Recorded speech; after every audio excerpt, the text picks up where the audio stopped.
Yo, what's up, everybody? People, welcome back to Swahili Nation One Africa. Guys, as you can see, I'm broadcasting live from Somalia right now. No, I'm just kidding, guys. That's just a fake background. But anyways, guys, I'm really glad to come here today. Today, it's a very important day for Somali people, all right? Our brothers and sisters from Somalia. And I miss you guys because it has been a while. I know, I've been doing reaction a long time ago from Somalia, but these days I'm not doing reaction anymore. So you guys didn't get to see that. But this is the special day, and it's very, very important day for our people in Somalia. I know you guys have been fighting so hard to have a good regime, to have a good people who will represent you and who will bring development in your countries. So today, right here in African Media, Swahili Nation One Africa, we're going to have people from Somalia will be coming here to share with us what's going on. And today here, we are going to witness who is going to take a position as a new leader of Somalia. And we're here because the matter of Somalia is the matter of all Africans out there, all right? We as One Africa, Swahili Nation, we're standing with you guys today, standing in solidarity with Somalia, wishing all the best to our brothers and sisters in Somalia, because the peace of Somalia is the peace for Africa as well. We believe that with everything we got. So right before, we're going to have really amazing time here. And you guys will get a chance to come here. If you guys are in Somalia right now, you already voted or something is going on, we'll open up the link for you guys to come and to raise your voice and to speak, to contribute. Whatever you have in your mind, that will be your opportunity to come and to share and to talk. Because this broadcast today is dedicated for you guys. And it's all about Somalia today. And as here, community of Swahili Nation and One Africa, we stand in solidarity with Somali people, all right? We are with you guys. Today, I am Somali people, all right? I am Somali people today. When you see me, you know I'm African, I am Somali. I'm Somali people. That's how you can call me. We're going to have an amazing people coming here joining us today. And I already sent the link. They're going to join us. But before beginning, I just want to raise a little bit, a quick a word of prayer, because it's a very important day. And of course we need, and I know you guys from Somalia, you guys believe in God, and the best thing we want the peace for Somalia, we want the love for Somalia, we want everything going right today. You know what I'm saying? And then at the end of the day, man, whatever that's going to happen, you guys know that we got your back. We're standing here with you. We're with you. We have a lot of supporters from Somalia. Here in Swahili Nation One Africa, they're always here to support. So why not supporting one another? Because we want to build one Africa, and we cannot have one Africa without having Somalia on the table. You know what I'm saying? So I'm just going to raise a quick word of prayer, and then I'll have my people coming over here to share with us what's going on. All right, you guys ready? And again, I know this might be a little bit controversial for other people, but this is not a religious group. It's not anything like that. But we as Africans, we have belief in God. We have different beliefs in God, and that's okay. That's all right. But we always put God at the center, because I believe there's nothing that is possible without God's help, without God being at the center of everything. That's what I believe. And that's why we always keep God first. God, I thank you for today. I thank you for the people of Somalia. I thank you for the election that is happening there. One thing that we pray for the peace, we pray for the love, we pray for the unity of Somali people. Even today, as we're having this conversation, I pray that you'll be here, you will guide us, you'll lead us with your spirit. I pray all these things in your name. Amen.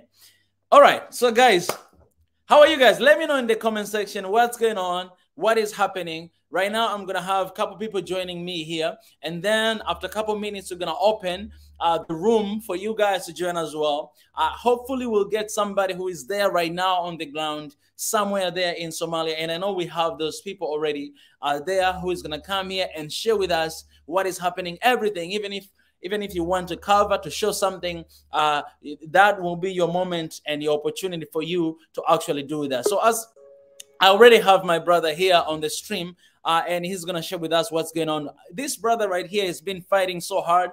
He has been doing so much to make sure that everything is going right. So we're going to have him here right now on the stream. Well, Samuel, my brother, how are you today? Brother Micah, how are you doing? Thanks for having me. I'm good. I'm excited.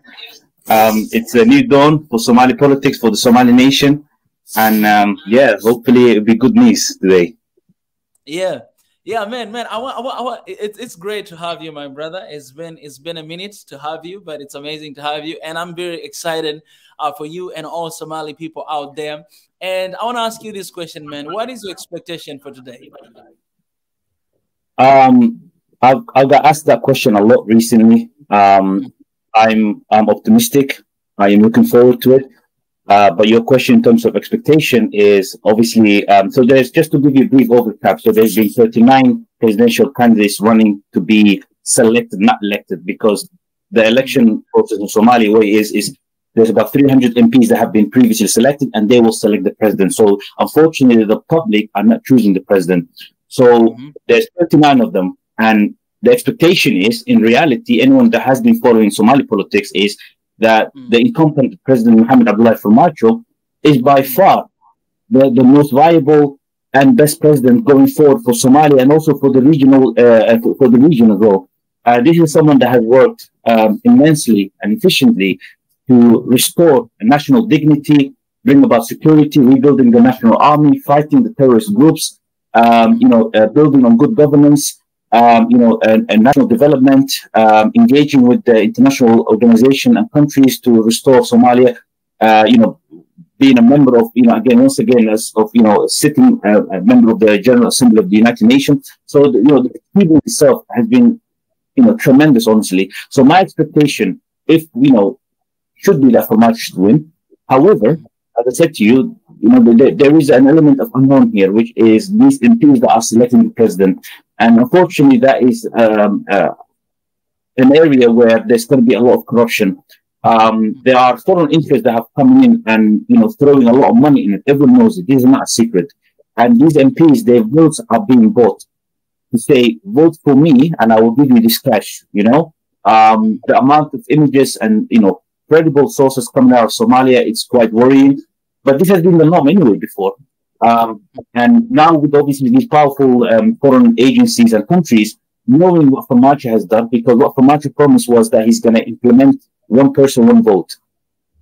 The public, on any metrics, social media, because we don't have a scientific pulse, unfortunately, in Somalia yet. So we have to rely on what the public are saying on different media platforms, be it social media and all these things.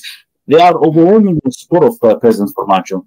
So I hope these MPs remember that history, will remember them. Hopefully, being kind to them that they made the right decision of selecting the president that will hopefully restore Somalia and create a continuation in terms of political discourse. Because what we don't want Somalia is, and unfortunately, some African countries suffer from, is change every 4 years. So there's literally no real progress. A new guy comes in, new administration, everything gets changed. 4 years later, the same thing will happen again. So we want the continuation. So my expectation is to see a continuation of the last 4 years. And hopefully that will put us on a real path of progress of Somalia being restored. And what do you think, as you mentioned before, that, Somali people, they're not voting today. It's only the member of the parliament, they're the one that are voting. What do you think? What do you think Somali people want? And do you see that happening today? I'm hopeful, and I do expect that to see that happen. The Somali public, as I mentioned to you, if you go on any social media, if you go on to any Somali TV channels where they're going around asking the public in any part of Somalia, from the north to south, east, west, they are honestly saying we want President Farmajo to come back. This is the only president that every time when he speaks, every time when he gives a national speech or dialogue, he insists on restoring national dignity. He insists on restoring nationhood and moving away from tribal. Thank you for bringing that up. So this is the last speech just for everyone that's tuning in right now. That's currently happening. So these people, as you can see, these are all MPs, and they're putting the vote in. So we are now at the first stage. So there's going to be 3 stages in total. So candidates that haven't that received the least amount of votes will be eliminated this round, and the ones with the most votes will move on to the second round.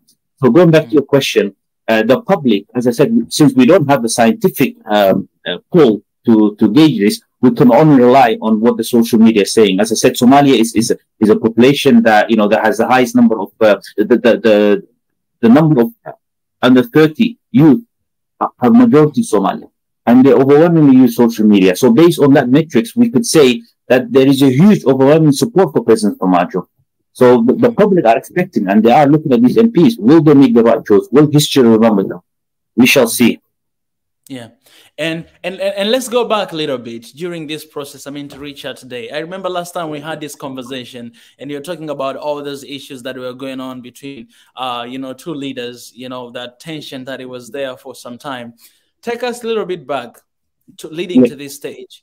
What has been happening since the last conversation we had up to now? What has been happening? And this election, a lot of people, actually the world is watching, because everyone has its own interests, right, in Somalia, and it really depends on who is going to become the next leader of the people of Somalia. Then there's either win or lose situation. So do you mind to to run us down a little bit about that situation? Absolutely. So just to give you over that, in Somalia, you have president, you have prime minister. So they should have different powers. The president is considered the head of state, and the prime minister is responsible for the cabinet. So what's happened was, when Farmajo got elected, his running mate was Hassan Ali Khayre, who was the prime minister at that time, and President Farmajo entrusted full power and full autonomy onto the prime minister.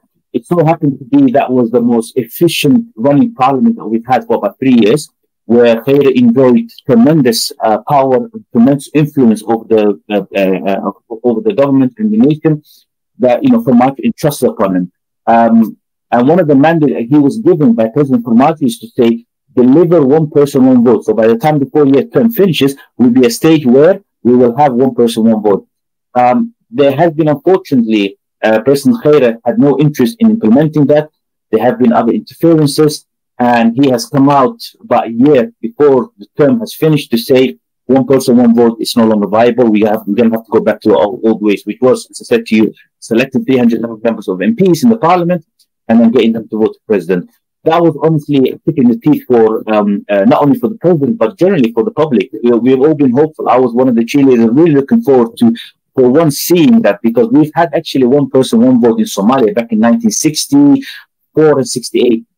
So this would have been, a major milestone. Once that happened, was the parliament then sat down, and they've basically, got rid of the prime minister in 7 minutes. So the MPs selected because they were not happy with it.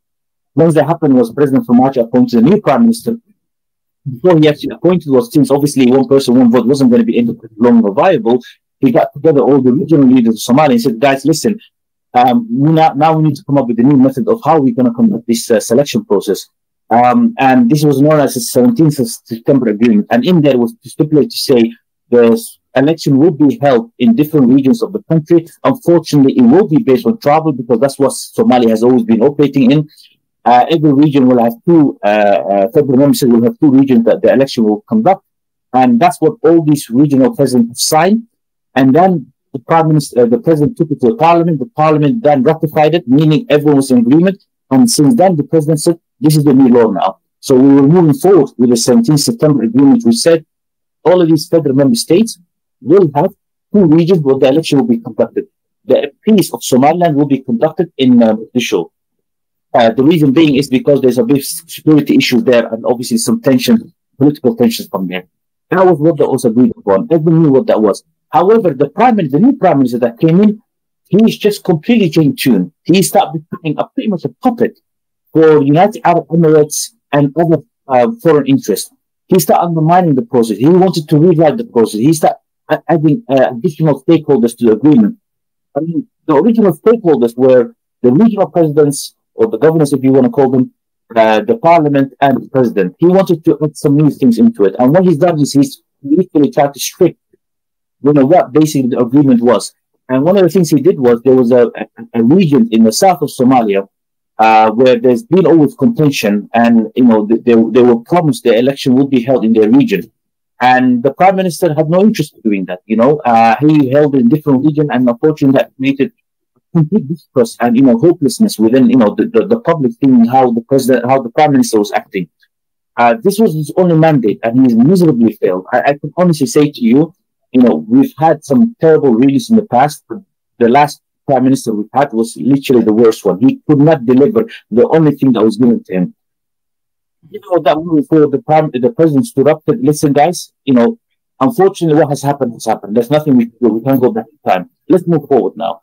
the select election will take place and move forward. So that's where we're at right now. So we are moving forward, although there has been a lot of things that have been changed around from the original plan. And there are people that had no interest to abide to the original rules that were signed, but we're still moving forward. We're still hopeful, and I'm very optimistic for it. So that's where we stand right now. Can I ask Wissam a question real quick? Yes. Hey, Wissam, so when after election is finished, will the deals that like the new deals, like the trade type of deals, will they be allowed to sign it after the fact? Now that they'll have the election, it'll be finished after this is done. Good question, brother. So just to get it overtap, so the president have made a decree saying things will enter. Sami, I think your mic has. I think your mic has. I mean, you're having a little bit trouble because it's hard to hear you. Yeah. 1 second. 1 second. Give me a moment. Sorry, guys. No worries. Take your time.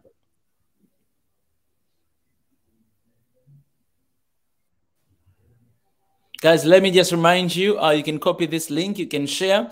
We need as many Somali people as we can today. People from Somalia, people who are living in the diaspora. We need everybody involved today. Soon, after having a little bit of this conversation, I'll be sharing the link in the comment section. And you guys can actually get a chance to come and to speak. Because us as One Africa Swahili Nation, I want to say this again. We are standing in solidarity with the people of Somalia. And our hope is that after everything, even during this process, that the people of Somalia will always come together, will always stand together, regardless of their stand for political support. All right. It doesn't matter who you're supporting, but at the end of the day, we want the peace for the people of Somalia. At the end of the day, all people of Somalia will come together in solidarity and stand to build the country of Somalia. And we, as One Africa Swahili Nation, we're here standing with you guys. That is our wish, and that is what we are looking for today. Yes, well, are you good to go? Michael, can you hear me? Can you hear me better now? Yes, I can hear you better. Yeah, you're in 4K now. Apology, guys. Apology. To go back to your question, so the presidential decree was that it was announced once we entered the official election season to say any agreement that is signed during that time, it will be nullified. It will not be going ahead.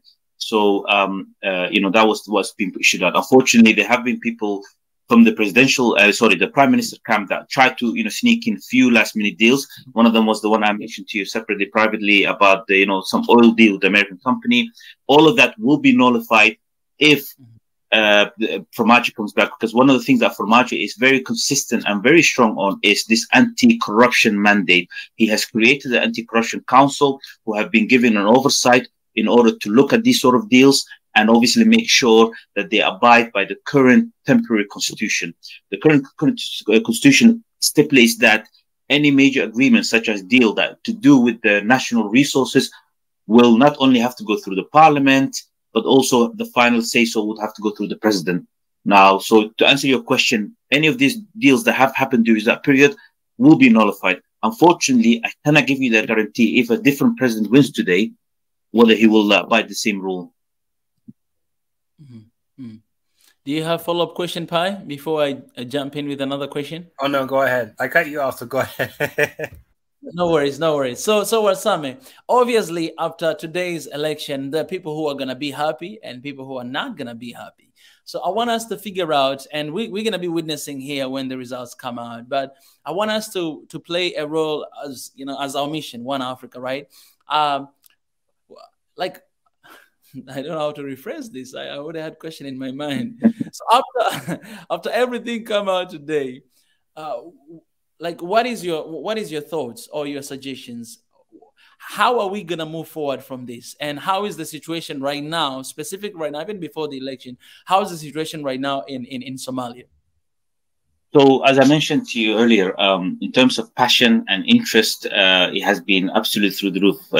I've never seen such a level of political engagement from so many different parts of our society, from the elderly to the youth. It's honestly exhilarating. I mean, earlier going around to different shops myself, even here in the UK, the level of just people talking about has, it's good to see that level of engagement. Regardless of the results, I would like to remind people, and I'm sure my wise Somali people will be in total agreement with me, we are on a movement, an agenda similar to One Africa, which is we are restoring our national dignity. We want to move away from foreign interference. We want to create. We want to have a Somalia that is at peace, have mutual interest, a bilateral relationship with our regional countries, and and hopefully economical prosperity, regardless of whether President Farmajo comes back or not. The Nabad Inol movement, that's what we call it, will always exist. So this movement is bigger than one man. It's bigger than President Farmajo. So it will always continue. And I'm sure a lot of people, and I've seen this, a lot of people are in total agreement with this. So we will carry on. We'll be optimistic. And 4 years is just short time, man. You know, we'll be seeing in the next 4 years again, we'll be having similar discussion for the next president, hopefully, in terms where we've seen a great progress for Somalia. Man, that's beautiful. I love that. And that is our call, you know, to everybody who is watching out there today, that, you know, sometimes we might have a different political stance, but that doesn't mean that we should be divided. It doesn't mean that we should hate one another. It doesn't mean that we should fight. You know, we can fight with conversations like this, but at the end of the day, you know, we all want the best for our countries. And if I believe in this leader, I simply believe that this leader can bring something different in my country. And if the other person believe in that leader, that also means that he believe, or they believe, that something, you know, might be changed. You know, it's a belief. So the best thing we can do at the end of the day, if I lose, then I just shake my hands and be like, you know what, let's build our country. Because we have to agree that, you know, our country, like Somalia, is better than any one of us. You know what I'm saying? Like the country itself, it's better than the personal interest, right? And we should always put country's interest first. And I think that's kind of leader that today will be chosen here. So I cannot wait to see that happening. Absolutely. Do we have anyone on the ground that might join us, or should I open up the the door for other people to join? Do we have anyone specific to come and share with us? I have had someone. He might be a bit shy. I'm trying to get him to join. But please do open up the panel as well, and hopefully if he joins us, he will join us. All right, that's beautiful. That's beautiful. Okay, guys, so this is the moment.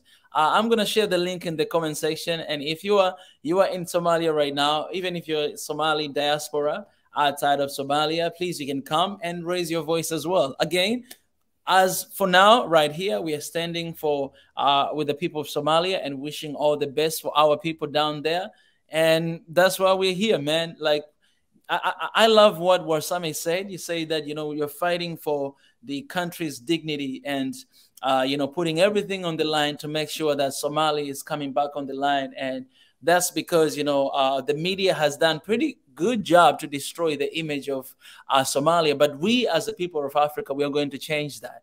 And you're going to change that by having this conversation and by showing exactly what's going on there. If we're not going to do this, then who else will? If you're not going to talk about Somalia, who else will?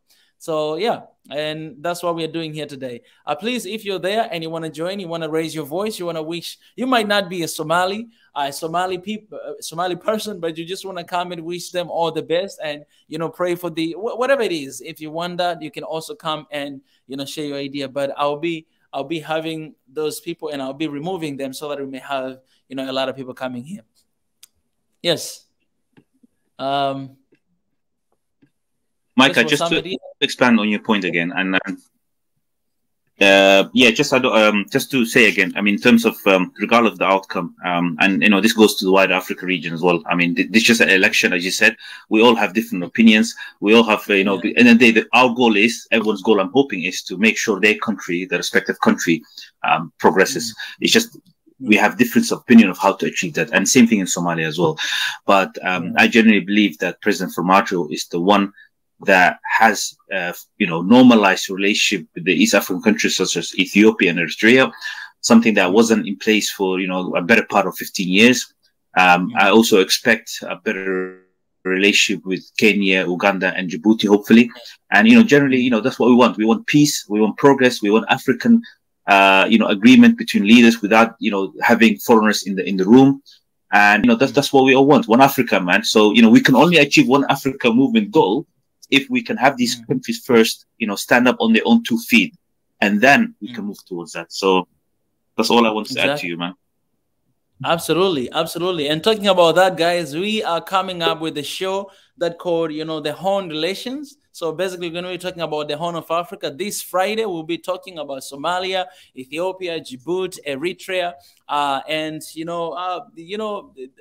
those pretty much those countries will be having a talk, and we'll have people from those regions as well. So don't forget to join us on Friday. This week we'll be talking about that as well. We wanna come up with this show because it's very important. The Horn of Africa is very important for the growth of the entire continent. You know what I'm saying? There's a lot of things, and we always see a lot of people having interest with that region. So we're gonna be talking about this, and this time we're not forgetting Eritrea. Eritrea, it's gonna be there in the picture. So guys, I am so excited for that, and that will be happening again and again and again. All right, we already have somebody here from the ground there in Somalia. Hey, my brother, I believe it's my brother. How are you, man? Hey, brother. Hey, it's good to hear that. Man. It's also good to be on the Swahili show, my brother. Thank you for everything that you do. I wish you could have been in Mogadishu today, but hopefully in the future, inshallah, you will be here someday, my friend. We need to bring you over here. I promise Mike he will come. Yes. That'll be the next trip. Inshallah. The only thing I'm waiting here right now is Walsame, because I'm coming with Walsame. You know what I'm saying? Like I'm coming with absolutely, Walsame. Man. You should come here. Fortunately, on a day like today, I wish we will watch TVs like we watch today. Someday when Somalia goes to the World Cup. Everything is chill here, brother. People of different persuasion, of people rooting for different candidates, all sitting around their TVs. It's a joyful sight to begin with. Mogadishu for the last 3 decades, we've suffered our image. Worldwide. When you hear Mogadishu, you don't normally think of the best of things, unfortunately. But hopefully, from this way on. I don't even remember seeing Pan-African channels taking interest in the election of Somalia. This shows a positive step in the direction of Somalia's recovering. You can. So although the election is not the best that we might opted for, it's the best we can do right now. And in as much as it has dealings, and the whole process was long, tedious, and flawed. At least, even if it is not the best that we wanted, it is the most transparent way we can get a new leader or get re-election of the current president. And let me tell you, brother, everyone I know from the youth, we make up 70% of the population here. Everybody is rooting for the current administration to have a fresh mandate, just like what Sam said. The perspective and the old guard might not like, some of the old guard might not like the new change that is about to be reestablished again, but we are hopeful that the current president will be re-elected. And although our hope rests on 329 people, ideally that's not the best situation to be in, but we hope they will use their intellect and they will think of our future, inshallah. Inshallah. Oh, brother, man, that's amazing. So you're in Somalia right now, and as you said, I'm so glad that the situation there is going, so well. But what would you say about the contribution, and this can go to Warsam as well, the contribution of a Somali diaspora into this election? In Somalia, we can never look beyond the contribution made to the country by the diaspora community. Actually, more Somalis live outside Somalia than in Somalia itself. We've even managed to get most of our leaders from abroad. Every Somali, under the constitution, every Somali has a birthright to Somalia. And even you, Michael, hopefully one day you might come and be a Somali yourself.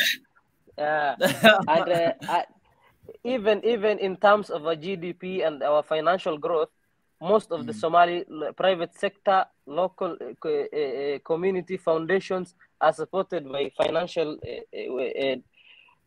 remittances from abroad. I think most of the listeners will know that the remittance money that goes back to Somalia makes up a huge percentage of the financial gain that we have in the country. So most of the people, you know, with the beauty of technology and social media, we're all interconnected. We used to live in different villages back home. Now we live in one village worldwide. And as you can see, most of the people following along with even my good friend Warsame, I can see him. He's following from miles. And hopefully we are united. We know, as a people with shared destiny, the distance and the time zones might take us further apart, but we are united in spirit and in blood. Exactly. Excellent. Dang, man, I love that spirit. Yeah. Wow. Yes. This election day, it's kind of like a family event, right? Because even in the background, I see some people laughing, like talking to each other, because people that are from different regions that don't normally communicate with each other get a chance to, even the family, get a chance to see each other. Am I right? Absolutely. I'm sure Brother Zachary will chime in a second as well. But as for my end, yes, all the people I've been connected with or have talked to or experienced myself, it's honestly a joyful event. People are gathering around the TVs, you know, the live streaming and watching it. You know, regardless of the results, as you know, as I said to you, it will be a peaceful handover of power. And this is honestly a milestone for Somalia. This is what the future of Somalia can see. We've never been in this sort of scenario, you know, 10, 15 years ago. This is a new era, new basically horizon for Somalia. And I will let Brother Zach come in and as well put his input on this. Yes, Brother Zach, go ahead, brother. Everybody is glued to the television. I don't think I live in this house and I don't see these people gathered in unison like I see today. You know, everybody is going about our day, and we also have the you know, bittersweet moment that the whole city is under curfew for you know, with the security situation. So there is only two things to do this for you. Either you watch this election or you watch this election. I don't think there's other option. And for myself, for me to chime in the show and get to have a conversation with you guys, I have a TV up and it's muted. If I go to the sitting room, I don't think you can hear me, and my background will be all sorts of noises. So hopefully this ends well. And you know, and the you know, with the, I'm sorry to say this, but with the African timing and the first round, people casting their ballots for the first round, I think it will be a very long day coupled with a long night. And you know, at the end of the day, when all this ends, we're all Somalis, and this country, we don't have any other Somalia. So we also hope the results will go your way, but you also have the feeling that whatever happens today, Somalia is there to stay. Beautiful said. Just to expand for you guys, Pai and Mike. So Mogadishu, the curfew has been put in place until tomorrow, just for security reasons. So that's why what Zach was saying, and yeah, he put it in beautifully. Somalia will always remain. It will be there. We just have to make sure we are, you know, progress our mission and our movement, which is one Somalia, one that is basically for everyone, regardless of where they come from or where they've been born and what village they're from. And I know Somalia will honestly be a strong ally. And I genuinely believe that, you know, Somalia has always been, since inception, a pan-Africanist country that believed in Africa. We've been one of the founding members of the original African Union. And, you know, with Somalia coming back, it would be another addition, a strong country that can hopefully propel and push the African voices and African narrative, one that is free from any external non-African interference.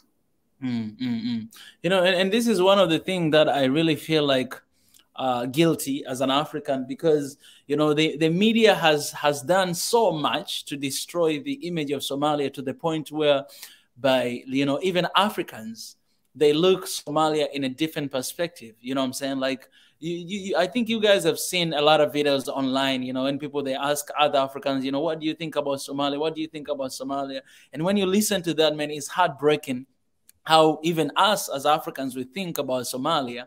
And I think the people of Somalia, they just had it enough. Like, they had it enough. And right now they're stepping out to say that, you know what, we're defending our country. We're going to stand for our country. We want good leadership. We want to change this crazy image that has been, you know, portrayed about Somalia. And the best thing we can do, because as Africa, maybe we might not think about this, but Somalia is very important country when it comes to the unity of Africa. You know, that's why it has always been a target to all those countries outside there, because of the richness and what it has, even richness in history and so many things that we could talk about the whole day here. So it's a moment and it's a time, as we always talk, as we always encourage our people to come together and to defend our people, to defend our country. And it's a call to all African medias out there, African medias, it's the call for African media. Man, I wish I was there in Mogadishu right now, but thankfully that I have Zakil there, because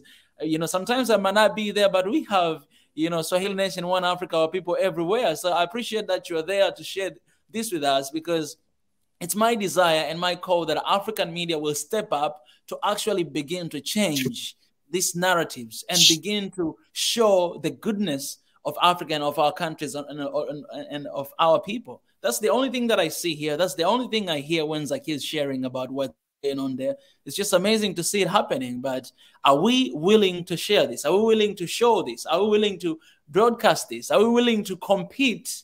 Not even compete, but are we willing to put out there all this beautiful side of our countries in a world that is full of negativity about Africa and about our countries? I think that's the biggest question that we could, we have to think about. I wanted to expand on that one. I think it's a good idea if once we get our own media to definitely do more news stories about the Horn, including Somalia. Because if we have our own news story that's in Somali, it's in English, and it's in the native languages in the Horn, and there's one story from that side, and then there's a fake story from ones that's doing fake media, propaganda media. They'll always choose the one that's from people on the ground compared with the people that are trying to spread the negative message. So I think it's a good start that we have here, but I can't wait till we expand on it as the nation expands. It's a good idea. I mean, I would even say keep it in English. English is the most widely spoken language. But yeah, I mean, if we're going to do regional language, that's fine with me. But I would say English would be better, because that's the one that reaches around the world much more efficiently. Just to go one point back to Micah, to you as well. I mean, as Brother Zaki said, we Somalis have always felt, when it comes to not only the international media, but even from the Pan-Africanist or Africanist media, we've always felt included. It's in part and majority as well our fault too, because we have, what we cause ourselves to, for such a long time. But as you said as well, like, we feel now we are at sort of a stage where we can say we can take the initiative and the narrative back. And that's why now there have been an explosion when it comes to so much, media consumption and media production run by Somalis all over the social media, all over the internet. And with that could only come where we could say, look, this is the real side, this is the real story. But again, having a platform like Swahili Nation, which connects all these Africans, because you have a platform truly that I think, could do really great things, and making that connection between Africans, where we can touch base, with people that are out there, Brother Zakir, extremely young, talented man. And I encourage you, man, to keep in contact with him. If you need anything to do with Somalia, he's your man. So, these sort of connections are vital. And, we should, make sure we build up on that. That's this sort of level of networking. Exactly. So, Brother Zakil, please share with me your WhatsApp number in the private chat. Share with me there, because I wanna have this. This is an amazing connection, and I'm so excited for this show that is coming up. I know for this week we're gonna start doing on Friday, but honestly, I want to put it on Monday. I really want to put it on Monday before 9 p.m. Like, so we can talk about that in our chat. But this is great, and I wanna be part of this, and we just wanna change those narratives, and I know we can do it, man, because we have people who are ready to fight with everything they got, like Brother Wasame here, and Zakil and Pai, and I know there's a lot of people out there that they want the same thing. So guys, if you want to come and raise your voice, please join. The link is in the comment section. You can come, and as well you can talk about what's going on there today. Zakil. Yes, brother, I'm going to share my number with you. I can see your message, but I have something on my hands. You will also be pleased to know that in Somalia, you will find almost people speaking in any other language imaginable to you. I myself, with the Swahili Nation, I am a speaker of the Swahili language. I know people who speak French, who speak Arabic and English. To the point raised about the media, You know, I in the last year since I left university, I figured it's easier for you to show your side of the story than always be defensive in combating the narrative out there. That's Beautiful. why it gives me joy and happiness to see young Somali entrepreneurs venturing into the media, showing their side of the story. Somali-owned productions, Somali-owned movies made, which are as good as any other country. We also feel let down by the majority of the workers in Somalia for even these international outlets such as the Reuters, BBC, you name it. They have African brothers sent to Somalia peddling the same lies we've seen across CNN and every other place. Imagine if Swahili Nation were broadcaster in Africa, broadcasting in 50 or so countries in Africa. Imagine the perspective will have been so much different than the one regurgitated to us in the last 30 years. We've seen the case of Ethiopia. They've not been dealt very well. You can see the international media actively taking sides in a brutal conflict. And Somalia is no stranger to conflict. We've been used to seeing reality on the ground reported otherwise on TV. So, brother, I'm going to share my contacts with you, and I hope to keep this alive. This shouldn't be a one-time thing, because combating the negative agenda out there is almost a full-time job, as my brothers Mickey can attest to this. So I'm going to share with you my contacts, and hopefully we can expand on the current networks we have, and stay in contact, man. Thanks for having me. Yeah. No, indeed, Zakil. I want to tell you this, man. Like, you're part of the family now, right? You ain't going anywhere, and that's why I'm taking your number, because I'm going to disturb you as much as I can. You're part of this family, and I want to appreciate Wasame for connecting me with you. You know, and you know, because the more we have people from that region, because this is what I think, Wasame. I think that we need to give, you know, more attention to Somalia as like more than the way we do. Right? It's not just something that we have to talk like once in a month, but it's something that we have to talk regularly, right? Because the fight is happening right now. I mean, the fight for excellence, right? The tension that is always there, it's happening right now. And I think this is the momentum that we can take on and talk about it and speak to the young generation, young people of Somalia who are in abroad, you know, to make sure that we are, you know, we're taking off. Like, we never go back to where we used to be. Nobody's ever going to take advantage of our narratives and our country. But we make sure that we bring awareness to our African brothers, because I think that's the challenge we have right now, to bring awareness to other 53 countries about Somalia, right? And the only way to do that is for us talking about this, bringing more young Somali people, having more of this conversation, and to change even that image that some of us as Africans we have towards, you know, the beautiful country of Somalia. And I cannot, and well, Samuel, like, this trip to Somalia, this will be incredible, because, man, hey, I'll tell you, man, my brother, Anyways, it will honestly be awesome, and I'm sure you will love it, man. Maybe you don't want to leave again. I'm telling you, man, I might find myself, you know, extending my time there. Or, you know, asking for staying a little bit longer, you know what I'm saying? Because I'm saying this, my brother, ever since I started doing reaction and the research and the different videos that I've done, I've figured out so many things about Somalia. Even me, I was a victim of that, you know? I always thought that Somalia is just a country like everybody else knows. But because I didn't put it on effort, and I didn't get knowledge, I didn't speak to the people from Somalia, I didn't do my own research, and I was a victim of that. But you know, soon after I was exposed to the music and start doing reaction and start doing other videos of Somalia. For example, we did one episode called "Do you know Somalia?" or something like that. We did like 2 different episodes. I remember that. And it was, and it was incredible. It was incredible finding out all this stuff, you know, about Somalia. And since then, I believe that's when I fell in love. And going there, being in that place, you know, and getting to talk to people, getting to talk to young people, and everything that is happening, I believe it will be incredible opportunity, and I cannot wait for that. I mean, it would be incredible. I mean, you've seen that video, but imagine you going there yourself, meeting these people, seeing the enthusiasm, you know, the passion of the youth, and, you know, the love of people country have.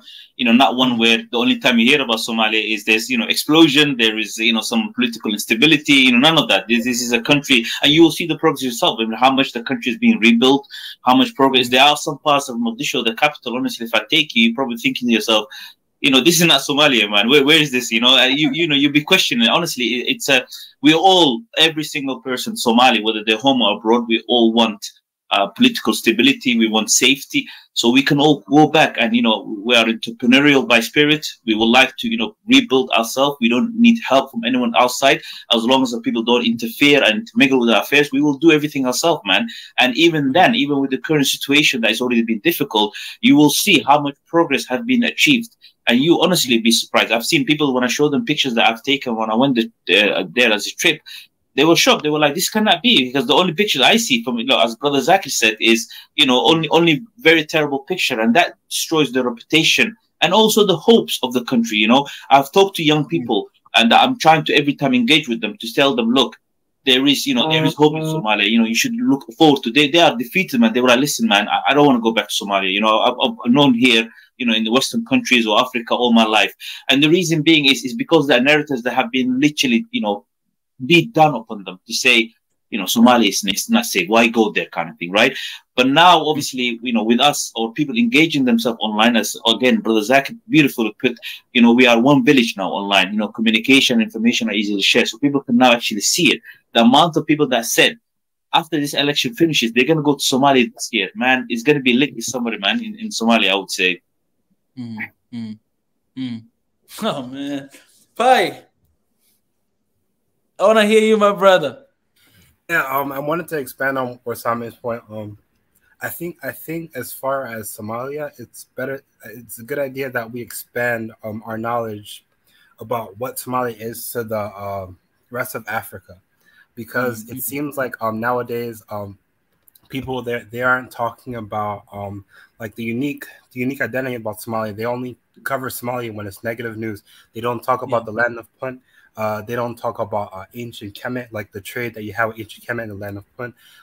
They don't talk about like the sea, like the sea, like this is very clear. Like there's a lot of opportunities for like business, like transportation, tourism. There's a lot of those industries that could come back just like how it was in the 20th century once we get the country stable.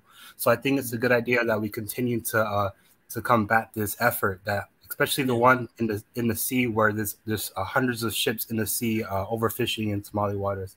But yeah, this is a good start. But I'm glad that we get to see the election footage. I didn't know This is incredible, man. This is great. We're professional right here. I appreciate the National Television of Somalia, by the way, for this footage.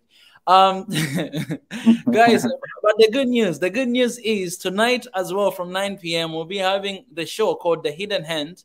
It will be hosted by Tanzan for tonight. And The Hidden Hand is just the show basically about politics, you know, in Africa. But today I kindly ask her that today it should be about Somalia. So even today at 9 p.m.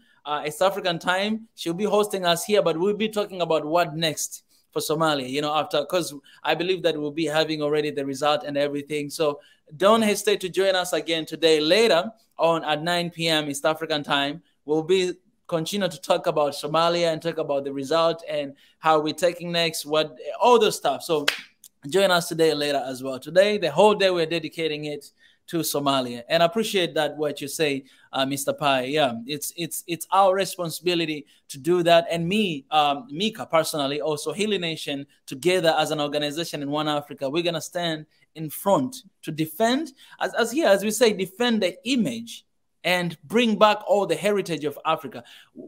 Defend the image is what we're doing right now. Bring back all the heritage. Forget about all those artifacts that you know. But there's so many different things could be heritage, right? Even the image that has been already destroyed, right? It's our responsibility to bring it back on the map, right? It's our responsibility to bring, because when you go back in the history, man, Somalia used to be one of the great nations, man, in the world. You just go and check the history. Go and check the history. Back in the days, used to be that. And that is the heritage of Somali people. That's where the story began. You know what I'm saying? That's Somalia, we know. And we're gonna be able to reverse that. Not only me, but every single one of us. When you say bring back all the heritage, that means even bringing back everything that has been destroyed. I assure you, there are people today, they're hoping something to go wrong so that they may have news on Somalia tonight. But you know what? It's not going to happen. And we are going to celebrate, and everything is going to go well. As we pray, we're going to continue to pray for Somalia. This is amazing, man. Guys, join us. By a point you made earlier about, again, getting that information, especially to do with, Djibouti and, effectively East Africa side kind of thing, that relate. I think that's very important, for us as Somalis, we educate people as well, in terms of what the real situation is like. And also, have people from those regions as well come and join us. Unfortunately, I think one of our brother, Micah knows someone from Djibouti, unfortunately couldn't join with us. That would have been amazing, but hopefully we will have a session in the future. But yeah, that sort of level of information sharing, that level of connection, you will see we have more in common than we are different. And that is really the key here. Do you understand? We as Africans, as, East Africa, Horn Africa, whatever term you want to use, stable Somalia is good for the region. It's good for the continent. So we need the support of our African brothers and sisters. Pray for us today that, we get the right leader that we deserve. President Hamid Abdullahi Mohamed Farmajo, it has been someone that has, stood up for, he's gone to all these different African countries, and he's always pushed the narrative like this is, African solution, for African problems. That's all it is, nothing else. Indeed. Man, there's one very interesting comment here I want to read by Salam. She says, too much reliance on a leader can also lead to lack of action by the individual. I believe that's a very common mindset in Africa. We can change our future. We control the future. We are in charge. I want to hear your opinion, guys, on that. Mika, can I speak on that effect? Oh, yes, go ahead, brother. Can I? Yes. Salam is making a very good point, and no place is this evidently so in Africa than in Africa. In the last century or so, we used to have the cult of personalities, and we've known them. We've known them to be the regime of so and so and so and so. But a leader is also the mirror of the society. It only takes one leader to awaken the collective conscience of the people. We had so many leaders in Somalia. I personally know of people I grew up with. We never cared about the election Somalia has or anybody who is elected to that matter. But today in Somalia, you can find that the collective conscience of the people is awakened. They know one individual cannot solve all the problems that they have, but they like the symbolic version of the person. And when the person is at the head, they don't go into the nitty-gritty of everyday life. If the person is as good, the bets of the whole system going to be good is higher than if a non-corrupt person that we have low expectations of can ascend the presidency. It wouldn't even motivate anyone to think good of their country if the leader at the topmost echelons of power is as corrupt as the next guy. So we in our very troubled, I am sorry to say the word, but Somalia, we really need such a symbolic figure, even if it's for a while, because Farmajo being president does not really change the man. We've seen the man almost a decade ago. He had a short stint as 7 months. He awakened the collective conscience of the people. 7 months to be exact. He paid the soldiers on time, made negotiations, recovered sweats of land. In 2017, and between the time he was prime minister and between the time he was elected president, there was a gap of 6 years. For the 6 years, Farmajo used to appear on our televisions, and he's not much of a talker himself. But when he talks, you really get to see the insights to the mind of the man. And the man who rarely talks, you look forward to his talking. And today, hopefully, he will. And we don't know him to be a bitter man. So even if it doesn't go our way, Somalia is here to stay. We're very lucky to have such a chapter in our history. And as also collectively in the Horn of Africa and in East Africa, nobody likes when their neighbor's house is on fire, because deep down, this can go spread, especially in Africa, when we already we had the worst PR so far since taking back independence, although not fully independent from our former subjugators.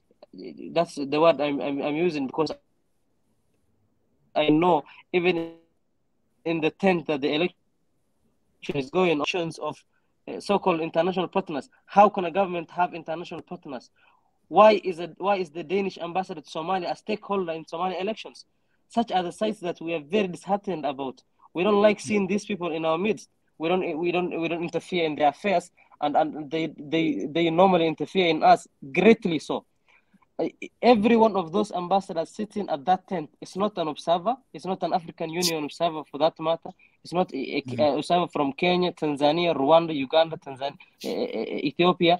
These people are out there contravening Article 5 of the United Nations Charter, and we somehow we're supposed to take that lightly, sit down like good African boys, and listen to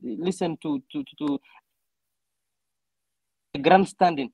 Such are the kind of scenarios we would like to see totally abolished from the screens of Somalia. And hopefully this will be the last time we sit through this indignation. Because Mika, my friend, I follow closely the, when you want to look at Somalia, you gauge it against the immediate neighbors. Ethiopia had elections. It was not protracted as ours. And surely, even if you don't like the outcome, you saw people casting their ballots. The last time Somali people casted their ballots was 52 years ago. For heaven's sake, even Taliban infested Afghanistan had an election. And when someone has a choice to make, and there's a ballot in front of them, however much the election you don't like, you've casted your vote. You have done your civic duty. How long do we have to wait as Somali people till we cast our ballots? That's the question we would like to ask. And if somebody, an individual leader who is leading us on that path, we'd rather take him than the tried and tested corrupt people of yesteryears. So hopefully this is a change, and a change in the right direction. And I hope that answers Salam's question. Sorry for taking this time this long. I'm very passionate about such topics. No. That is honestly beautifully put. You can even use 1 hour to answer that. It's fine. It's totally fine. And we're gonna continue later as well. Well, Sammy, you want to respond to that as well? Honestly, my brother Zach covered a lot of the points, but I just want to, give a shout out to the person that asked the question, Salam. Beautifully asked question as well, and one that is very important, and be mindful of it. As she said, and as brother Zach already mentioned as well. Look, we don't have cultish personality. We're not overly reliant on leaders, but from Somali perspective, what we want was, you have to understand the context here. Somali people have been defeated for almost 30 years. We see hopelessness. We see the continuation of perpetual chaos.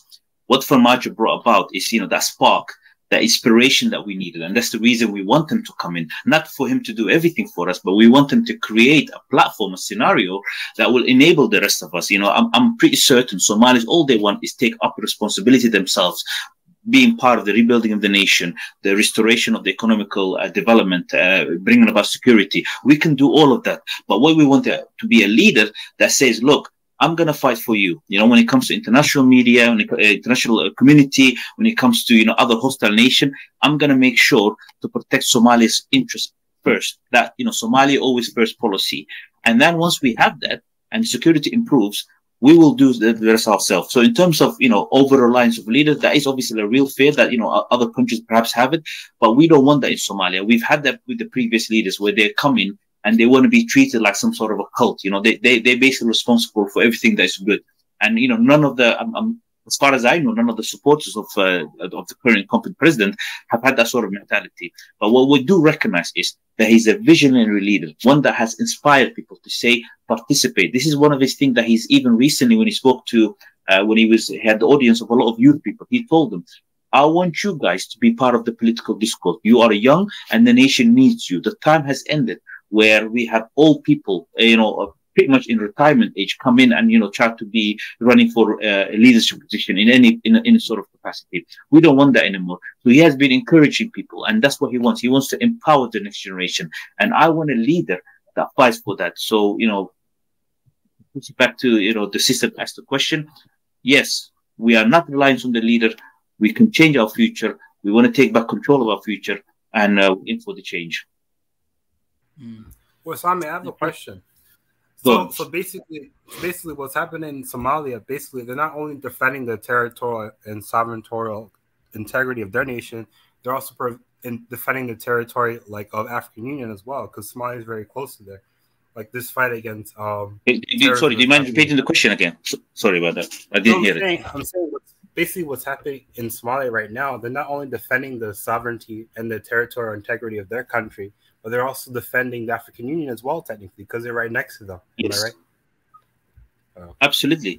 I mean, again, we first of all, we have to get our house in order before we can sort of embark on anything else outside. So President Farmajo is restoring, as you said, the territorial integrity and sovereignty of Somalia. This is something that has been violated for so long, and unfortunately has been even been normalized by a lot of fellow Somali people.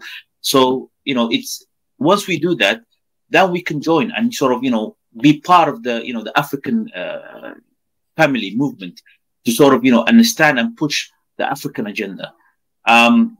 There are other countries in Africa that are also having other major issues, and you need sort of countries that are pro-African agenda rather than ones that are susceptible or, can easily succumb to the pressure of other external elements. We have seen countries in West Africa where, the French and, and others, what they're doing. We're not happy about scenarios like that.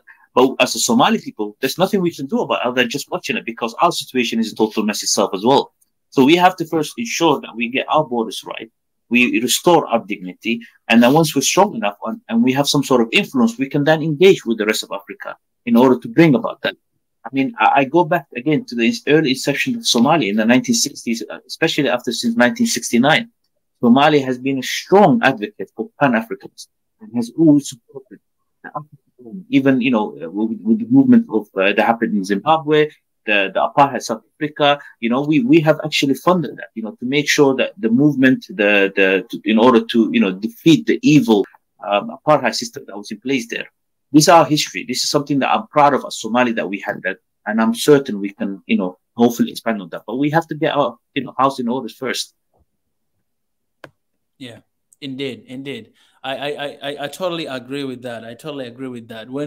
And that's what I think we should all, focus on. Once you get your house in order, then you can easily even go and, take care of something else. It's gonna be weird if I don't provide for my kids and I want to provide for other kids. You know what I'm saying? Like I should get myself together first. That's well said, man. I love this community, man. You guys, I love this community.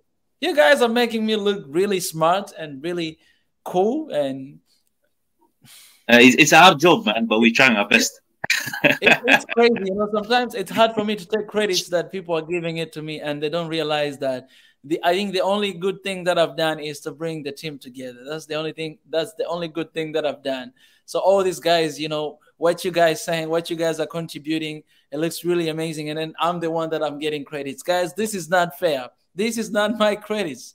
It's teamwork credit, man. Come on. Take credit where it's due, man. Micah, honestly, this is your platform, and glad you've created it, man. Take it, man. Take a bow. I appreciate my brother. He's doing the same thing. This is our platform, Wasame. You can literally come here and have your own show by yourself. I appreciate that. I appreciate that, brother. I appreciate that. It's open. I'm gonna read some of the comments. They only say, Salem, I fully agree. However, leaders are like referees. They keep the country together if elected correctly. I agree with that 100%. And I think nobody can argue with that. I think what Salem was meaning, and everybody already explained, that I think too much reliance on the leaders then can really kind of paralyzed, because you just expect that, they will get things right. They'll get things right. Even those leaders who are doing things right, one day they'll get it wrong because they're not gods.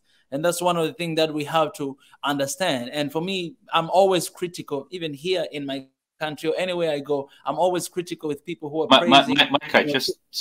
Sorry to interrupt. So this image that you see now, these guys sitting at the front, they are the presidential candidates, right? In the middle is with the glasses is Farmajo, and the other guys, the two guys sitting besides him with the previous president. The one on his right is the one that he changed 2016, and the one to his left is the one that was transitional government. I just want to expand on some of the point that Salem raised, and I just want to, before I forget it, and hopefully Zakir can also come in and chime in as well. These two guys that were sitting beside him, I mean, you have to understand, they've run previously, and they're still running. You got to ask yourself why they want to run again. The one to his right is Hassan Sheikh Mahmoud. This is a guy that came from a modest sort of background, right? He came from academia. He set up a university in Mogadishu. After, when he left his president after 4 years, he's one of the wealthiest, if not the wealthiest man in Somalia. He owns so many different properties. In fact, one of the lands he owns, he happened to take over from a family member that I know. He has multiple wives. He's given them houses. His family members, one of his brother-in-law, he has given them a land that used to be a university as a business, gave it to him privately, and that person in his family run today as a shuttle back and forth from the airport. So right now, if you're not going through the VIP section of the airport, you have to come through this shuttle. So you have to pay that person that owns it. So effectively, something that belongs to the public, a university that belongs to the government, has been effectively being given to a private citizen. So this is the sort of, corruption level we have seen with the previous president, and he wants to run again. It's like he hasn't had enough. He's already a millionaire, multi-millionaire. But unfortunately, we see this a lot common with African countries. People that literally, blatantly, unashamedly just want to steal and eat. They don't even get enough. The guy to his right, left that I mentioned earlier with the white hat is Sheikh Sharif. This is the guy, a founder of Al-Shabaab. Now, let me say it to you again. Al-Shabaab are the enemy, the terrorist enemy that are right now killing innocent people in Somalia and Kenya. And he was the founder of it. Well, this guy should have been defeated. He was on the run and he should have been captured or killed. Then the Americans suddenly had a change of heart. Then they said to him, come back, we're going to make you president. They have effectively made him a president of the transitional government. And he's sitting there, instead of answering for his crime, he wants to run for the president of Somalia. This is why when I say there's only one viable option when it comes to the Somali presidential election, is Mohammed Abdullahi Farmaajo. These other guys have absolutely blood on their hands. They have corruption on them. This is a country that almost 6 million people live under the every day $1.9 a day, less than that, and they're making money out of it. They're buying lands and they're giving it to their family members. It's truly sad. So I want to educate your listeners and watchers. This is what we're dealing with in Somalia. So for us, it's an important, this is something that will define what path Somalia takes in the future. But go ahead.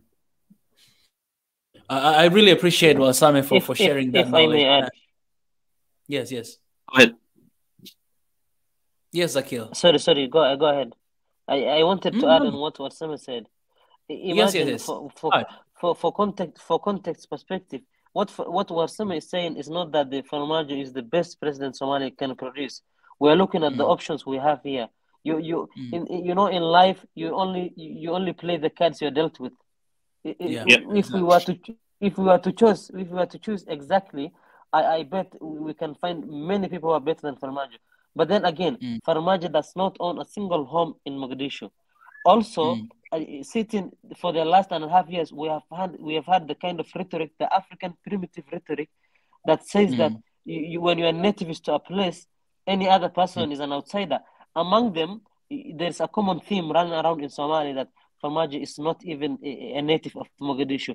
And if you look at that line, Farmaajo is the only one who's born in Mogadishu, well-known family line. His father was one of the youth activists fighting for the independence of Somalia. So we know he's of good stock, not any corruptible person with an unknown background. Then the same people parroting the same rhetoric came to Mogadishu in their teens, maybe, to attend school or to attend university. Then we have the same people regurgitating the same garbage every now and then. Everyone in that hall has either partaken in the active destruction of Somalia, directly or indirectly. Now this is the choice the Somali people are dealt with. Every other warlord is appeased, and and in Somalia we have no shortage of warlords. Literally everybody with 15 of his tribesmen can set up illegal checkpoints on the road. Now, if we were to reward them like the West unfortunately has done, I don't know if the UN has done to Somalia what it has done anywhere else in the world. Somalia is a victim to these people, and once these multilateral organizations chip in, you say bye-bye to your sovereignty, you say bye-bye to your political stability. Imagine, look at this scenario. I know it won't happen, but imagine if these people was stopped in their tracks when they started all this, Somalia will not have been in the ditch that has fallen to the bottomless pit that we have fallen into. Now this shows clearly, even to the uneducated mind, that today this might be the first broadcast they're listening on Somalia. They were to be given a brief 5-minute synopsis of each of the backgrounds of these so-called candidates. Then they would know, they would actively know that Farmajo might not be the best, but it's the best on that table we have now. And for so long, Somalia used to have elections outside of Somalia. Farmajo himself did not have the full security to campaign inside Somalia. He was kind of hoping from the capital cities around Somalia. Now, for the 5 years that we've seen the same people, and you have to understand, in Mogadishu, there is the security issue. So everybody and their uncle is armed to their teeth. So what future does Somalia want? Do you want such people returning after every 5 years, or do you want to have a stability that comes with respect, authority, and a show of goodwill towards other people? I can see each and every person in that hall is laughing like nothing happened between them, but on their backs they have incited a neighbor against another neighbor. Most of them displaced people outside the capital city.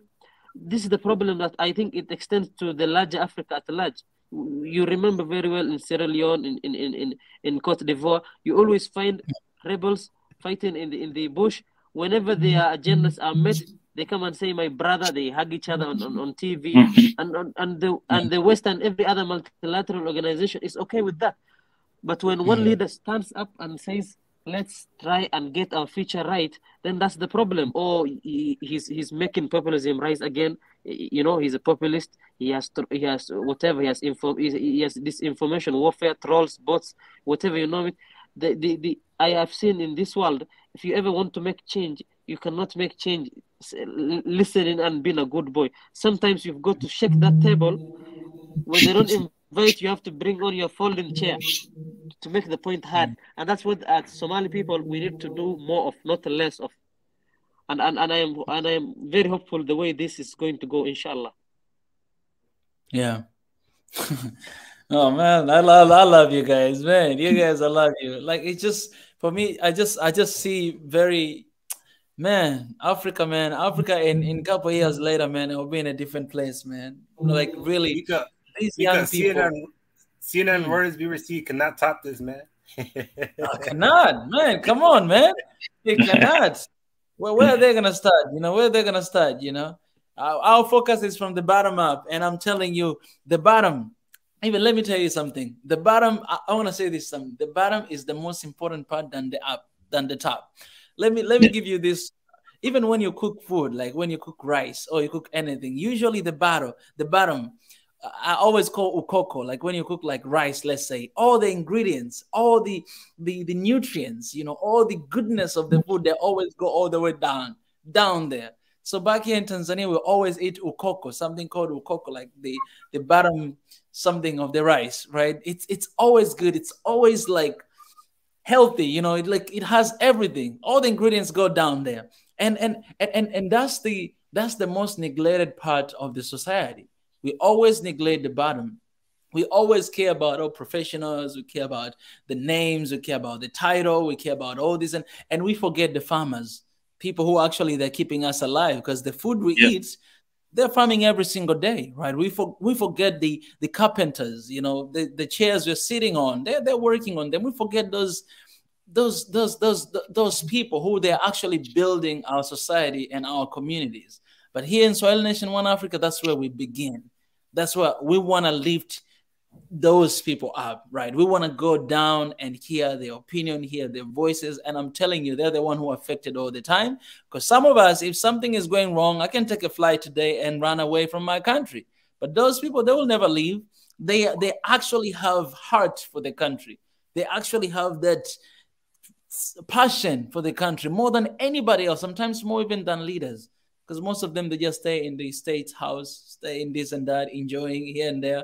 But those people, they're struggling, they're suffering every single day. And if we neglect them, we're not going to be like we're gonna be the same as all these other medias we're talking about today here.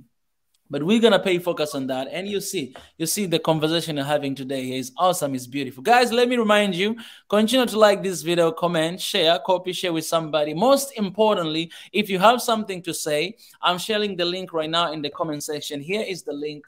Come through this link, come and raise your voice. This place is for all of you, and you can come and share. Well, Sami, I'll give you a chance if you have anything else to say, as I'm going to read this comment. Yeah, that's fine. I just want to point out right now what's happened is the first stage has concluded. They're doing the vote counting now after that. So hopefully we should get something with that. Yeah. So exciting times. Guys, we're not going anywhere. We're going to be here today as long as it takes. You know but I do want to point out to you, Zakir made an earlier good point, which is, we are operating African time here, so unfortunately, this could take quite a long time. So I just want to put out there, unfortunately, we might not be able to sit here throughout. If they obviously do everything, the job on schedule, we would have been done here within an hour. But, I think it could take several hours well into the night. So. But you really shocked me, Sami, when you say that actually previous president is running again. It really shocked me. I'm like, where is that happening? In this world, man, It's honestly the fallacy. It's truly mind-boggling. A man that everyone knows, every single Somali person that. When I went to Mogadishu, I've literally been pointed at, this is owned by Hassan Sheikh Mahmoud, that is owned by his wife, that is owned by his brother, this is owned by his stepbrother, so and so. I was truly shocked. Everyone knows that, but he's still running. You gotta wonder why is he running? The only reason he's able to sit on that platform is the current setup is allowing him, which is a selection process, which is based on money, which is based on other, groups, special interest groups, putting him on that platform. If today was a mandate of where people vote for the people, for the leader, he would not have been even on the ballot. That is honestly a fact. This is a guy, honestly, there's videos of him where he said, just before, I think this was like 3-4 weeks ago, he was giving a speech. So someone asked him, a lot of people, are saying that, to run the government on tribalistic sort of mandate is a bad thing. President, what do you think of it? And he said, "Oh, it's nothing wrong if you run the government governance as a tribalistic sort of situation." He said, "There's nothing wrong with it. We all believe in tribalism. Every day we use it at home. So therefore, if I'm elected as president, I'm going to reinforce that." Now, bear that in mind. This is someone that is literally saying he's going to run the country based on tribal lines. It's quite shocking. Zakir made a point earlier. He said, "Look, the reason." Let me add an additional context to it, and I do apologize, Micah. Is when they are saying that President Farmajo is not from the capital, Mogadishu, what they mean with it is his tribe is not from there. But bear in mind, he was born there. All these guys that are saying it are not even born in Mogadishu. But basically, they have a stake in it, some fantasy of my tribe belongs to Mogadishu, the capital, right? This is why they say in it. They want us to continue on that same path. The guy the guy that created Al-Shabaab, he was literally threatening the president 2 years ago. He said, if the president does not stop with whatever he disagrees with, and he said, I swear to God, I will go in there and take him out of the office. That is a real threat. I mean, this is the, Al-Shabaab founder. And today he's sitting there with a suit on, looking very presentable, and people think he's a viable option. I mean, it truly boggles my mind. And I hope all yourself and everyone else, it's the same question. The only way we will find ourselves out of this current situation, my last point, is if we do enact one person, one vote, because we will go past this whole shenanigans, man. Go ahead, Michael. Yeah, someone here is asking, I wanna add that question, and then you can reply this as well. Johnson is saying that if the West does not like Farmajo, he will not win. There's no free and fair election in Africa, unfortunately. They are still a colonized people. What would you have to say about this? Unfortunately to say, I agree with that sentiment. And a lot of Somalis feel that what we've been seeing is some of these people that are sitting around running against Farmajo would not have had any chance before if it wasn't. The only reason they're sitting there is because they have more money than him. The only reason why sometimes I'm worried the outcome of this election is because of the West and other interests. If they do not like Farmajo, they will flood the entire situation with money. As I said to you, these are MPs that are selecting the president. Now, why would they select it? If someone comes to you with $500,000, with $1 million, and I'm just a simple man. You know, I could dream about $1 million, and I'm being told to select the founder of Al-Shabaab or the other guy. They will select for him. So yes, the West do not like Farmajo, and I'll tell you why they do not like him. One of the things he said was to say, when we are solving problems internally with the Somali, you're not sitting at the table. One of the things that America and UK did was every time when there was a political disagreement or even any dialogue in any sort of capacity is they considered themselves stakeholders. They used to come into the room and sit there. And he said, absolutely not. He said, this is a Somali problem. This is one of the things I'm really proud of him the most, that he's trying to restore that national dignity that I mentioned to you earlier. Imagine you have problems with your own family, your siblings, and you're trying to solve it. And then some foreigner comes in and says to you, I need to be part of the stakeholders. What stake does he? He just got no stake in it. So that's one point they hate him. Another thing they hate upon him is that he tried to get rid of a lot of influence and is fighting corruption. They tried to impose, basically, UK signed an agreement with the previous president, Hassan Sheikh Mahmoud, when he came to London. And within there, they said there should be a limitation in terms of number of military personnel. UK wanted to limit. Well, Sami, do you want us to listen to this? No, it's fine. We can talk for a bit. It's fine. We will see the final results. All right. Okay. I've got other information going on, so hopefully I'll get people to message me, so I'll can feed it back to you guys. That's fine. So the point I wanted to make was what they're saying was they want to limit the number of soldiers that Somalia can hold. Now, why would the UK do that? I mean, they do admit that we do have insecurity issues, so why would they want to limit the number of soldiers? When Farmajo comes in, he said this agreement is completely no. We're going to try to rebuild the army. We're going to increase the number. So he signed a military pact with Turkey, who then promised us a higher number. I can't remember the figure, so I don't want to misspeak, but a much higher number. And because of that, we have literally secured and got rid of major regions within Somalia that Al-Shabaab has held for the last 15 years. That is a huge thing. America and the West do not want him for that. UK does not want Farmajo. So, of course, I am fearful, as the person that commented, I forgot what his name was, I think Johnson Smarter, I think. He said, I agree with him that I fear that if the West have decided that Farmajo is not the guy, they do not want to come back, they're going to flood the entire situation with money, and we're going to see a corruption like we've never seen before. That is my fear. And you know, well, Sami, I want to extend to that point, and that's my concern. Like, seeing this question, first of all, I felt really sad. I felt really sad that the destiny of Africa is being decided by someone else who is not Africa, someone who wants the interest for Africa, right? The question itself, it says, if the West doesn't like Farmajo, he will never come to power. That's the same thing or the same pattern we see in so many countries in Africa. If they don't like you, you're not going to be there, right? But that's the thing that I want to extend. Like, how did we get here that we actually have leaders in power, but we're not really in power because somebody else is in power, right? And they're deciding whatever the heck they want to do with Africa.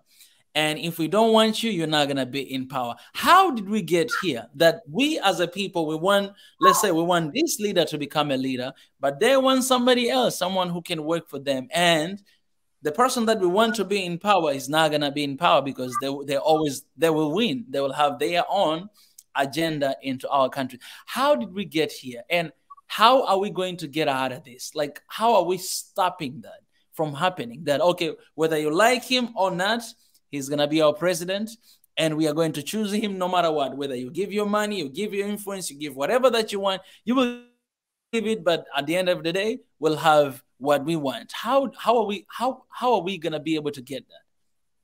Well, it's a system that been put in place in here. As I said to you before, Micah, on all even other sort of meetings we've had, you know, since the collapse of the government of Mohammed Siad Barre in 1991, what they've done is they imposed this 4.5 system that was put in there. You probably heard me say this a lot of times, but it's literally the genesis of everything that has been wrong with Somalia and still our legacy that's causing us a lot of huge issues. Effectively saying there's 4 main domains and there's a half of four main tribes and there's a half of worth of tribe. And within there, the constitution literally says if one tribe is, so if, for example, the president is Farmajo today, That means no one else, even if it's the best prime minister, if he happens to be from the same main tribe as the president, he can never gain power. He has to be completely something, a different tribe, you know, and that sort of system limits our sort of potential. It's not a meritocracy based. It's based on that, you know, very corrupt tribal system. And as long as that system is in place, is why we can never move away. You know, your question and the person that commented on him asked that, how can America or the West or anyone else say, you know, to have so much influence and power to say today we can get rid of the president? It's because the system that has been, as long as we have this 4.5 system and federalism in place, we will always be subjected to this. And that is the unfortunate truth in here. The guy that has consistently talked about to change that and to bring about one person, one vote is Mohamed Abdullahi Farmajo. None of the other candidates that are sitting here in your pictures have ever mentioned that. Why is that? Because the West do not want this. They want the continuous perpetuation to it. And today, he's vulnerable. Farmajo is vulnerable because now if they flood the money and they give these MPs more money than he has, not only will they defeat them, this is the scary part of it, not only will they defeat them, they will make sure in the next 4 years, there will be no more one vote to come in. Now you have to remember, Farmajo held an American passport. He was an American citizen. He's lived in America ever since the Civil War broke out. When he became president, he said, look, I'm going to show you how much I'm committed to my cause. I'm not just telling you, you know, just fancy words. He denounced his American citizenship. He said, I don't need this passport anymore. That's the major, you know, he shows his commitment.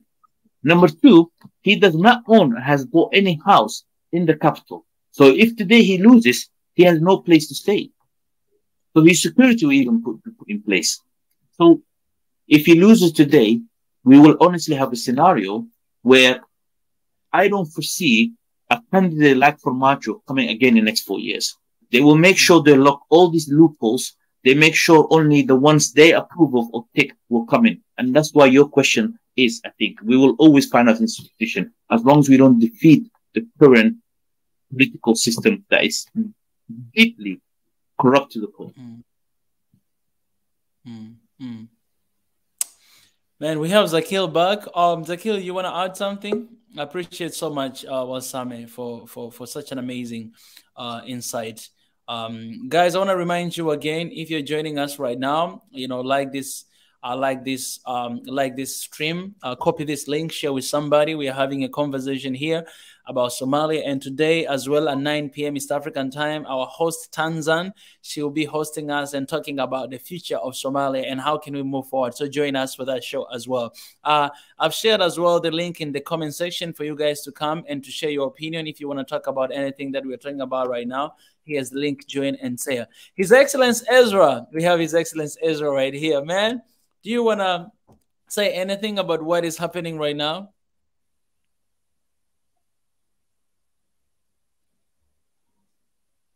Okay, His Excellence, we're losing him there a little bit. I'm just reading up some comments so I can give you some feedback. So just bear with me for a sec. Michael. No worries, no worries. I appreciate everybody who is joining, everybody who is commenting. That means a lot. It means a lot. We're gonna be going through your comments as well. In due time. But we really appreciate. Johnson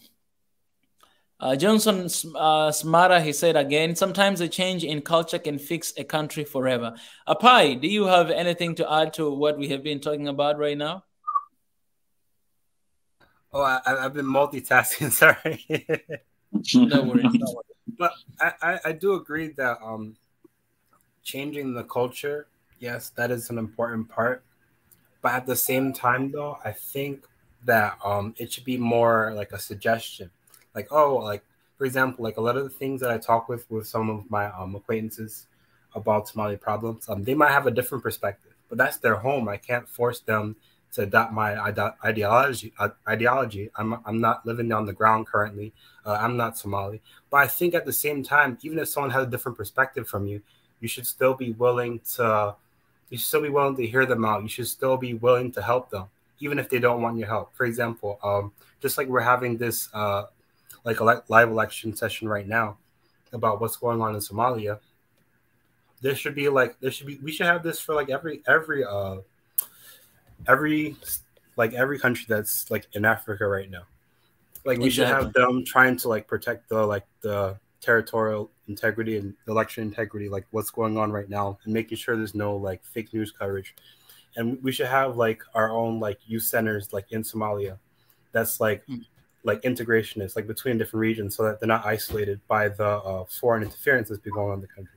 So I do agree with changing the culture, but Somali culture, there's a lot of different tribes, as Warsame like talked about before in the past. And I think like we have to better like understand the culture of Somalia before we try to change it. But also at the same time, we should still support them, in my opinion. Yeah, 100%. Absolutely.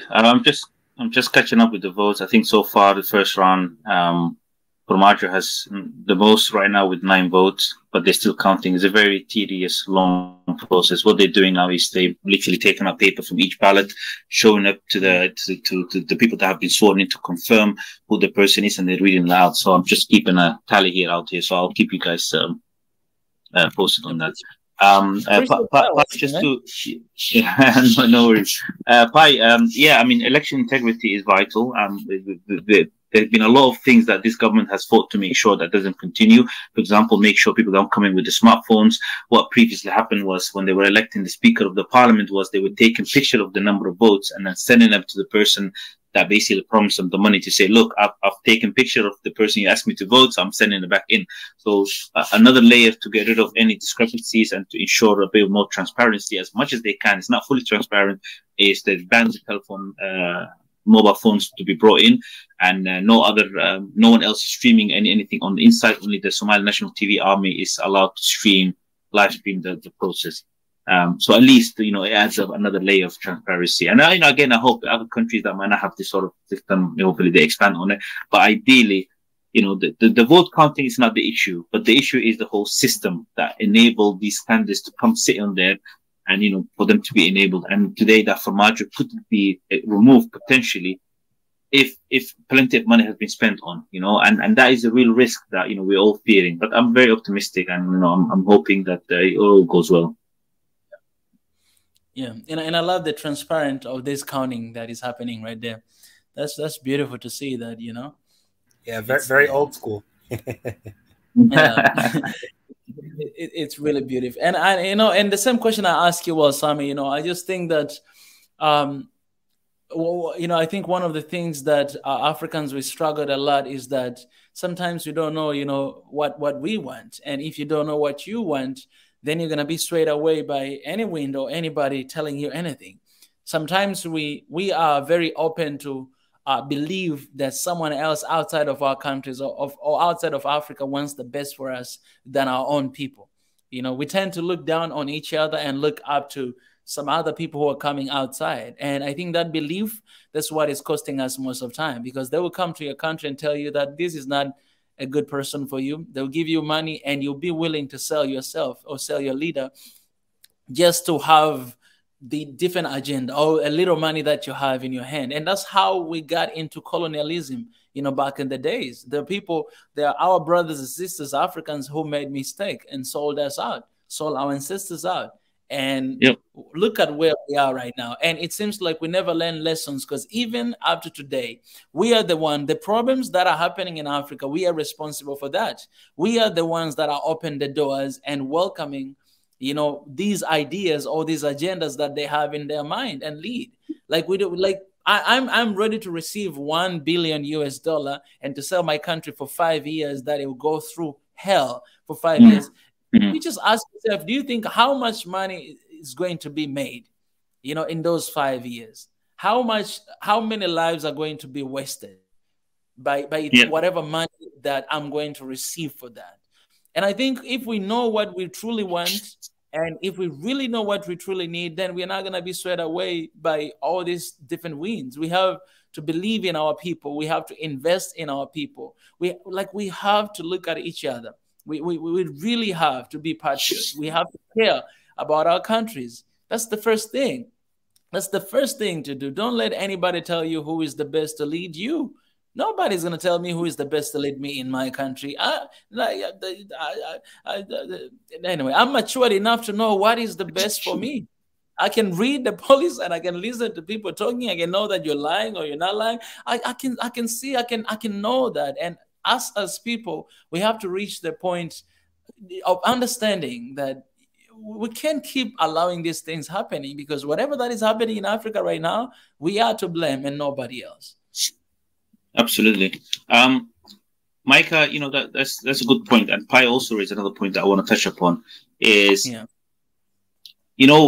media is an important informer, as part of the national dialogue. They're supposed to inform and educate the people. One of the things that happens in a lot of countries around the world is the media itself becomes very biased, becomes, be controlled by a special interest group.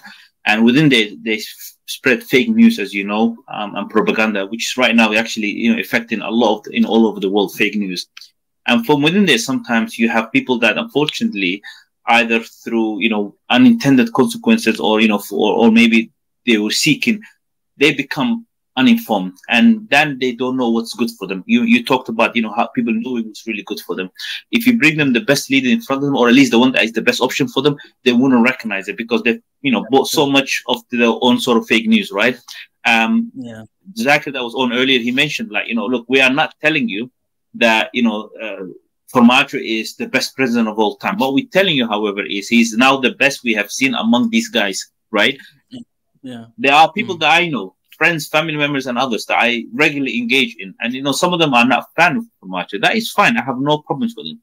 End of the day, there's no issues with you having different, opinion of, you might not like what he does. I have some disagreement with some things he's done, but, I look at the greater picture. And that's what I try to do, people. I say, look at the bigger picture, right?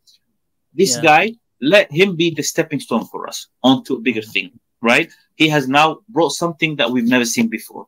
Let's build upon that. So if he comes back now, then maybe after 4 years, we will have someone else that has seen what he's been doing, and then we'll bring even a much more stronger and better argument to it. So, by your question, your point is also very point. Like, we are not, hating on someone just because they have different opinion of us. We want to educate them. I generally engage with a lot of people. Every time when I hear they have, different opinion, or they might not be informed about the matter, I sit down with them on the substance. I tell them, this is what he's done. These points, I always carry with them a list of things that this government has achieved. Which part of it don't you like? Don't you see, like, you can disagree with the man. You might not like the man personally. That is fine. But have a bigger image. Think about the bigger picture. Wouldn't you want Somalia to come back? Wouldn't you want a stable Somalia? We all go back to and rebuild and, be happy and, raise our kids and families and all these kind of things. That's what we all want, man. But in Somalia right now, you have the privatization of so-called Somali media. Some of these guys that are sitting here as the running for president, they own some of these medias.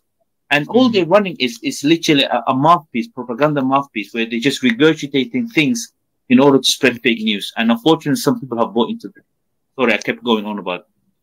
Yeah. Go ahead.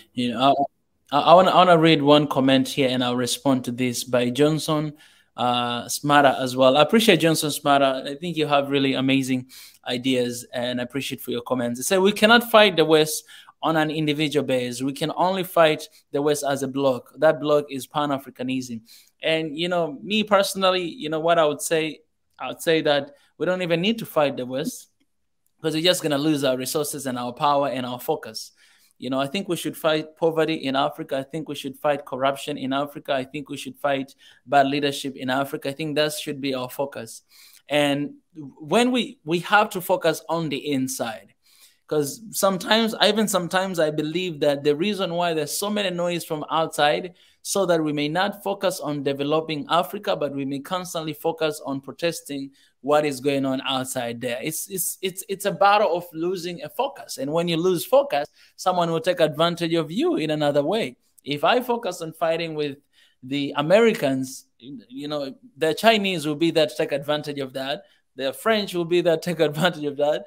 Oh, Turkey, they'll be there to take advantage of that. Oh, whatever, they'll be right there. So our focus, I believe our focus and our fight should be in within.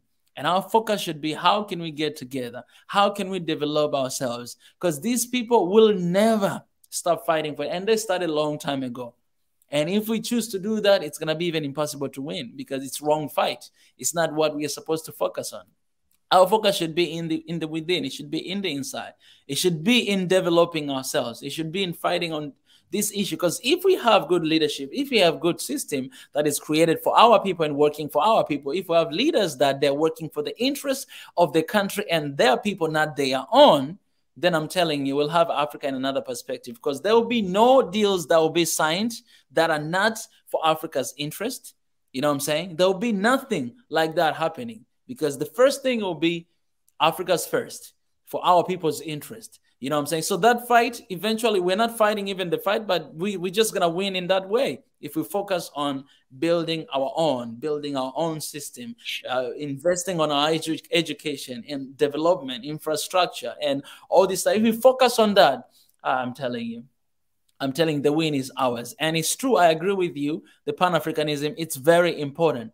That's why we always promote One Africa. It's very important. Look at this. This is beautiful stream we're having right now. We have Africans coming together here talking about the election in Somalia and how it is so important for the rest of Africa.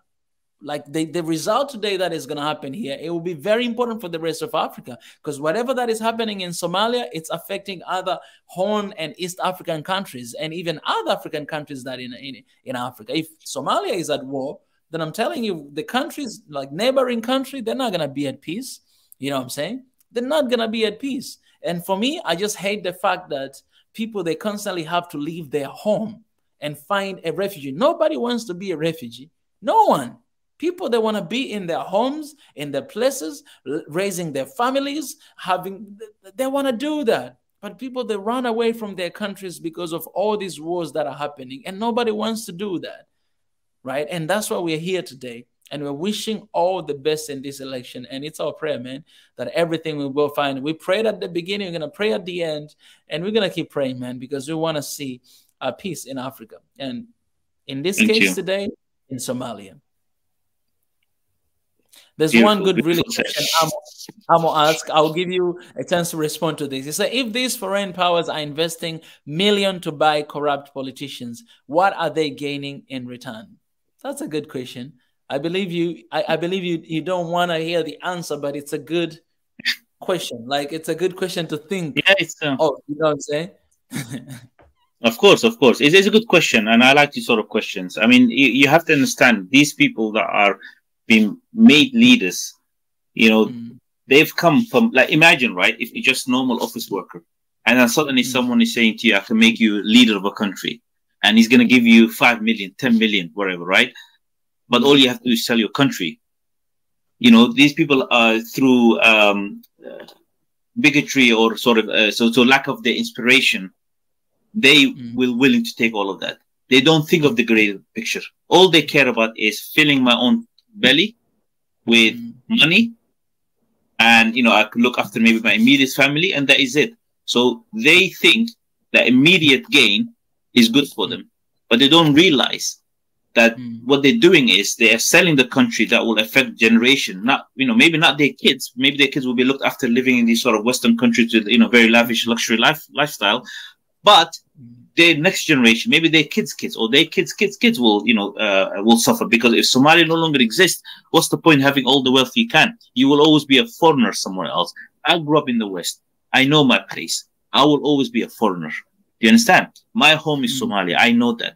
If someone comes to me, you know, today, you know, giving me like, you know, 10 million, whatever, if I accept that money and I sell the country, that is really the, you know, lack of my aspiration. And that's the thing. These people, what they're getting, just to go back to your question, I'm sort of seem a bit unfiltered here, is they're getting immediate cash injection. And then some of them actually go and build houses in Kenya and UAE and, you know, abroad and other countries. That's what they're getting. Yeah. So just to answer that question. Indeed. I love that. Pi? Yeah, I have a question for Osame. How do we better protect the young generation that have a lot of ideas that they want to run, whether it's election in like Djibouti, or whether it's Somalia got beat in Ethiopia, whether it's in northern Somalia? How do we support these kind of people? Because I hear a lot of there's about 10 or 15 different channels that are like us that talk about these kind of issues. And I've heard a lot of intelligent Somalis, but people like them, they feel like they're not necessarily the federal government, but they feel like they can't speak out. like about certain things. Like, how do we support these kind of people so that the future like is not in jeopardy? Like these kind of people get into office so we can have a better Somalia in the future, in your opinion?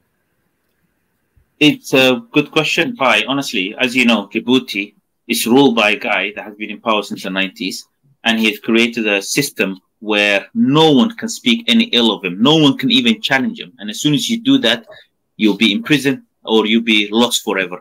I know people personally who have had family members that escaped, run away from Djibouti, and then people followed them in the country they run to, and then got injured. Some of them, gouged their eyes out. They got made blind because apparently, they spoke out of, some of the things that was happening there. Somalia would have been an ideal solution to enable those youth. Somalia is actually, I would say, as much as insecure, has even more of a political freedom expression than Djibouti and north of Somalia, actually. North of Somalia, again, the same thing. You cannot express any opinion. You cannot speak of the Union of Somalia. You cannot criticize those leaders there. Just to put into context for you, 4 weeks ago, about 22 journalists have been put in prison for simply reporting on some riots that happened in prison. It's actually mind-boggling that, people are being suppressed so bad. So, look, we want Somalia where you enable to youth freedom of expression. Let people say what they want. Let people express their political aspiration. I want a Somalia where someone could stand up and say, you know what, I don't like Farmajo. I hate him. I want him to lose. That's fine. You need to be able to let people do that. But if, these regions that you mentioned, or Somali Galbeed, where people, the moment they speak out, they either disappear or they be intimidated or they cannot express anything else. That is the issue. So Farmajo, again, I go back to my initial point, was one of the things he has consistently talked about was to say, I want to encourage the youth to participate in the political discourse. Even some of the parliament that has been elected recently, I think the average age has actually dropped. There's a lot of young people that have actually joined the parliament now, and that is actually a good thing as well. So the more we get political engagement from the young people, the more there is hope, because young people, a lot of them, they understand this is their future. If they do not take any actions right now, they're gonna suffer. All these old people, they have lived their life, they have their families, they have their wealth. Like the two, former president I mentioned to you, and the former prime minister, and the guy that's saying on the right side with the glasses, drink water. That is the president of the regional government in Puntland. He has also been imprisoning. In fact, there's a war that broke out in the region there just because people, spoke up a bit against him. These people do not want that sort of a political, healthy, diverse discourse between people, especially youth. Somalia, as Saker mentioned, 70% of the population are under the age of 30. Internet usage in Somalia is extremely high. 80% are actually used via mobile phones. That shows you a lot of youth people are using their phones in order to engage and participate. You need that sort of level of information where people can express their thing, post things on social media, talk about the leader that you want, talk about the change you want to see. That's what I want to see in Somalia. And I believe, and again, this is the president, what he's done consistently is in talking to these young people to say to them, come join the table. This is your time. If you don't join the table, someone else will speak on behalf of you. So ask even myself as well. This is why I'm starting becoming a bit more politically engaged as well, because if I don't speak out, someone else, some old guy might step in my place and start speaking about things that I might not agree with. So we all have to take back the initiative. We all have to participate and put our involvement in there, in whatever capacity that we should. Mm-hmm. Indeed. Beautiful. Guys, I want to appreciate those who are joining us right now. I appreciate you guys. Wherever you're joining from, you can let us know in the comment section. But most importantly, copy this link, share with somebody.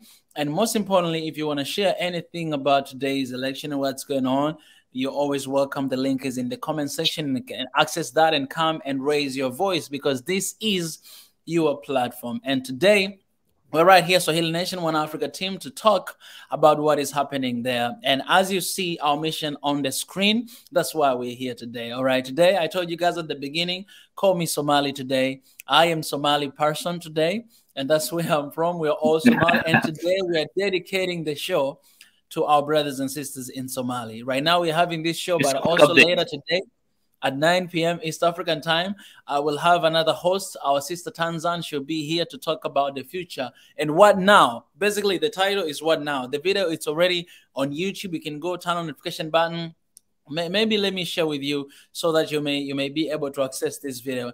It's already there on the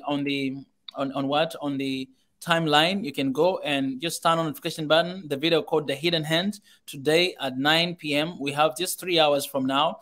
Our sister, she'll be here to host this another show. Talk about what now? Somali election results. So after we receive that, then what now? Here's the link. You can go and turn on the notification button to get ready. That's on Sunday. Tomorrow, Monday, I'll be having exclusive conversation with 2 people. One lady from, I know you guys, you know, Amena and Elias.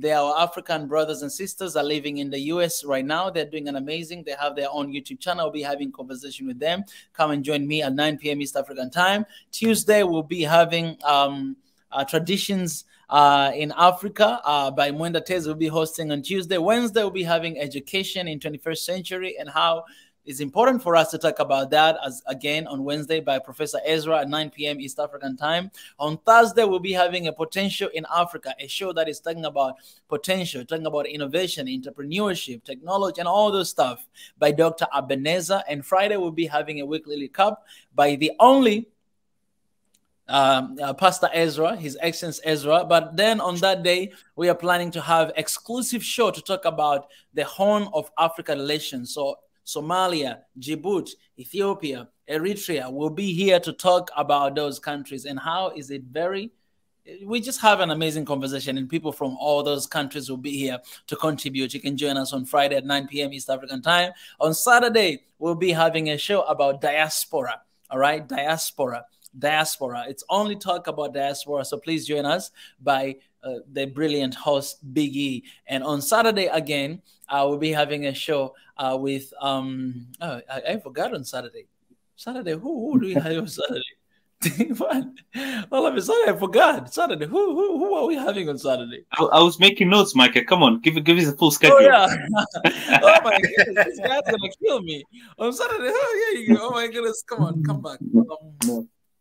Saturday. It's Dang, man, I don't forget that easily. Sunday, I know it's Big E. Yeah, I know Saturday. I know. Okay, I mistaken. Because I started with Sunday. Yeah, Saturday is Big E and Sunday is Monatez. Yeah, I started with Sunday. That's why I forgot. Anyways, guys. Okay.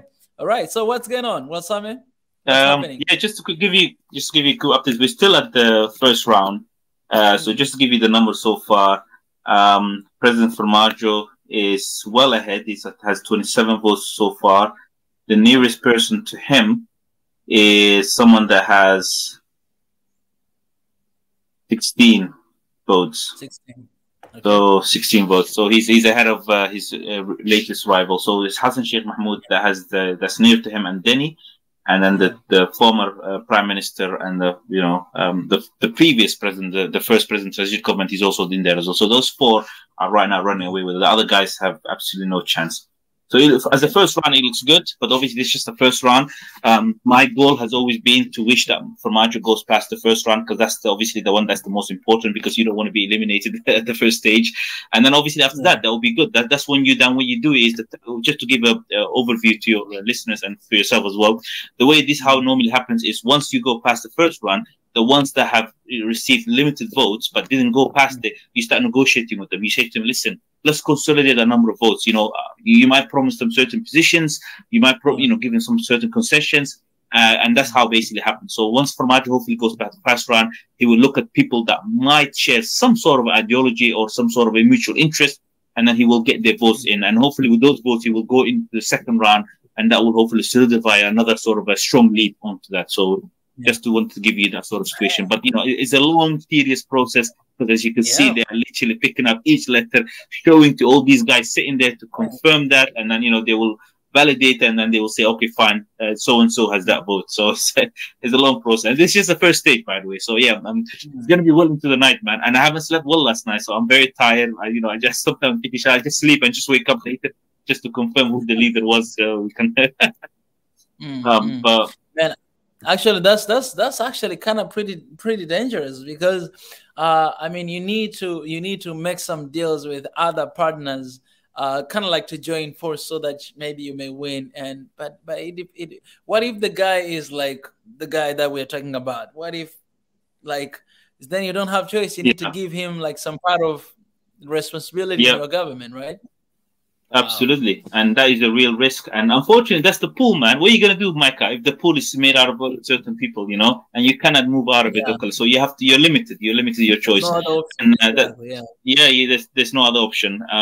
You know, but again, as I said, I don't mind at the moment, you know, working with certain, you know, less devil, because what we want is for him then to prepare that one person, one vote. That is the only way. That's the only way out of it. One of the questions, I think, was Johnson or someone else, can't remember.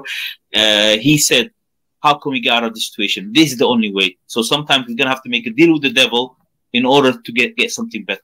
So, but he needs to get elected first. That's the big thing. A lot of speculation was because once, you know, the Speaker of the Parliament, Deputy Speaker of the Parliament, and also the Speaker of the Upper House and the Speaker of the Deputy Speaker of the Upper House, they've all been also elected in similar fashion. And that has been, for some people, been sort of the prerequisite, or at least the trends of what to expect for this presidential election. And, you know, again, that's the same thing. Like, we expect for much to go past the first round, hopefully. And then after that, making some sort of, you know, a political dealing in the background in order to get something voted. And then after that, hopefully move forward with a strong lead. That's the only way forward. And then hopefully, you know, if these people, you know, maybe you can change them. Maybe you can, like, you know, sort of convince them that, you know, that what they own, what they believe in is deeply flawed. And, you know, maybe they can join a stronger unity once Somalia forward, you know. There's important, from what you talked about in his last speech, he mentioned, look, there's last 4 years I've done so much, but there's still so much left to do. He talked about the issue of North Somalia, you know. We need to solve that. He wants to solve that in the next 4 years. That is a major milestone he wants to do. He wants to keep increasing, and he wants to defeat Al-Shabaab. He wants to secure Mogadishu, the capital city. So there's, you know, major things that he wants to accomplish. And I really hope, man, I really hope, as a fragile country that we are, that, you know, political stability is what a lot of people see, and, you know, hopefully cooler heads prevail to see that, you know, that political stability is absolutely key to us, to our progress. Well, let me ask you this question, Wasame. Wasame, so we know that the challenge that we're having with the election right now, that people actually, they don't get to vote. So it's kind of like limited. People might want this person, and then at the end of the day, they might not get him or her because of the system, the way it is. But so when do you think we'll be able to, you know, to vote? Don't you think that should be one of the, like, main agenda of any leader that is coming right now, to actually consider maybe in the next election or something that people will be able to to vote for themselves? Yeah. Yes. When President Formaggio got selected 5 years ago now, that's one thing he promised. He said, I will make sure by the time this election happens, one person, one vote happens. That's one of the reasons I jumped on him. That's one of the reasons I was really a big supporter. I straight away, you know, I fell in love with that message. He entrusted the Prime Minister to go and fulfill that mandate, you know, to say, go and do that. You have a full mandate from me now. You have the full power, you know, exercise anything to get that done. So, you know, there was the National Independent Electoral Committee that was set up, who was then should have been tasked to sort of do that. And one of the ways to achieve that was to create a national identity. You know, Somalia, we have, you know, people with still, you know, there's no form of ID. So if we roll out national ID cards, that means that people can be automatically enrolled to vote. And then you can hold election in certain regions for people then to go vote, even regions that are, you know, considered less safe kind of thing, right? You can still secure it enough to make sure people come in and vote. Unfortunately, that hasn't happened. And President Formaggio still talked about in the last election, you know, this was undermined by the Prime Minister that was there at that time. He's actually sitting there looking at his phone right now. That's the guy sitting with the guy with the white hat and the blue suit. That was the former Prime Minister of Somalia, Hassan Ali Khayre. This was someone I was a big fan of him. You know, he done some really good job as well. Like for 3 years, he's, you know, he was ruthless. He was efficient, ruthlessly efficient. But unfortunately, he had other agenda. He wanted to become the president, and that's the reason he didn't want the one-man vote to happen. So in order for us to move there, Formaggio needs to come back. All these other candidates have not talked about it. They have expressed no interest at all to do it one man, one vote. So once we get there, what needs to happen is there needs to be a rollout, especially in the first year, the national ID card, give it to every single citizen. Get that same system automatically enrolled for them to vote for election.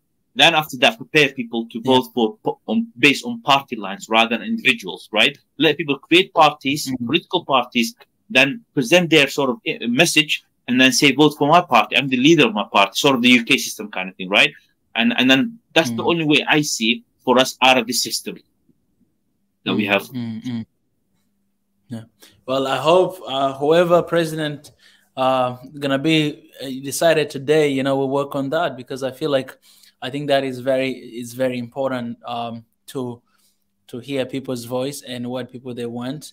People, they should have that ability to do that in whatever form that is gonna work for Somali people. It's amazing. And even this form right now, as long as we have peace and we have unity, what's happening today, I think it's a big step. It's a big step from looking at where we're coming from to where we are today. So I think we should also recognize and acknowledge that today. Yeah, my people. Go on. No, please go on, my brother. No, honestly, I was just gonna, regurgitate the same story I said to you before, man. The youth are dying for the change, man. They really are, man. If you see TikTok, social media, man, they're all crying, man. Like, we hoped, we wish we would have voted today. They would have. None of this issue would have happened, man. But go ahead. Yeah, indeed, man. Oh, sorry, Mika. Is every region allowed to vote? Yes. Oh, okay. You mean currently, or you mean going forward to do the Somali Galbeed and in northern Somalia and all the other regions? Oh, no. The Somali Galbeed is not allowed to vote, and same thing with NFD, because technically it's still not part of Somalia. But, however, the Somali constitution says that anyone that has a Somali father, paternal side, is also considered Somali. So what we've seen is a lot of people from those regions cross over into Somalia and participate in the political discourse. We actually have people, some of them even running, that are born in those regions, and obviously they're running for political seats. And sometimes that could create a bit of a security issue as well, because when you have people that have dual sort of loyalty, and then also they participate in Somali politics, it creates a tension. We've seen politicians that have come actually cross over from Kenya that have actually participated in Kenyan government, and then they're now running and they've been elected actually as a member of parliament. And then the question lies, it's that we have to then have an awkward conversation.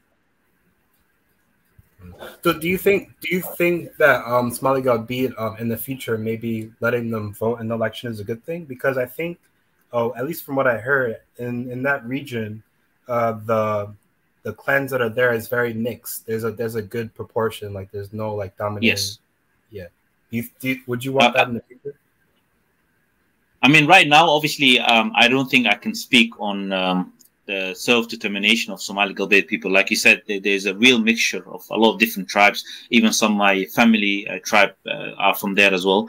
But obviously, technically international law and borders obviously stipulates that that's part of Ethiopia. So obviously, there's nothing we can do about that.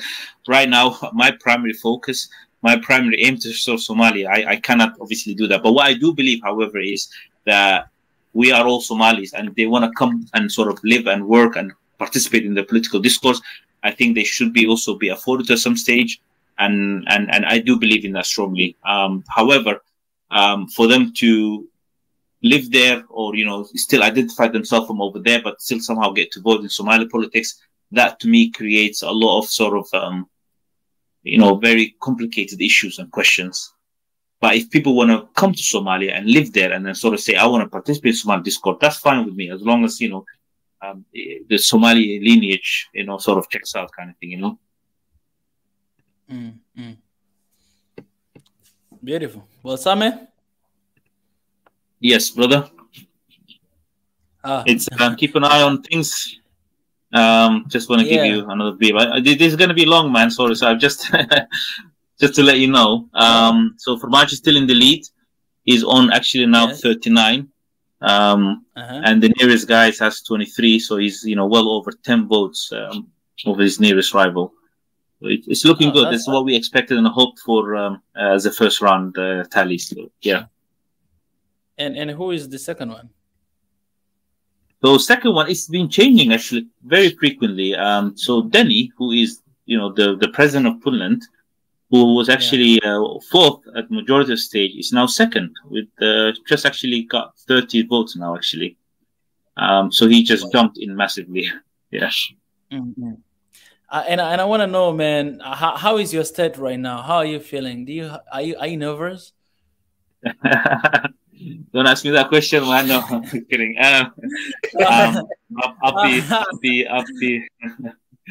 I'll be lying to you if I say, obviously, I'm not a little bit, obviously, apprehensive, a little bit sort of, I wouldn't say concerned, but obviously keep an eye on the pulse. But still, I'm confident, man. My main thing has always been getting past this first stage. Then after that, if you ask me the question, I'll tell you I'm a nervous wreck, man. I'll be nervous. I'm like, I can't do this, man. I need to jump from the fever. I'm telling you, you ain't going anywhere. I'm not leaving you today. No matter what, I'm not keep you here today, you know. But yeah, man. Like, man, it's very important day, man. Like, it's very important day. And it's very important day, man. I don't even want to say, but it's actually a very memorable day as well. It's actually Formaggio's got 40 now, which is quite amazing. The reason this day is actually significant. President Formaggio picked this day, 15th of May. It's the day the Somali Youth League. This is the a movement that were fought the colonial, or the former Italian and the British. So we commemorate this day, the 15th of May, in remembrance of the Somali Youth League. So he picked this day for the election. So this is why this day holds a significant, in the hearts of Somalis. And hopefully, with that in mind, we'll also get favorable results. That's incredible. That's incredible. It's very significant. It has significant meaning, of that. Yeah, that's incredible. Wow. Yeah, my own father was part of the Somali Youth League. It's a movement that is holds a special place for a lot of Somali people. Very Pan-Africanist, and I think that yes, absolutely. So it's a good day, man. 15th of May. Hopefully, I hope we will also remember for good reason today. I might be talking to the future president of Somalia. You have my vote, man. I'm not from Somalia, but you have my vote. What's up, man? Yeah, you need to come to Somalia first. Both of you live here for a bit, then you can vote for me. I will have 2 votes to vote for then. I'm coming with you this year, guys. I'm going to Somalia this year, and while Sam will be in charge with me, I asked him if he's gonna give me a house and all that stuff. He said yes. So me and Walsame, we're coming there. Pai, you can join us as well. Walsame, as well. He's the man. He's the man. He will take care of us. Man, it'd be almost awesome. So for officially you will show Swahili Nation family, Somalia, exactly. The real Somalia, on the ground. That would be really awesome. I cannot wait, because I know we talked about this, and you say that you're gonna show me a lot of places. So my job will be just to do that. You know what I'm saying? I'm always grateful with what. I'm also someone that will also be learning and seeing new things for the first time as well. You have to understand, I didn't grow up there, so for me it's also going to be I've been there recently, but this I was only there for a very short period of time, but it will be also a very emotional trip, so fulfilling, belongingness, it will hold a very significant place in my heart as well. But I really hope, man, that it all goes well today. That's even incredible. We can have Zakil right there. Zakil, then he will be the guy that Zakil will show us around, man. Yeah, he knows all the places. You know what I'm saying? Yeah, absolutely. Sounds like a good plan. I want to tell you this, man. Well, Same, don't you dare to say that. Oh man, I forgot. I'm already in Somalia. No, don't do that to me. Don't do that to me. Because I am serious. I'm dead serious. Listen, we will talk, man. We need to sit down one time, man. So it'd be good. I really want you to experience Somalia for the first time. Ever since I've got to introduce the Swahili channel, I've seen the love you have for Somali, man. Somali culture, Somali country, man. And I really want you to see that for yourself, man. I appreciate it, man. You know what's funny about that is I've learned so much about Somalia from you that some people, they're always mistaking me. They're always mistaking me for really? Somalia. Because you know a lot. Yeah, it's funny because you know a lot about Somalia that because you're connected to what's going on the ground that a lot of people don't know because they don't have the inside information. So I'm glad that you're with us. I really appreciate that, man. Look, I know my limitation. I'm not obviously an expert at it. I'm learning. I'm still learning, man. So whatever knowledge that I've just literally learned myself, I'll share it with you guys, man. So that's all it is. Well, it's something that I believe in. When you believe in something, when you have passion on it, man, you have to go in there. So I'm still literally learning my history, learning what's happening there. You know, I'm very much invested on it, man. You know, I've created a sort of a news organization with a group of people last year that have been doing very well. You know, sometimes when you believe in something, you gotta put some skin in the game, man. You gotta, get involved and get your hands dirty, and that's all I'm doing, man. Man, like just the fact that you are Somali and you love your country, that's give you, I mean, all the rights to talk about it. And as Pai says, even myself, I've been learning a lot. For example, about elections, about the system there is something that I didn't know. Like there's really deep things that it's hard to read from the books or all this kind of stuff. But always, some of you have been, giving us a lot of knowledge about that, and want to appreciate you. Thank you, man. Same likewise. Guys, all right. Let us know what what you have in the comment section, and don't hesitate to join our conversation. The link is right here. We ain't going anywhere. We're still right here. We're going to cover this as long as we can. And yeah, this is the link in the comment section. Please join us and let us know. Somebody's asking. I'll ask you this because it's in the comment section. Say, what are the pros and cons of Farmajo? So the pros are, this is someone that has come in that hasn't participated in or had involvement in the downfall of the previous government in 91. The reason that it's important qualifier is some of these guys that are sitting there running for president, they've actually were involved in either through militia armed struggle, killing, stealing lands and all these kind of things. He's someone that he worked as part of the foreign affairs Somalia in the Washington embassy, and he stayed there ever since. So he's come in with a completely new perspective. He's actually, he's educated academic. He's actually written a thesis as part of his master's. I read it, talked about a lot of, the current tension and sort of, the bugbear of what's happening with Somali society. So he's someone, and I would say that one of his biggest pros is that he truly believes in, Somali nationalism, restoring that dignity. He talks about it consistently. That is something that has truly resonated with me. He has even myself awoken something that I never thought existed. Like someone that just says, listen, forget tribalism, let's restore the country, So that's one of his biggest pros. The other thing is he's actually very diplomatic. He's the way he approaches things is he always looks for compromises. And that's also sometimes his cons as well. And one of the disadvantages is that he's always very eager, to settle differences, to actually talk things out. And a lot of times when you're sitting at the table with people that are so belligerent, that have no interest to compromise at all, and you're overextending your arm, then you will always tend to lose. So I would say that is his biggest advantage and also his biggest disadvantage. I've seen a lot of times where, the biggest thing for me was the one person, one vote. He had to compromise on that. That was his biggest initial, because there were people on the other side that was, not willing to compromise at all. The other issue is that we had to create a federal member state in the north of Somalia. There are people, as I mentioned to you, there are people that claim now there are a country over there. But there are other families, other tribes there that feel like, we're not part of this. We are still part of Somalia, but they have been subjugated. They don't have a voice.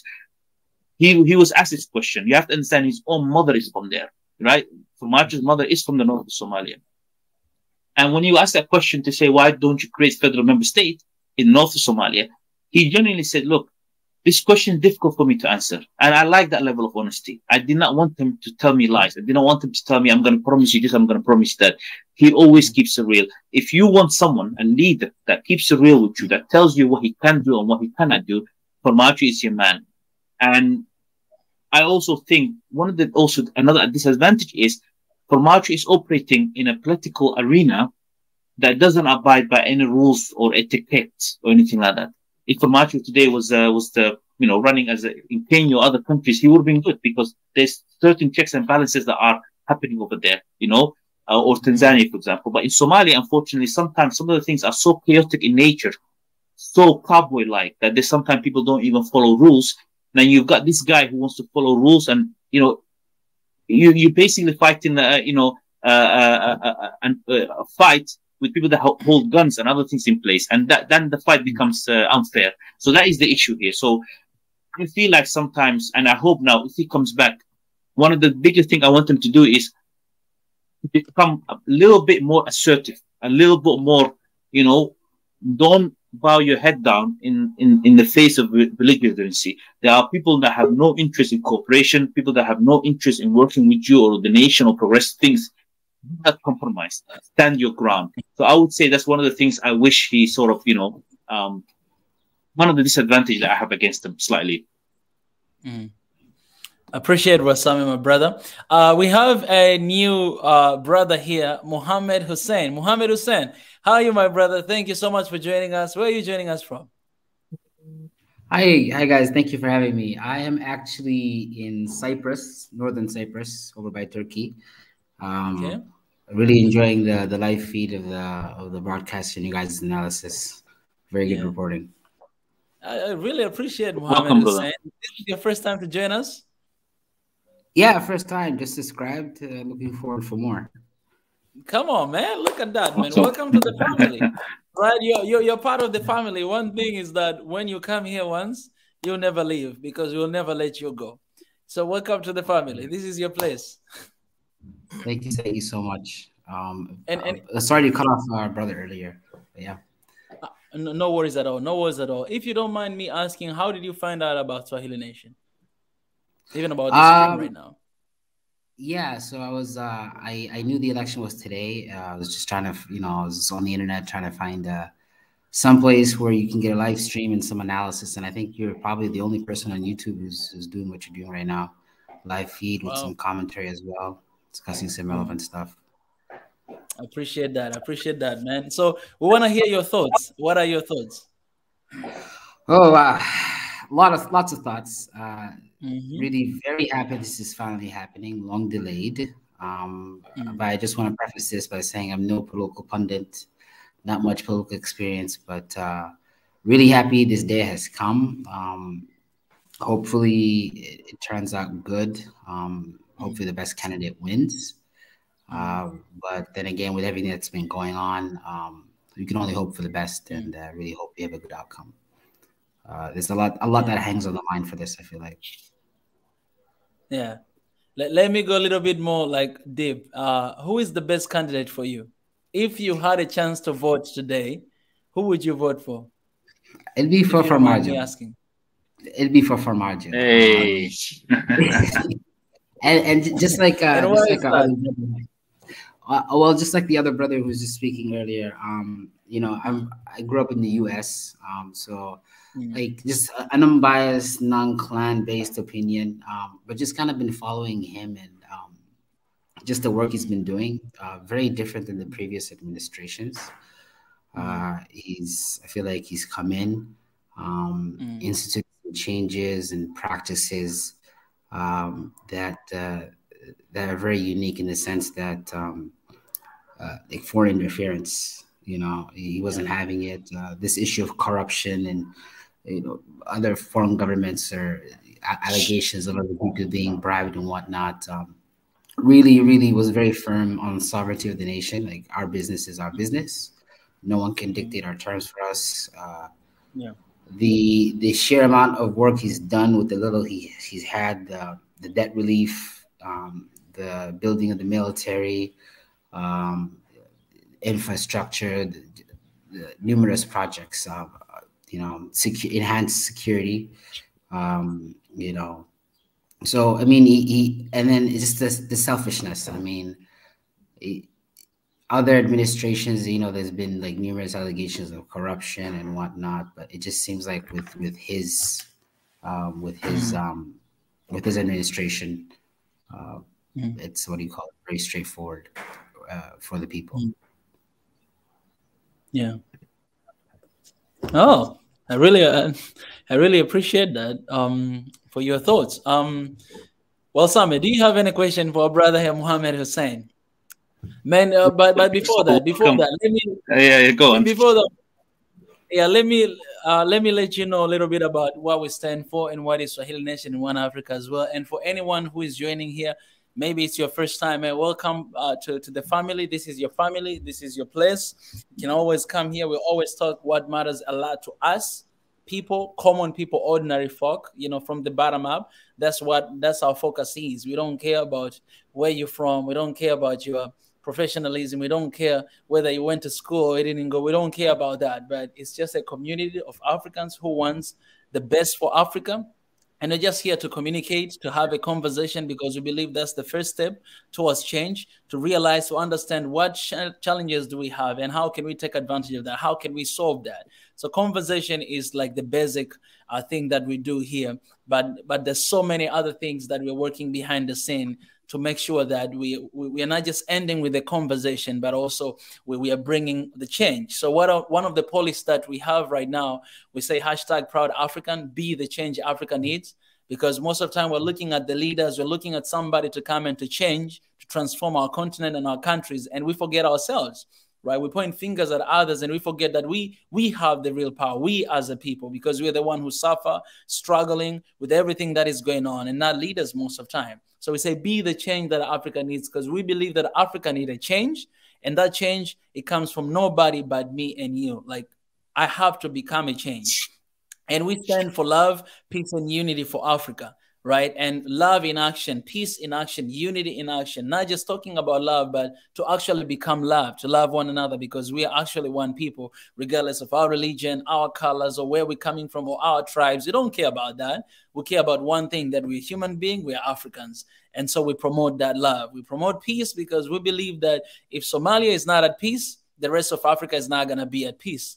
Right? So if your neighbor is not at peace, you're not going to be at peace. If your neighbor doesn't have food, you cannot have food. You know what I'm saying? Like we understand and we stand for, for one another. So that's why we promote peace for Somalia or for Ethiopia or for Tanzania or for any other country out there, because we depend on one another. We cannot just sit back and celebrate when one country is going through troubles, because they're our brothers, they're our neighbors. And I always say this, that Africa is one big family with 55 different children. 54 countries we have in Africa. That one is diaspora outside of Africa. So together, we're like 55 different children. And it's just one family.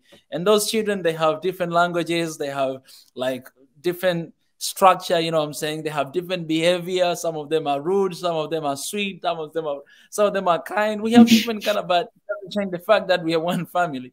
You know what I mean? So that was stand for. And unity, we believe Swahili Nation, the mission of Swahili Nation is to actually have one Africa. Because we believe that there's nothing we cannot do if all of us we come together. We fight together.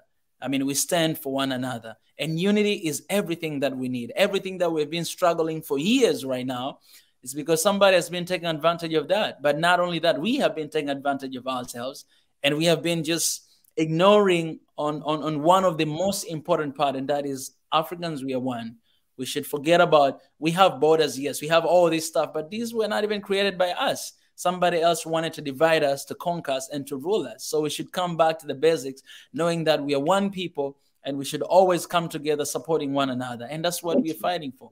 We might not get one Africa on papers, because that's what our forefathers have been fighting for a long time. But here in One Africa, Swahili Nation, we are fighting one Africa like this, what I'm talking about right now. Like you are Somalia, you are from Somalia, I'm from Tanzania. Pai, he's an African in Caribbean. And we have so many other people from different places. But today, right now, we're having conversation together. This is One Africa we're talking about. Tomorrow, I'll be able to go to Somalia with my brother Walsame, and I'll have an amazing moment of my life right there, because I'm African, right? People will see me, will treat me just like another African. I went to Ethiopia, I experienced the same thing. I didn't know the language, I didn't know anything, but they welcomed me because I was just there to learn. I was just there to enjoy. I was just there to see the other side of Africa. So basically, in summary, there's so many things I could tell you right now, and so many videos we have here, you can go through them. But Dad, it's a little bit of summary for those who haven't been here before and it's your first time to join. Man, this is your place. And if this is something that aligns with you, something that you believe, you have to know that this is your home. So every single day we have shows here from Monday to another Monday. starting from Monday 9 p.m. I'm the one that hosting. I always have conversation with different people, CEOs, YouTubers, just different conversation. It's right here every single Monday. That means tomorrow 9 p.m. I'll be having another conversation with another two people, amazing couple, one from Ethiopia, another one from Sudan. They're doing, family together. It's going to be amazing conversation. On Tuesday, we have another platform called Traditions, African Traditions. So we have our sister called Tanzan. She always hosts that show just to talk about African traditions, African marriage, what kind of traditions we should keep, what kind of traditions we should not keep, and all those stuff. So it's a very interesting show. On Wednesday, we have a show about education by Professor Ezra, the brain. He always come here to talk about education in 21st century. How can we transform our African education? That can be something that can actually transform our mind and help us to actually transform Africa. On Thursday, we have Potential Africa. It's about innovation, technology. It's about all this stuff. We have Dr. Abeneza. He's hosting that show at 9 p.m. East African time. On Thursday, Friday, we have a show. It's just weekly recap. We're talking about everything that has been happening, the shows that we've been having here in Swahili Nation, and some other spontaneous things. But this Friday, we'll be having a show about Horn of Africa. So we'll have people from Somalia, from Djibouti, from Eritrea, from Ethiopia, and we'll be talking about Horn of Africa relationships. So that's a very interesting show. You guys, you don't want to miss. On Saturday, we have Diaspora Talk, Diaspora Conversation. That show is just dedicated for diaspora. And there's so many different informations we get there. So you guys, you can join that as well. And on Sunday, we basically have political show. It's called The Hidden Hand. And again, the same time, 9 p.m. East African time. Even today at 9 p.m., we'll have our host will be hosting us here talking about, I know we'll be having already the results of Somalia. So we'll be talking about what now?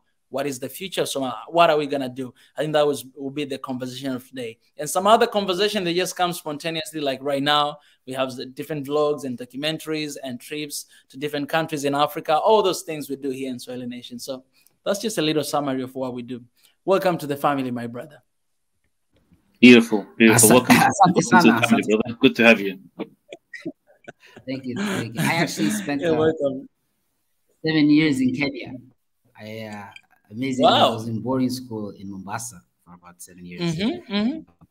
Yeah. Swahili. So you joined the right platform with Swahili Nation. That's one Africa we're talking about. Yeah.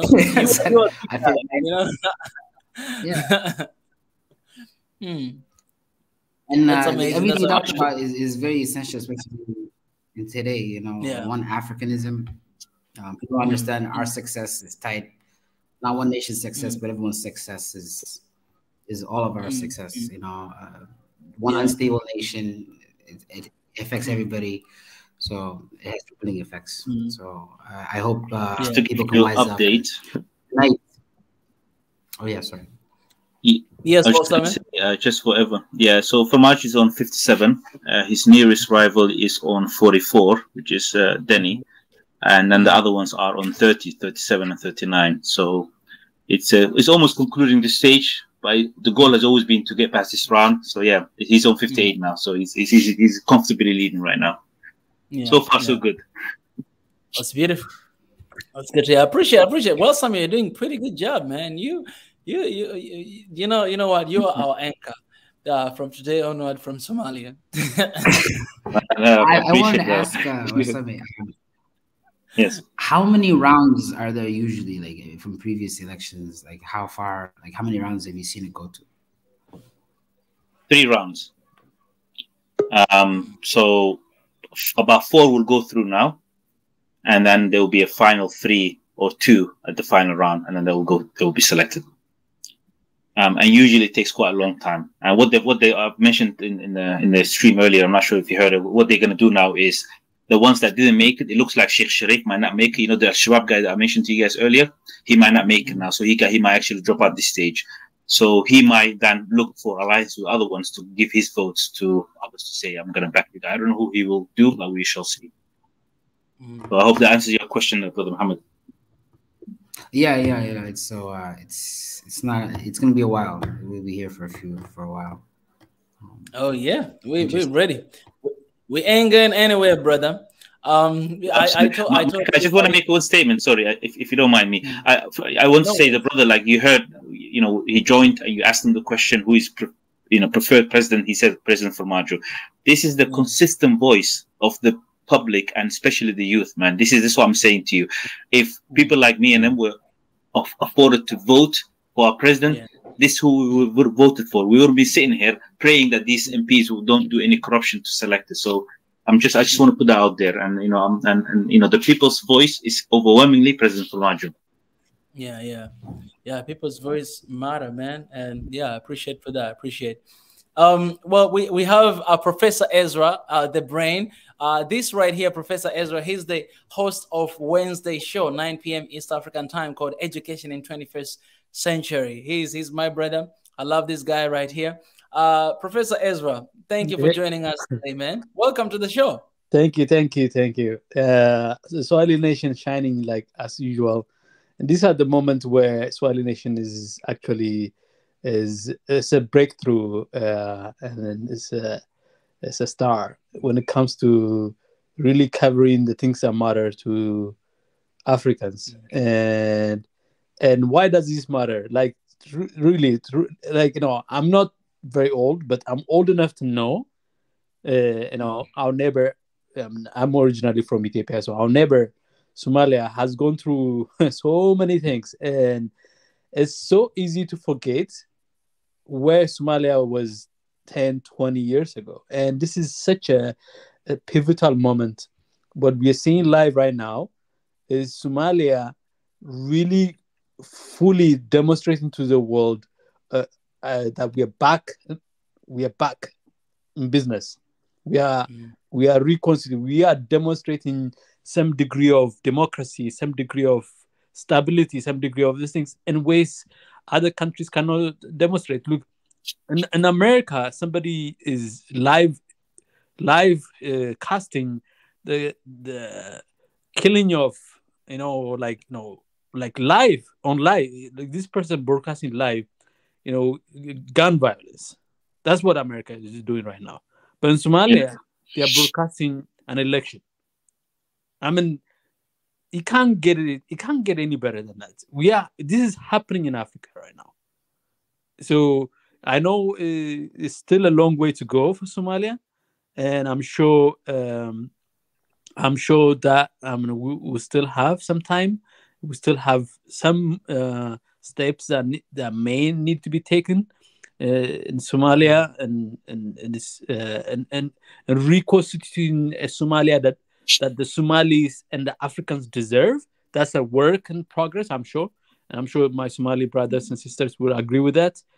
But this is not, don't underestimate the value, the importance of what we're seeing right now. It's such an important step that we are actually witnessing. We are witnessing history unfolding right in front of us.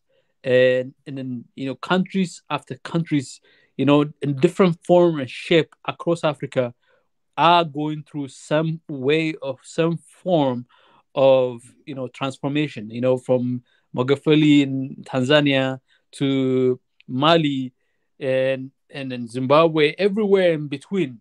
Yes, the revolution is not always televised, or the revolution hasn't yet truly fully materialized, but Africa is emerging, and piece by piece, it's reconstituting itself, and it's reconstituting itself in the form and shape of leaders, incredible leaders. I know the young people respect and value the President Farmajo, and hopefully he gets the adult in the room to recognize that. And I'm sure, as a politician, you would expect him to work the room. It's not just to inspire people. Politicians are not supposed to be just inspire people and do great leadership, but they also have to do the work of the room. They have to do the negotiating, the backroom stuff. That's part of the standard we should put on our politicians to be able. You don't want them to just be these honest and great, inspiring leaders, but they have to be people who have the guts, who have the the ability to navigate a complex set of social construct, which is Somalia. Somalia is not a simple thing. You know, yes, Somalians speak the same language, mostly almost one religion, but it's a very complex society. Very complex society. So being able to navigate that as a leader in the case of Farmajo, it means that he's doing an incredible job. So it looks like the election is about to wrap up, but at least the first round probably. But I just wanted to say this is an important point, important time. Let's take it in, absorb it, not just as an occasion, an event that we'll forget, but as a marker of where things have been and where things are heading. Yeah. Appreciate His Excellence. Very good point. Sorry to cut you off, brother. I was listening, but I was just also looking. So the first round has concluded. Farmajo has won the first round. He's got 62 votes. His nearest candidate, magically got 20 votes at the end, which was Saad Deni. He's got 61. And then there's a big gap. Hassan Sheikh, the previous president that Farmajo took over from, has 51 votes. And then there's a drop of 48 votes. So Sheikh Sharif, the foundation, the former Shabab guy, he has dropped up. He won't make it. So we've got 4 now that will be put forward. So 62, 61, 51, and 48. Wow, that's so close. Yeah, but again, this first round doesn't really matter because you just want to get past the first round. It's the second and third round that you want. But again, this shows the overwhelming support that he has. I mean, you have to understand Deni came with a lot of money and support of backing from Britain and UAE. So the fact that he still managed to get, less votes than Farmajo shows there is some hope that, there might be something we can hold off this election, this corruption level. But again, it's way too early to suggest any of that, man. Yeah. Dang. So, okay, I think it's a perfect time for me to ask you this right now. So how do you feel, my brother? I'm okay. I'm happy. There's a bit of a conflicting information that I'm receiving right now in terms of the final numbers, but it doesn't matter. It's between Deni and Farmajo, but they've gone through. I'm now starting getting a bit nervous, not in a sort of bad way, but just because now we've gone to the real stage now, the second round. I'm still hopeful. I'm still praying. But yeah, let the game begin. A quick question for you. Like in the second round, is it the top 2 that go to the second round? Top 4. Oh, okay. Top 4 goes to second round, and then after that it gets narrowed down to top 2, I believe. I don't think it's top 3, top 2 to the final round. Yeah. A lot of wriggling, a lot of backroom work will be done right now. Each person will be lobbying and buying. Look, you have to buy votes. This is a way. It's a way of politics. Foreigners who buy, and even internally, there's a lot. There's gonna be buying votes. So whoever is gonna pay the highest, and then when we say buying, it's not all just money. Sometimes some people are interested in influence and power, and they will support the person who can wield the most amount of influence. And for Farmajo to get the lead number of votes in the first round, it suggests that to a large degree he wields a huge amount of influence. And somebody dropping out right now means that those votes are now open to go in any one of those directions, right? So absolutely.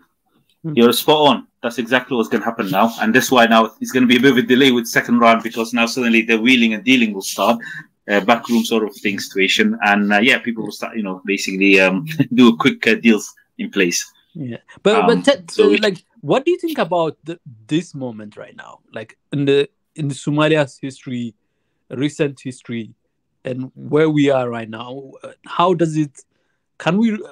what reading can we take out of this in terms of where Somalia is heading, at least in the kind of direction that Somalia is heading? So, regardless of my reservation that I talked about in terms of the level of corruption and the MPs process and the people not selected, if I put that aside, it's still an extremely proud moment to see this as Somali. I mean, other people with maybe more stable countries, when they look at this, they might say, oh, this is not maybe the ideal situation, whatever. But for me as Somalis, I have to be realistic. I know where we came from just a few years ago, just 10 years ago, 15 years ago. This was not entirely possible at all. So for me, it's a major milestone and also an indicator of where, the potential where the future can go. If we can now add the same situation with the public selecting and this number of transparency when it comes to voting, that will be honestly the future. So I'm also very optimistic. As much as I'm also have few issues with the current system, I also have to be realistic and accept, this is actually something huge to savor. And I'm, it's a moment of pride for me. I have to be honest with you. I'm very proud witnessing this. Yeah, like I'm seriously. I feel like I feel Somalian right now because I remember, like, Thank you. Thank you. I remember the violence. The violence was just I mean, like 20 years. It was like what 20 years ago. I think it was like I mean 30 years, 91. That's when the government fell. But it's been pretty bad since. Yeah, I know. Like, and then it was not all imposed by Somalians. It was obviously a lot of external influence that also brought about it. But to me, like, for Somalia to come to this level of kind of confidence for Somalians, right? Because it's a demonstration of confidence that a huge number of people coming together, forming some form of representation. I know it's not a perfect representation, but nobody has a perfect representation. No country. Of course. America elects presidents not based on majority of people. It's based on electoral votes, which is the same as here, basically. Yep. Absolutely, you're right. It's not the popular vote, and again, we not always have we cannot get the best scenario. We just have to accept the current situation, and it's a very situation that I can be very proud of. We never had this, man. Forget this. We never even had a transitional government at some stage. So even becoming as a transitional government, that is a major milestone. And then when we move from transitional to full government, that itself is also a major milestone. So there is a slow, steady progress, but there's also part of us, especially me. I want more. I'm a bit selfish. I want a quick change, but still, I have to savor the moment and enjoy it as it comes. Yeah, you have to actually the people like you have to keep asking for more, because you can't stop asking for more, because that's the way progress requires that you demand it. If you don't demand it, and people are gonna say this is the best we can get, and we're never gonna go better. I mean, the leaders that would probably be satisfied with this one or less. Those politicians in Africa or anywhere in the world, they always will settle for what is easy and acceptable and manageable, and keep the peace in such a way that allows them to do whatever they want to do. But here, I mean, we have to say no. This is not the end of it. I mean, ultimately, Somalia is fulfilling its true aspiration as a great community, as a great nation. Like Somalia holds so much power and so much history, so much character that the rest of Africa deserves to have, I mean, like the presence of that character and the broader Africa context is so important, so critical, right? There's no question about it. So, like, we need Somalia to be as its best, at full potential, and so you as Somali, you need to demand that. You need to continue to demand that, and I'm glad that you do that, and I appreciate that about you. No, honestly, brother, I want to first say to you, it's honestly very reassuring, and it really warms my heart hearing this. We are neighbors. We need to understand, whatever success, whatever progress our neighbors have is also important for others. A strong, stable Somalia is good for Ethiopia, it's good for Kenya, it's good for Djibouti and all these other countries, and vice versa as well. A strong, stable Ethiopia is good for the region. As long as we're not hostile to each other, as long as we're not don't hold any animosity, this is what we need to do. So I really appreciate the kind words. It means a lot to us as Somalis. We've come a long way, and we won't forget this, man. I can only wish the best for Ethiopia, the current leader he has. From Marjorie talked about a lot about creating the tripartite alliance, with Ethiopia and Eritrea, in order for us to progress, mutual interest, mutual respect, mutual cooperation, and hopefully as people as well, we can, in terms of trade, we can, work better together. Yes. And I really appreciate those kind words, man. We've come a long way. Oh, we've come a long way. Sorry, one last point. And as you said as well, A lot of young people have, I mentioned this to Micah earlier as well, a lot of young people have awoken. They won't accept the status quo anymore. I mean, the level of discourse that are happening. I mean, I try to get in touch with as much people as I can, try to read, the room. And I can say to you that young people have awoken. They are no longer willing to accept the status quo. They are asking the right question. They are being impatient in the right way. And, they progress in it. And that's the only thing we can only ask for. And hopefully with a president that recognizes, like Mohamed Abdullah Farmajo, he will do that. Give us the platform and the youth will take it from there. Yeah. Sorry, go ahead. I talked over you earlier. I think, sorry, I wanted to say, like, you added the Ethiopia context. Ethiopia was playing a very detrimental role for a long time, and negative at that, because I grew up in an orphanage that has the same orphanage based in Mogadishu, and we used to connect with at different times so we call each other our brothers. And my Somali brothers who grew up in that were telling me all sort of nasty stories about how bad the influence of Ethiopia, malign influence of Ethiopia was in previous Ethiopia's regime.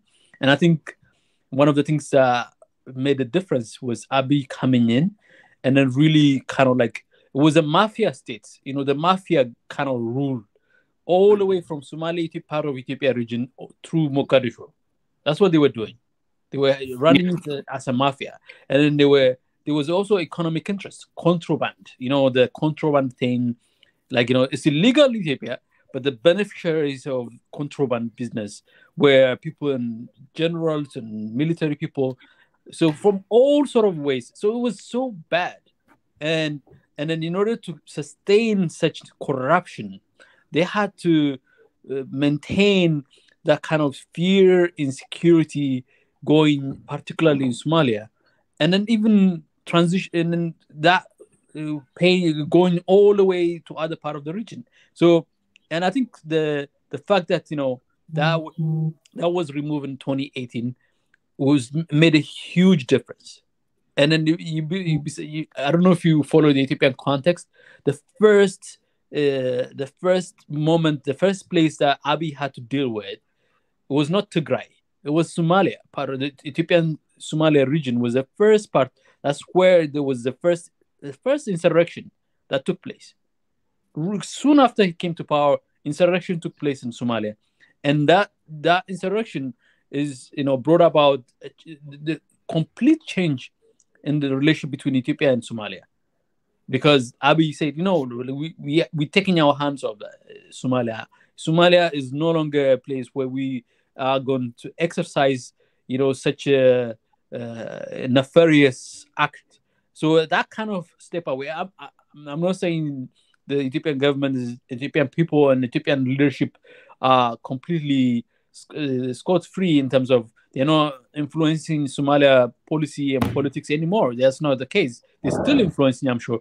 But the malign, the corruption, and the use of insecurity and fear as a way of running a relationship, I think this is long gone. And then I think it's benefited Somalia so much, and it's benefited Ethiopia so much because of it. And then that tripartite alliance made a difference in that way. Go on. Right. But I'll let Brother Mohammed come in first, but I will respond to your point later. Brother Mohammed, come in.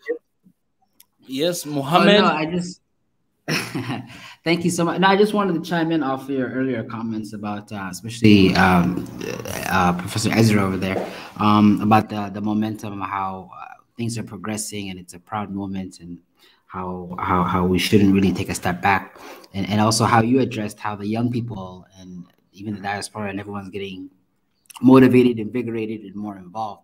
I was just in Somalia twice last year for the first time since 1991, since I was born. Wow. I was born in 91 during the fall of the country. I was born outside the country after my parents fled. But going back and for the first time and seeing how things have changed and the progress that's being made, the economic development, that somewhat sense of security, it's just like what someone said, it's a very proud moment, and we really need to keep pushing forward for more changes and reforms. This is one small step in a series of bigger steps that really need to happen. And hopefully everything works out for the best, because how this turns out, the government that's formed, the coalitions that are made, is really determining the long-term future of Somalia, which also has bigger consequences in the entire region, on the regional partners in the East Africa. So the youth, everyone is talking about Formaggio, the support for him. I know in my family we've had numerous discussions, but actually being there on the ground and seeing things and you get a sense of pride and sense of hope. You know, growing up abroad, you know, outside the country, you know, you have that identity crisis. You know, you're not American, you're not British, you're not Australian, wherever you are. You know, you're a foreigner in that land. You know, so you're eager to go back home, and I'm sure all those, you know, people of our generation who were born outside the country, we want to come back. We want to come back and help rebuild our country, and this is the step towards that. And there's lots of us who are eager to come back and help in any way we can. No, that's beautiful said. Go on, Micah. Yeah, you can respond to the brain, and then I'll bring in Big E. We have Big E on the line, so you can go first, and I'll bring in my brother as well to share his. I will. Just before I quickly go back to the big brain, Mohammed, you know, again, interesting point. Look, so this is someone that has born after the country fell. You know, he did not, unfortunately, enjoy the fruits of what it meant to have a government, and he still yearns for that, and that to me warms my heart. And there's a lot of people like him, and you know, I hopefully one day you will see, you know, while you're still young and capable, a strong, stable Somalia. To go back to Professor Ezra, you know, you raise an interesting point, and you're 100% right. I mean, you know, Ethiopia back in sort of early 2000s, it was the TPLF ruled Ethiopia. It was a different kind of Ethiopia, right? And I have a bit of a sort of a bittersweet situation with this. Yes, there has been some things that have been committed that are not good, and unfortunately, a lot of sort of political discourse or political systems that are in place right now has been created during that time that are still problematic today. But also, one of the former president, he brought the TPLF over in order to defeat this terrorist group. One of them being the guy that is right now sitting. He lost, by the way, Sheikh Sharif, who was one of the founders of Shabab. If that wouldn't have happened, I don't think we've had what we have today. So it's kind of a bittersweet moment for me. You know, what the TPLF did was not good, and a lot of people have suffered, died, displaced, you know, you name it. A lot of, you know, corrupt political system put in place that we still have right now. But also, without them, we would not have had, you know, Al-Shabaab being removed from the capital. Al-Shabaab ruled Mogadishu.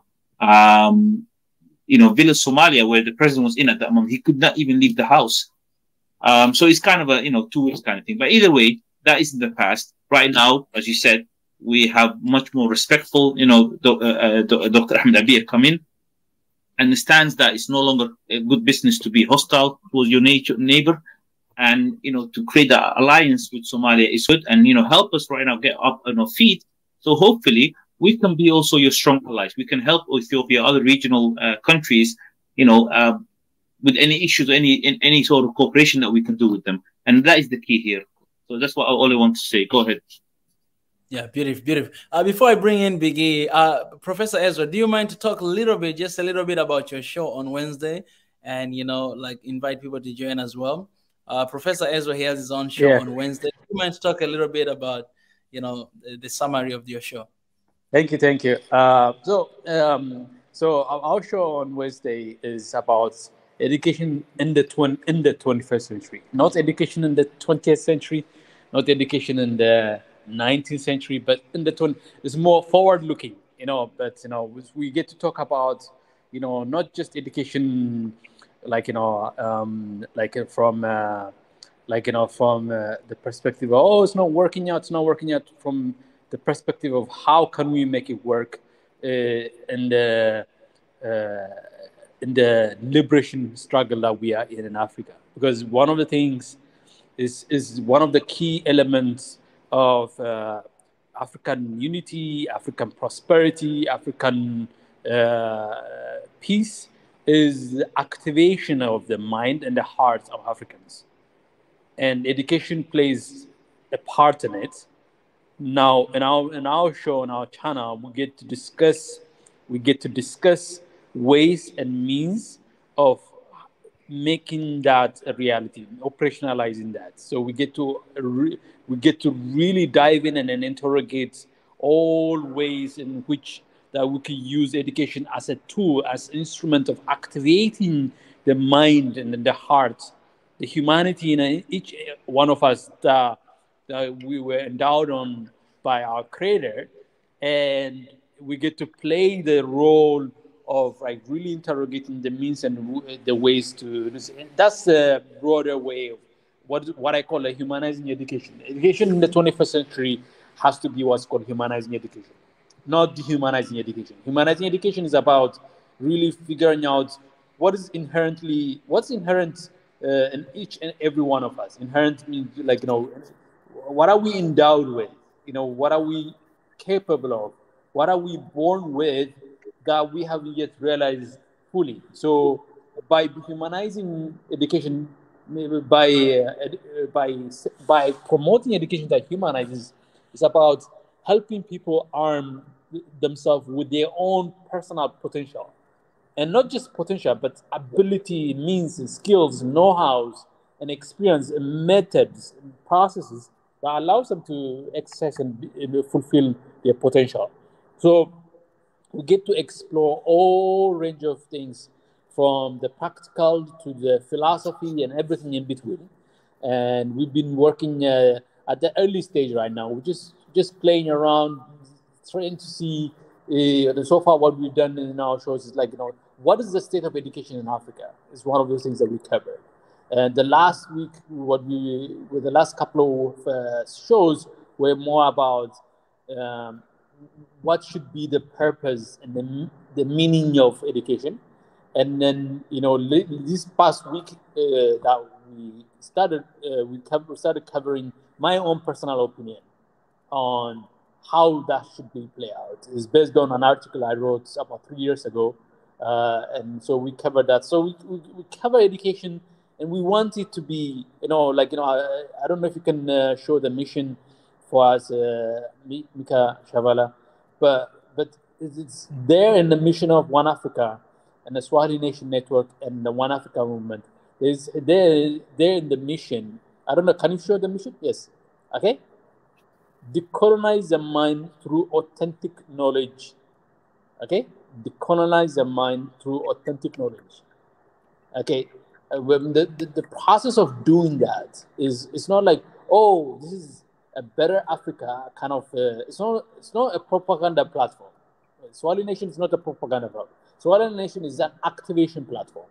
We activate our humanity. So you are able to, on your own, to determine, to ascertain what is the right information and what is the wrong information. So you get people who have insights, not just knowledge, not just wisdom, but they have insights. So like in this platform right now, as you speak right now, you're hearing from people with insight, with experience, hands-on experience on how Somalia has transpired and has arrived to this point, where it should be going. Those people, so that's so the education that we are promoting in the 21st century is about, really activating that human being, the human being that is able to navigate between knowledge, wisdom, and insight, and then that.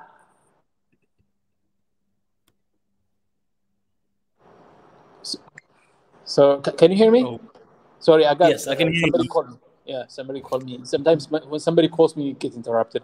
So, so I just wanted to say that, and I think this broadly. If you have any specific question, I'm more than happy to answer. But that's broadly the broad stroke of what we cover at.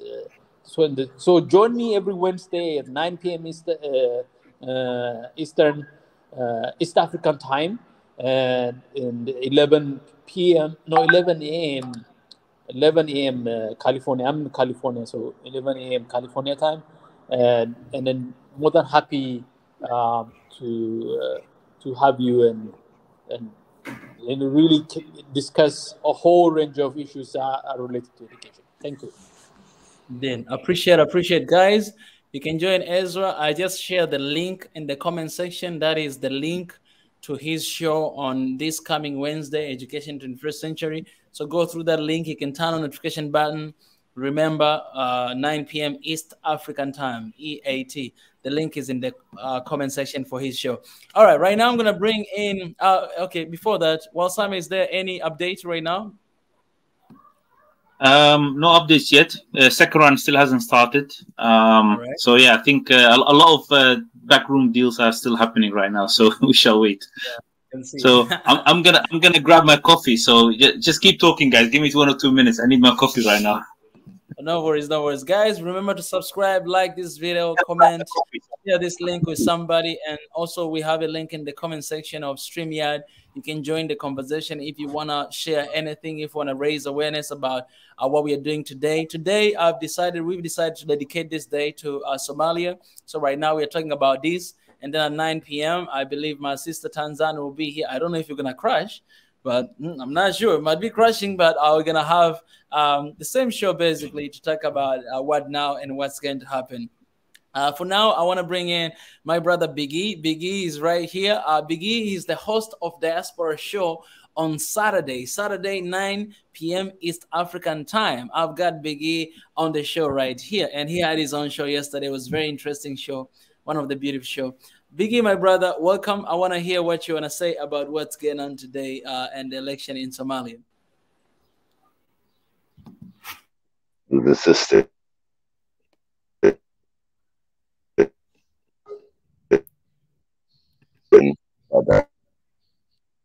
I cannot hear you, my brother. I think it's cutting a lot.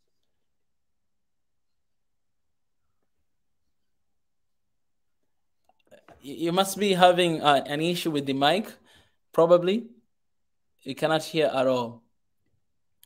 That's Biggie, guys, by the way. Every single day we have show at 9 p.m. East African time, and it's all about Africa. We have different hosts. Every single day, different hosts are hosting here.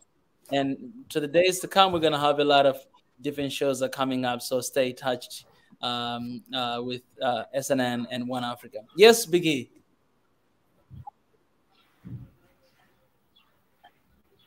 Hello, my brother. Boy.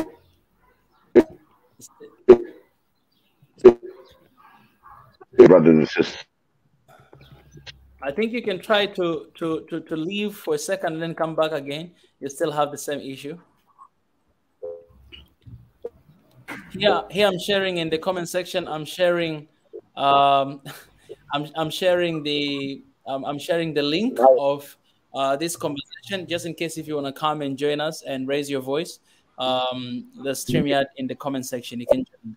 Biggie, I think you're having an issue. Can you log out and come back again?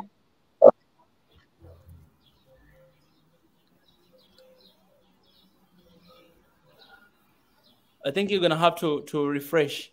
We can't hear you at all. Well, I see Tanzan in the comment section. Tanzan will be having a show there at 9 p.m. Tanzan, I hope the results will come before 9 p.m. because she's gonna be hosting this show again from 9 p.m. East African time. If we don't have results, well, you're just gonna join us here and we can continue with the show. You know what I'm saying?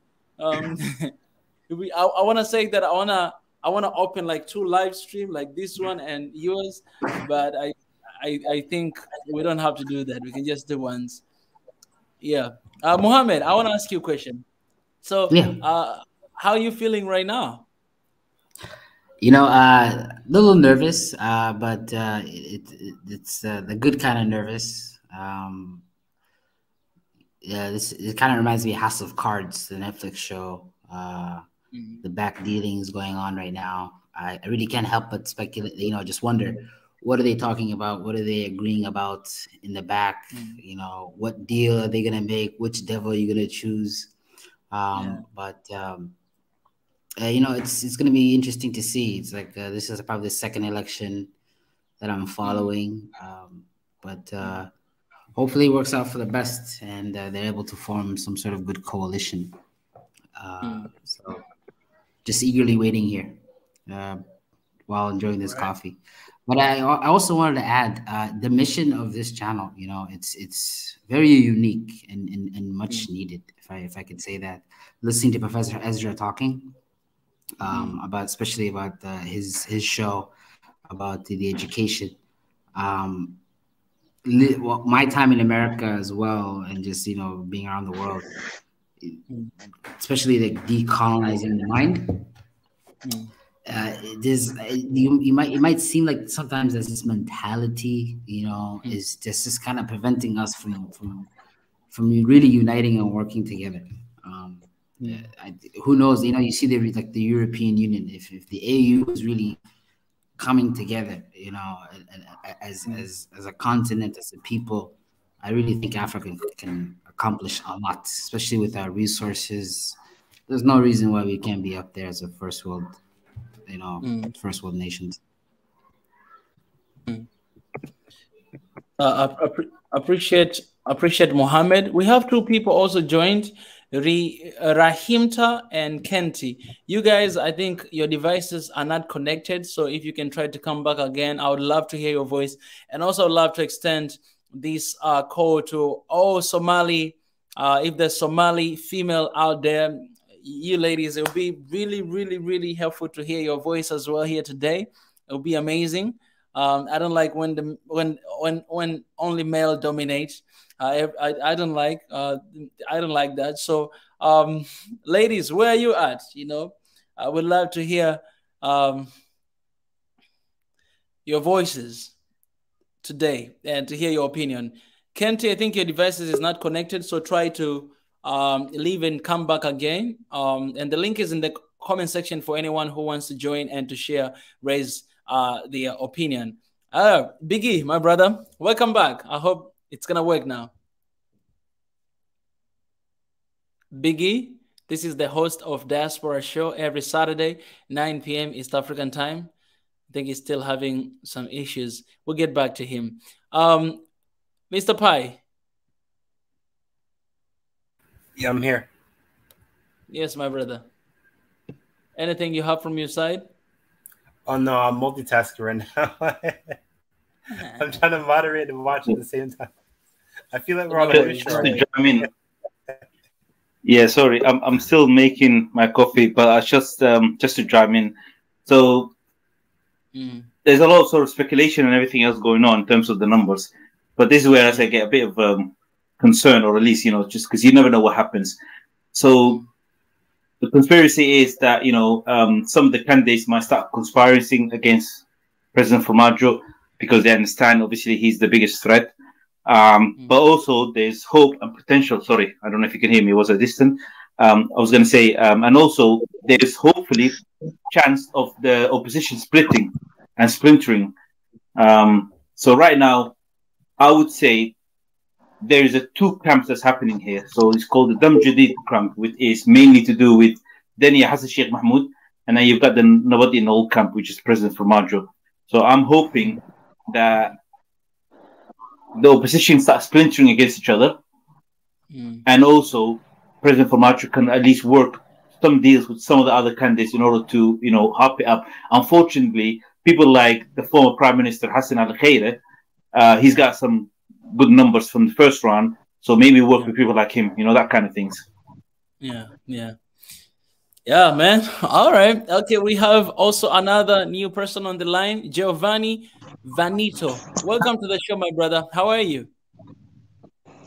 Hey, thank you, brother. I'm doing good. Straight from Angola. I'm just watching the news from Somalia elections day. So, and I want to know how is it going. I just joined you guys.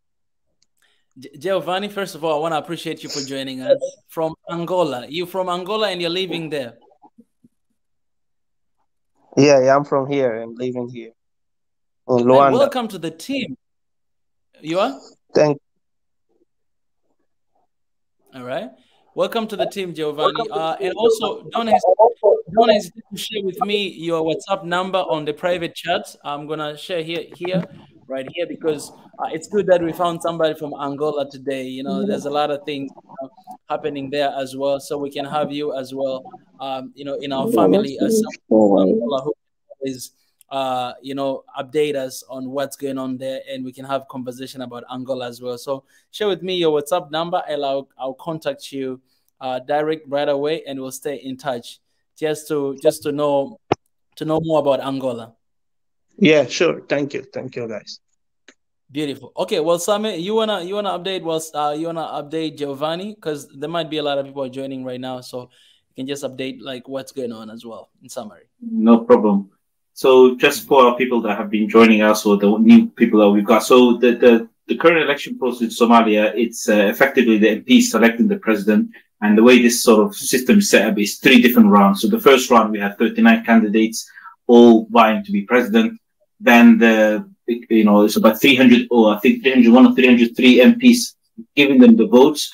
And what's happened was we've had those first round. It has concluded about, I don't know, was it 15, 20 minutes ago? And then from there, only 4 candidates will move to the second round. And from that 4 candidate, the current incumbent president, Mohamed Abdullahi Farmajo, who I myself, and I would say a woman voice of Somalis, would want him to come back, has also gone past that stage. Now we're officially it hasn't started yet, but we will move officially into the second stage. And when that happens, that's when sort of the politicking sort of starts. That's when people sort of, the ones that have dropped out, the ones that have gone through, but they still feel like, they might not make it. For example, Hassan Ali Khayda, I think, has the least amount of votes in this round. So he knows, obviously, he might not have a good chance going forward. So he might start reaching out to people that he think, I can give you these votes, but, if you do win, give me so-and-so. So that's where we're at right now. At this stage, 2 candidates will come to the final round, and then we will, from them will be selected. So this is where things get very interesting, and, we start basically putting these numbers together. This is the stage where I'm also the most nervous about, because this is where the real corruption starts. This is where things are being bought. This is where the, foreign interests come in, and they will start pulling weight and, telling people who to vote for, who not to vote for. So that's where we are. I hope I've given you a good enough summary, brother. If you have any follow-up questions, feel free to ask.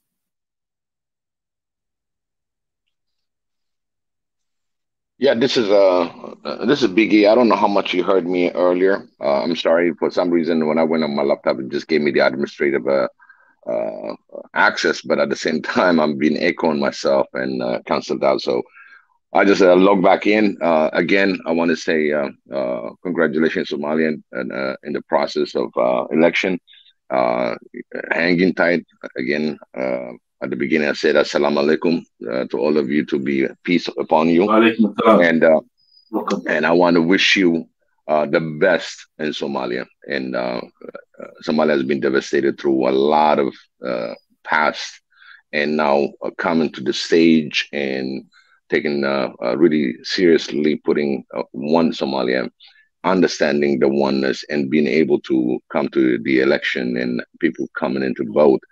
This is incredible, and in fact, that's one part of the Horn of Africa, expected to fail again. But thank you to God, we just are together.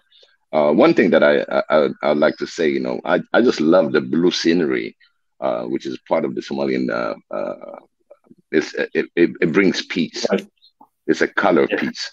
And that right there, that has a lot of influence and calmness of people coming in and getting the vote cast.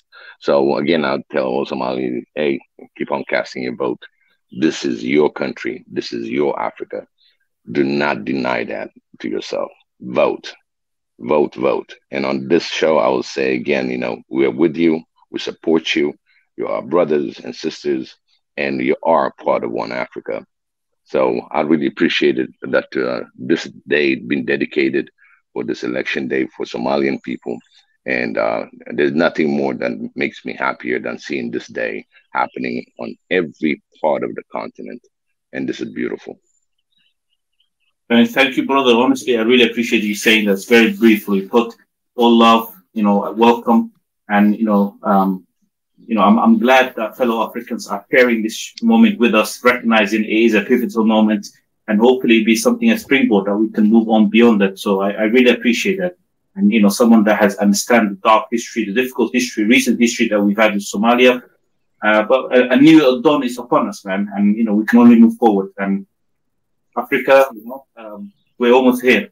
Somalis is almost here, and we will hopefully, a strong Somalia will cut towards the strength and prosperity of Africa. Can somebody really get the right number for us, because we're getting conflicting numbers in the comment section? Yes, it's unfortunately we cannot get it because it hasn't been really announced. Okay. Some votes they're still really recounting it.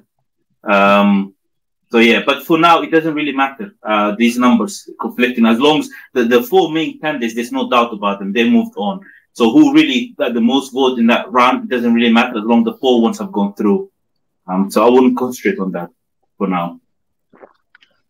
This broadcasted live in Somalia?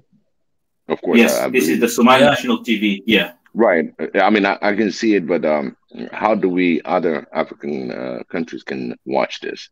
You have to have some kind of subscription. The YouTube channel. No, don't. Just go on to YouTube channel, the SMTV, and the answer is simple. The answer is you're watching right now. Yeah, you watch it on Somali Nation Network. No. What I'm talking about is being live. You see what I'm saying? Live, but not pre-recorded. Live. Yeah, okay. But the answer is live. How can they? Hey, come and join the Somali Nation Network. Yeah, because you guys might not be speaking, Somali language, so we're right here, speaking live. This is not a job of CNN and BBC and Al Jazeera and all those other media, but it's our job. It's about Africa, and you're gonna stand that for Africa. So yeah, this is beautiful. I hope we didn't attack Biggie. Biggie, we're not attacking you, right? Oh no.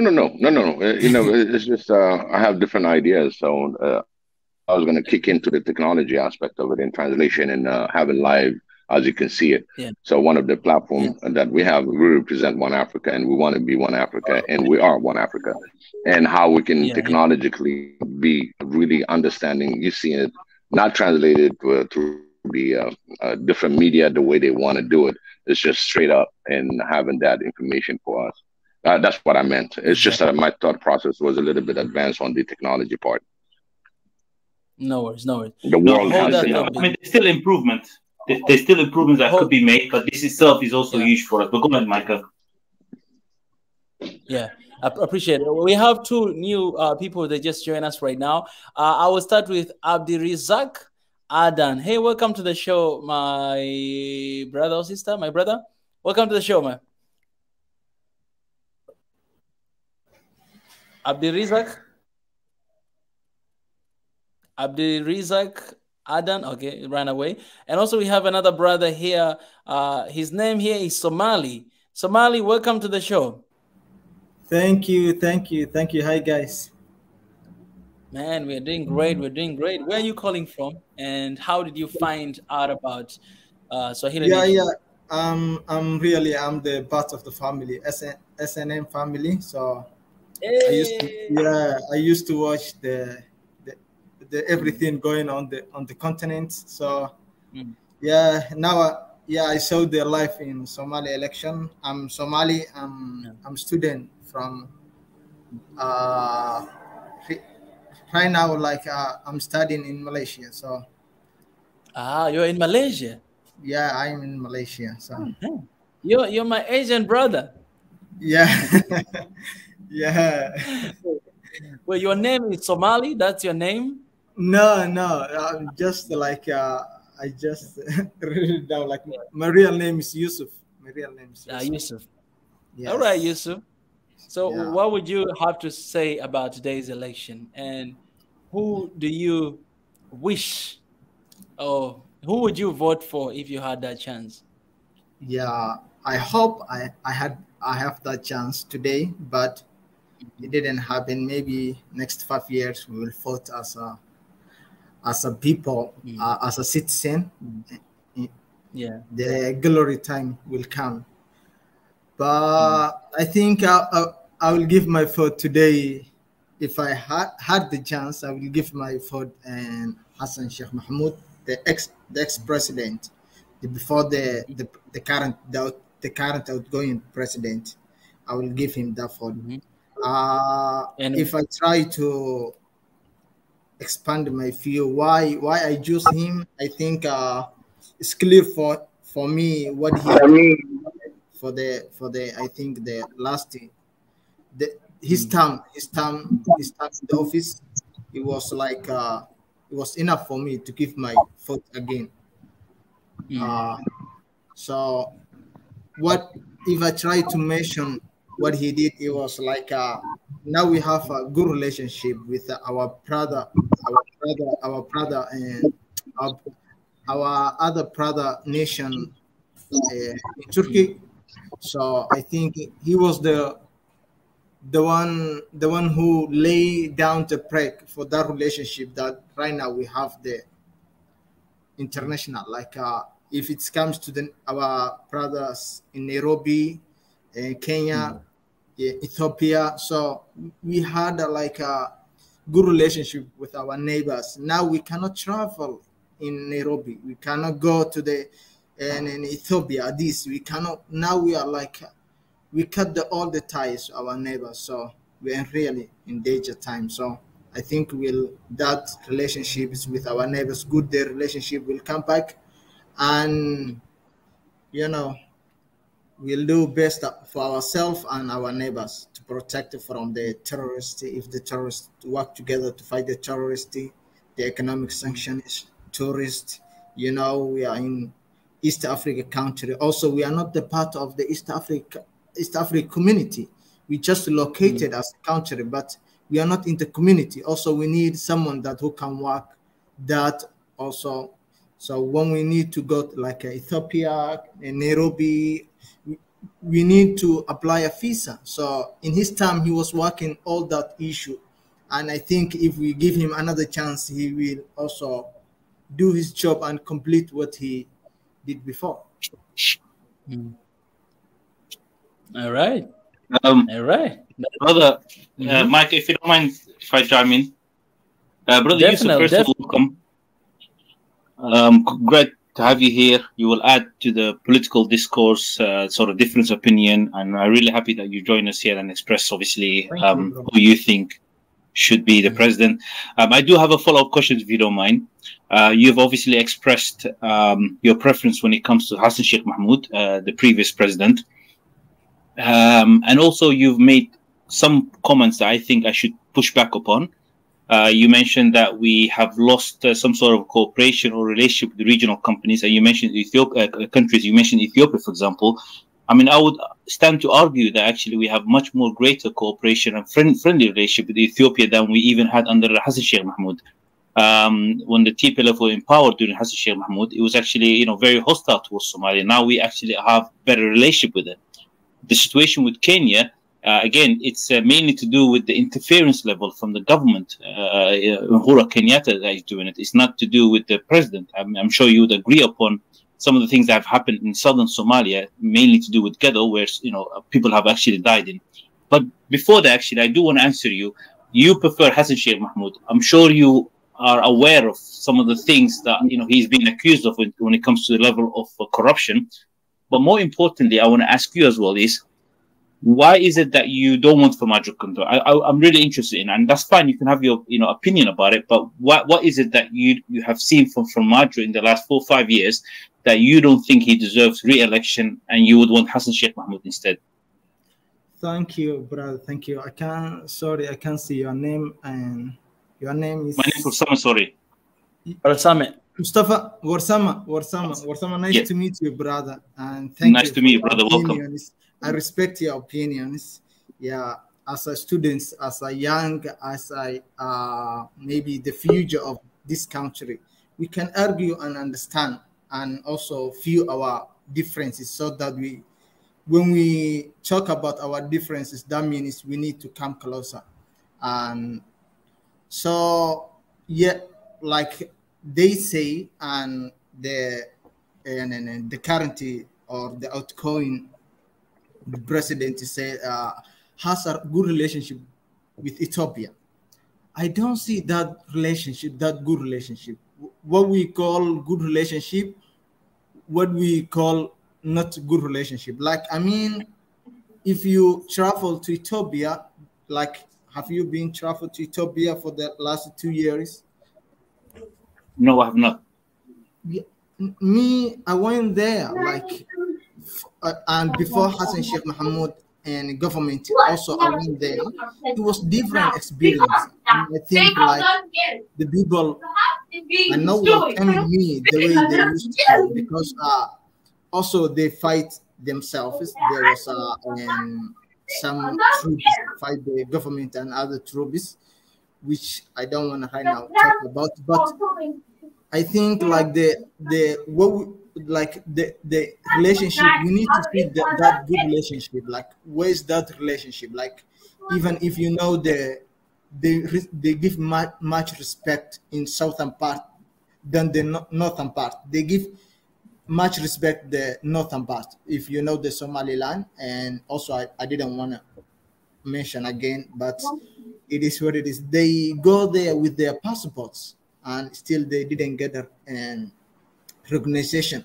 All that thing, like even when we are saying like Ethiopia has a cool relationship, it means also they are giving I mean, they are interfering our situations in Somalia. Like they don't have to do the me as a Somali citizen. I have the blue passport, the Somali passport, the official Somali passport. I can't go there in Ethiopia. I have to apply visa process, which is very expensive. But the Somaliland, the boys or the families from Hargeisa, they can go there with no visa or jeep visa. You see, that's a good relationship. I don't think that's a good relationship we have in Ethiopia. In Kenya, yeah, we have a dispute. We have a lot of things, but we can do better than like this. Like, we are brothers. We have a lot of things. Like, Kenyan troops fight in Somalia. They fight. So many troops die in Somalia for fighting the Somali people. So we need to look that. Like, we don't have to argue the Uhuru Kenyatta is a bad president. We are not talking about the government. Like, the two people. Like, I can't travel. I can't apply visa right now. I can't go to the Nairobi. It's my neighboring country. I hope that relationship, that good relationship, will come back. The reason is why I don't want the Formaggio come back to office. It's obvious. Our internal conflict is still going on. If you know the central part of Somalia is fights, like the Puntland, Jubaland, the relationship with the central government is not good. So we need someone who work the reconciliation. They bring back the people together and talk about bring back all the Somalis together. Like, we fight before civil war. We had a bad history. So we need to erase all the bad history. Somali. Okay, Somali. enough now, brother. Enough. Okay, Somali. enough. Wait, just a second. So Somali. Yes, I think that noise is coming from you. I think you better mute yourself. I don't think it's me. It's not you. Where is that noise coming from? It's hard to hear. Well, then let me move ahead. Hold on that thought, because I have two new people right here. I want to hear their opinion as well, and I think I also need to rephrase the question, because we can have this conversation maybe another time. But I wanna move on to Bill Lead. Bill Lead, welcome to the show, and I want to hear about your. First of all, welcome to the show, my brother. How are you, Bill Lead? Thank you. I'm good. How about yourself? I appreciate it. I'm doing fine. Where are you calling from, brother? Texas. Texas. That's amazing. That's amazing. And I want to know your opinion, man, about what's going on today, about the election and everything. I just want to hear your heart. Apart from who you support or who you wants to win, but I just want to know your opinion about the whole situation that's going on right now. I mean, I honestly don't know a lot about politics, but I just came here to watch the election and see who will be elected to be the next president. But as in who do I support, to be honest, and feel that's going to be good for the Somali nation, I will say Formaggio. And other than that, I really don't have a lot to say. Yeah. Well, I appreciate it. And I also want to know, how did you find out about this Swahili nation right now? I was just Googling it, and I came to YouTube and I typed it, and I just came across your channel. Yeah, appreciate. Welcome, man. We're And I here. subscribed, by the way. Appreciate for that. We are here, and today we're dedicating this day to Somalia, because we believe in one Africa. We believe in cooperation and a united Africa. And we're here wishing all the best to our brothers and sisters in Somalia, because we do believe that if Somalia is at peace, then Africa is at peace. And if your neighbor is not at peace, you cannot be at peace. So we're here wishing that, praying for that, and just opening up the platform for Somali people to raise their voice again about something that is really, really important for their future. Sure. Thank you so much. We really appreciate for what you're doing. I appreciate my brother. And you're part of the family, so you're not going anywhere. From Not today onward, you're gonna be here. Yeah. Absolutely. Thank you, sir. Appreciate my brother. We have another brother here as well, Ali. Ali, welcome to the show, my brother. Where are you calling from? From UK, brother. Thank you. Yes, from my London. brother. Yeah, appreciate that you're joining us here. And is it the same story with Billid? How did you find out about this? Yeah, similar. Same. YouTube searched, and yeah, you guys were there, so thought I'd get involved. Swahili Nation trending. Appreciate. So I want. Oh yeah. Well, Sammy, do you know Ali? Oh, I know UK is too big, so probably you guys don't know each other. I'm not sure. I'm first name only, but London is quite a big city, and a lot of Somalis live in. But welcome, brother Ali, and the other brother, I forgot his name. Welcome all. Exactly. Ali, what are your opinion, my brother, about everything that's going on today? My opinion is, I think most people want Formaggio to win. Most people, I say, because I know there's some people that want other people to win this election. Yeah. But I personally think this year round, Danny has got it. That's what I actually believe, because wow, the first round was very powerful, it was very fire. So I think this year, Danny. If not, then it will be definitely Formaggio. But then we don't know what deals they will do behind closed doors and what will happen, and we're just gonna have to wait and see. Oh, and what is your hope for Somalia after today? My hope for Somalia is to have a better friendship with our neighbors to start with, and then just the economic and just sort out everything that needs to be done, especially the drought that's happening in the Horn of Africa at the moment. Talking about Horn of Africa, this Friday we'll be having an extended show about Horn of Africa. We have a WhatsApp group that we've been talking and preparing about that. So I hope you guys can join us again on Friday, 9 p.m. East African time. So we'll have somebody from Djibouti, Somalia, Eritrea, Ethiopia. We'll have all of them here to just talk about it. How do I join? Just like this. Oh, yeah, just like this. YouTube. Exactly, right here on YouTube. But also you can share with me your WhatsApp number if you do have in the private chat, and we'll stay connected, all of us, because this is not gonna be the last time to talk about this. And we always have a show from 9 p.m. East African time here on Swahili Nation every single day, and we have different hosts hosting different kind of shows. We're talking about education, we're talking about traditions in Africa, talking about diaspora talk on Saturday night, Sunday, 9 p.m. we talk about also politics, the show called The Hidden Hand. Wednesday we're talking about education in 21st century. Tuesday, traditions in Africa, and Thursday we're talking about potential in Africa. Monday I have different conversation with different CEOs, different YouTubers, different viewers. So every single day, if you come here at 9 p.m. East African time, you'll find us live here. Every day, yes. That's one additional thing. Have you subscribed to the One Africa? Once you subscribe and put the notification bell on, it will give you every day what's coming live and what discussion is going to be.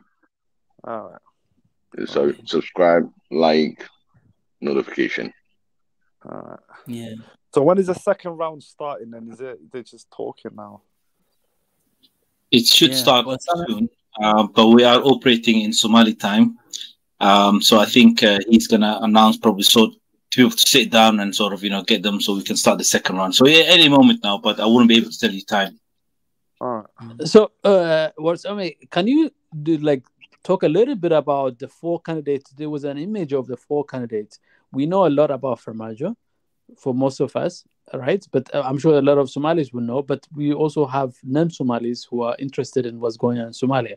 Is it like it would be good if you can cover a little bit about, Danny? Who's Danny? Who are the other 4 candidates, the other 3 candidates other than Farmajo? Because a lot of people who are tuned to the politics in Somalia in recent years, they will know quite a bit about Farmajo.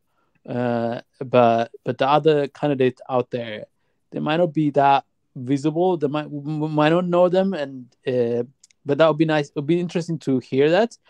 One point I wanted to make before you answer that, I think the question, I think moving to the second round and third round, is who really optimized their who were at their maximum at the end of the first round. That makes a difference. If somebody is at the maximum in the first round, that usually means like this in the second round, so they've hit the ceiling. Who has hit the ceiling? The question is who's hit the ceiling, who has not hit the ceiling. So if somebody who got like 60-something votes, and then if that's their ceiling, that means there's very little in terms of maneuvering they have in terms of their ability to next round. So because this is a multiple round kind of election, right? So it's important to note that people should not make so much of the first round.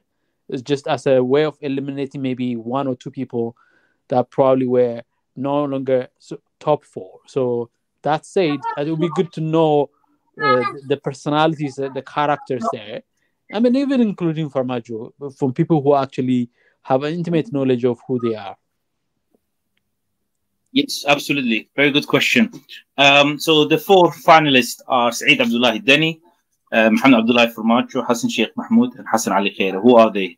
Saeed Abdullahi Deni, he is the current president of the federal member state called Puntland. So this was somewhere in the northeast of Somalia. A position that he still holds as the president over there. Very weird. The fact that he's going to run for president of Somalia while he's still a president of Puntland. But unfortunately, that comes with the ambiguity of the current temporary constitution of Somalia. He is someone that is, mildly quite polarizing in the Somali politics. In the last few years, there has been some instability in that region that he's presiding over. There actually has been a local war that broke out between the 2 of the major cities to do with tribal. People have lost lives, stuff like that. But eventually got settled by the elders. He is also someone that has been known to be backed by the United Arab Emirates. He has known to have quite a bit of a big budget when it comes to this election. And as you know, when you this sort of election happening, you have to pay people to vote for you. Money comes in handy. So he's someone that I would say, if as a Farmajo fan, that I'll be wary of to keep an eye on, because obviously he can, pay people to vote for him. I haven't really heard a lot of. I've listened to some of his talks in terms of what vision or image he has for Somalia. Again, some of his supporters might be with us today or, somewhere else. He hasn't really articulated a lot of points of bringing Somalis together. He has in the past, talked about, very divisive sort of rhetorics, to put it mildly, that didn't really help, or, that's, tribalist in nature. So that is him in a nutshell. Then if I move back to Hassan Sheikh Mahmoud, he's the previous president of Somalia, the one that Farmajo took over from. This is someone that when he got elected, there was a lot of enthusiasm. This is when the government officially moved from transitional government to fully government. He has a lot of baggage when it comes to corruption. I know people are a fan of him, but obviously it's important to state these facts. This is someone that has actually invested, or enriched his family. He has enriched his wives, his family members. They own large part of Somali, Mogadishu, and that's the situation like. But he's also someone that has been known to, when it comes to sort of politics, he hasn't been very sort of strong about it. He's always been sort of compromising and backing things off, kind of thing. So I guess some people might like that nature of it. Okay? For example, when it comes to the Kenyan situation, or any other situation, he, especially with the question of the northern part, the Somaliland guys, he's always not been he kind of backed off, kind of thing. And maybe some people like that kind of approach, or they want that kind of president in place, someone that doesn't sort of, some of these points doesn't stand up or hold his ground, kind of thing. And the last person is Hassan al-Khaira. This is the former Prime Minister of President Formaggio. This is the person that actually holds the record for the longest time that he held the Prime Minister position. So he goes down in history, the longest serving Prime Minister of Somalia. Someone that I have myself been a very big fan of, supported him. Unfortunately, he got removed by the parliament, mainly to do with him not fulfilling the mandate, which was the one person, one vote, and also some sort of a level of corruption label against him, although unsubstantiated. I don't have no evidence for it now, but it's out there somewhere of some level of corruption. I still think he has some redeemable qualities. I have heard from people that have worked under him that he's very, meritocracy based. He selects people that are best capable for the job. He's very efficiently ruthless. He doesn't take any prisoners. You have to get the job done. If not, you're out. And I like that kind of approach where, you want, people that kind of step up in that sort of sense. Can you guys still hear me? Sorry, my laptop kind of locked down. I can hear you 100%. Oh, sorry, yeah. 100%. My bad. So that's Hassan al-Khair. So just to go back in terms of what the sort of scenes I'm reading up, speaking to various people from different departments. So I do fear the alliance of Denny and Hassan Sheikh Mahmoud. They do have, healthy numbers on there. The question remains, would they come together and work together to get rid of Formaggio? And that is a very strong possibility. They have the money and they have two strong numbers to put together to defeat Formaggio. Formaggio would now have to start working with other candidates. Hassan al-Khair has some numbers that are comparable to Hassan Sheikh Mahmoud, but will he be forgiven for the things that he did?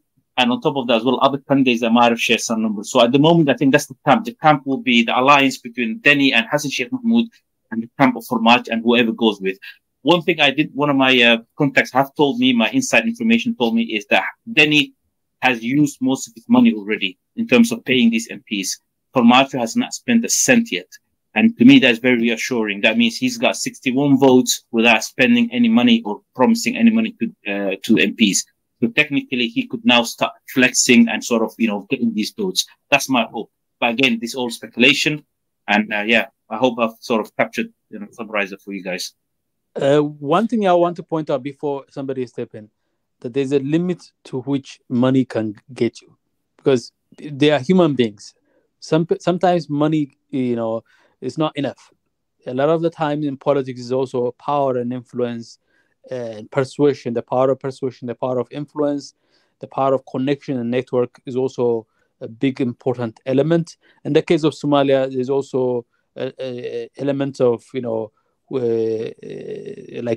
which part of regionalism, a little bit of regionalism, family connection, all of those things matter.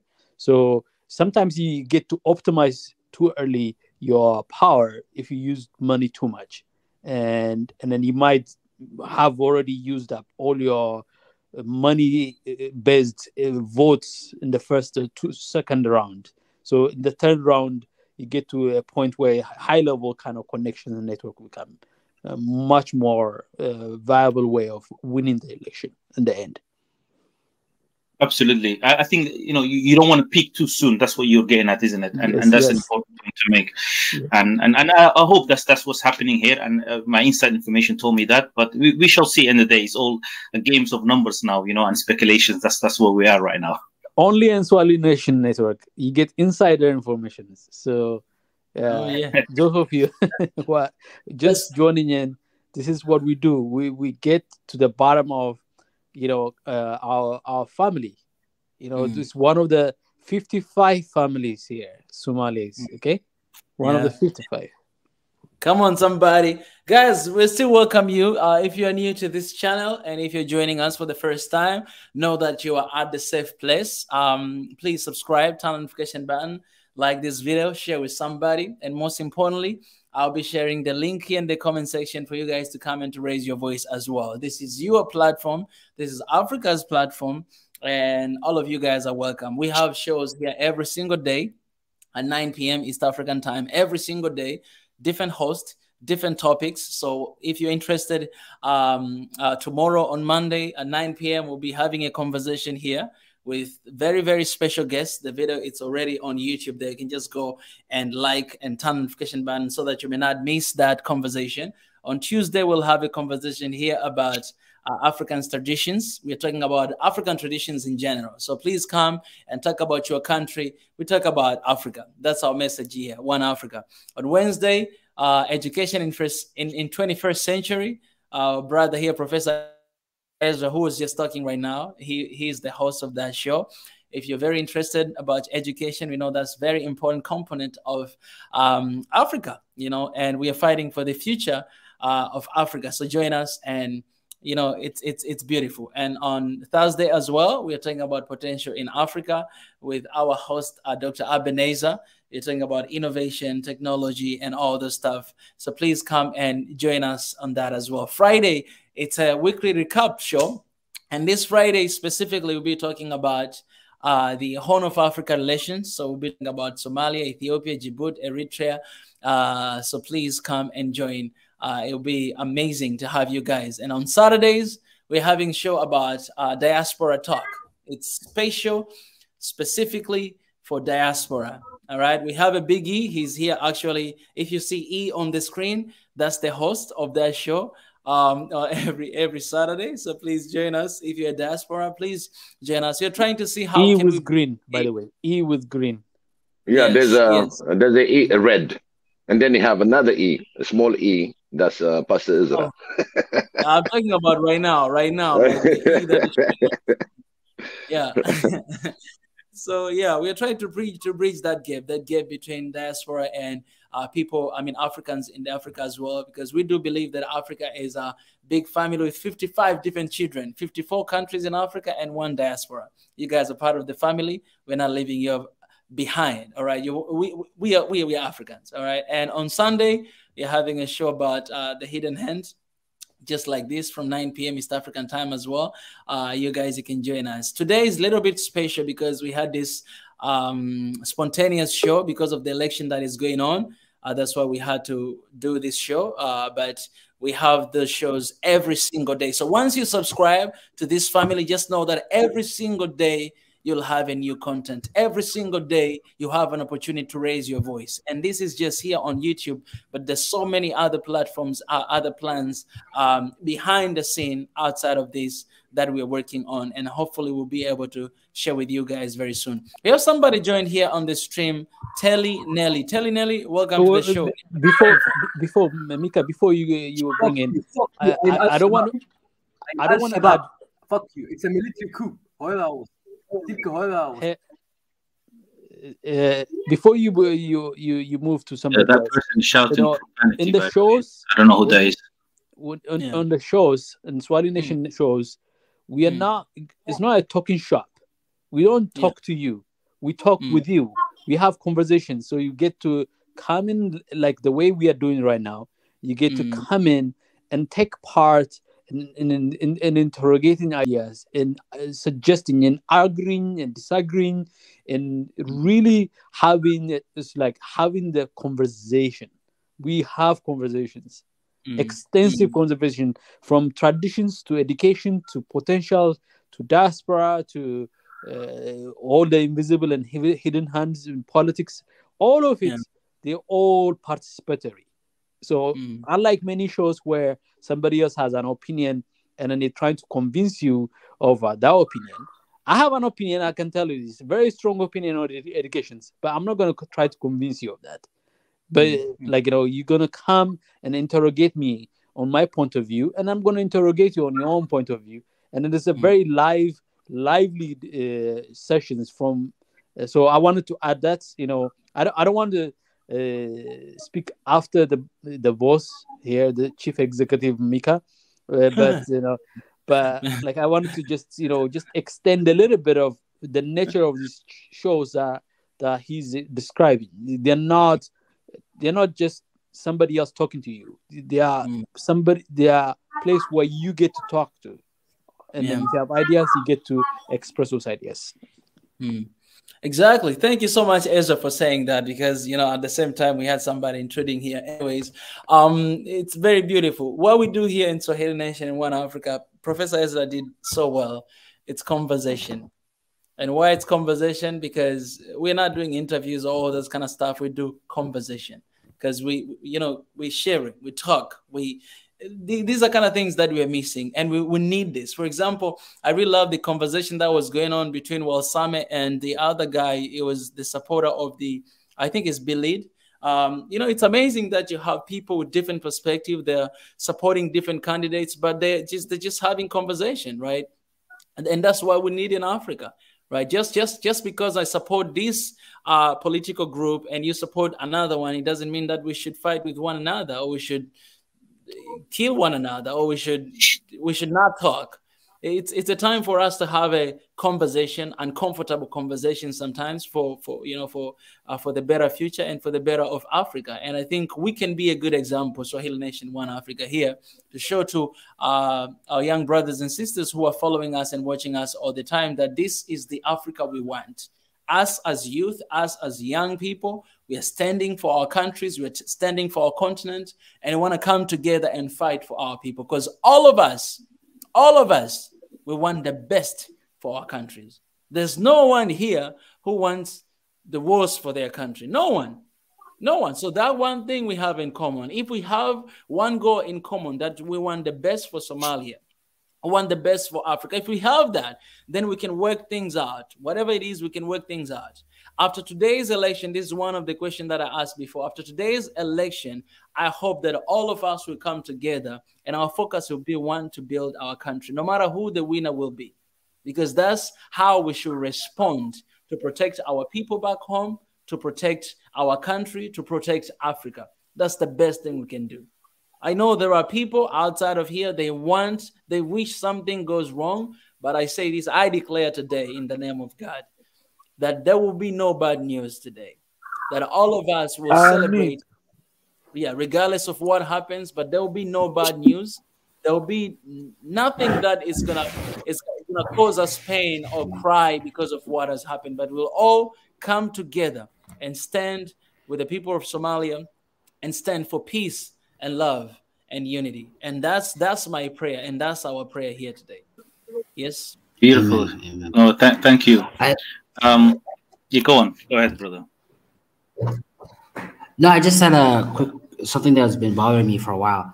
It's not only in Somalia but throughout Africa. Like, why is there a lack of youth representation in government? If you look anywhere in Africa, it's you don't see any young people in power. And I don't know if someone can comment on that, but it's quite interesting. What do you mean you don't see any young? Like, if you look at the leadership? Yeah, the leadership throughout Africa, the governments, the leaders in charge of governments, presidents, prime ministers, even mostly throughout like members of parliament, there's a lack of representation of youth. And what can we do to get over that? What are the barriers stopping that? Can I ask you just a quick question? What is the number what would be a number that would be considered young? What would be a number that would be considered old? And I just basically, that's a good question. 30s, 40s. Just to clarify, so right now it's 2022. You'd assume someone in their 30s, perhaps in their 40s. Someone from the generation that's growing up facing these issues. You have a lot of people in power since the inception of most countries. Farmajo looks young, by the way. I don't know how old he is, by the way. But I know Abiy is about 42 or 44. Abiy, Prime Minister of Ethiopia. I know Mali's president who's a military guy. He's very young too.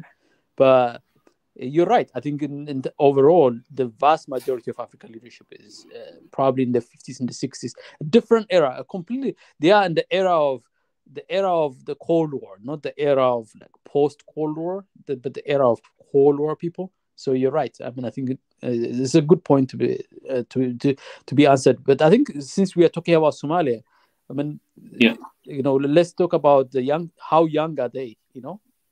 The ones that are running. Just to chime in, first of all, for Macho, go ahead. For Macho, is not that young.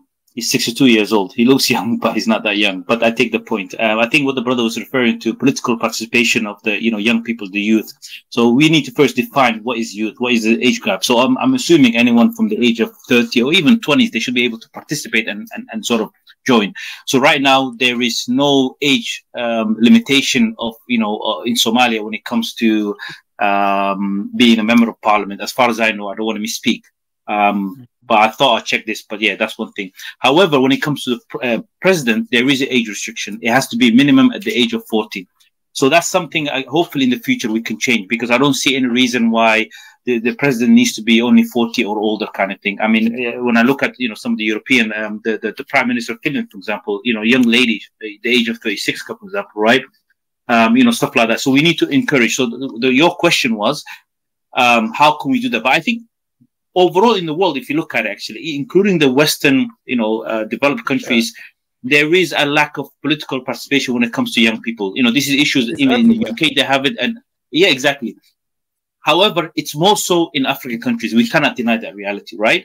I can speak for Somalia. There are people that are young people that are very aspirational. They want to get involved, but I feel like there's the political apparatus or sort of the path to participate and join the political aspect of it is stifled or at least convoluted to the point that people get a bit disheartened and not want to join, kind of thing. And I think it's done by design, I think, and that's why you see a lot of older people going there. Why? Because if you want to become member of parliament today, you're going to have a substantial, by the second round is about to start, a substantial sort of budget for you to even go in there, right? Now, which 30-year-old guy will have, millions of pounds of cash or dollars, whatever, ready for him to be selected as a member of parliament?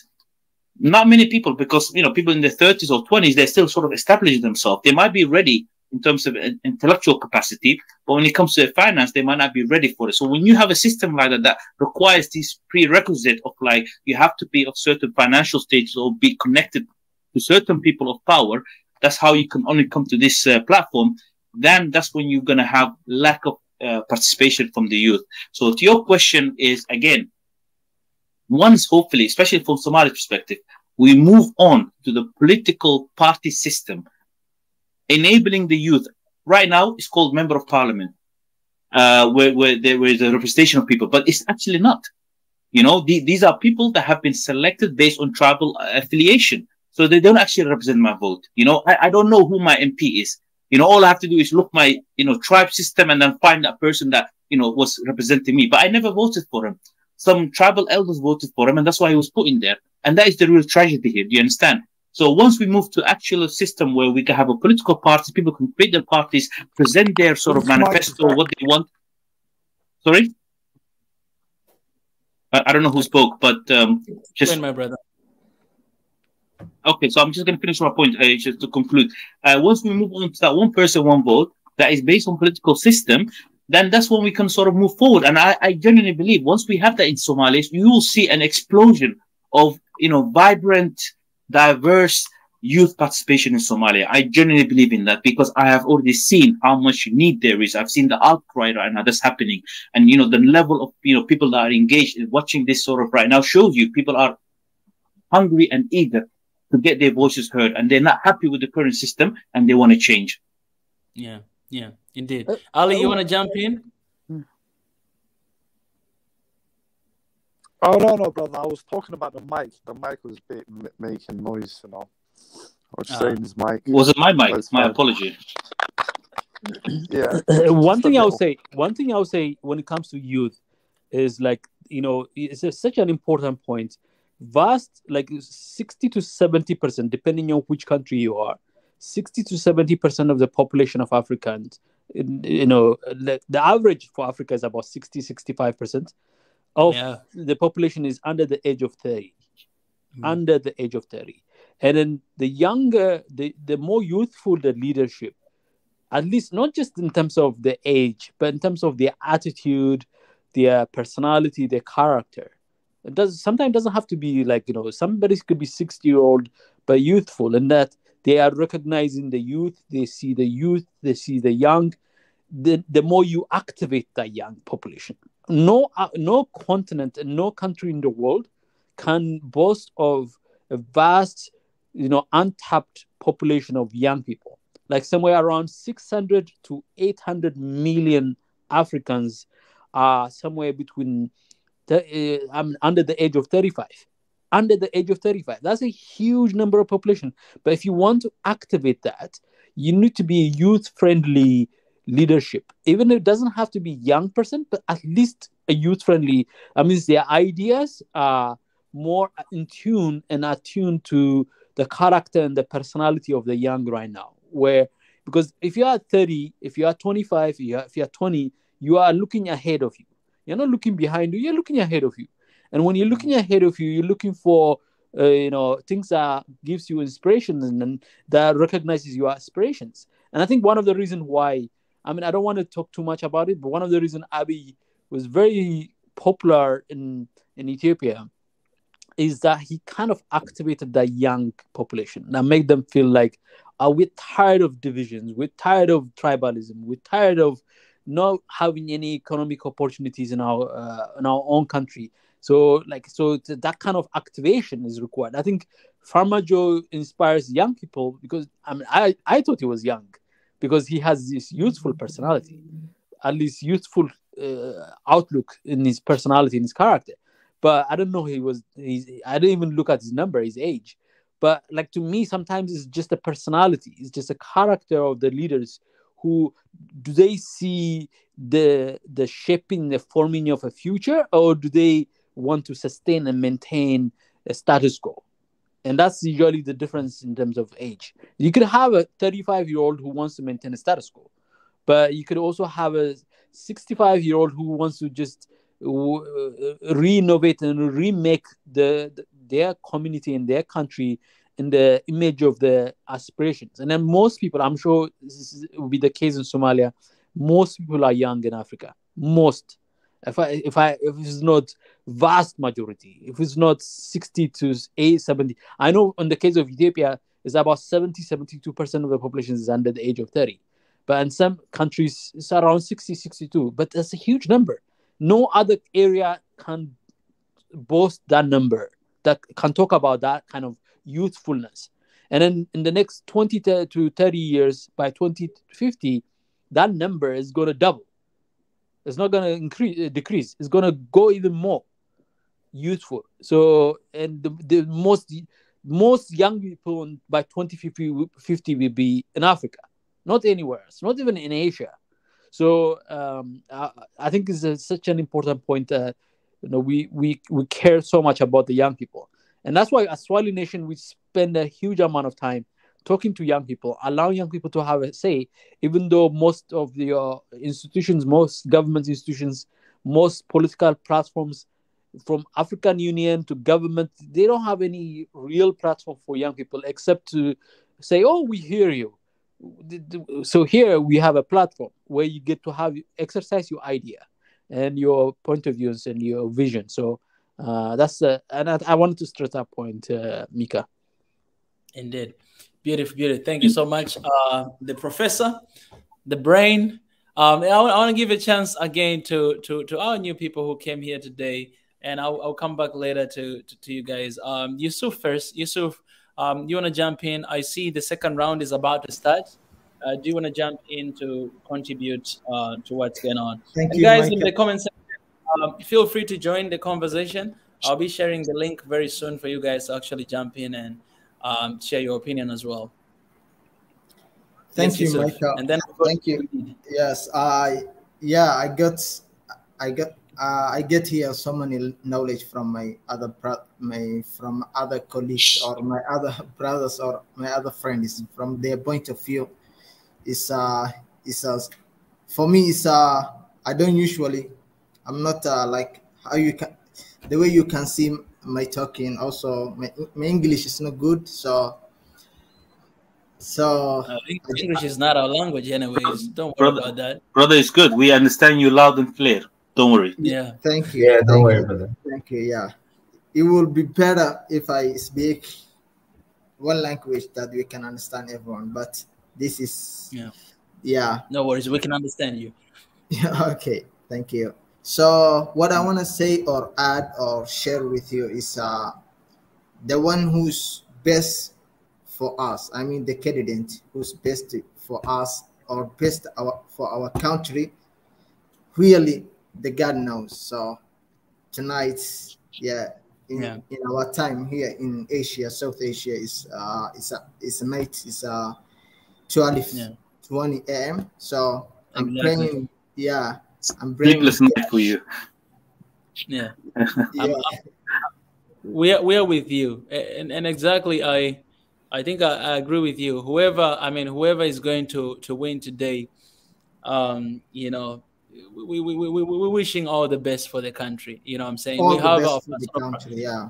yeah, each one of us, I mean, we have our personal preference that I want this person, I want that person to, I want that person because of A, B, C, D. At the end of the day, we're going to get a leader here today. And the best we want is, you know, Somali to be on the map again. And I think us as youth, we might not have leaders in the government, young people like us, but we are right here. And we are the one that can actually transform. We can do that. We are organizing ourselves. You know, we're working day and night with what we're doing here. We have a lot of people who are hosting show here. You hear Big E, you hear Professor Ezra. These guys are busy. They're doing their own work, but they're always dedicating their time to come here and to organize and to talk and to eradicate, to educate, to decolonize, to do all those stuff, you know, for the sake of Africa. So we might not be in a position of leadership, but we are here preparing the next generation. And we love our countries, we love Africa. So whoever is going to win today will be here to make sure that we continue to carry on the mission that we have and to build our countries and to build our continent again. So Micah, can I just I want to tell the brother, you know, yes. I understand, obviously, you know, join, be part of the discourse. You know, be free to express who you think, you know, should be the best president for you. You know, and do not be afraid of ever expressing who you think should win it. You know, like we want to create an environment where we can have that in a very healthy, you know, if that's what we want, a democratic environment where people can express their things. You know, we want the better Somalia. Whether you think, you know, candidate A is better than candidate B, that's fine, right? But more importantly, try to educate yourself on the matter. You know, do not, you know, try, as much as difficult it is, try to refrain or stay away from people that kind of propagate fake news and things like that. Look deeper, you know, look for reliable resources and make up your mind. Don't let me or even anyone else convince you of who is the best and who's the worst. I just want to advise you that, you know, and I wish you all the best in your studies, and, you know, definitely always make sure you join Swahili Nation. This is the platform for everyone. And Micah, how many people have joined today saying they've, you know, looked up on YouTube and you were doing Somali election live stream, you know? That's amazing. You know, that's amazing. It's a lot of people, I believe. I mean, today we didn't have this. People, maybe they might not understand, but we didn't have the plan to do live stream right now. It just came out of the blue, you know. Today in the morning, it was in the morning, right? You know, anytime you message me, man, things happen, man. You know, every time you message me, like, let's do it, and then we do it, and then things happen. Yeah, it's very important. You know, that's the thing. You know, you never know how much this is needed unless you try and you do it. And now we realize that people, they really wanted to say something. They really wanted to talk. And guys, as Walsame says, man, this is your platform. This is your place. The link is in the comment section. If you want to come and raise your voice, come and do that. We want to create a space, as Walsame say, whereby we'll be able to talk, to raise our different opinions, our different political stands, and we'll just have like a grown-up conversation. You know what I'm saying? If we're gonna be fighting here and shouting, I'll tell you that's the reason why they're not giving us governments, young people, because that's what we'll be doing with the country. If we cannot have this small conversation right here in a calm way and agree to disagree, sometimes and raise our points and people we support, you know what I'm saying? Like if we cannot do that, how are you gonna be able to lead a country full of a lot of people who have different perspective, different ideas, different ideology, different support? It's gonna be impossible to do that. So the best thing we can do is put our countries first, interest of Africa, interest of our country. If you do that, you come to realize that every single one of us, we want the best for our countries. There is no single person who wants the worst for the country. I want to believe that there's no a single person who wants the worst for their country. Even there are people who are doing evil things, but they think they're doing it for the best of the country. Like that's how their mind, they're thinking. You know what I'm saying? So if all of us, we agree that we want the best for our country, then we can figure out the next step. What are we going to take? What are we going to do? And how can we raise a generation and mobilize young people like us that will stand to defend and to fight for Africa's image? What's going on today in Somalia? I mean, a lot of countries will be having election. I know Nigeria will be having election. I know Kenya will be having election. And some other countries that I might not be aware of will be having election. And we'll be right here, Soil Nation One Africa, to cover that. And we can learn from one another and we can pray for one another. That's the best thing we can do. Biggie, it has been a while. Welcome, my brother. You can. Yes, yeah, it's been a while. Professor Israel said it. Mika, you said it. I just want to remind everybody that's coming in this platform. This platform is live and a working platform. We're going to create conversation that's going to lead to leaders. Our leaders are not here yet. Might lead this platform, but the future leaders, as they put their voice, as we put this beautiful One Africa seed, that seed is on this platform. We take everybody's opinion, voices, and what's best for the continent. We are the leaders in this forum by opening all the channels from education, from workforce, from human resource, mining. There's so many things in Africa that we're trying to open this conversation for everybody. When I say it's a working platform, look at us today as an example. We got a live stream of Somalia election. It's working. We're discussing about it. We encourage all Africans to participate in African affairs. The youth is so huge, percentage-wise. We're the fastest growing in that field. We've got a lot of youngs. There's jobs that need to be created, meaningful jobs where they can use their training, their education, and put that in a form to help unite Africa and as well growth. Africa is made by Africans. It's not the Europeans that's going to be decide for our fate. It's not the West, the East that's going to decide for us. We need to be self-sustaining and be strong on our mission. Our mission is for One Africa unity, our peace. We want peace. And one of this mission is for having our peaceful Africa. And the youth is the one that's always going to be pushing for change and how to channel it to the leaders. Hey, listen, this is what we're lacking. This is what we're lacking. Before violence. Because the youth feels frustrated sometimes not being represented. And this is the platform that we put the education, especially our history. Our history is getting destroyed. We've got to bring our history. Because out of that history, we have a lot of good components that are there that our forefathers tried to propagate for the health of Africa. So again, I want to remind everybody, this is a working platform. We can conversate. That conversation goes on the ground we get information from the ground, and we want to do that throughout Africa. When everybody's plugged in, everybody would start humming in the same sense for one beautiful Africa. And again, Somalia, congratulations that you're going through this process. And thank you. This process would come to an end. There will be somebody that's going to be elected. Let's support. Let's not jump to a conclusion. It's just the first day. Let's see the incumbent that's going to be leading Somalia into the better future. And that better future is the unity of Africa. We want the leaders that's going to be really focused not only within the nation, but forecast also the good for one Africa. Where can I plug in? Where's Somalia going to plug in? It's like this year, I just feel it. Something great is going to happen for Africa. I don't know. This is something that I feel. And Mika, I talked to you in the previous Israel. I talked to you on the different occasions. You know what I see, what I feel.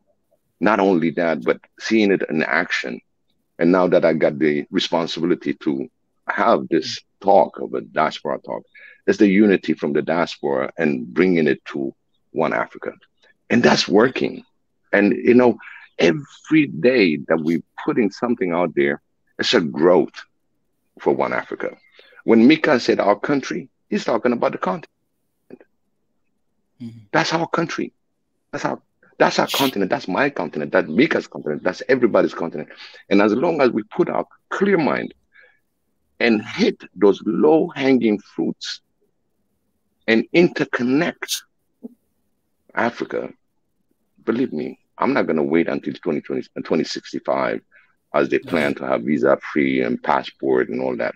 We can make that. These are the low-hanging fruit. It's just how we're going to have our own commerce, our own African, made by Africa. Everything that we have, if it is branded within ourselves and start exchanging our goods, we don't need hands out. That's exactly what we want to do. We don't want hands out. We want to be independent. We want to be really self-sustaining. This is our goal. This election is very important because it represents Africa. This is how we're going to roll. We're going to have election. We're going to have our discussion. We're going to put all our heart in it. And every time you see that, it's very, very important for us to support it and to be behind it and applaud. Congratulations, Somalia, for today. Thank you. Tomorrow is going to be another one. Honestly. Hey, Warsame, a quick question for you. Before that, okay. I'm really sorry. I want to give a chance first to Mohammed. He had a question, and he let us know in the private chat. And then I will come back to you, His Excellence, Professor. Sorry for cutting you off. No problem. No problem. Sorry, everybody. No, it was more than rather than a comment. Just going off the general conversation, how it was really motivating to hear Biggie discuss, you know, how Africa is, the future is in our hands right now. And with that, the change, it's time for change to come. Just previously, my time as a legislative advocate in the US, I had an internship where I worked for an environmental agency where I would go to the legislature, observe, you know, how, and try to influence some laws for the environment. And then seeing it there, it was evident that corruption is everywhere, not only in Africa, but there's corruption in government everywhere. And I think the future in Africa, we have to make some institutional changes, because after these elections, there has to be some changes that need to be made, specifically like ethics and controls to prevent corruption. You know, like for example, right now in this political process, you have people outside interference, lots of conflict of interest, money from the outsiders. And that's really a very destabilizing thing. I don't think anything's really going to change unless that is actually addressed. So we can really hope for the best, but I really doubt without those structural institutional changes, nothing would change, and people really need to realize that, and the leaders also need to realize that. Yeah, and I appreciate for that comment, Mohammed. And I'm going to put you on hold again, His Excellence. I have Elmi Kanva. Elmi Kanva, welcome to the show. Where are you calling from, brother? I am calling from Nairobi. Can you guys hear? Yes, I can hear you. I'm speaking from Kenya. Mm-hmm. Appreciate, man. And I am interested in this, and I'm looking forward to being elected. Mm-hmm. I mind. Brother? Can you say that again? In Kenya. I think I have a problem with the mic. Yeah, and I see you joined with two different accounts. Is this one is the one that is working? Can you say it again? I would that I'm really interested in the election right now. Are you from Somalia? I am Somali. I was born in Somalia, but okay. I live here in Kenya, Nairobi. Oh, my brother. Welcome to the show, brother. I'm welcome. Thank you. Yeah. So what are your hopes for today?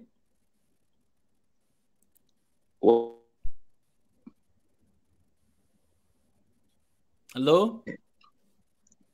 I say for merger, I'm. Man, I can barely hear you. I think your connection is really bad. It's a connection issue. Yes. Yeah. Do you mind to leave and then come back again, and we'll try to put you on? One update, Micah, just for everyone's. The second run has started, so you will see people putting in the ballot. So we shall see. Fingers crossed. I see. Well, Sammy, man, even your voice tells me someone will be like that. I mean, the same thing. I told you, man. When we reach this stage, man, I want to set everything up and pretend. Yeah. Same here, man. I don't know. Even me, I'm kind of getting nervous a little bit. You know what I'm saying? But it is what it is. The brain. Yes, you can ask your question now. Sorry. Yeah. So a couple of things. One is kind of like an observation, right? The observation. We're talking about youth participations.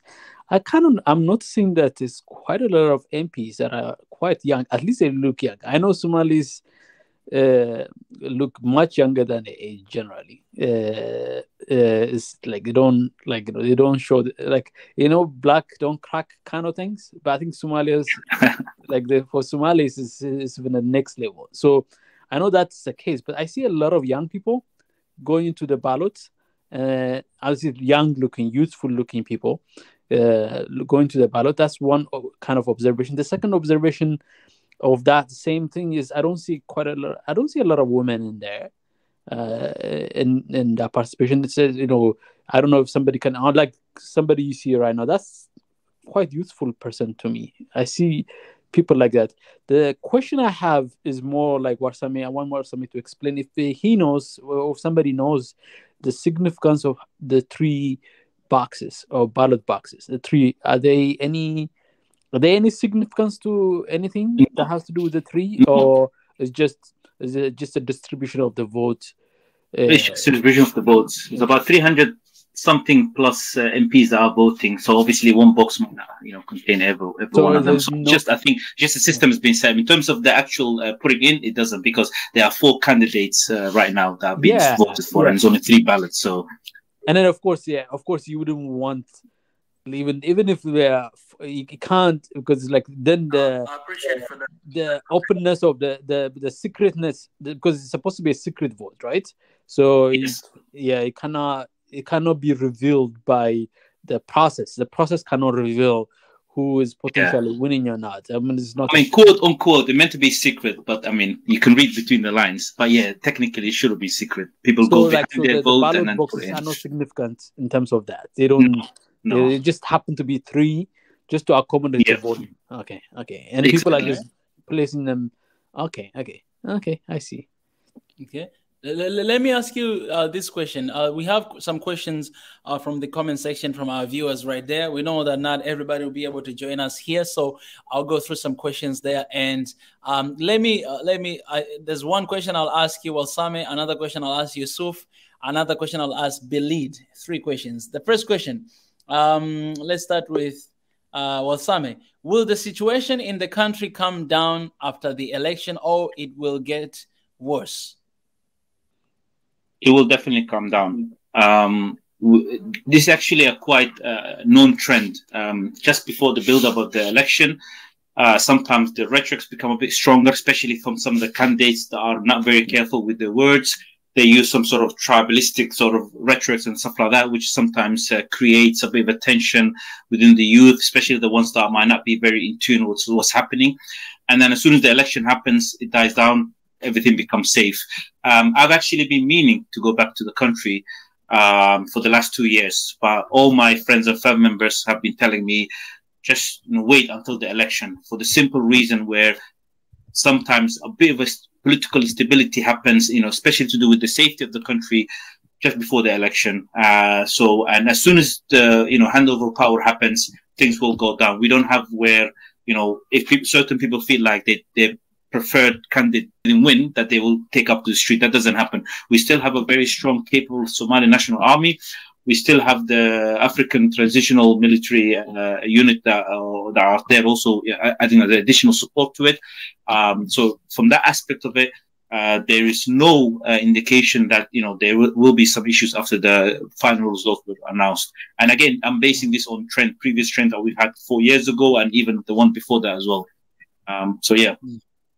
I appreciate just one comment as well. I mentioned early in the stream, but just for everyone's awareness kind of thing, there is a current curfew in the capital Mogadishu that's in place right now. It will be effectively in place until tomorrow morning. Again, just another layer of security to make sure things are running as smooth, and hopefully people after Monday will go back to their lives.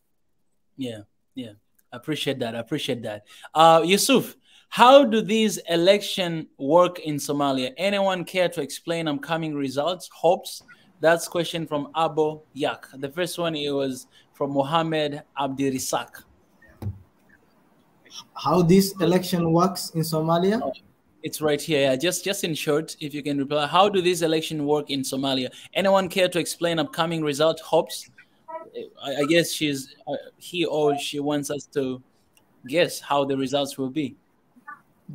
The results, maybe Warsame can say something about the results. I think in my opinion, if I say someone will win, will be the ex-president, the Hassan Sheikh Mahmoud. Maybe he will win. But we will see. Yeah. Exactly. I think for now it's kind of too soon to talk about it. Walsame? Yeah, just to add to that, I'm guessing the person that asked the question was just a bit of an overview of how the election is. I don't mind going back into it as long as the people don't mind. So right now, again, about 300 and I think 328, I think Yusuf mentioned in the private chat, number of MPs are voting for the president. There's 3 different rounds. We've gone past the first round. 4 different candidates have been put forward. Now the second round has started. And then hopefully after this, there will be 2 candidates that will be put forward who will vote. And then when that happens, the president then will announce a running mate, a prime minister that he will then obviously appoint, who will then go away and create the cabinet, the executive branch, sorry. And then obviously once that happens, the government's up and running. So just that will be a brief summary. In terms of predictions, extremely too early to call. As I said previously as well, I'm hoping for Farmajo to come back. I think the brother previously, he wants Hassan Sheikh Mahmoud to come back. That's fine. We shall see. Right now, things are neck and neck. There is an indication that things like there could be some cooperation between Saeed Deni and Hassan Sheikh Mahmoud, but we don't know that yet. At this stage, it's extremely not advisable to buy into the conspiracy because there's a lot of things flying around. That's why I don't want to inject a lot of things in here that later on turn out to be a red herring, so to speak. Indeed. I appreciate Warsame. We have 3 new people that I'll give a chance to. We have Elmi Abdikadir. He's back. Elmi. Yes, I'm back. Can you guys see it clearly? Yes, you're a little bit lagging, but keep going. Okay, guys. I think where I'm from Nairobi. I live in Somalia, but I just came to say I wish everything good in Somalia, and I wish to greet all Somali people in Nairobi, all the world, and in Somalia. I wish to congratulate, wish to Farmajo all the best, and that's all I have. I wish Somalia all the best. I appreciate my brother Elmi. Thank you so much, our brother from Nairobi, joining us. Welcome to the family, by the way, Elmi. This is your place, so keep joining us every day, 9 p.m. East African time. Thanks. Appreciate it. Oh, we have. Make sure that you subscribe, get your notification bell, and as well put a like on here, because you'll get our daily broadcast that we have, and you can follow up. We really want everybody to involve. I want just a reminder. Thank you. Thank you. I will definitely appreciate Biggie. We have Ragnar Toll. What's up, my brother? Where are you joining from? What's up, brother? I'm from Somalia, but I live here in the Netherlands, and yeah, I see what's going on, but I want to watch you guys talk about Somalia. Yeah, appreciate. Do you have any contribution? We love talking about Somalia, by the way. Okay. Yeah. Thank you. And I see the country all corruption. You know, I hear a lot of things of in the country, and a lot of things going on. And President Farmajo is the best. Others say Sheikh Sharif is the best. I don't know what's going on, but I like to watch. Appreciate. Okay. Appreciate for that. And also, yeah, Wasame? Sorry, go ahead, Mike. I will respond back to the brother later, but go ahead. Yes, we have our brother here, our brother from Nigeria. To Niger, it's good to have you back, my brother. It's been a while talking to you. Yeah, thanks for having me. I've been in the wild, you see, so thanks for having me. Welcome back from the wild. What can I say? I've seen this brother sometime here, but I was not here. It's not my show, so it's good to hear your voice again. What do you have to say, my brother, about what's going on? And I can't, by the way, to Niger, I can't wait to cover the Nigeria's election, because that as well, we're gonna really need you for that show as well. We want to cover everything that will be going on. Yeah, that is true. I really am happy to see that the Somali people are, carrying out this kind of this process and electing leaders peacefully, and better than what has been happening in the recent past. I guess I have a few questions, because and it's a shame because we didn't cover it enough before the lead up to the election. I think that is something I want to keep an eye on in the case of Nigeria, because you never know how you can influence the outcome of these things. Yeah. And so, yeah, some of them, from where anyway, I wanted to understand what the main issues were towards this election. Like, is it about, the power sharing? Is it about, corruption or something? We don't know any. I don't know anything about the issues that, that people are voting on. And then also the this in the security state. Somebody mentioned about the African Union Force and the Somali forces. Obviously, we don't know the numbers because Somalia has not really shared information about those things. So that part too would be good to know. For me anyway, if I look at many African countries, I feel too that they need to have some form of hate speech law, because that law it helps keep nations together.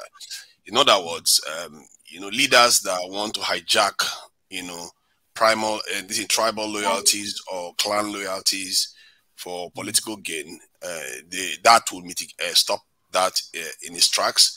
In other words, keeping the nation more stable.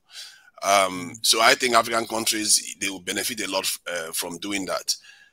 So I'm asking, these are questions I'm asking, because I don't know whether Somalia is even is doing anything like that. So if they have that, that would be good. And also, do they practice any form of power sharing amongst the tribes and kind of infuse it into the democratic process? So those are about four different questions that we've got, I guess. Well, Sammy? I'll see if I can remember. Brother Naji, welcome first of all. You always seem to join when I'm on, by the way, so welcome. Thank you. I will try to answer as much of your question, but if I forget some, please feel free to point out to me. I'm just going to pick up on your last point. So in terms of power sharing, that sort of kind of already happens indirectly, especially to do with the current sort of tribal system that I set up with 4.5. So what happens was if a president comes from one particular tribe, he can only pick someone else from the major opposing tribe as a prime minister. He cannot pick someone else if he happens to be from the same tribe. So that already normally is in place, and it's already infused into the as a prerequisite when it comes to announcing your candidate, your running mate.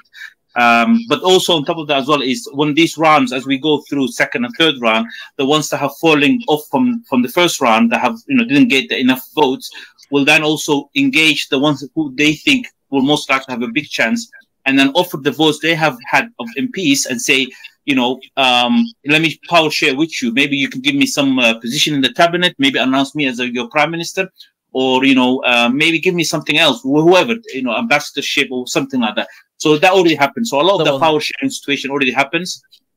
And what was the other thing? You mentioned about the African Union number of troops. This is not something that Somalia announced. Actually, AMISOM that normally would have that figure. So it's not like Somalia is not announcing. So right now we have actually moved from the full AMISOM to a transitional mission in Somalia. So now we have some sort of a deadline towards it. So initially, I think December 2022, we will get some sort of a clearer plan in terms of the reduction. So the reduction of troops will start happening. I don't know the exact number, but I'm just quickly start looking at the number of website of. I don't know if I should trust this number, but it says 22,000 troops by AMISOM in Somalia. But I don't know. I cannot confirm that. But what I do know is from December 22, already the reduction of number of AMISOM troops will start. There will be a handover to Somali National Army, which a lot of Somalis wanted. And, we thank the involvement AMISOM had in Somalia. It has come, obviously, also with some trepidation and some sort of concerns and things that have happened. But either way, we honor those that have lost their lives in order to, help Somalia, free itself from Al-Shabaab. And, and we always be grateful for those countries, Burundi, Djibouti, Ethiopia, Kenya, Uganda, who have also contributed towards their, in terms of, helping restore Somalia. But now we want us to take accountability for our security, and we are getting there now. And I'm thankful for the Somali National Army standing up. I'm sorry, what was your other point, if I'm forgetting? Yeah, I will add one more after that, because there's one last one that I think is extremely important too. The other one is the hate speech law. Do they have any form of hate speech law so that, clan leaders and, political office holders don't capitalize on, clan loyalties to divide the country? Because, there is a reason why we got here in the first place. Yes. So the whole system after the government collapsed 1991, I mentioned earlier as well, was this 4.5 system was put in place. So they said effectively there's 4 main tribes and there's a half tribe. And from there, when these MPs are being elected, every tribe will have to put someone forward that they think will represent as member of parliament. So just so that they give as much representation when it comes to all these tribes. But remember this, not every single tribe does sometimes get this representation, especially if you discriminate certain tribes, if you consider them not even full, so that already happens. So the selection of these MPs is done by the so-called tribal elders. So these elders, as you can imagine, there's no accountability. Some guy that claims to be some sort of an elder for certain tribes, whatever, he just gets to decide, and they put forward those people. I don't even know who is my so-called representative. I don't even know them by name. I don't even know if we have one. My tribe or whatever you want to call it. So those things happen. The system obviously. Go on. Can you talk a little bit about because Somalia is essentially one tribe. So in terms of tribe, because there's a difference, you go to Ethiopia, there are multiple tribes, right? But you go to Somalia, it's essentially one tribe, but you have more like a clan system, right? Because language, culture, and religion is mostly the same in Somalia. So you have a very distinct kind of like division that takes place. Can you expand a little bit, since you're talking about clan and tribe stuff? Can you really expand it so that it really educates the rest of Africa on the unique context Somalia finds itself? Absolutely. Very good question. So Somalis are proud of what they call apteris, which means every single person can basically start from their father and work it backwards, from grandfather, great-grandfather, that way. That's how the lineage system, we sort of figure out where we fit in when it comes to the tribal system. And if you go as far back, it will always go back to one person. And effectively, that's your point. We are actually come from one person, one family. If we take this tribal system as a truth, book of truth kind of thing. So we are all related. We are all family. I think it was a brother Nigel, someone else mentioned, same ethnicity, same religion, same language, same culture. You can go to any part of Somalia, even some parts of Djibouti or, NFD or, Somali Galbed. We literally share the same thing. However, for some reason, people want to split hairs here. And unfortunately, they start using these tribes. I mean, during the Civil War, what happened was you had family members within the same family members that just happened to be from two different, either maternal or paternal side, killing each other because of, some hostility towards that one tribe. I had family members that have been killed based on that. So it's quite shameful. As you know, if we all go back to allegedly the same family name, why are we now sort of dividing ourselves among that? That is really the question that I really want to ask ourselves, and I don't know. But it's something that has been weaponized within Somalia and also been exploited by others, unfortunately. So that's what the reality is. And everyone knows that. And you know what the sad thing as well is if you go anywhere in Somalia, or even especially if you go abroad, Somalis that either live in the West or Africa or Arab or Asia, they intermarry. You will have most likely, people that your first cousins come from a different tribe. So if you say you hate this tribe or you don't like that tribe, it's a very strong chance that you can have cousins, nieces, nephews, uncles, whatever, from that tribe kind of things. And that's the sad thing. So normally, people that are not very sophisticated, people that are not well educated, normally use this weaponized, toxic tribal system in order to hate on others. But in truth, we are all the same. I think Somalia has two problems. One problem is religion and tribes. Like they have a lot of problems, but they have tribes and religion. That's the problem, extreme. And I think Somalia will be peaceful if they don't have extreme religion beliefs. You can be believer, but you cannot be too extremist, like killing people in the name of God. That's the problem in Somalia of the moment. Can I put back on that, if you don't mind? Huh? We had this discussion. I think me and Brother Naji have this discussion previously as well. I really want to push back on that because the issue is, look, the modus operandi, the way things are done, we shouldn't focus on that. We need to understand the bigger picture. What is the real cause, the real root of this so-called religious extremism?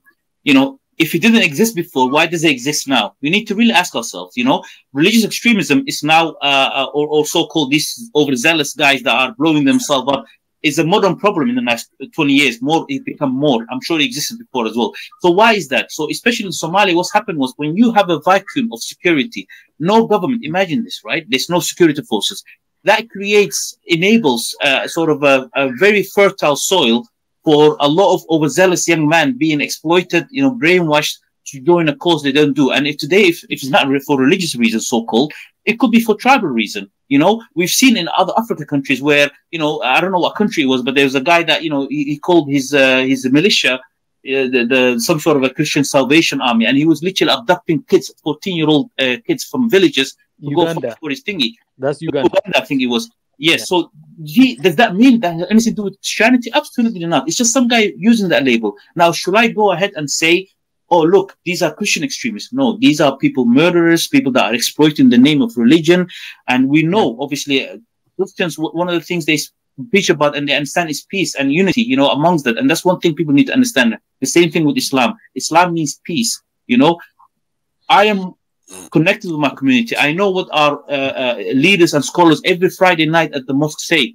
We are trying to educate people, free them from these sort of, the grasp that they have. I'm sorry to go on about this, but it's important distinction.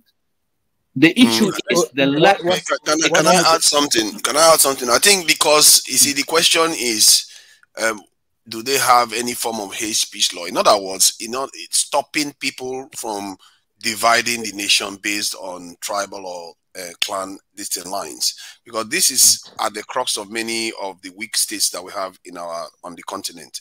When you have a state that doesn't prioritize the national identity or the national common good, you will have that system whereby it's easy to compromise this thing. Just one leader, that's all it takes. And we shouldn't be surprised that people are divided. People get divided. You have to create institutions and laws to prevent it. Even children from the same parent have different opinions of different things. So that is not necessarily the problem. You have to create these rules that prevents that from spilling over into the kind of these issues that we've had in the past. This is why I asked this question about this hate speech, because clan leaders can say all they want. Sooner or later, laws have to be in place to prevent them from leading to greater harm to the nation itself. So I'm really happy you raised that point. There is a question that bugged me for a long time. The question is, where does Al-Shabaab come from actually, and who based Al-Shabaab actually, and where they come from, how they get weapons and money, and that's the question I have. I don't know if you guys have an answer. They exist because there is space for them to exist in, because there's no rule to prevent them from existing. So, but that said, obviously we know there are people that have interest, especially in the Saharan, that's the Somalian and Eastern area, because of its strategic location. But in the end, it's not up to them to decide. It's the Somali people. They've been together there for millennia. People should be honest and have honest discussions of how to make their nation strong. And I think that's, if you start from honesty and say, oh, you know what, let's, everybody put this card on the table and let's figure out how to sort these things out, because so far it hasn't done us any good to try to outdo the other. All of us are losing. And believe me, the young people sooner or later will lose faith. And then you see some serious problems. You've seen that around the world. You've seen that in the Chinese, this in the Russian kingdoms and all. They destroy everything. They will destroy the tribes, destroy the religions, and go straight to communism or some form of state of like that. Because that human society have to survive sooner or later. And I feel that the leaders have to start understanding these things now and come together and figure out a way to say, you know what, we have to have a law that overrides our own feelings or political interests. Because one leader can just decide out of 12 or, like, oh, I just want these oil rights for my guys and all the rest. So I would divide the people so that, I can sell the oil to people that I like. That is kind of stuff that leads to problems. We have to have rules to prevent that. We've seen it in many parts of the world, European countries and all of them. They used to be very divided. There is a reason why they pass these laws, because they don't trust each other. They don't trust each other, so you have to pass the law so that everybody, knows that they are following common rules. Even gangsters that go and play cards in corners and all the rest, they have rules. If you can't just, run away when you win your first hand, stuff like that. And if you win, you take the money, no matter how weak you are. The bully cannot just say, oh, you just won and I beat you and take the money back. That's not how, they have rules for these things. So, and the same thing for nations. We have to find a way, pass these laws, so that, because Nigeria, they tried to pass it, I think 2 years ago, and the people pushed against it.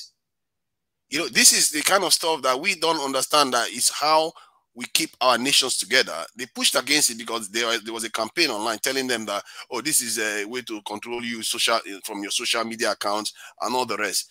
People should not fall for it. All the nations that are doing well today have them. If you say something that overrides, that compromises the national interest as a leader or as an individual, you will be called in because they don't want their nation to fall to anarchy. And I don't want Somalia, I don't want to hear that Somalia has any of such problems anymore. This is a chance that they have right now. And I think the leaders should be taking advantage of it to firm up their defenses. Because this is a form of defense. You are trying to protect your nation from outside forces fostering division. Because if one man, just an example, let me give an example. That one man that feels that his friend should have, rights to the oil field, he really wants it. But if there is a law preventing him from doing that, he's not going to try to divide the nation to achieve it. He's going to find other ways to lobby the politicians in a peaceful way. There is corruption in the West, but they do it peacefully. And I think that's where yes, let's channel all the negative things so that they can happen peacefully, so that the ordinary people can carry on with their lives and the nation will keep growing and growing. Because for your nation to grow, there has to be peace and stability. But anything that challenges that peace and stability, that's the one that is the enemy. That's the one.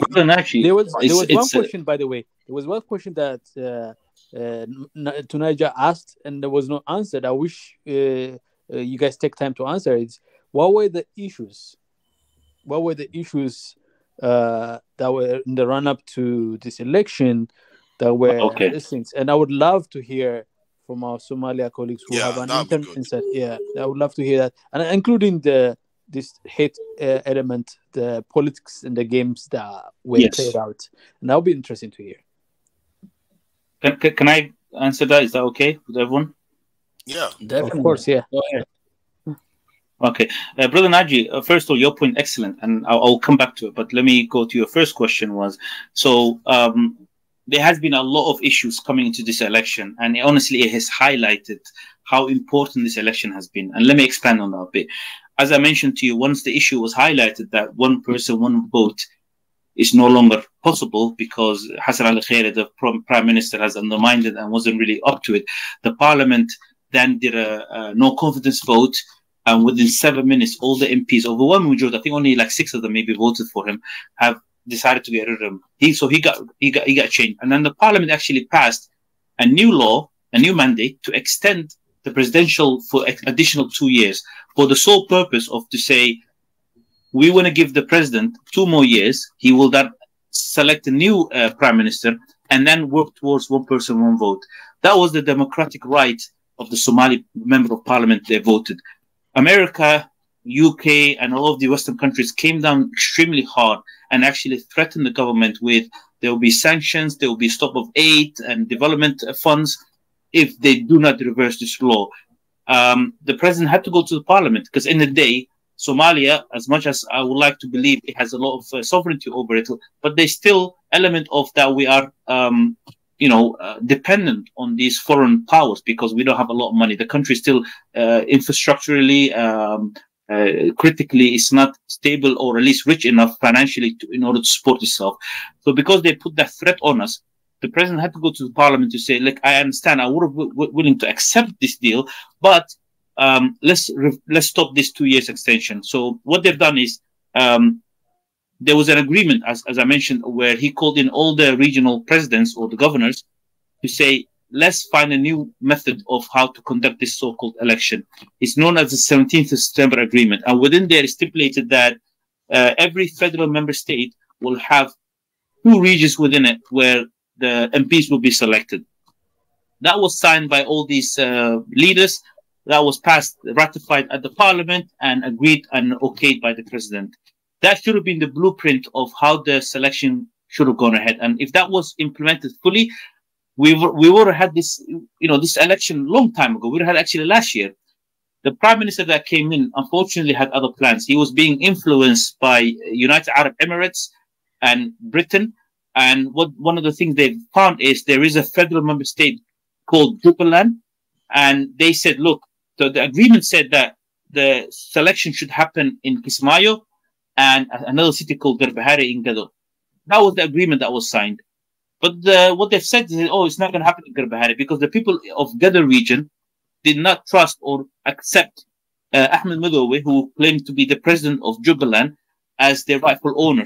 They disagree with him. This is a man who seized illegally power in 2019, claimed he was the winner, and since then basically said, I'm not going to go. Everyone knows what he did.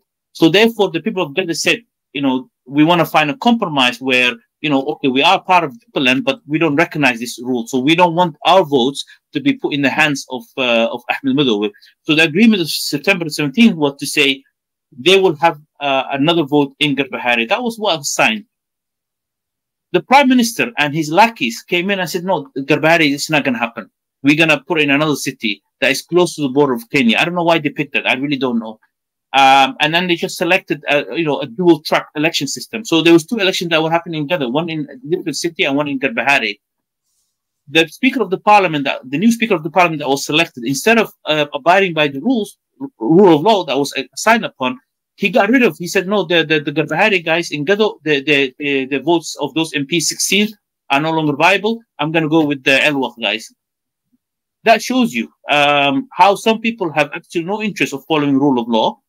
You can put all laws you like on paper, but if you have people that feel like, I don't have to do it, they've got the tribes or whoever backing them, and they have weapons and whatnot, they can do whatever the heck they want. So the president said, okay, fine. So that was a major contention point. There have been other issues, but this is one of the biggest ones, by the way. And unfortunately, it's also been the reason why it was delayed. There's other delays that happened while some federal member states, they delayed in terms of sending the number of senators and MPs, but eventually they did it. There was no reason for them to delay it other than just trying to, obstruct and investigate the situation. But the biggest contention point was the Gado situation. And even then, the president accepted that result and said, okay, fine, bring those MPs. And, today they're voting. They're voting most likely for Deni or Hassan Sheikh Mahmoud. And that's the unfortunate truth. The other point that Naji raised, I want to go back to is, passing laws. You're right. In any civilized society, for example, if you go to the airport, you cannot shout bomb because that would create attention that, security risk. So there are some laws, as much as there's freedom of speech, but you cannot instigate and do certain things that will create violence. We've seen Rwanda, for example, in the 90s, where people, use the free wave radio in order to sort of, propagate and say, oh, the Tutsi, they hate each other, they do this, they do that, cockroaches, all that kind of stuff. Then that created animosity between the population, which then led to this, killings of millions of people. Similar things in Somalia right now. There is such law does not exist. We have former President Hassan Sheikh Mahmoud going around using extremely toxic rhetorics, just because he happened to disagree with the president. Him attending tribal conferences of saying, my tribe owns the capital of Mogadishu. If I don't get my way, one of them actually said, I want the president to remember my bullet's still in the gun. I mean, can you imagine that? Like, he's literally threatening the president and nothing can be done about it. Why? Because he's got numbers. His tribe has numbers in the capital and he feels invincible. So until we have a strong military leadership where there's going to be accountability and responsibility for people's extremely toxic and dangerous rhetorics, they will have free reign and they will keep saying that. And it's the same thing when you have certain so-called clerics going around and spreading extremely dangerous ideology, no one can do anything about them because in the day, you have to understand, and that's what I want to really stress, it's nothing to do with Islam. It's all to do with tribe.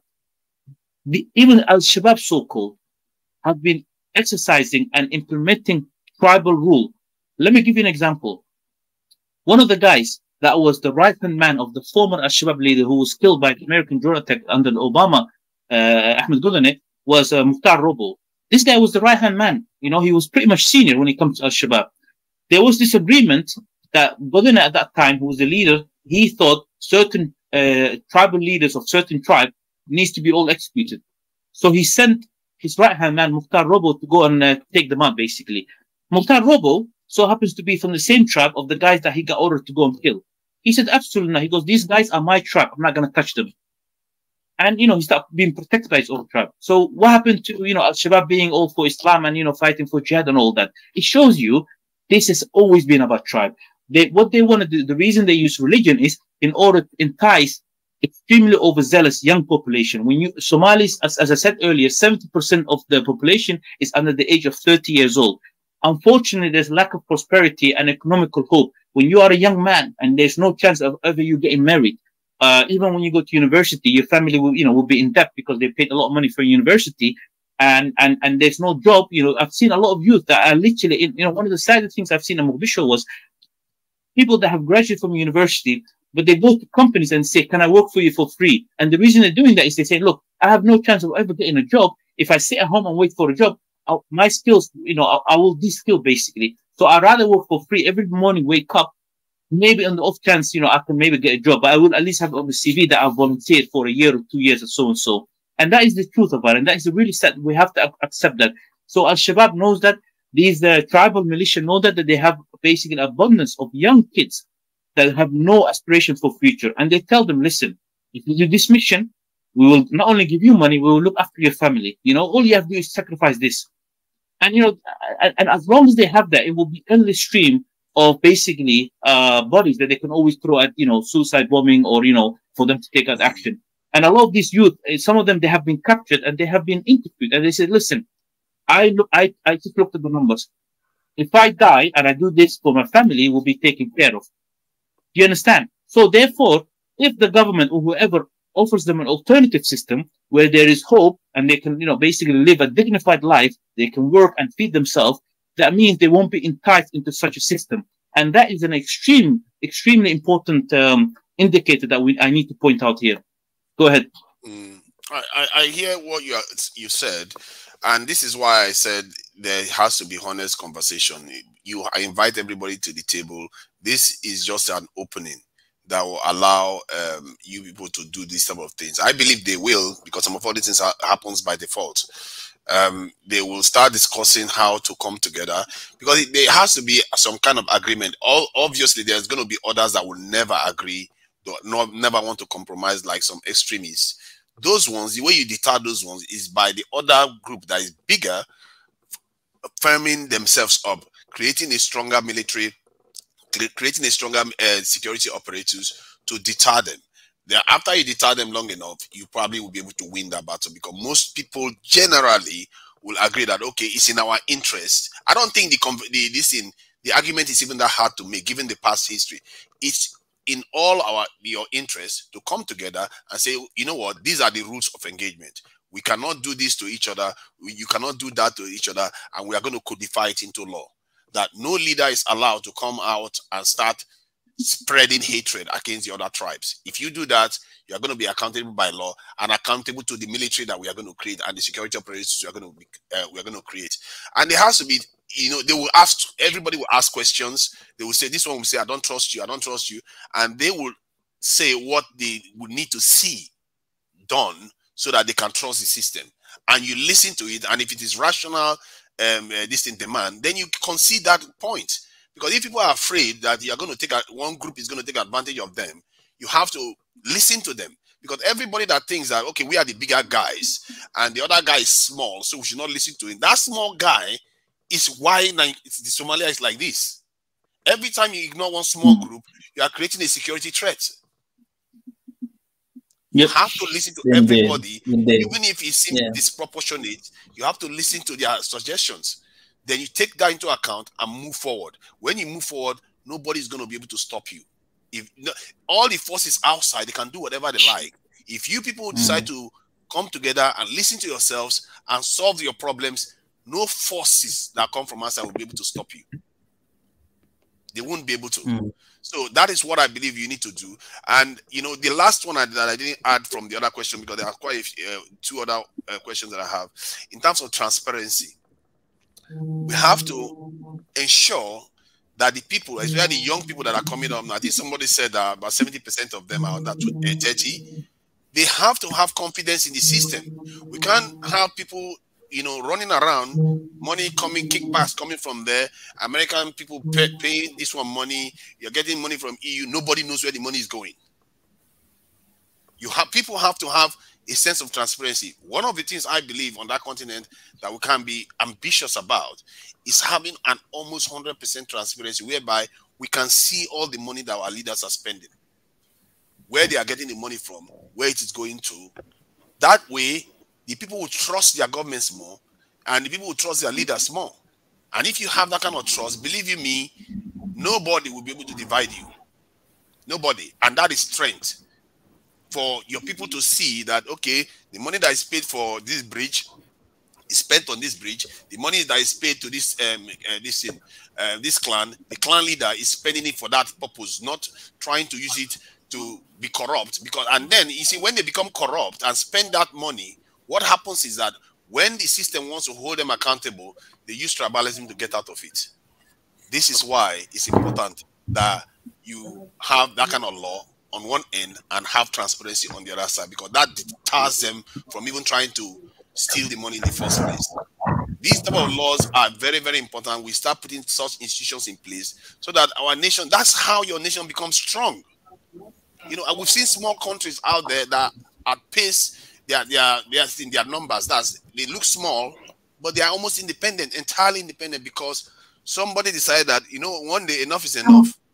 Let's have this compromise amongst ourselves, and nobody outside this country is going to be able to divide us. I believe that Somalis have an opportunity to do that. If they start now, they might be able to accomplish great things. And okay, so about transparency, that question is put to the Somali guy on the panel. Is there any form of transparent system that has been put in place since the resumption of democracy and going forward after this election? Yes, in short, yes, there has been. This government has put in a lot of things. One of the things, again, is they've created the Independent Anti-Corruption Council, which is completely free from the government, so they can investigate anything that they deem to be, in violation of the constitution or corruption in nature. Again, I credit this to President Formaggio, who has oversaw this and made sure to implement this. That's number one. Number two, we've already made great strides since the last election, which itself was also quite, let me point something out. So 2016, when the last election was happening, even the international community were quite impressed that the decision was made to host the election in Affissione, which is this tent that you see. While previously in 2012, it was held in a building that had a lot of different rooms. And what that created was people were being sort of taken into these rooms in order to blatantly offer them money for corruption. So it was all hidden, but everyone knew that was all going to those rooms. So one of the things that was put in place in 2016 was to create this sort of open format that you're not going to see people sort of, sneaking into different rooms to sort of, work out some deals. But that still doesn't mean it's a perfect solution. What this government added to that was to say, look, it's going to be televised, and on top of it, there will be no mobile phones that will be used. While previously, there's a lot of things were being leaked straight away, pictures being taken, all these kind of things. So this government has added the no mobile phone use. There's going to be only one news organization, the Somali National Army, that will broadcast this live. And also, all the votes will be done manually, as serious and long as it is, it will be done through there. So there has been an incremental step-by-step of trying to make it as transparent as possible. But when the system overall itself is already flawed, there's only so much transparency you can add to it. So we do need eventually a complete workaround, a complete new system to make sure, the one person, one vote happens. That way we can at least make sure, say, this has been a complete transparent process. But as far as transparency goes, this is the best Somalis can come up with. You will see soon when the second stage finishes, they will take out those papers, and there's a number of committee that have been selected to make sure they read out and confirm what the numbers, the name on that paper is, and that's how the tally up will be done. So it's not only one person confirming it, but 10 or 15 people actually confirming it. So it's as transparent as it can get. Okay. So in Somalia, let's say you there's a transaction from your account. Do you get a telephone alert on your account letting you know that funds have been transferred or moved around in Somalia? Sorry, what was the question? Can you repeat again? Like as an individual now in Somalia, you have a bank account, and let's say you make payments. Do you get an alert on your phone letting you know that money has been transferred from that account? So let me explain something very interesting for you guys. So a lot of Somali people, overwhelmingly, I'm probably guessing 95, if not more, don't have a bank account. Wow. Everything is done through what's known as EVC. Oh, yeah, exactly. Somalia has actually been one of the forefront when it comes to cashless society. For the people that from Kenya would understand this as M-Pesa, so they have it in Kenya as well. But in Somalia, it's called EVC. So people don't open a bank. In fact, bank accounts, Visa, Maestro, they've actually recently come in the last 4 years, they've come to Somalia. Previously, they didn't even exist before. So only those that either come from the West or I don't know, have some sort of business, will open up a bank account. That's how the money gets sent in. But overwhelming majority of the public, they use the EVC, which start into the mobile phone on the SIM card. So when you're sending money, all you're doing is like text message. You just type in the number you want to send to, the amount, and put your PIN number in there, and that's how it gets transferred. So it's still a system that could be tracked, but unfortunately, it's all controlled by the internet service provider in Somalia. So they have a complete autonomy over that data, and they don't have any needs for them to share the information with the government. So that's why sometimes I feel like when it comes to Al-Shabaab and other nefarious groups, it's difficult to track this money because obviously these companies don't willingly share with the government. Yeah, I get your point that they don't have any need, but I think when the time comes, they will have to have the need, or they will be made to. The reason why I say that is because, let's say the governments, I don't know how the governments actually do their transaction. I suspect that they are not putting it in that company's hands. So what I'm saying here is that we should have a system whereby we can track in real time government accounts. Anybody can choose to subscribe to whatever account they like. They can track it in real time. In other words, the people police the institutions that are supposed to represent them. And in other words, when they make payments to anyone, you'll be able to see whom the payments are made to. And when payments are made to them, you'll be able to see that. And why I think that is extremely important is to restore trust. If money goes from like a conventional bank account into the digital form of transaction, we should be able to see that too. Because these dark areas is the reasons why money move around and we don't know. And this is what encourages corruption. If people of Africa the youths want to take over control of their governments and their systems, this is the way forward, because the technology is already there. You can't track people. There's no reason. The only area you might want to cloak in darkness is security funds. But when it comes to money for education, schools, infrastructure, salaries, why are you hiding it? Why should any leader have the power to hide the money from the people, given that we've experienced so much corruption in the recent past? And if we don't stop that, if we don't shed light in that area, they are going to carry on doing these shady deals. They will sign agreements, they will get kickbacks, and you're not going to know what is going on, and they will be running circles, and you will not even know where the problem is coming from. I believe that if people are able to know where every single transaction the governments any transaction that is being made, corruption will reduce, and you encourage the good leaders to come forward. Because many of these people that want to go into office, they're just thinking that they're going to make money when they get there. They're not thinking about how they are going to serve their people. So we have to find a way to discourage those ones and encourage the ones that actually spend their life, want to make their people's lives good. And to do that, you have to take away the money incentive, the enrichment incentive from governance. And as a matter of fact, that is so powerful that it's even more powerful than voting. Because when you vote, when you vote, in the end, the opposition can do whatever they like because they can do shady deals all over the place. But when you can track the money, good luck. Because as you are spending the money, people are going to know exactly where the money is going to go. And once they know that, they will stop you. As a matter of fact, the police will stop you first. Because the police don't do their job. The people will go after the police too. The issue, Najee, is the issue is in terms of tracking. There have been actually instances in Somalia where people have been caught with literally smuggling to the country pure cash in bags at the airport. People flew to UAE and they landed onto the airport, and after sort of they're going through customs, suddenly there's this massive bags of cash. You know, there's a famous incident where almost $11 million in cash, one person got caught. So, you know, stuff like that happens. So, like you said, your point is, if the security apparatus in Somalia was strong today, there would be a strong accountability. These things can be stopped then. But right now we don't have it. And we also have people that want to stop it. One of the guys that is running against Farmajo right now, Hassan Sheikh Mahmoud, that is sitting there. There's a recent interview of him, and he got asked, you know, like, oh, what do you think of the strength of... Because the 12th of April was the day, the anniversary of the Somali National Army. This is the day that all Somalis celebrate. And when he was asked that day about the strength of the Somali National Army, he blatantly said, I don't believe in strengthening the Somali National Army. I don't believe in that. Now, understand this. This is the former president, and also that's the guy sitting on the right of Farmajo, wearing the very red tie. He literally said, I don't believe in it. So effectively, if he gets become president today, right now, he will make sure that the army doesn't become strong again. There's another video of him. While he was president, he got asked, the military were not receiving their regular salaries. And guess what? They were receiving $100 a month, which is an absolute joke. Can you imagine someone risking their life, only receiving $100 a month? And on top of that, not only do they have to look after themselves, pay rent from it, feed themselves, but also look after their family. And he said, he got asked, why are you not at least ensuring that $100 at least come to them? He said, why is the military still stuck on and begging to receive $100? And I quote, he said, maybe they should go and seek that whatever fund they're looking for from somewhere else.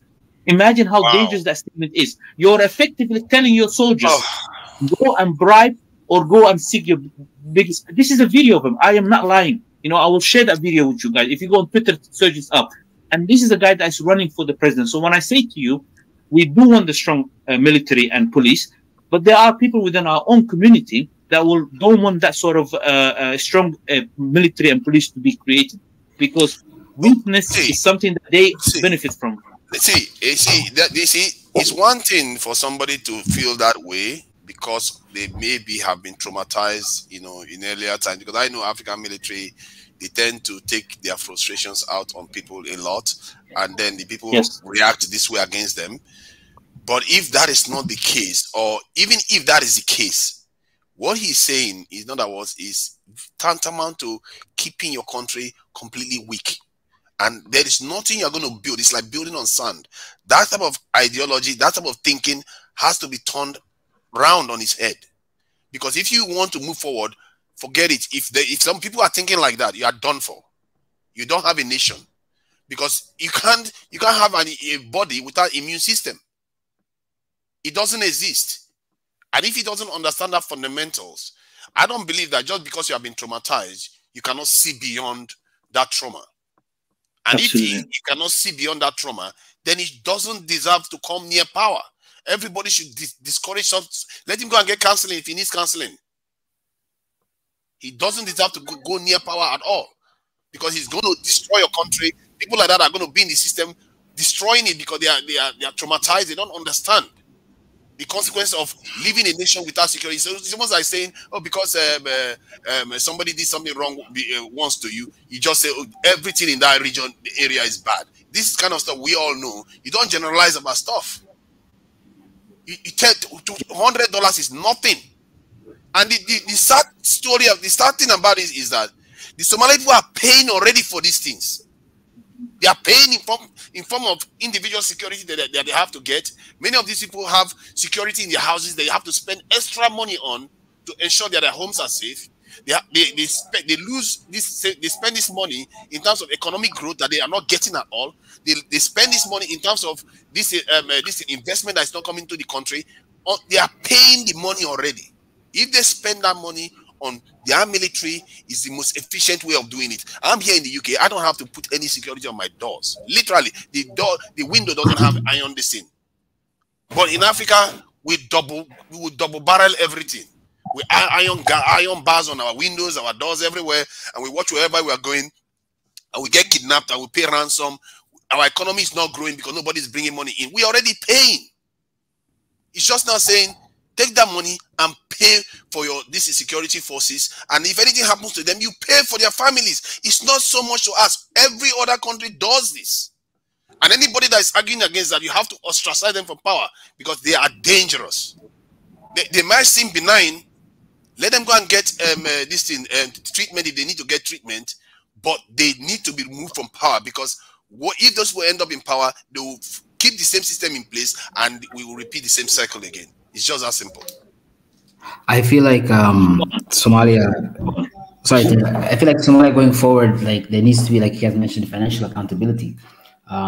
Like you were alluding to earlier, politicians, like in most other countries, they need to provide like financial aid. In most Western countries, politicians, if they're running for office, their finances should be made public. You know, you're going to be holding a position of power. You'll be managing millions of dollars in funds. So it's only fair to see how your finances are, where your money's coming from, what could be your potential points of potential conflict. So that's something extremely important. The young people are not going to stand for this nonsense. They are tired of this nonsense that is going on the continent. I'm telling you, the young people on the continent, there's internet now. They are all talking. As a matter of fact, even for the sake of the Western power, they could just get them to collaborate and tear the continent to pieces. They are talking to each other and they are watching their elders making silly decisions. And how can somebody be saying that they should not secure their own country? And they should, Jesus Christ.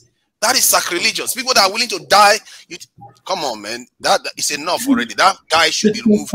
He shouldn't go near office.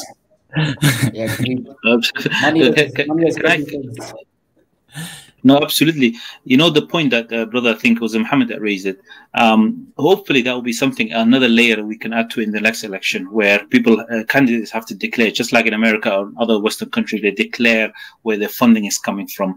Because right now, there was actually it was meant to be actually 40 candidates. One of them actually dropped out before the election process started. Two of them actually dropped out, but one of them was the Foreign Minister of Somalia, Mohammed Abdirazak.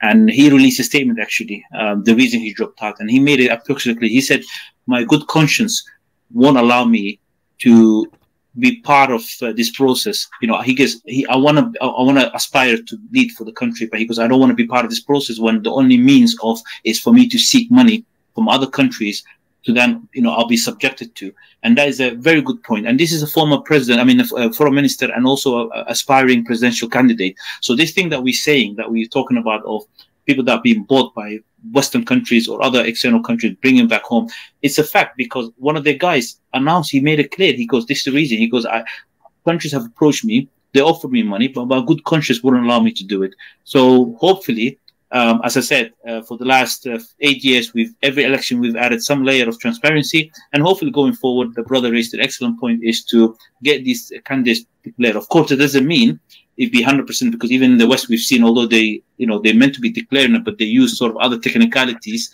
to still not be able to declare it. You know, they create, so in America, for example, they create a political action group, right? Which means it's not necessarily tied into the candidate, but they can still sort of get money from other people, you know, things like that. But at least, you know, you can do as much as you can, right? Because right now we don't know. We know Denny has money, but you know he's freely using and spending it. You know. I have a random question, or sorry, not random question, but just on a different topic. I was kind of just thinking, the consequences of this election, and the lead up to it. You know how there's the breakaway region of Somaliland. You know, you had some tension between the previous provinces of Jubaland, Puntland. I'm just wondering, like, the results of this election, or something. What are your thoughts on how it would affect the relationship between the federal government and regions such as specifically Somaliland and you know, some of the other regional provinces like Jubaland, for instance? Good question. So what's as you know, brother, like in the north of Somalia, what some people call is Somaliland. As you know, there's 5 different provinces in there that people, different tribes live in. The people that normally claim to be a country from there all happen to be from one family. Do you understand? So we have to be clear and point it out. It's not necessarily the entire northern people have all joined in together to say we're going to create. If that happened, if that was the case, honestly, I would have no problem with it. I would say, you know what? Bunch of people from the north got together and said, you know what, we want to do our own country. But that hasn't happened. So what's happened is, through the legacy of the 1991, the armed militia who has defeated that has the most gun has suddenly subjected their power onto others and say, this is our country right now. So that's one important distinction that we need to make in order to educate our non-Somali friends, or even other ones that might not know what's happening here.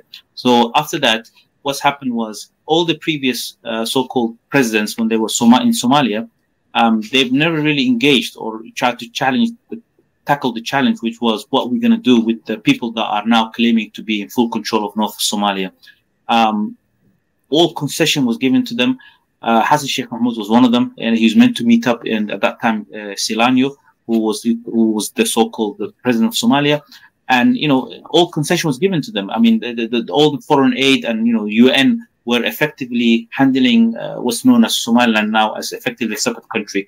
Farmajo came in and said, listen, last time I checked, Somalia is still one, right? So therefore, until we decide to break up our country, everything has to be done through the government. So he said all the funding, all the aid, everything has to be come through the government, and we will distribute it through the different federal member state. And as far as we know, Somaliland is a federal member state.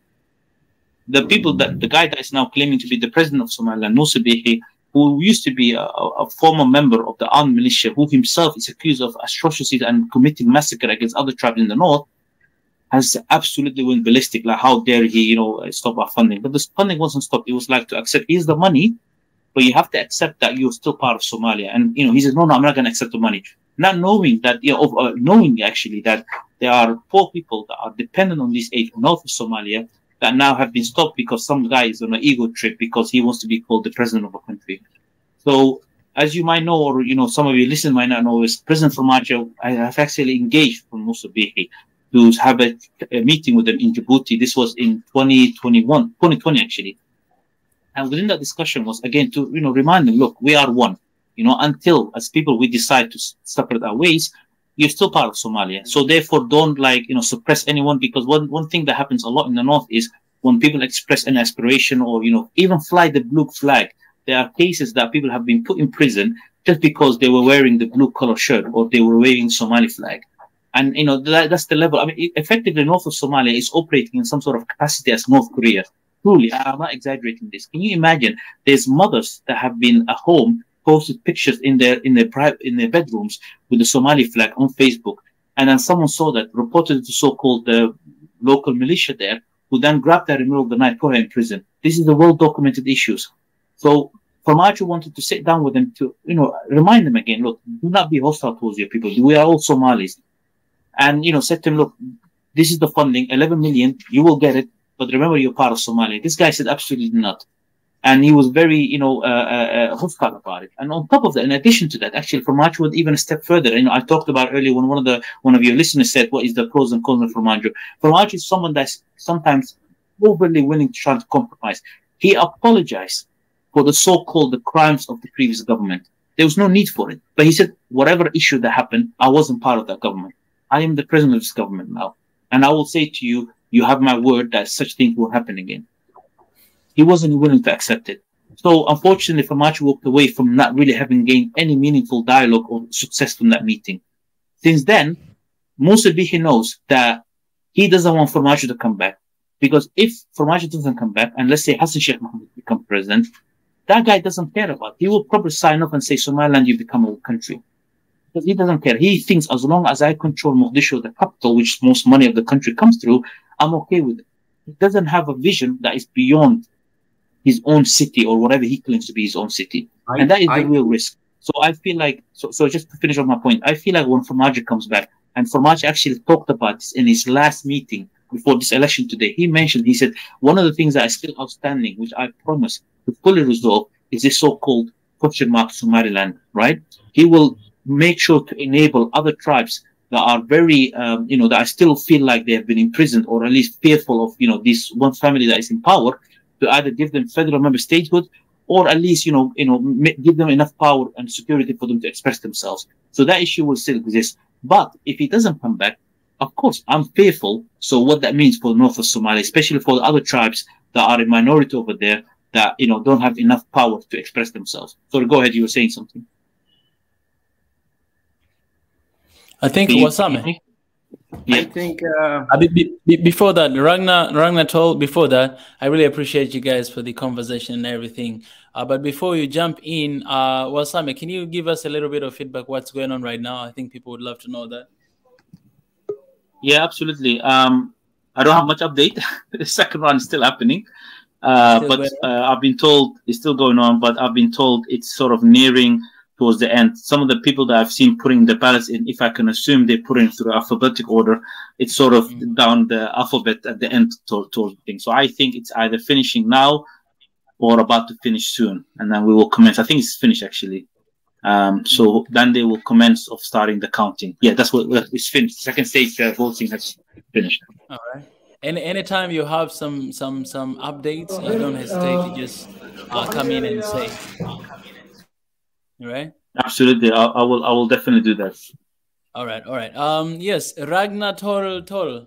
What you wanted to say, my brother? Welcome. I think guys, I appreciate you guys for joining. If you haven't subscribed, please do so. The link is in the comment section, StreamYard. If you want to join conversation and raise your voice, you can go through that link, turn notification button, and it's amazing. And just to give you updates and some other announcement, tomorrow, 6 p.m. East African time, we'll have another conversation about Angola. I just heard that Angola will be having election this August. And tonight, he just mentioned here before when he joined us here that I think it's important to have like follow-up, how can I say, like to have streams before the election. I hope we did that like, a couple days before today. But I think we can do that with other countries. For instance, we have Angola. They are having an election on August. So tomorrow, 6 p.m. East African time, we'll be here with Giovanni from Angola, our brother from Angola. He'll come here to tell us a little bit of the background of Angola, everything you have to know, you should know about Angola. He'll let us know. And we'll continue to have those kind of conversation towards the election that's going to be happening on Augusta. Hopefully, our platform will help to motivate young people to actually make a better choice for the leaders that will work best for the interests of their countries and all those kind of stuff. And also, we have election coming up in Nigeria. I don't know which month is the election in Nigeria, to Nigeria. Yeah, it's happening for February next year. February next year. Yeah. All right, that's cool. That's cool. So we can start with this Angola conversation, and then we'll move on to pretty much Nigeria and Kenya as well. And if there's any country in Africa that you know that they're having election very soon, or you're from that country, don't hesitate to reach out to us. Let us know, and we'll start having those conversations because we want to be able to impact our people, in this movement. So yes. Appreciate for that. So guys, join us tomorrow. We're going to be having like 2 different conversations. 7 p.m. East African time for Angola session. The video, it's already on the timeline. Let me share with you guys a link so you can comment and maybe turn on the notification button for this conversation tomorrow, as well as 9 p.m. East African time. Tomorrow we'll have another interview with some pretty good, amazing people. So it's going to be a busy day tomorrow. All right, Ragnar, please, you can carry on. Yes. I think the only way to protect Africa and Somalia and other countries is to build the constitution. The only way is look. The Westerns have constitution built up and they are safe. The only way to save Africa is the constitution, to limit corruption.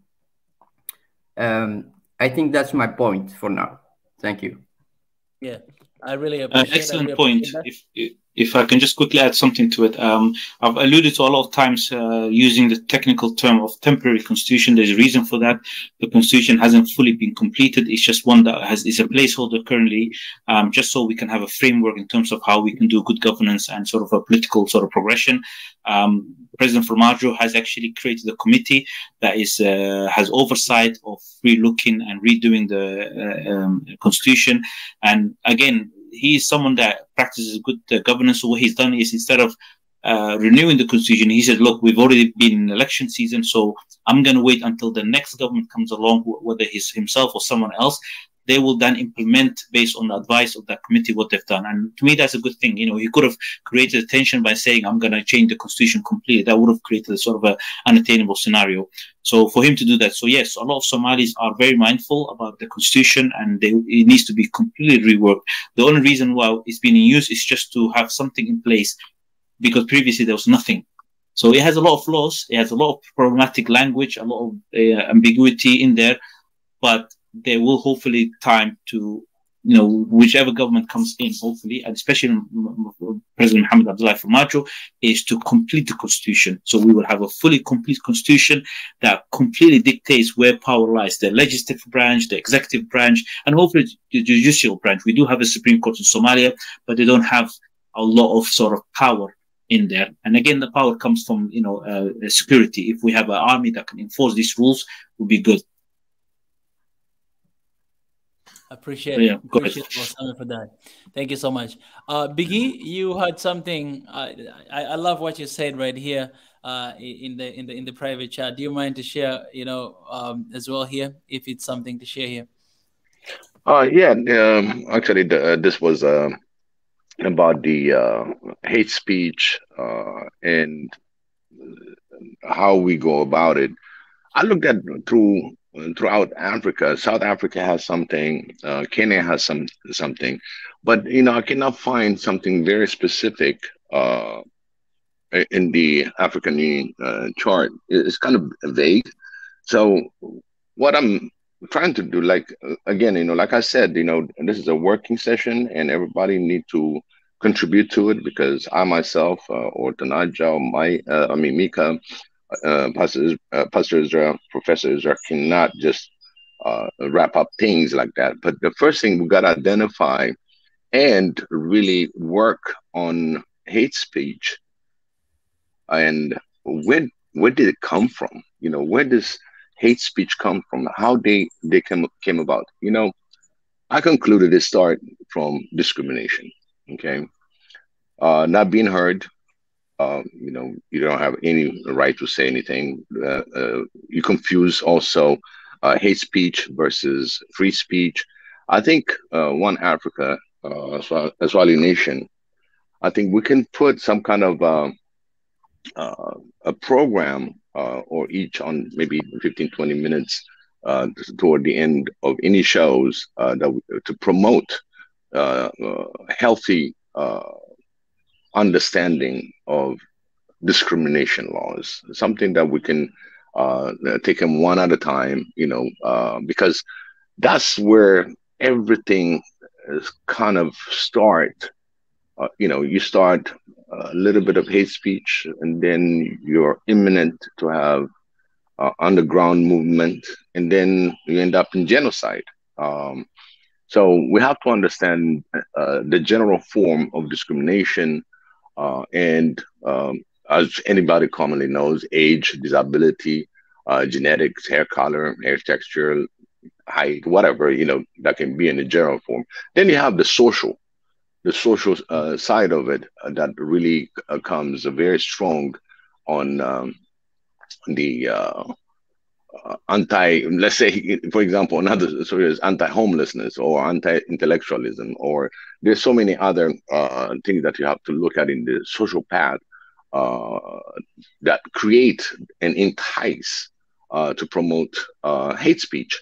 At the same time, there's not to confuse the free speech, as long as it doesn't have a content where it segregate or targets a specific group or ethnicity that really kind of inflammate that kind.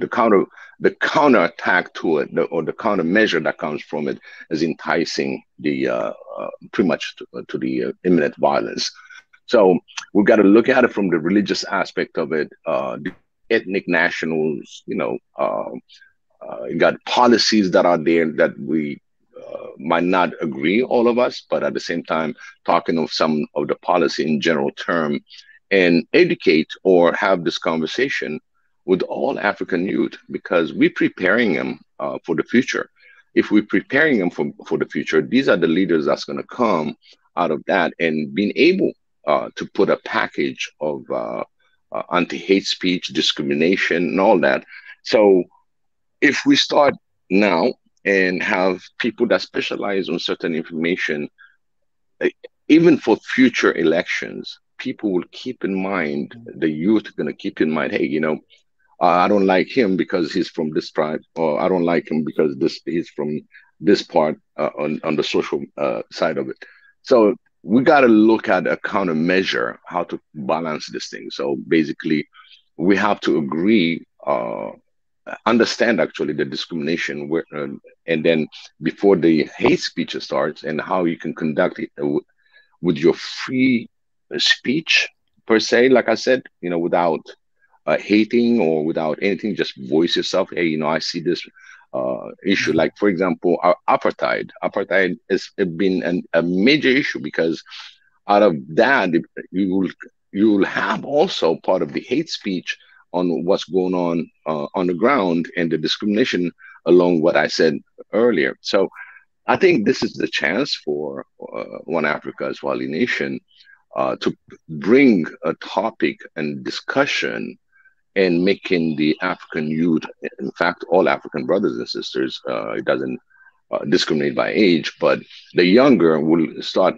grabbing this information that's going to be pushing into getting resolution within the nations, because the nations, if they have discrimination within the nation and coming up to be one Africa, you have to be all aligned to a targeted form of loving, caring for one another, seeing each other as a brother and sisters. And I always said religion, for me, from the beginning, I always said it's a personal issue, that we can make the youth to understand, yes, your religion should be personal, from my opinion. And I'll find a lot of the controversial, and that eliminates a lot of things that some of them might not know certain depth of certain religion, and then you have yours, you're going to enforce it. It's personal, put it that way. But at the same time, what can we do in order, this goes throughout any election that's going to happen in the continent.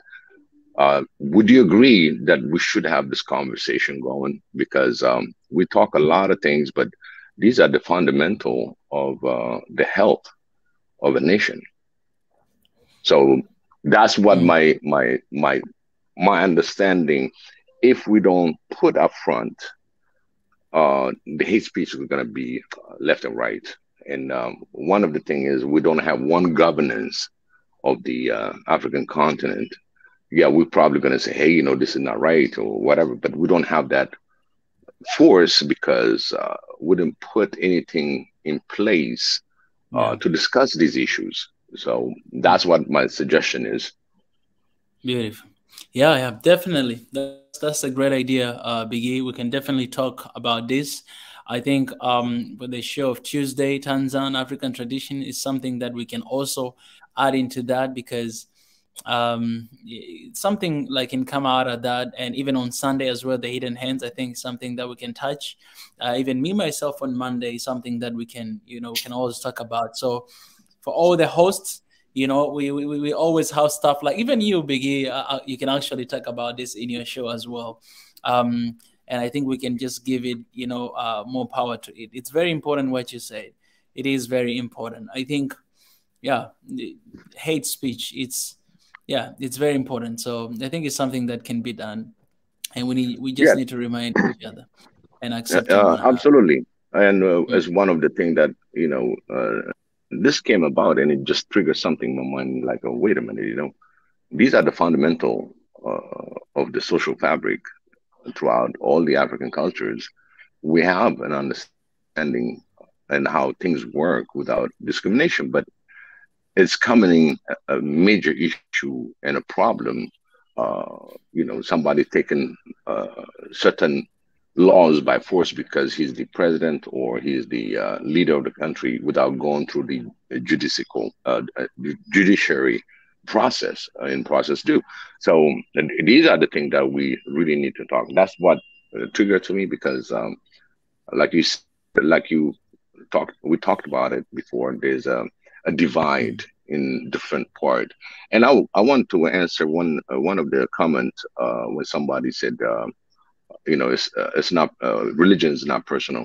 Well, it is personal. It's your personal preference, and for me, I just want to make sure it's clear. But this is not something that I'm going to be entertaining per se. We got a lot more that's happening in our continent, so that's one thing that I keep it personal, because it's my belief. It's my personal belief, and I cannot force you into believing in what I believe. It's just I'm going to voice my opinion. So that's where it stays when it comes to being personal. So I don't want to entertain this and overshadow the discussion that's coming in within the Somalian election. So just my thought, since the hate speech came, and I say, hey, I think this thing really emulates from discrimination. So somebody get discriminated on his speech, on his creed, on his gender, that will inflammate in general to come to imminent violence, or start with the hate speech and then promote the imminent violence, and then the next phase is going to be pretty much genocide. So this is what I want to put in, just to help my African brothers and sisters. If we can discuss about this and promote a healthy Africa, this is it's everybody's interest. And Tunaja, you brought a great point. I really appreciate that. Yeah, thank you. Right, my brother Wasami, let us know what's going on. Yeah, so counting has commenced for the second stage. Right now, President Formaggio and former President Hassan Sheikh Mahmoud has taken an early lead.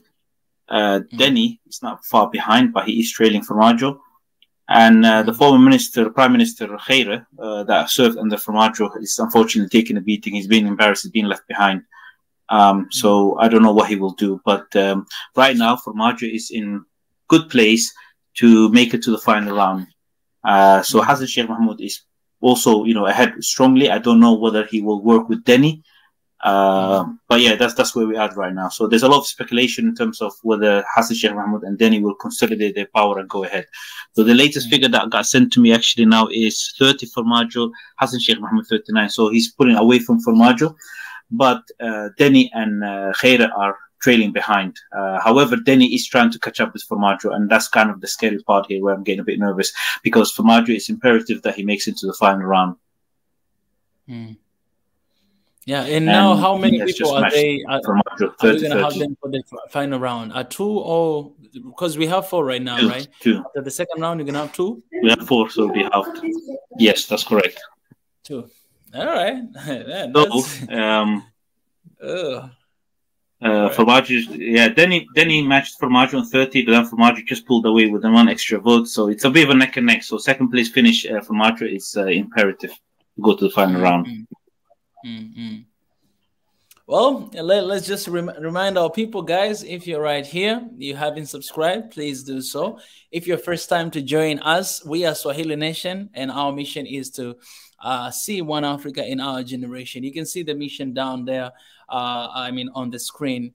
But this is what we do. We will try to create a space whereby all Africans will come together and be one. And we can start that by our conversations, by knowing one another. Because sometimes we just, we are not united because we don't know about each other. So what if we come here all the time to talk about our countries, to talk about our cultures, to talk about what we believe in, to talk about all those stuff, at least to get to know a little bit better about ourselves. Africa, it's a big continent with a lot of people, right? We have to put on work to get to know one another. And I think this is one of the ways that we can do that. When I started to find out about Somalia, and I started to do reaction and do a little bit of videos, the more I got to know more about Somalia, the more I fell in love with this country. The same thing with Ethiopia, Eritrea, the same thing with so many other countries out there that we cover. And tomorrow, we're going to be talking about Angola as well, right? The history of Angola, everything you should know about Angola. And I think I'll fall in love with that country as well. So, because it's Africa. I love Africa. And that's what we try to do right here. And so if you are interested in joining our family, interested in contributing and raising your voice about things that matters a lot to you and to us as Africans, this is the right place for you. You're always welcome to join us. We have shows every single day, guys, at 9 p.m. East African time. And right now we are adding also more different shows at other time. For example, tomorrow we'll have another show at 7 p.m. and another show at 9 p.m.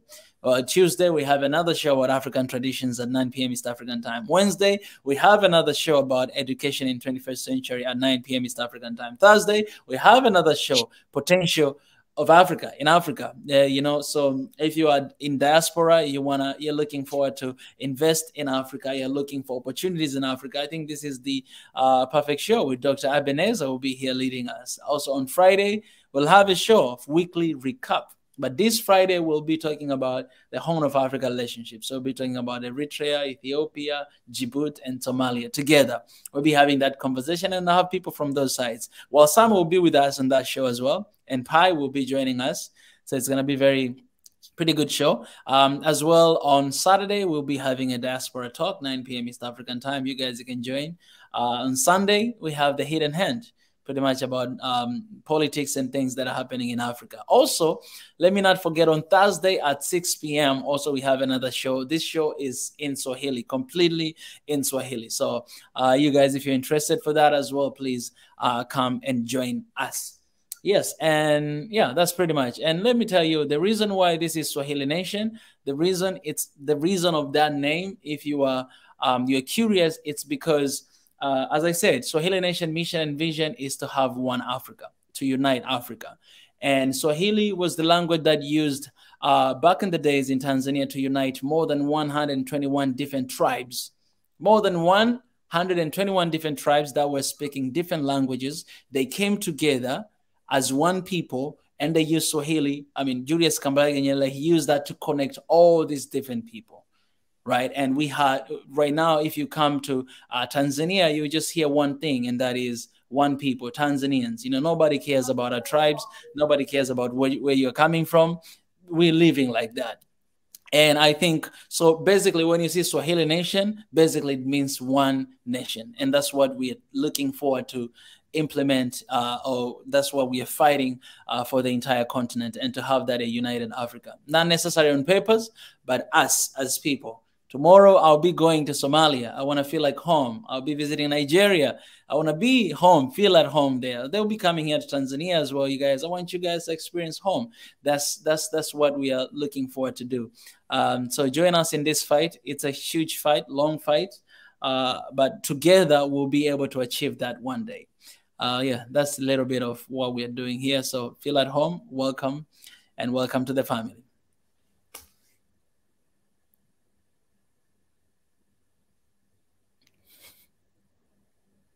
I need to get some water.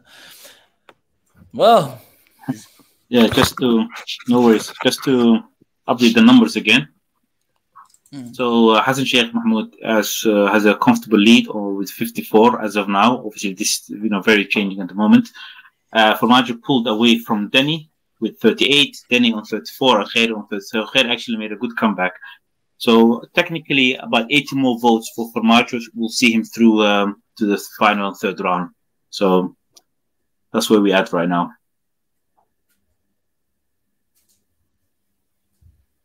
Yeah, I'm glad to hear about and see that Somalia is moving forward. There's a lot of progress that is happening, and the gentleman that has been speaking so far appears to know.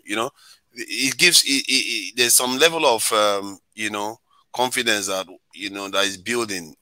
Because you hear the ones that have insight, observing what is happening, because somebody didn't put somebody was not manning the till when all these things went wrong, and we don't want to pass this kind of the failures of the past to the next generation.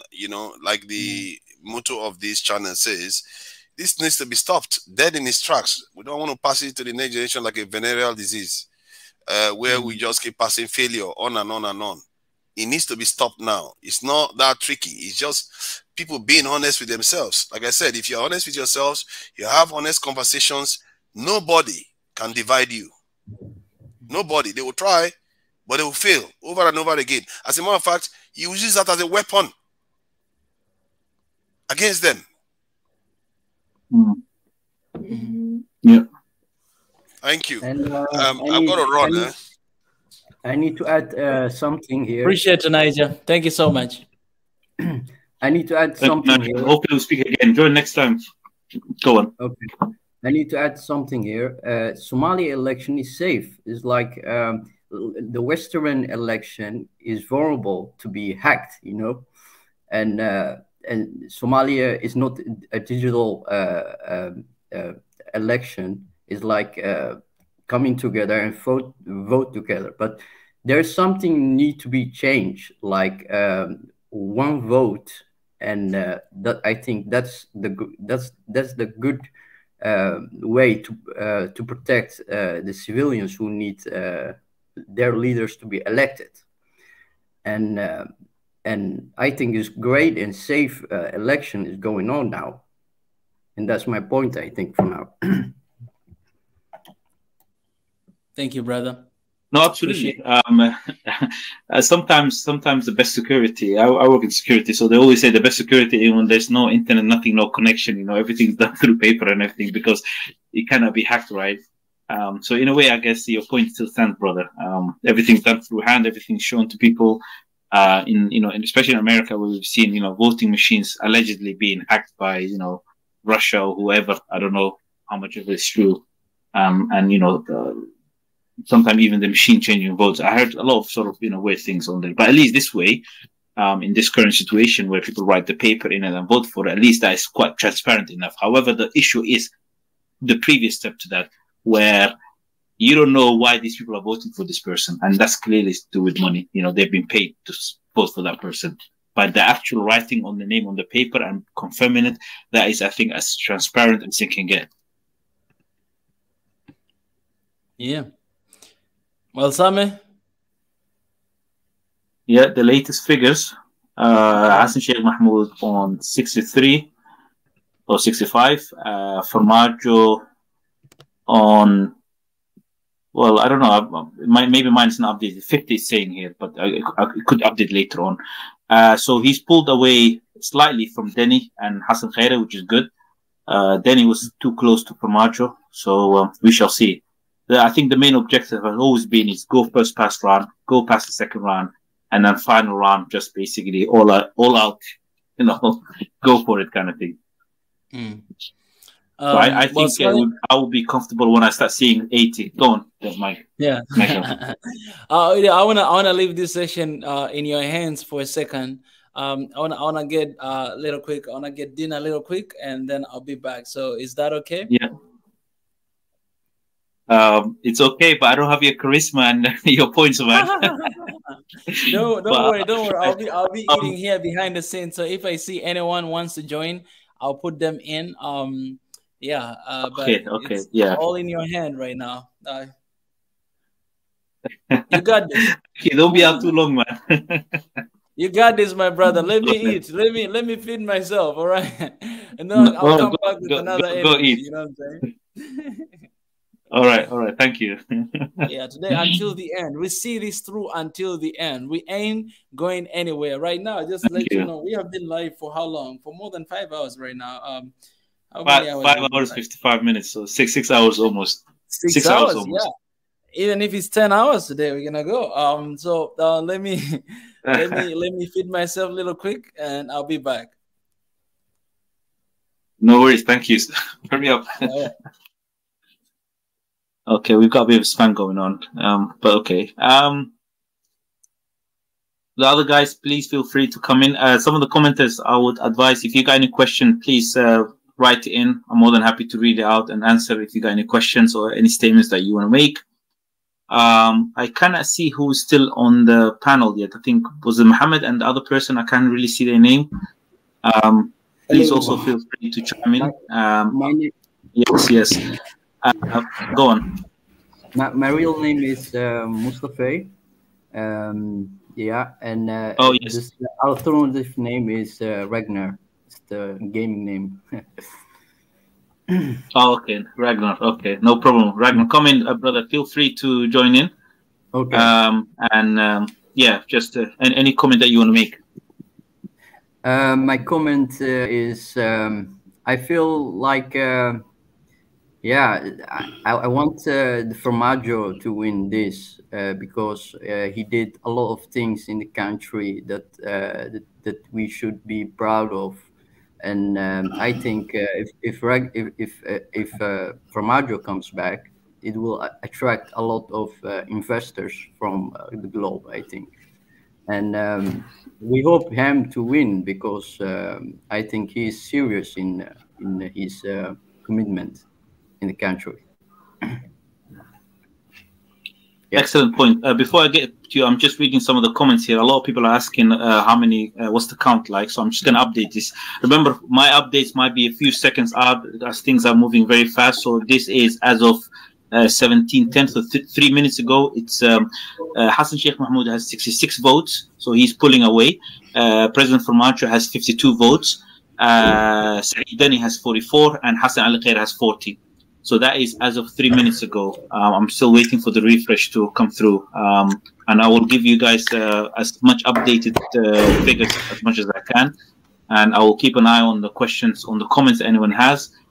So, brother, yeah, I mean, to go back to your point, you're absolutely right. And I do think in terms of foreign investments or other people that have seen sort of the, Farmajo has tried to open up the economy to the point, because what we want to do is we want to entice the private sector to expand. Somalis are entrepreneurial by spirit, as you know.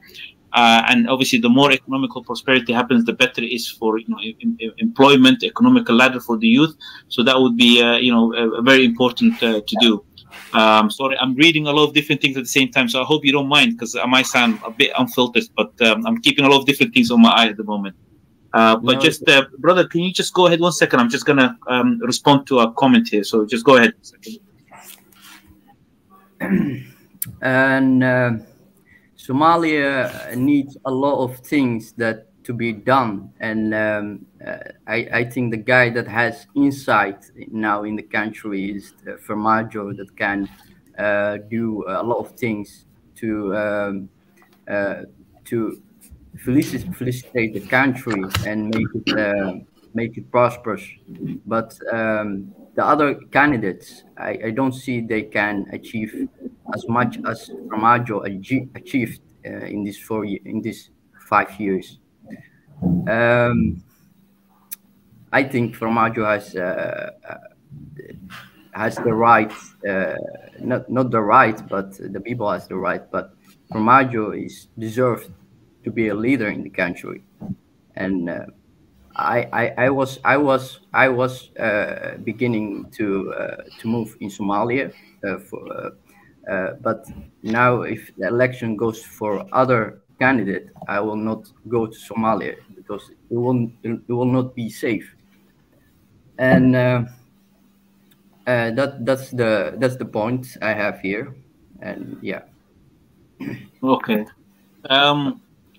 That is, I think, I've heard similar sentiments from all of other people before, but I've got one thing to say to that. You have to remember, Somalia belongs to all of us.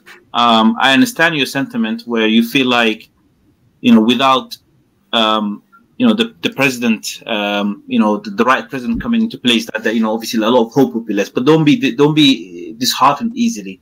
I still advise you to go to Somalia, regardless of the outcome of the presidential election. Somalia will remain, and remember, 4 years is a very short time. Hopefully, if obviously for whatever reason Farmajo doesn't win and someone else comes in, you will see yourself that next time it will be another election that we'll be talking about, and hopefully by then we can change things around. And I think people will see as well. Like if you remember when President Farmajo was the prime minister under Sheikh Sharif, and he got exchanged pretty much by at that time the very corrupt parliament. They got rid of him within 7 months. Do you remember the public in Mogadishu came up in mass support to say, don't get rid of the prime minister, and they still went ahead and got rid of him. Then what happened? Then the public understood what he did for them. This is the only guy that basically made sure there's a continuous salary being given by the security officers. The only guy that stood up for that. And the public understand that. So even if this new different candidates comes in and he start basically, and most likely they will start messing about, I think that people will remember. And hopefully, if he doesn't win, I hope he wins. There will be another chance for him to crack at it. He's still young, he'll be 64 by then or 65, whatever it is, and he'll still be good. I'm just going to quickly read out the figures again. So just give me a second. I might have to refresh my screen, so I might just drop off for a brief moment. Okay.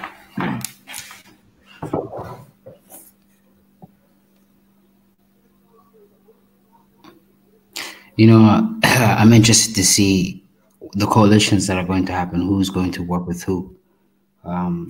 Some of these guys, like some of them are very opposite. Like Deni and Farmajo, they're kind of opposites. Also Hassan Sheikh. So who's going to work with who? Like, do you think maybe Khaire will work with Farmajo since they work together? Is Deni and Hassan Sheikh going to come together? That's going to be interesting to see this next round. Actually, I think the guys that are wanting to be elected are just corrupted and pirate the only one that's not pirate is Formaggio. This guy is not. He didn't want to just sit in his position and get money, but he has already money. This guy is rich. But the guys that wanting to be elected are not yeah, they are pirates, corrupted.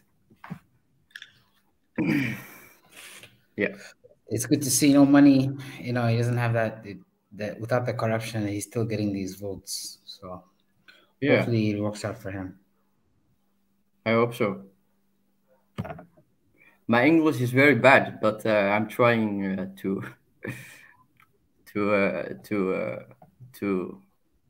talk you guys out.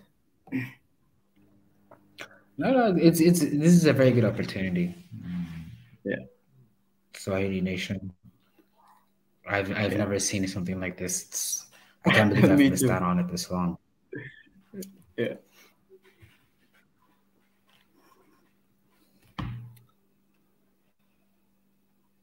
So we've been at this for 6 hours now, but it's definitely worth the wait. Yeah, we hope that they go on with the election so fast, because they're doing like yeah. The old people. Oh, well, somebody's back. Can you guys hear me? Yes. Yeah. Okay, I joined. I was talking earlier, but I guess you couldn't hear me. I just wanted to say I wanted to give everyone a quick update in terms of what we're at right now. So, Hassan Sheikh Mahmoud has 90. President Formaggio has 76. And Denny has fallen behind. Apparently has 58. So it's a good that he's pulled away from him. So it's looking good for Formaggio in terms of making it to the final round. So one more time, I would say those numbers. Yeah, sorry. It's Hassan Sheikh Mahmoud now apparently has 100 now. I'm just waiting for the latest figure for Formaggio to come through. Last time it was 76, but that might change. And then Denny was at 58. So Formaggio has pulled away from Denny, which was a real concern because he was getting close to him. So, which is good. The main aim is for Formaggio to make it to the final round. Yeah. While you were gone, I was just making a comment. Now it's getting to that stage where coalitions and deals are going to have to be made, and I'm just trying to get my head around. Since these guys are just very opposed to each other, there's probably some contention between them. Who's going to join with who? You know, is obviously I don't see Denny and Formaggio coming together. Is it going to be Khaire and Formaggio together? Yeah, you know? Unfortunately they cannot. I mean, the way the system is, because Denny and Formaggio share the same main clan. There's not much cooperation that they can do unless, you know, for altruistic reason, Denny gives his votes to Formaggio, which I doubt very much. Denny obviously sees Formaggio as an enemy, a threat. So I don't see him ever giving his votes to that. The way this sort of the 4.5 system works, as you know, is it has to come from other different main clans. So Formaggio would have to work with other candidates instead. But everyone knew that Denny was someone that he wanted, you know, he literally ran his presidential candidate of, I want to defeat Formaggio. He didn't offer anything else. It's like, I want to defeat Formaggio. That is it. So I doubt whether he would, work with them. I think since now Hassan Sheikh Mahmoud is pulling away clearly, I don't know whether Denny is sort of going to reach out to him to offer him his votes. I don't know. But obviously Hassan Sheikh Mahmoud is in a strong hand in terms of his final round. He's a comfortable lead. So let's see.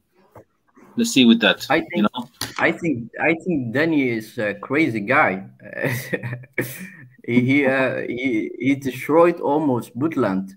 I know, and he will. If he win this election, Somalia will be hopeless. We are in the cliff, you know.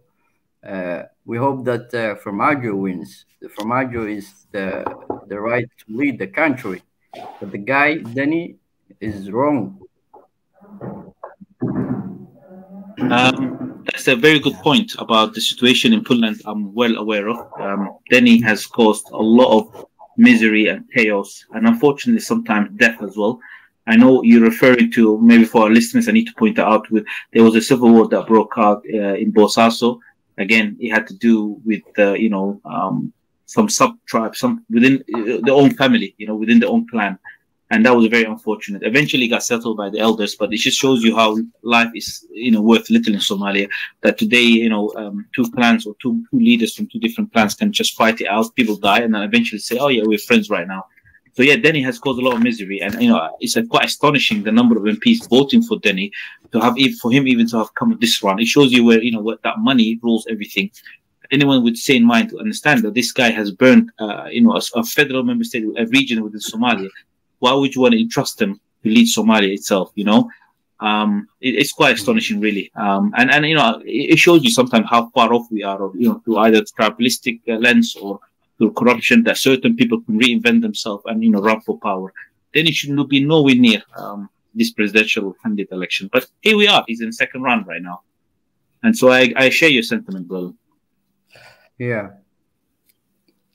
And just to also a point I want to add to people as well. Sorry, one point as well is Denny is actually he almost assassinated the current foreign minister of Somalia, if you can recall, during the last month, during the fasting month.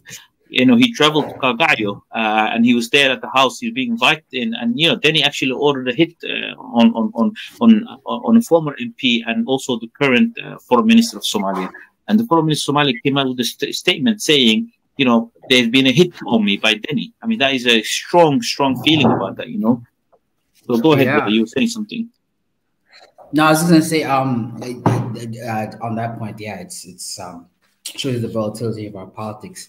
But just to get an analysis, I was wondering, I know Hassan Sheikh was, one of the forerunners, but did you expect him to get this far, or what is it? Do you think that's allowing him to get this many votes? So who was that there for Denny? You're asking? I missed a part of the question. Not Denny. It's just there are some forerunners like Hassan Sheikh could make it, possibly Farmajo. They were definitely the top runners. But did you anticipate Hassan Sheikh to be leading by such a far gap, potentially making it all the way to the third round? And if so, what were some of the reasons, or why he's at this point right now with over 100 votes? Yeah. So speaking to a lot of different people, especially some insiders, maybe reaching out via from people from different camps. The two names that I've been told, even last year actually, was Denny and Hassan Sheikh Mahmoud. They are the real threat here. I never believed for a second that Sheikh Sharif had any real chance. In the last few weeks to run up to today, there have been people that somehow believe Sharif had a real viable option. He was never in contention. Hassan Sheikh Mahmoud has backing, some serious backing from certain countries. And Denny, we all know, he's literally traveled to UAE and then come back. And, he said effectively, I want to get rid of Farmajo. So we all knew those are the people we need to take serious. And the reason when I say take serious is that, sorry, someone just joined in, B. Hanibu. The reason I say that is because they know in Somalia it's just all about money. Whoever has the money will do it. So I foresaw, I would have actually imagined Denny to be more ahead than Hassan Sheikh Mahmoud, but it doesn't surprise me. One of them is ahead than the other one. And right now it's all about numbers now. What would they do? Would Hassan Sheikh Mahmoud, reach out to Denny and do it? I personally speaking, I don't think Denny will accept any premiership, prime minister position from Hassan Sheikh Mahmoud. Hassan Sheikh Mahmoud, he wants to become president. I think Denny, his ultimate goal was, I want to become president. Then I'm going to reach out to maybe Hassan Sheikh or Sharif, whoever comes along, to vote him as prime minister. And the reason I don't believe Denny will accept the prime ministership is based on a simple rule. Denny is, first of all, very insecure man, number one. Number two, his position right now, it's untenable. I mean, he's now, still so-called the president of Puntland. He knows prime minister can be rid of, He's seen what happened to Hassan Sheikh Mahmoud, Hassan Ali Khaire. He's seen previous prime ministers what happened to them. The parliament can get rid of them. Even the president can get rid of them. So therefore, why would he put himself in that position? Because when that happens and he's changed, he'll be exposed. So yeah, that's what it is. Just keep talking on second. I think the counting might have finished, so I'm gonna try to get some information. So just stay with me a few seconds. So talk among you guys, brothers. Okay, interesting. The money in the politics. It's interesting to see. Money is the best president we had. Danny is a Oompa Loompa. He's fat and obese. He's not going to win. I appreciate it, but please try to keep this as respectful and obviously civilized as we can. But I take your point. But please, like, present. Go ahead and speak, but try to keep it as non, hostile as you can, please. Yeah, let's avoid physical features. Let's talk about policy. I mean, Denny, from the little bit I followed the politics, he was just very self-sabotaging towards the country. I'm surprised he's in power. I'm surprised he's seeking power. Just reading about the things that he did, what people are saying. They are not content. They are not content. They are not content with what they have. They want money, power, money. They don't know their limits. It's like they want more and more, and they do nothing. It's like Somalia is struggling just to chime in. So these figures are subject to change because they're still recounting and confirming and sometimes invalidating some votes. So it's Hassan Sheikh Mahmoud with 108, President Mohamed Abdullah Farmajo with 85, Saeed Dani with 68, and Hassan Ali Khairi 62. But I think from what I've heard is I've been told that Khairi's vote are still being counted, so that could also change. So by the sound and look at things, it looks like President Farmajo has made it to the final round. And, obviously, Dani and Khairi, unless they magically get up to 15 or 18 votes out of the blue, they would most likely drop off. So fingers crossed, but it's looking good so far. Khairi, actually, I've just been told right now, Khairi officially got 63. So I don't know. It's bearing in mind that Dani, in the first round, he was behind and he magically got 20 votes towards the end. All the last 20 votes that were being counted were all happened to be Dani, and that's why he made it into there. So just bearing that in mind, guys.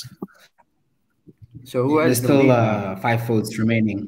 323. Sorry, say it again. Who has the lead now? So Hassan Sheikh Mahmoud has the lead with 108. And Farmajo is second with 85.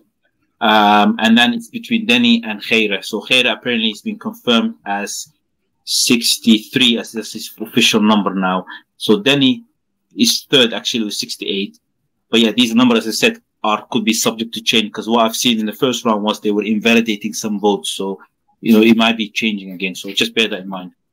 But I guess we are in good place right now. It's safe to say that Farmajo hasn't been eliminated in the second round. So that's good. So the hope is still alive, guys.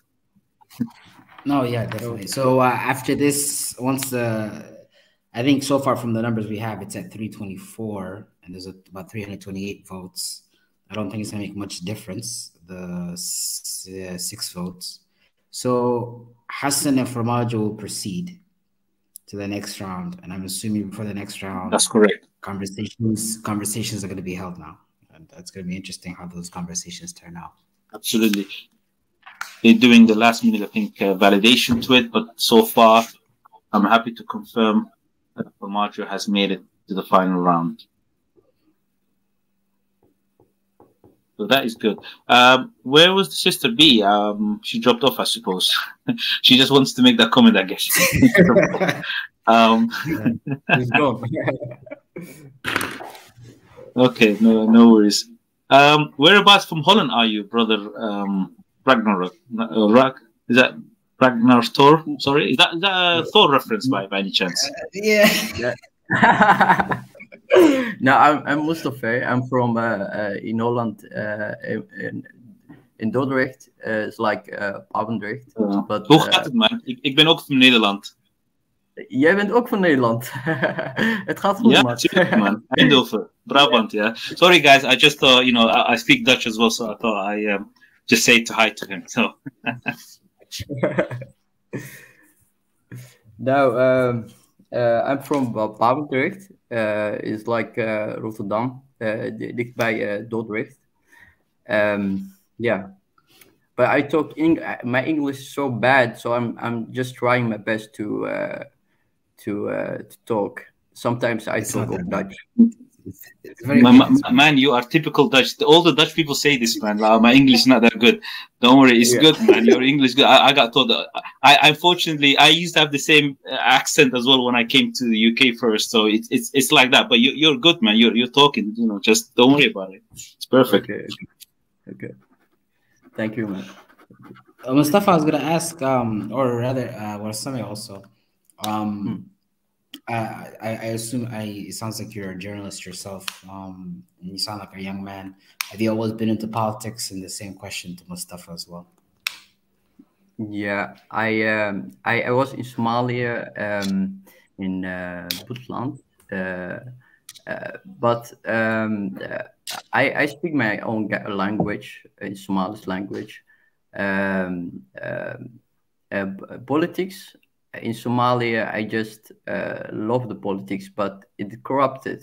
That's what make it not very interested in politics in Somalia. But I try to understand because now I grew up here in Netherlands, and I want to one day go in Somalia and maybe create jobs, work, invention, adventure.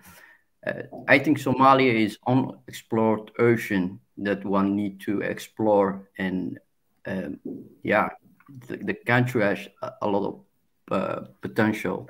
Somalia needs to be, that's the point. Absolutely.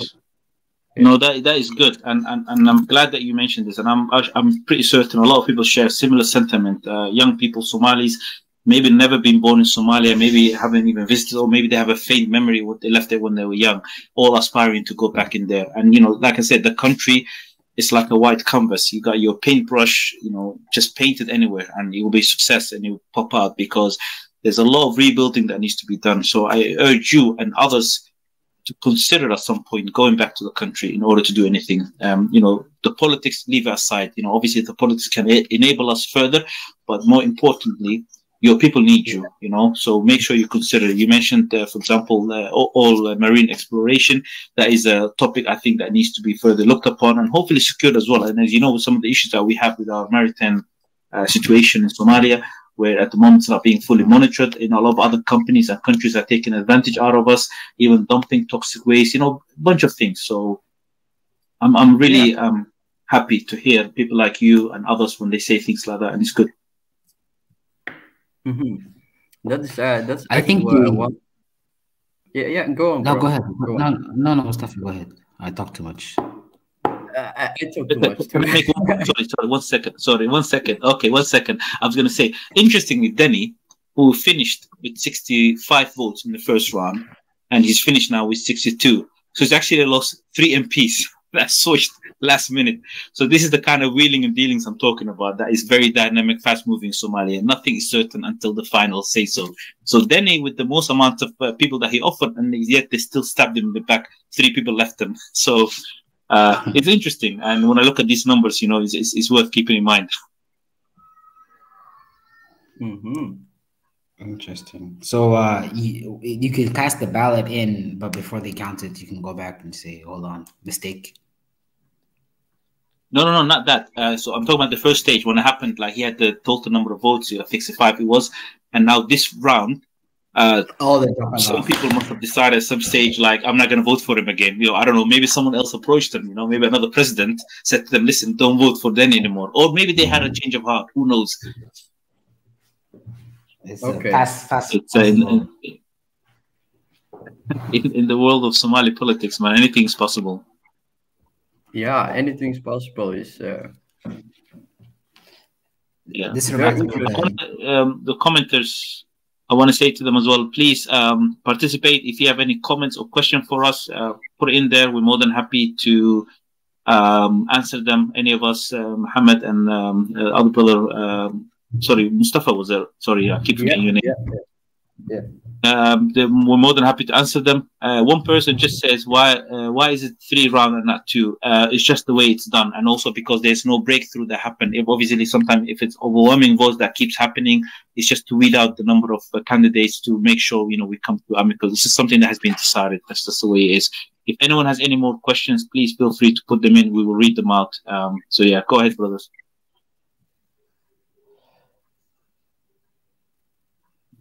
Okay, who's leading? Yeah. Sorry, you can give an update. Pretty sure the numbers have changed. No, it hasn't. Well, yeah, it's still changing, but I think it's pretty much cemented to say that obviously Hassan Sheikh Mahmoud went in with a lead of 110, with the margin of error. Same thing with Formaggio, passed, with 83 with margin of error, and safe to say that then he finished 3rd and Khairi last. So that is what the current situation is. Now, Formaggio is now has the lead, I think. Or maybe, I don't know. You broke up a bit. Repeat again. Does Formaggio has the lead now? Well, I wouldn't count the chickens yet, as they say. It's still very dynamic. Obviously, he finished 2nd 2 times in a row. So I hope he pulls a magic card out of the thing for the final round. But yeah, Khaira and Danny will drop out now. How they will drop out, what they will do with their votes remains to be seen. But it's, obviously Hassan Sheikh Mahmoud seems to be carrying a strong lead. I mean, he was behind a lot in the first round, so he must have done something in this round to convince some of these guys to switch alliances from the previous guys to him. How he will do the final round, I don't know. So let's see Formaggio. Maybe Formaggio can pull a political card. One thing that I want to say to all the people listening and watching us as well is, Formaggio is someone that is known as, a true diplomat. All these actually candidates or positions, when they were being interviewed, they were asked what's one thing you're going to say about Formaggio, and they've all admitted that he's actually a politician, someone that's knows how to play the political game, or at least use it to advantage to get this done. So he's someone that's actually ahead of them. And there's a famous quote of a guy. He said, "Look, Formaggio is actually our political teacher, and we are all his students." So I hope Formaggio can pull all of that and play some political wheeling dealing in the background to get to get himself through to the final round. We hope that. He's a very smart guy, I think. Have you guys read his master thesis? He released. He did a very interesting read about it. He talks about Somali history, especially in the light of since the colonial times and after, and he talks about it. It gives you a feel of the guy, what he thinks and what he believes in, and why is Somalia and the union of Somalia is so important to him. So I'd encourage you, brother. Sorry, I keep cutting someone off, so I do apologize. So go ahead. I think no, it's actually very interesting. Yeah, go ahead, brother. Go ahead. Sorry. No, I was going to make a comment. It was very interesting. I'll look for his theses. Go ahead, Mustafa. I think in Somali history, we destroyed our history. It's like Siad Barre. That guy did a lot of things in the country. It was great for the country, but every dictatorship ends not well. Every dictatorship ends not good. That's the only problem is his, but his political perspective was good, and he did a lot of things that the country needed. He defeated the colony. He did a lot of things. He helped Africa, but in the history it teaches us a lot, but we don't take advantage of history in Somalia. Our people forget what they are, where they come from. we need to remind our people what our history is and where we come from, and teach the people in the country that they are Somali, and that they need to accept themselves and forget the past. The past, they're killing each other. That's the point. That is true. That is that's a good point, and it's a sad point I always think about. Actually, we don't seem to share as a nation anything in common anymore. If you talk about to people that are older than us, that might have either witnessed or experienced Somalia, and you ask them how the downfall of the country has happened, why did the civil war happen, it's very likely that you will get so many different answers as to the cause and who did this, who did that. And that shows you, the fragmentation.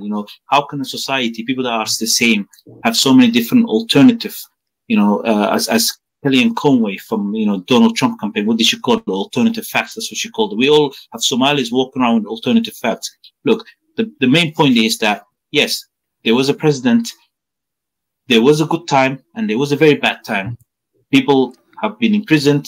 Certain people have been killed, but there's other countries that have had dictatorialship. I'm not saying it's a good thing, but it didn't culminate to this complete and utter destruction where right now we still sort of coming to terms with it. We still haven't recovered from it. So, we don't have that shared history. And because nothing was written, you cannot today research exactly who did what and what did. I mean, there is a sort of a accepted truth, but there's also a lot of things that have been moved around. And that's the sad truth to it. So we have to, as young people, I think I would encourage for people to go and, try to investigate this themselves, to try to find out.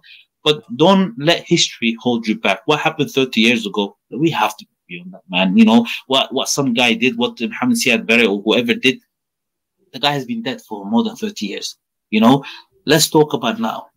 Who has come in here and rebuild the country? Let's see what we can do right now. I always get disheartened when I see people that are still talking about, what's happened 30 years ago, as if they're still holding us back. You only let yourself get stuck in there, Yeah, brother. I'm not going to go at you, brother. I know I'm not sort of having go at you. I was just talking about in general, just for the listener. Sorry. Go ahead. Okay. I'm talking about the country. Every country has a history, and they you're also in Europe country where you see that they're teaching the history of the country before they teach the immigrants the language. They teach the history and what they are. And in Somalia, they need also in schools to teach the history. The language is not completed yet. The constitution is not built yet.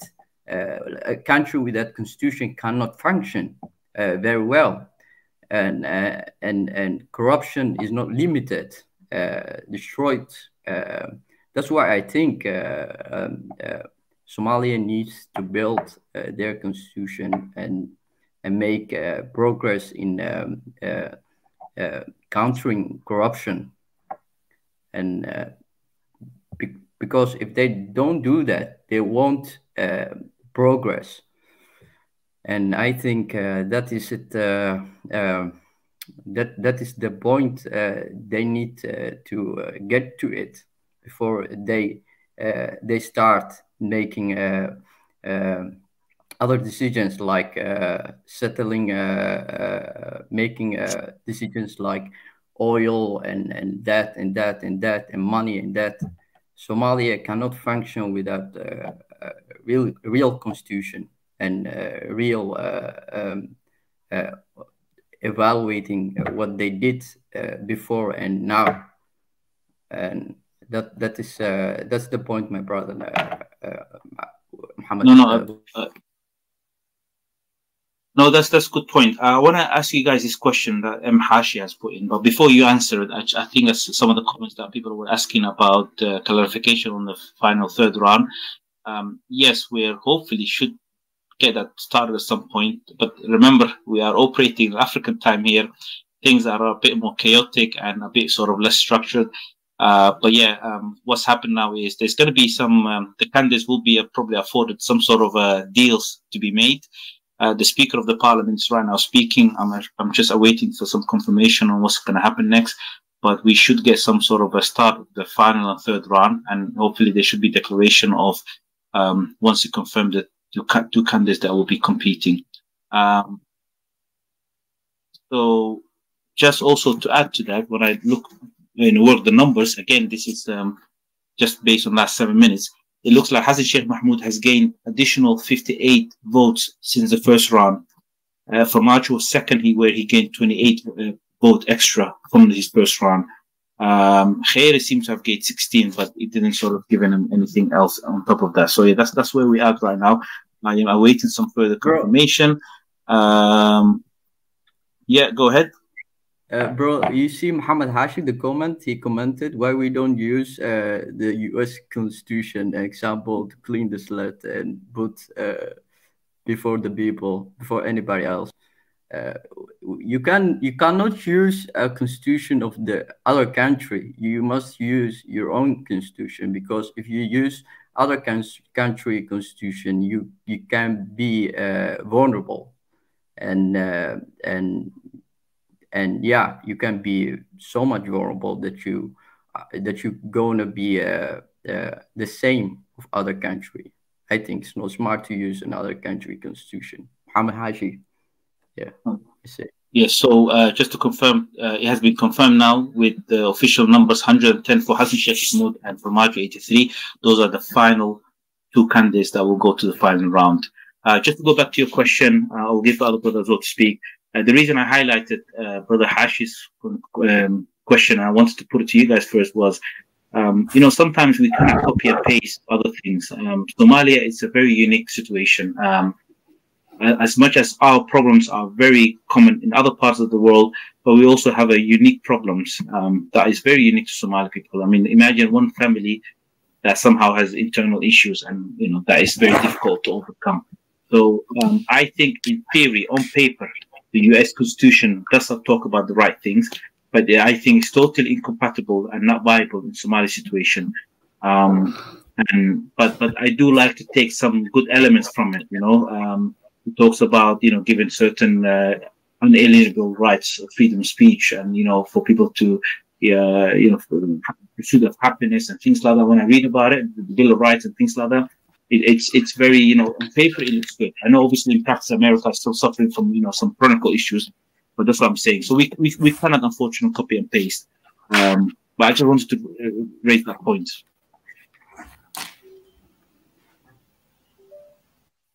Yeah, it's very. Okay.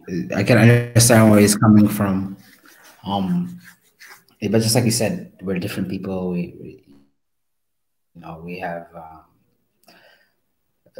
representation issues. Like, as you can see now, there's a 4.5 system just to ensure that equal voices are heard. There's cultural differences, but like you said, the fundamentals should be there. Freedom of speech, which is lacking in some parts of Somalia. Unalienable rights for everyone, one man, one vote, equal representation. But hopefully going forward, we can see hopefully with this elections going forward, there's going to be more stable government, and they're going to have time to implement, those kind of reforms. Because I feel like just from the reason, just them being a transitional government, trying to deal with the insurgency and everything going on, they kind of have their plates full. So absolutely, we have a lot of obstacles to overcome. We've come a long way, but we still have a lot to overcome.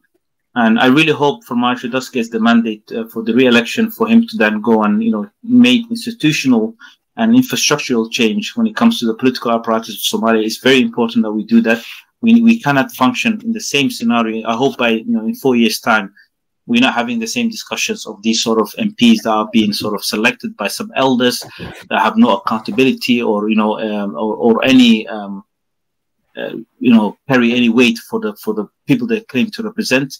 I really hope we move beyond that, and I hope the National Electoral Committee that was put in place, I hope it gets restored again. I hope it's given a full mandate.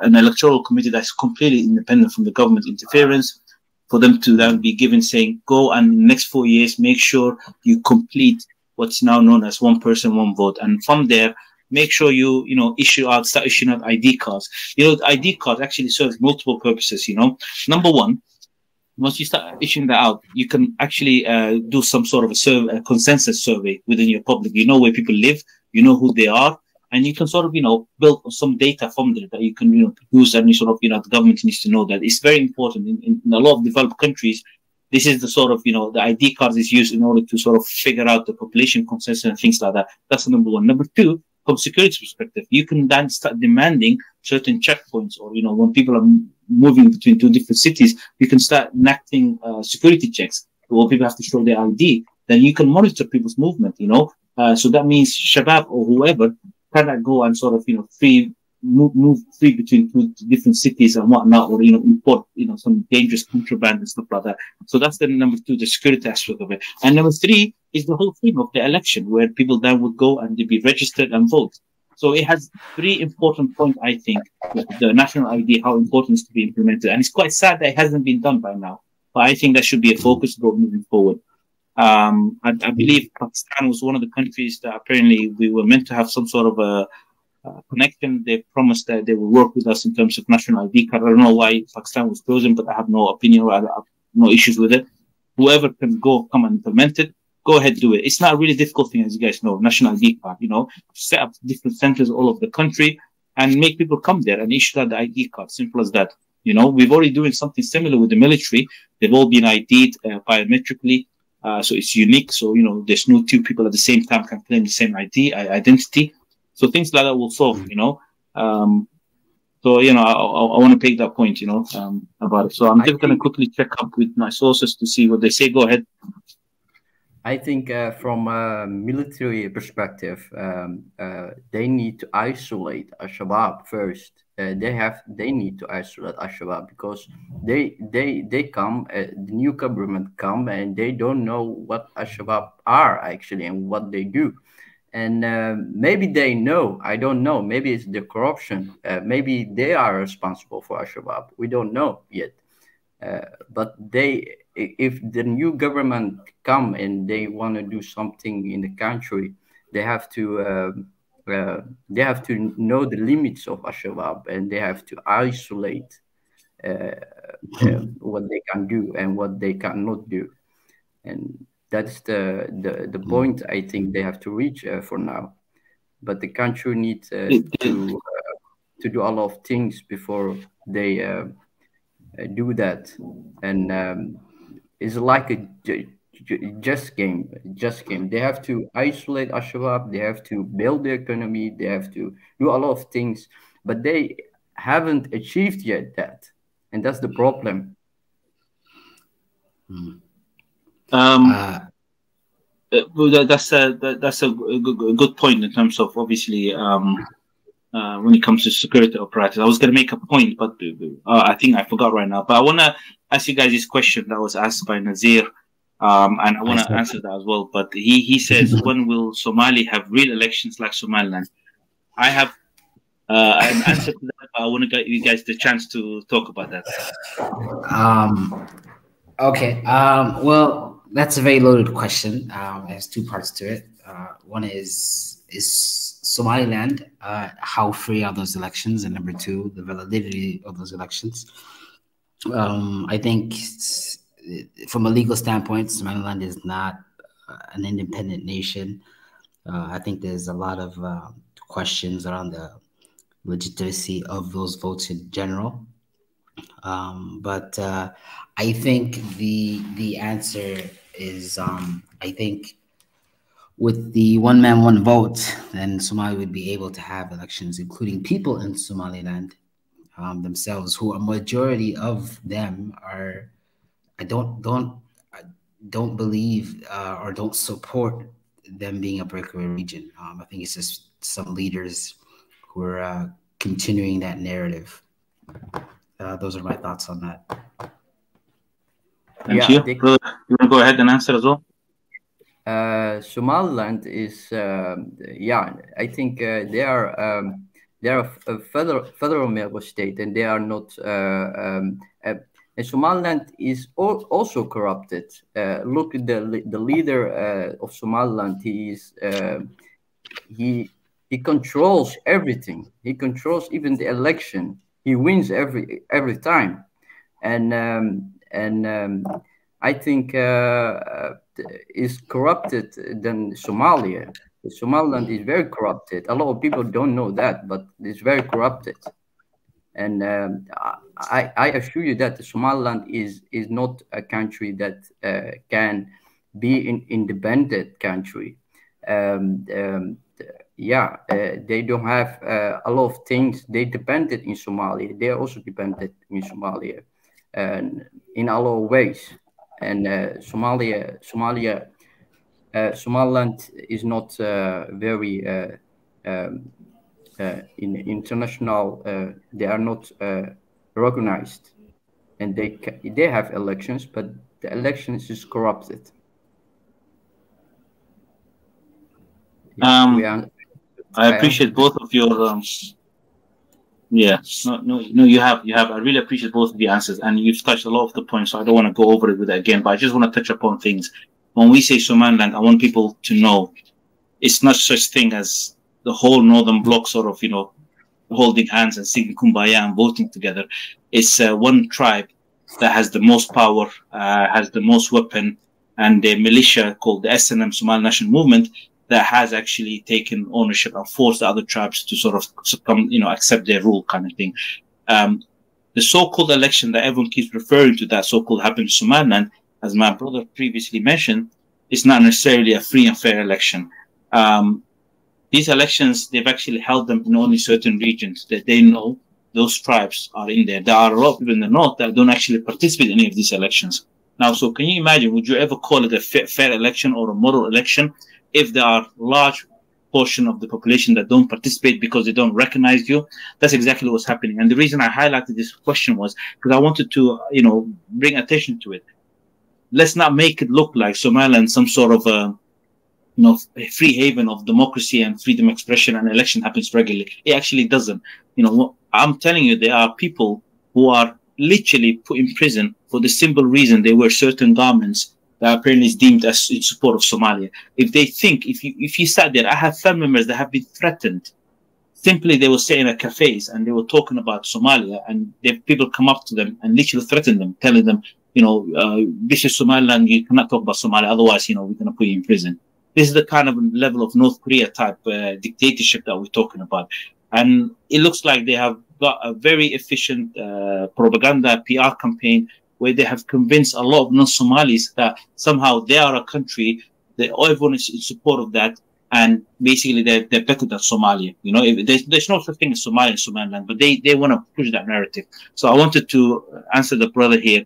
There's no re-election that happens there, and there's nothing that Somalia can take. I mean, if you want us for Somalia to hold an election where a lot of different groups purely for their tribes not to participate in the election, then tell me to copy the same tribalistic tribe from there. But I don't want that for Somalia. So it's important for me to point out, and I think the brothers already mentioned this. So I hope that also answers the brother's question as well. Naika, welcome back. Thank you. Now, I suppose. Man, I'm full of energy. I had dinner, and then I took shower a little bit because I wanted to freshen up a little bit. It seems like we're gonna be here for a long time. You know what I'm saying? So I just had to get ready. Yeah, we're almost there. No, absolutely. We're coming to conclusion right now. So good timing. Good timing. This is great. This is great. Another. Sorry. Something was wrong. I was come back. There is a bit of a scuffle. I'm watching that. I'm waiting for confirmation of what that happens, but it's all fine. Definitely. While I get that confirmation, I'll put another question in there for you guys as well. You guys want to answer it, or shall I chime in? Feel free. I think, yeah. So the story behind this is Musa Bihi, or Somaliland government, does not. They believe they're a breakaway region. Therefore, elections, the way it works, the clan leaders, they couldn't elect their representatives. So they had to be, I believe they came to Mogadishu chose the representatives for that region, and I believe that they were under such fear that some of them covered their faces with double masks in secrecy to avoid being prosecuted or getting in trouble with the Somaliland region. So Somaliland does have representation here. The clan elders did choose representatives from Somaliland, both for the Senate and the House, and they are here voting, much to the opposition of the Somaliland government. Excellent point. Excellent point. And I want to add to that. There's actually a far better political representation of different tribes in Somalia, especially in this election, than the so-called election that happened in Somaliland. As I said, there's a lot of people that do not participate, or some of them not allowed to participate. If you actually read up on the independent, what do you call it? I don't know, I think it's called inspectors of this election when they happen, read their report. I've read them, a lot of them. They always talk about how certain regions, the ballots doesn't get sent there. There's a clear intimidation of so-called the SNM soldiers standing outside the ballot boxes, basically intimidating the voters. And they don't allow people to sort of talk outside the ballots to say, who do you vote for and whatnot. So it's this election, there's far more political participation than anything else. So that's an important distinction to make here.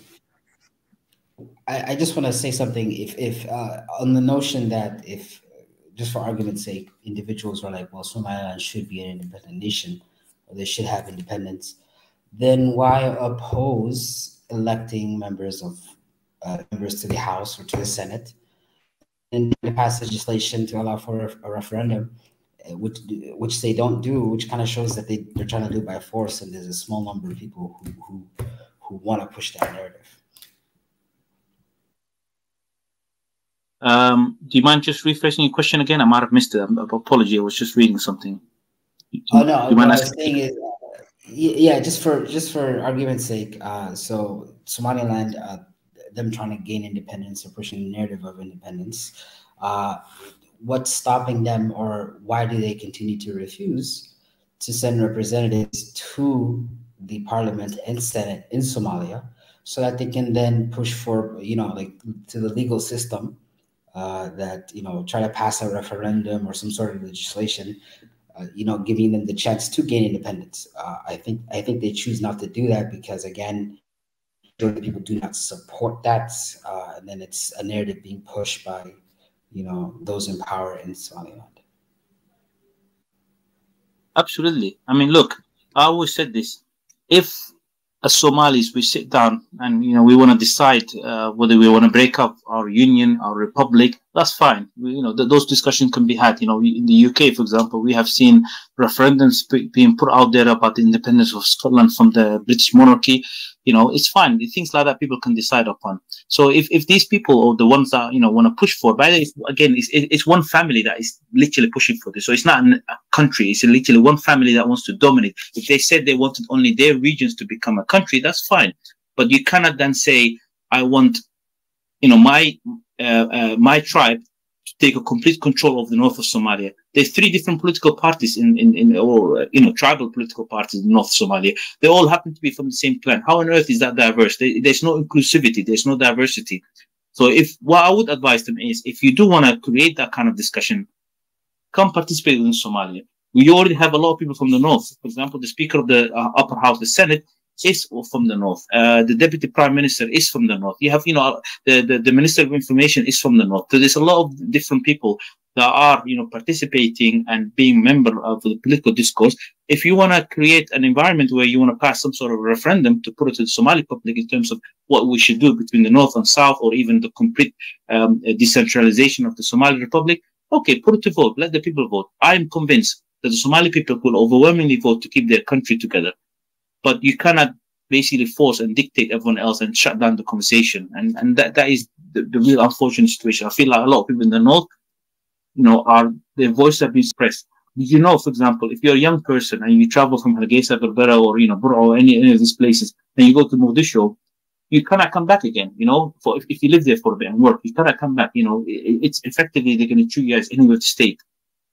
And stuff like that is quite worrying, honestly. So Hassan Sheikh, Hassan Sheikh has the lead. I see. He have 110. I don't know what you see, guys.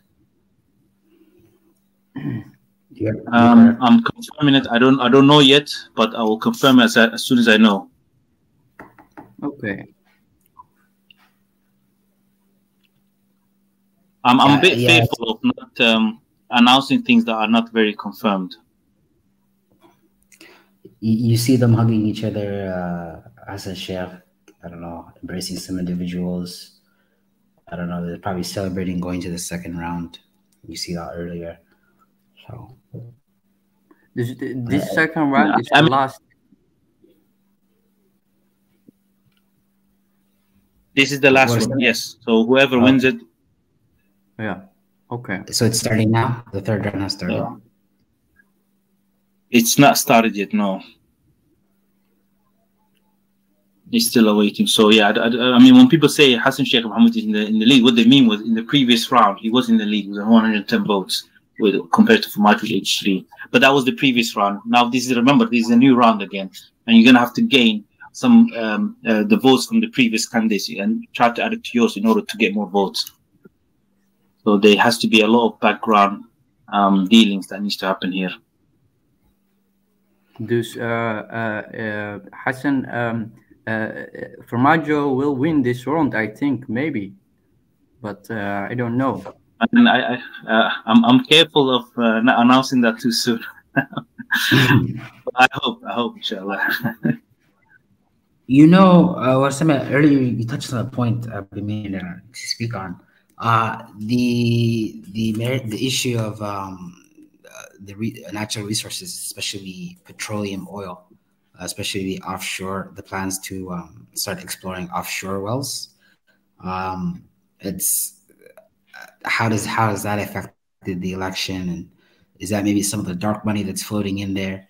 Have the candidates even talked about that at all?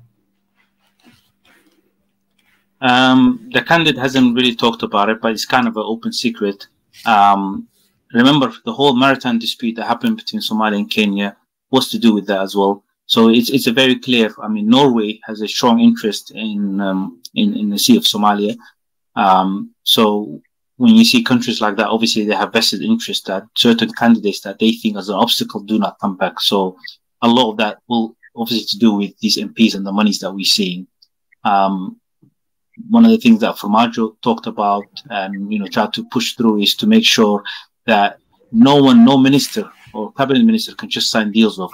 What happened was a few months ago, what happened was the Minister of Petroleum and Resources, he just signed a contract with us, with the oil company, and then claimed it that it was okay with the president. The president spoke out, said, this has never been put in front of me. And by the way, we're in election season. There's a decree out there to say that you cannot sign off anything during election season. And he said, no, it's still official. And then that company, with the American head of that company, he started literally claiming that no, this agreement is valid, even though the president said it's not valid. It's never been put in front of him, and on top of that, even then, you should never make any deals during election season. Why don't you wait after the election? So it's stuff like that is obviously will play in, and will have a big role in terms of certain candidates having certain vested interest and being backed by others.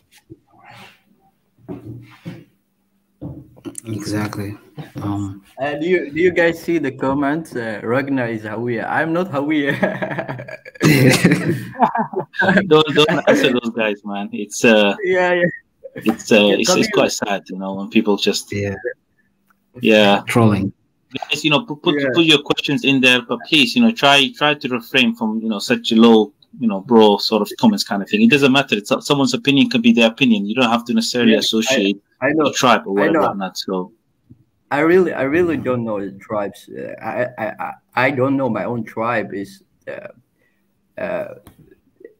I don't pay attention to tribes actually.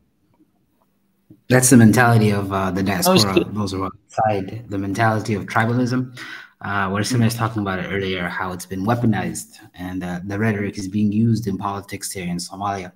But one of the good things is, unfortunately, there's diaspora outside the country, but one of the benefits is us being out there tribalism doesn't really play a it's not a concern. You know, you meet people, you make friends, you don't really ask about tribe. It's really has nothing to do with anything. You know, so with the young generation, I feel like there's hope for the future. Like, you know, with the young generations, things kind of get phased out. You know, that mentality of tribalism, everything has to be done by tribe, blind support for the tribe, you know. So I'm really happy with the younger generation now, how it's really at the back burner, you know. No, absolutely. Look, in terms of, you know, what I called the apteries earlier, which is the lineage, that you know who you are and, you know, where your lineage comes from for informational purposes, that's fine. You know, you can teach that. But when you start applying to that and you start letting, you know, that they dictate your sort of your decision making, and, you know, when someone speaks, you have to know what tribe they are. That's the kind of toxic tribalism that we want to move away from it. So that's great. But I want to ask you guys a question, or at least I'm not sure if it's a question, statement. So Farmajo won against Hassan Sheikh Mahmoud last time to become president. I'm guessing he's asking, would history repeat itself? So what do you guys think to that statement or question? I hope so. Yeah, I think if Farmajo wins now, it will be harder for them to come back in the future, and I hope so. Well, that's a good point. Because when it comes to one vote, do you think Hassan Sheikh would get any votes? No. Yeah. And then I want to qualify that with an answer, hopefully. Go on. No, that's just my point right there. Sure. Okay. So to your question, first let me answer this first. Ancients. Yeah, I mean, I hope similar results come back. Farmajo has defeated Hassan Sheikh Mahmoud last time, and I hope that. So it's between them two again. But it's a tough challenge, it's an obstacle. So obviously the numbers in the last round, obviously does worry me that Hassan Sheikh Mahmoud has taken such a strong lead and managed to get an additional about 30-something additional votes from the first round. However, I have faith, and I hope similar results repeat itself. And you know, the question is, I mean, if there was today one person, one vote situation, let's be honest, Hassan Sheikh Mahmoud would not have come this far. I mean, you have to sell a vision to people. What vision has Hassan Sheikh Mahmoud sold? All he's been doing is derailing and attacking, at times on a personal level, President Farmajo and the government, at times playing up to the rhetorics. I mean, he was effectively standing shoulder to shoulder with all the clans that are similar to him. They created what they call the Council of Presidential something, CPC, whatever they called it. And that was literally one tribe that literally stood together shoulder to shoulder. And their plan was, oh yeah, we need to get rid of Farmajo because he comes from a different clan. That sort of vision, the young people, and everyone in Somalia actually, you know, you cannot sell such an idea to them because it's such a, you know, moronic, simpleton idea that we've come a long way from it, you know, and yeah, he would have absolutely no chance. Who would have chance? Someone that could articulate, even I would say Hassan al-Khair would have a better chance than Hassan Sheikh Mahmoud, because Hassan al-Khair talks and he can actually sell his idea. He's a good talker. He can appeal to things, and he actually has something good on CV, which he could say, I was 3 years part of the Nawad al-Nalol team where I've achieved X, Y, and Z reason. Hassan Sheikh Mahmoud has left a legacy behind of corruption. Everyone knows it. I mean, this is not, if you're Somali today, contact your family members in Somalia and ask them, how many properties and land has he stolen? How many businesses has he given his family members to? You know, and let's be honest also, over 30 MPs, member of parliament, have died under the 4.5 years of Hassan Sheikh Mahmoud. One of them, in Somalia, under mysterious circumstances. You know, these are the stuff that, you know, we have to remind ourselves that the level of chaotic nature, instability that was under Hassan Sheikh Mahmoud. And lastly, as well, I want to point out, did you know there is actually an active investigation by the FBI and the UN monitoring group that actually pinpoint exactly many members of the inner circle of Hassan Sheikh Mahmoud, where they've effectively gone and withdrawn money from the Somali bank, and sometimes going to other countries where the Somali government had bank resources in there. They've gone in there and they've gone back, and that investigation is still ongoing. This is Hassan Sheikh Mahmoud's legacy, and any sane person would never want him to get anywhere near the presidential election. But unfortunately, the system that we have right now is a strong possibility that he could win, and that's a tragedy here. So I believe the final round might commence soon. In the images. Yeah, go on, guys. I saw Hassan Sheikh and Denny sitting next to each other pretty comfortably. Yeah, I'm seeing in the earlier photos or images, Hassan Sheikh and Denny were together.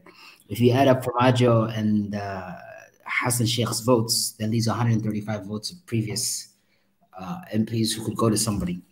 So I'm just curious seeing how they're sitting next to each other and talking and smiling.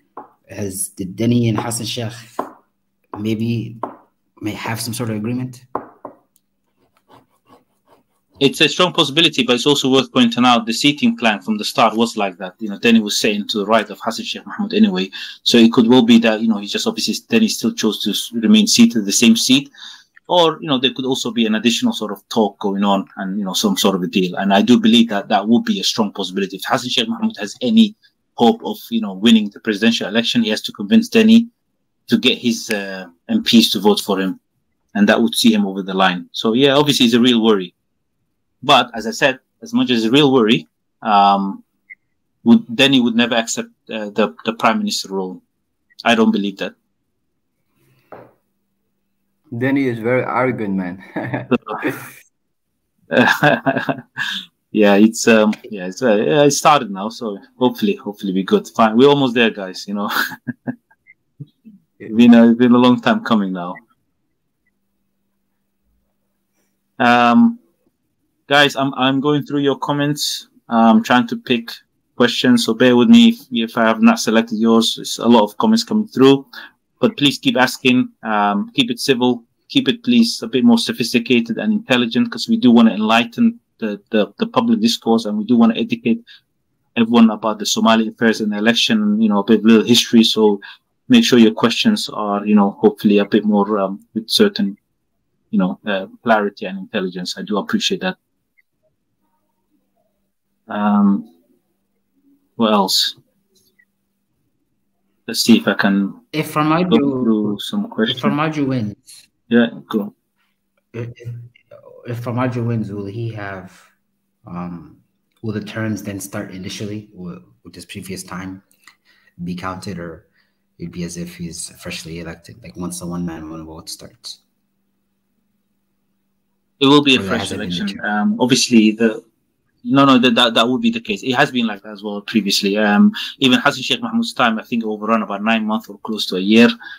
So yeah, that won't be counted in. It's just the way, because it's not Formaggio's fault for the prime minister not fulfilling his duty. The only task that was given to him. So if he does win, you cannot say to him, "Oh, you've only now have 3.5 years or 3 years of presidential mandate." So it will be a fresh 4 years.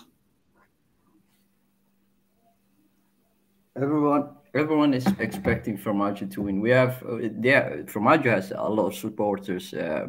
Than those. Actually, if it comes one man, one vote, Formaggio will win. But sadly, we don't have that now. But maybe in the future, I think so.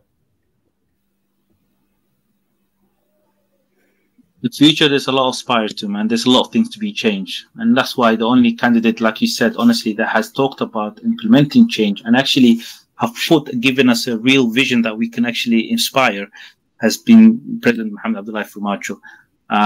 While all these other guys, all they've been doing is, using tribes and other things to do it. So if you want real change, hope for Formaggio to come back. If you're not Somali, also hope for Formaggio to come back. This is a guy that is seeking non-hostile, mutual respect, mutual cooperation, bilateral cooperation with regional countries and also to the wider African region. That is the kind of guy I think anyone should really aspire to hope to come back to. Yeah, we hope that so. When President Formaggio actually took over, yes, well, it's worth pointing out again, when President Formaggio took over, and there was the handover of power. He had to meet with Hassan Sheikh Mahmoud. He had to wait for Ali Sharmak, who was the prime minister, the previous prime minister at that time. They realized there was no money in the bank. Can you believe it? There was literally no money left in the Somali bank. So right now, let's say, God forbid, Formaggio doesn't win. Hassan Sheikh Mahmoud will inherit are actually a prosperous economy. Actually, Somali in the bank, if you look at the trend, I don't have the figure in front of me, I do apologize, but actually the Somali economy has actually been going steadily growing, even if the last 2 years have been hit with COVID-19 and the drought that has happened. But honestly, it has tremendously grown. It's not even, the numbers are not even comparable. I urge everyone to Google and look up the Somali financial aid package. It gets released every year. Go on. Actually, the GDP has been growing from the last 3 years. It's been steadily been growing from 2.9% in 2019 to 3.2% in 2020. From 2017, it was at 1.4, then 2.8, then 2.9%, then 3.2%. So it's for a country in Somalia's situation, a GDP increase by that much is pretty significant, especially with COVID and everything happening, unstable government. So very, very good. Even the GDP has increased from previous years, or sorry, rather, the GDP growth rather has increased. So, and just in Somalia previously, just saying the developments and the increase in business, the ports that are being built, infrastructure, the roads, the economy is headed in the right direction. Absolutely, it's there for everyone to see. Anyone that's interested and is sincerely wants to look at the numbers and figure out what achievement has been done, please look up for yourself. Don't let anyone else tell you. Don't even let me tell you. Go and research yourself. The number of milestone that was hit. On top of that as well, it's worth pointing out that Somalia is engaged in debt forgiveness plan, which IMF and other international organizations have actually engaged in. There's so many number. I can't remember the billions. The figure that billions in numbers have been forgiven from Somalia, and hopefully there's a plan to continue getting rid of our debt. So what that will enable us then for us to start engaging international funds to start gaining more developmental fund for us to invest into it. Also worth pointing out, one of the things that this government has did, the previous government was, so in terms of the aid, Somalia is divided into two sections. So you got your developmental aid and you've got your, I forgot what the technical term is. It's basically the one that's used to combat things like drought and things like that. So that second budget has always been more than developmental aid. What the Farmage's administration done has, they have reversed it. They've increased actually the developmental funds, meaning that instead of always being reactive of things happening, you've actually started investing and increasing the developmental package as part of the financial yearly package that the government goes through. And that shows you there is a real plan there. People that have capability and technical know-how, all they're doing is, making sure Somalia always progresses. One of the listeners, or at least one of the guys that joined us, mentioned remittance. Remittance, again, is a big section of Somali economy. A lot of money being sent back in. And hopefully, that will again continue to grow as the economy and safety improves. More people will send money back home, and more business will be built. So there is a real air of optimism in the air, man. So just for our people joining us, I just want to give them a quick update. We are now at the third and final stage of voting. There are 2 candidates. So we started from 39, and there are 2 left now. And the 2 left now is between President Mohamed Abdullahi Farmajo and Hassan Sheikh Mahmoud. And right now, these MPs are voting who they think should become president. So these 3 ballots, it's not really significant of anyone. It's just people put it in there, and later on it will be voted and counted for, and then we will know who will be the new president of Somalia in the next 4 years. So yeah, that's where we're at right now, guys. We don't know any numbers yet. Nothing has been counted yet. We're still at the voting section. What you will see is candidates going at the back there, writing the preferred candidate in the pink slip, and then putting it into the ballot.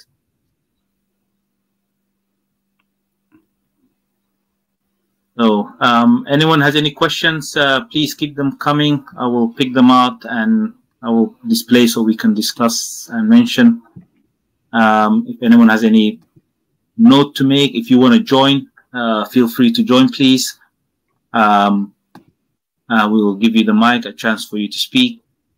And that's where we're at right now. So today is The 15th of May is a significant date in the Somali calendar. It's the day of Somali Youth League, SYL, a movement that holds dear to a lot of Somalis' hearts, which have fought and always, strived for to defeat the colonial power at that time, which was the Italian and the British.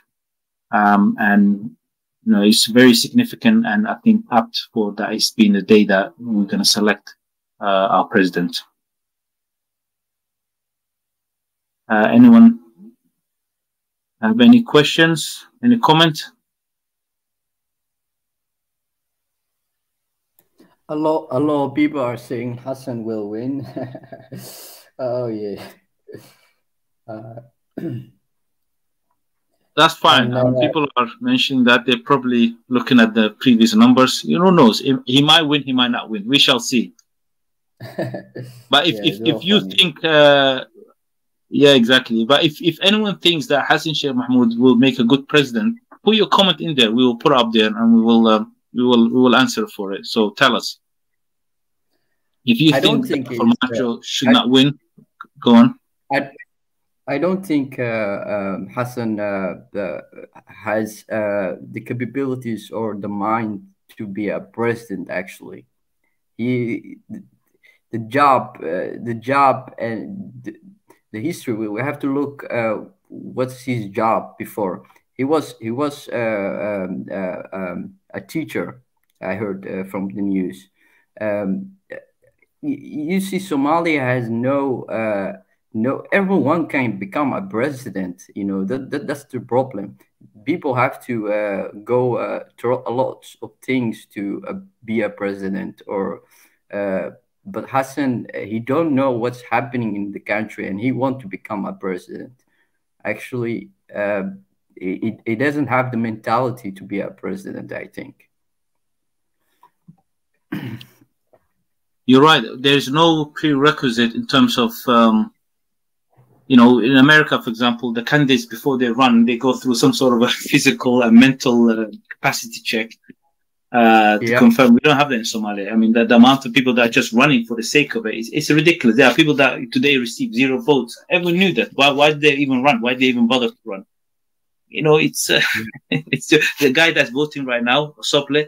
It's an absolute joke. Another former, he used to be part of Al-Shabaab, Sheikh Sharif. He had no vote. He wanted to run president. He called himself a presidential candidate. Received 0 votes.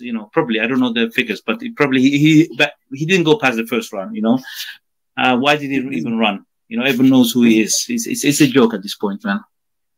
These guys are funny. I feel like the country need to have structures that or a system that people recognize, or like in Europe here you have Tweede Kamer, like here in Netherlands you have Tweede Kamer. You have a lot of things that people systems, and you have to do first. You have to have experience, and you have to be a specialist in the job that you want. But here, the country, they don't have that. People must have money, and then they have to go to be elected, and that's the corruption, where the corruption comes from. And the country need to change that. It will take a lot of time, but I hope this change. That's a very good point. If you look at the political appointees, ambassadors, ministers. I'm not 100% sure about the qualifications, but I'm pretty sure some of those positions are appointed, again, due to these deals that individuals have to make in order to gain power. So you can have some individuals who probably have 0 qualifications, being an ambassador somewhere or holding a ministry, unable to really effectively administer that position, which affects the country at the end. So can you imagine somewhere in Europe, someone who's never dealt in finance being given the ministry, the Ministry of Finance, or someone who's never dealt with security being handed the Ministry of Interior or Security Forces? It's just really sad. Yeah, actually, they say it's a democracy. Yeah, go on, Mohammed, go on. No, that's fine. I'll put the question up there that Ahmed asked. Can you explain a bit more SYL? I think I mentioned it quite a few times. Do you guys want to touch upon that? I don't mind also talking about it. So if you guys want to say anything. You can go ahead, could you explain more? Yeah. Yeah. No worries. No worries.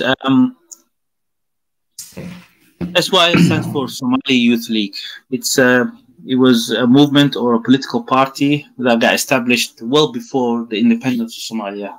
These are young people that come together, and their primary goal was to, make sure that Somalia gains independence. They were fighting, or at least, working against the British and the Italian, who, even worked with each other at some point. SYL actually had our first president, Aden Abdullah, former prime ministers, President Abdurrashid Ali Sharmak, who his son, by the way, was the prime minister of Hassan Sheikh Mahmoud. So a lot of notable people, of former Somali leaders, have been part of SYL. We as Somalis are forever thankful for the sacrifice, what they've done, how they tried to fight. Yeah, go ahead, brother. Yeah, they did a lot of things. I heard they did for the country independence, but now these guys died for nothing if we don't realize these things. They freed the country, but they have to realize, the Somali people need to realize these things, that people died for the country, and you guys are just corrupting and destroying the country. The things that they don't now realize is it's like these people need a mental cleaning. They need first to go or health. They're not healthy. That's the problem. Trauma comes in. People killed. Bombs, and a lot of things is going on in the country that we don't yet recognize or accept it and do something about it. Yeah, I think that's the point. I cannot explain. It's a very good point. Yeah, and I don't know. You're right. I mean, I don't know much about SYL, but I heard a lot of things about them.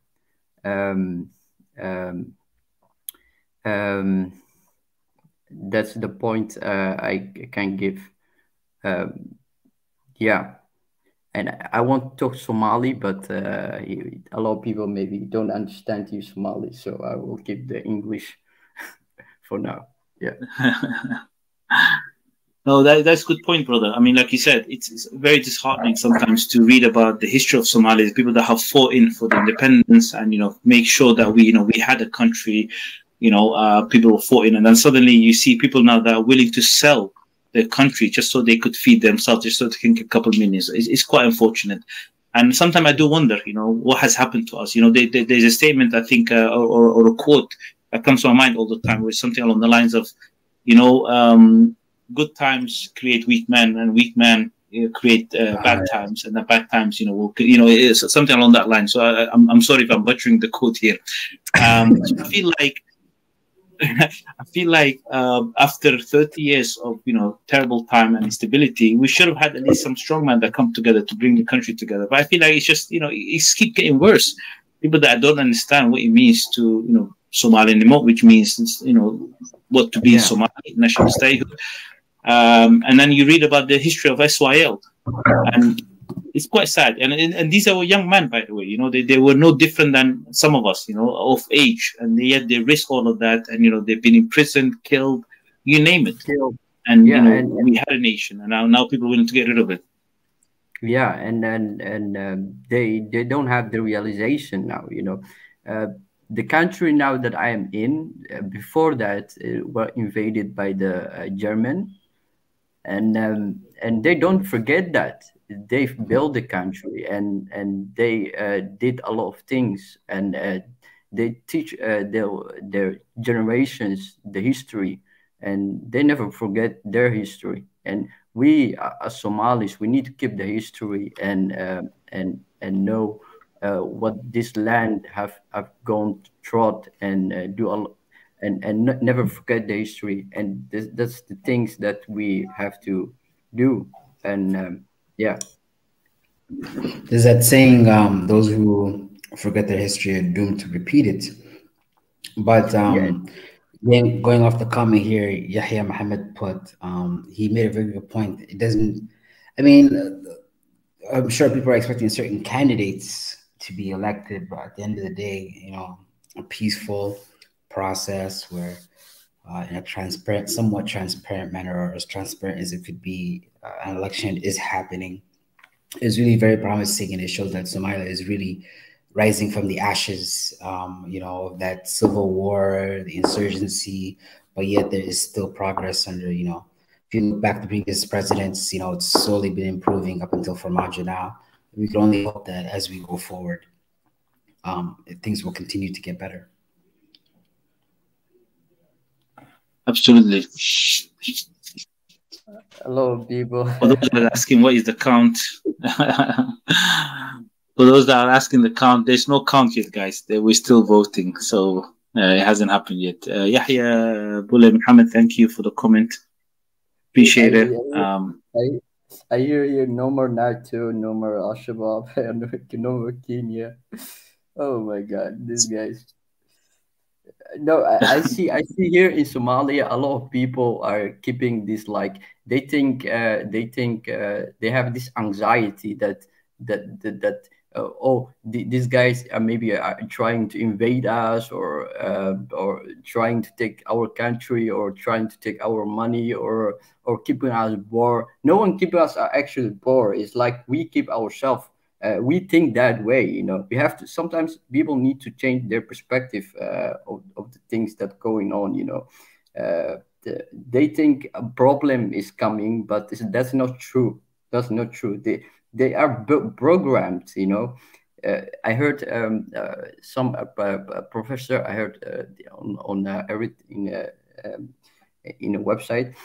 He said the rich people, they invest a lot of things like computers or phones. They try to keep the poor people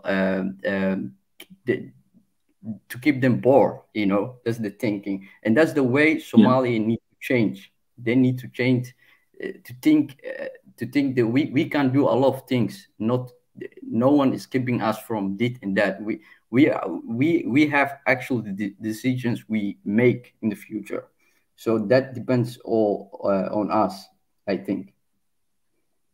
Yeah, totally agree. Hashi's been asking some excellent question. I do apologize if I haven't picked some of your comments and questions before.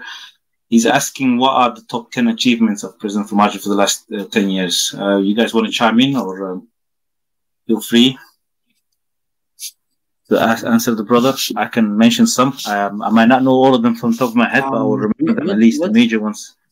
I know, I think the top achievement of Farmajo, top 10.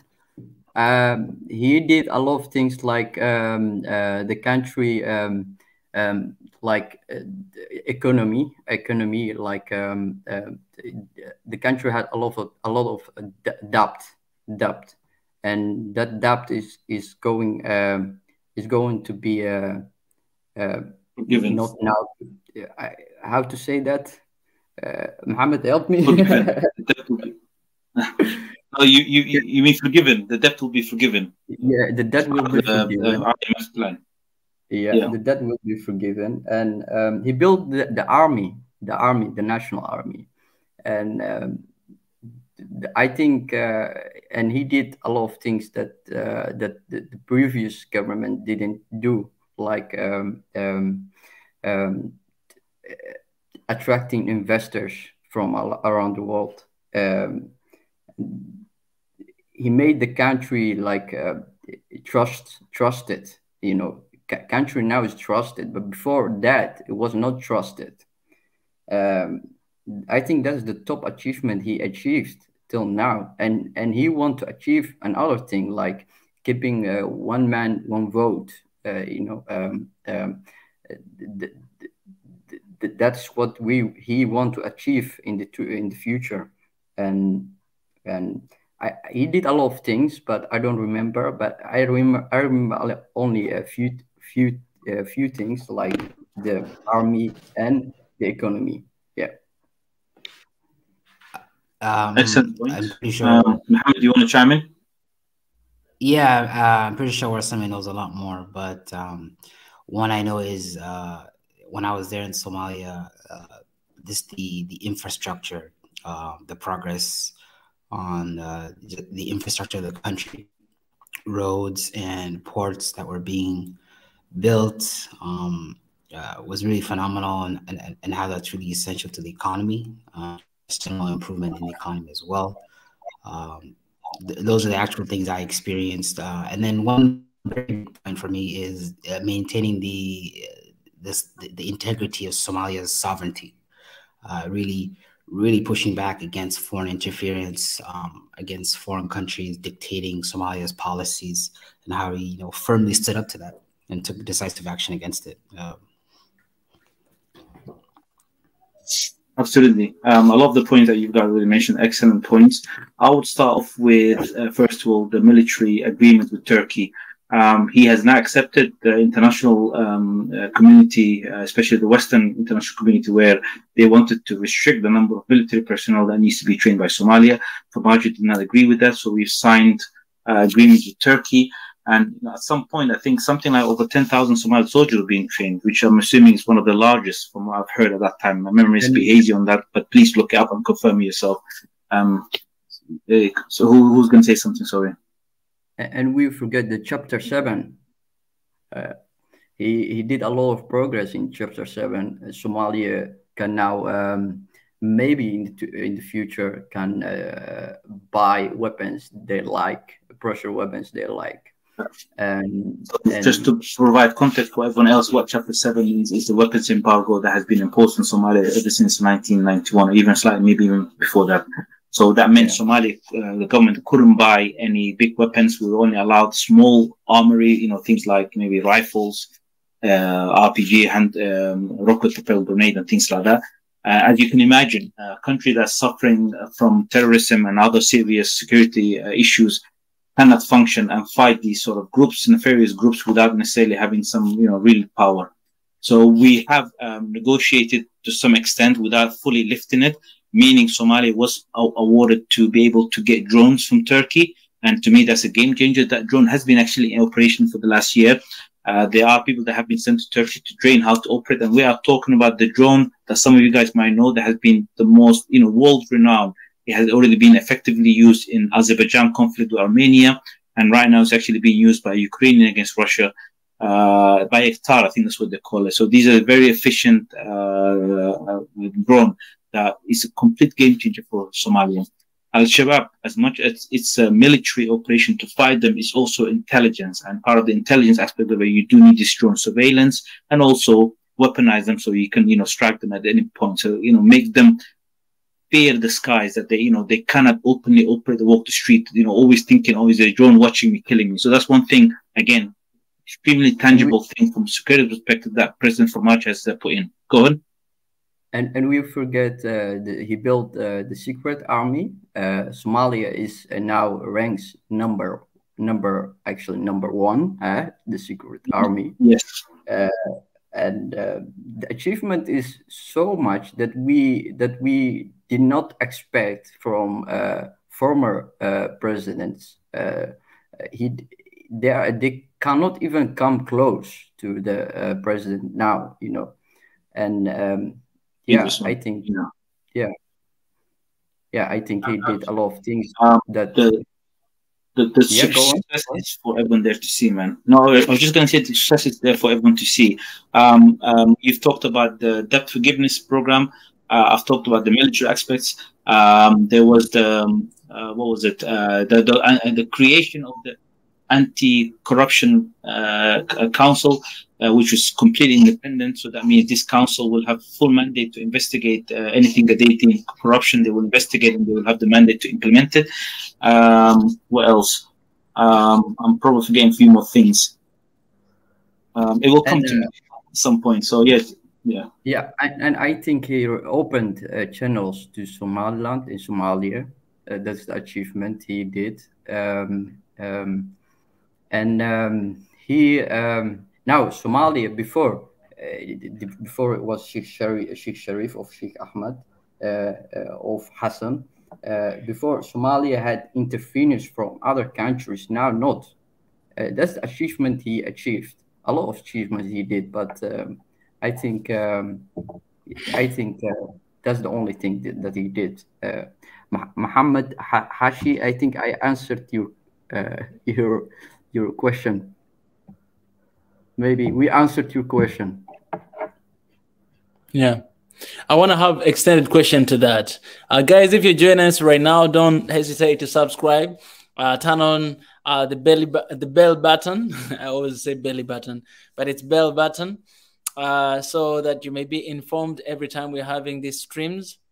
We're having shows here every single day, not only right now, but we're having this every single day at 9 p.m. East African time. Every single day, we're having a show with different hosts. The different hosts are hosting shows here about education, about traditions, about technology, about diaspora, about there's so many different topics from Monday to another Monday. Every single day, 9 p.m. East African time, come and join and raise your voice.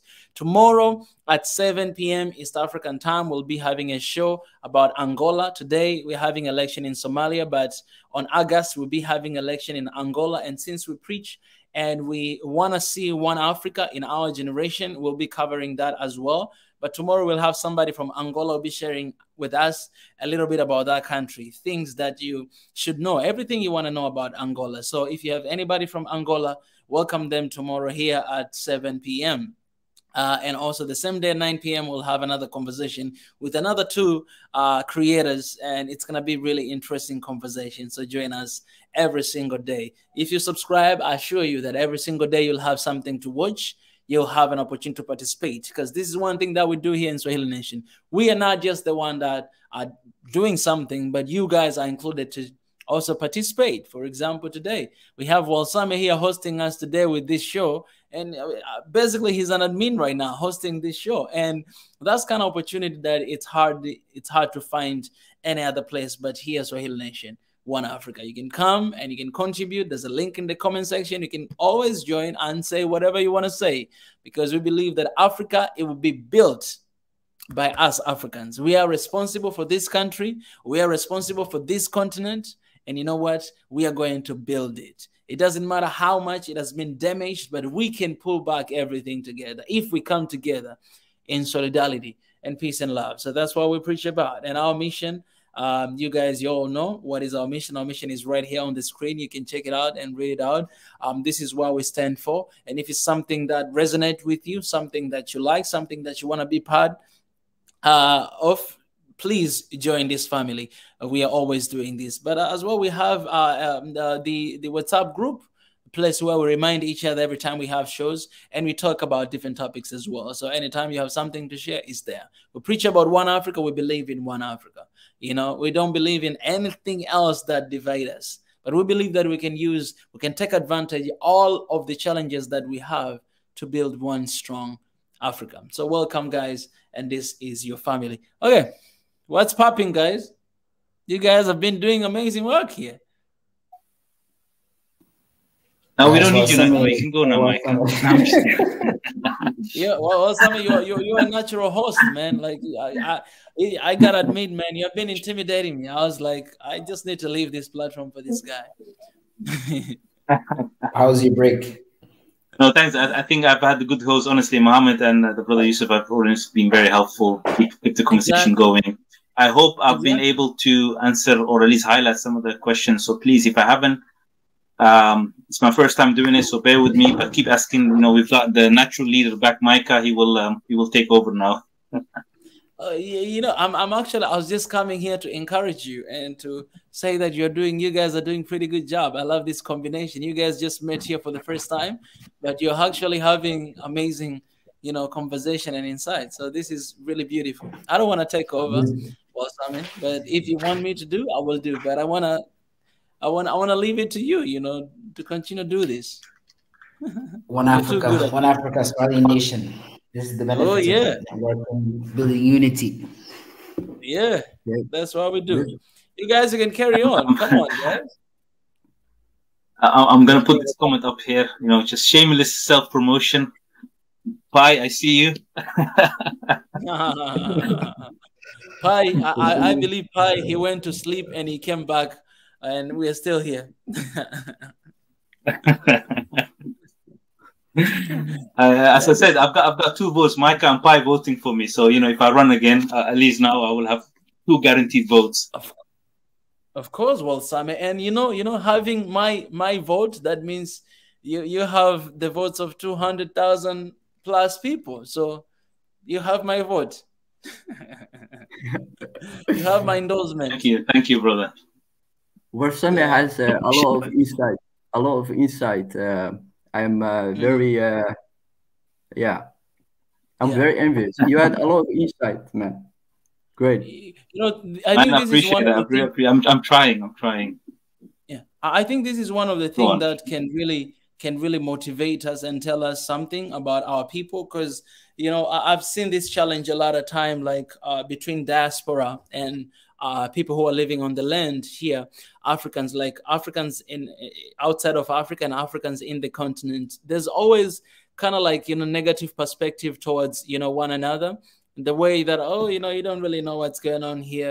The only thing that is like you're westernized. We have those kind of judgments a lot of time towards each other. And likewise, some people from the other side is like, oh, you guys, those kind of things. Not everybody, but what Walsam is showing us here, I think it proves that just the fact that someone has been like outside or is living outside or has been born outside of his or her country, it doesn't mean that they don't love the country. It doesn't mean that they don't do work to find out information about the country. Well, Sammy knows a lot about Somalia more than a lot of people maybe even in the country, right? The same thing to me. Like I find people that are living outside and know a lot about the country more than people who are staying in the country. And I think sometimes because of that, how can I say, anger, like I want to say the good anger, because you're outside, you see how things are run, and then you're looking back home and then you see things are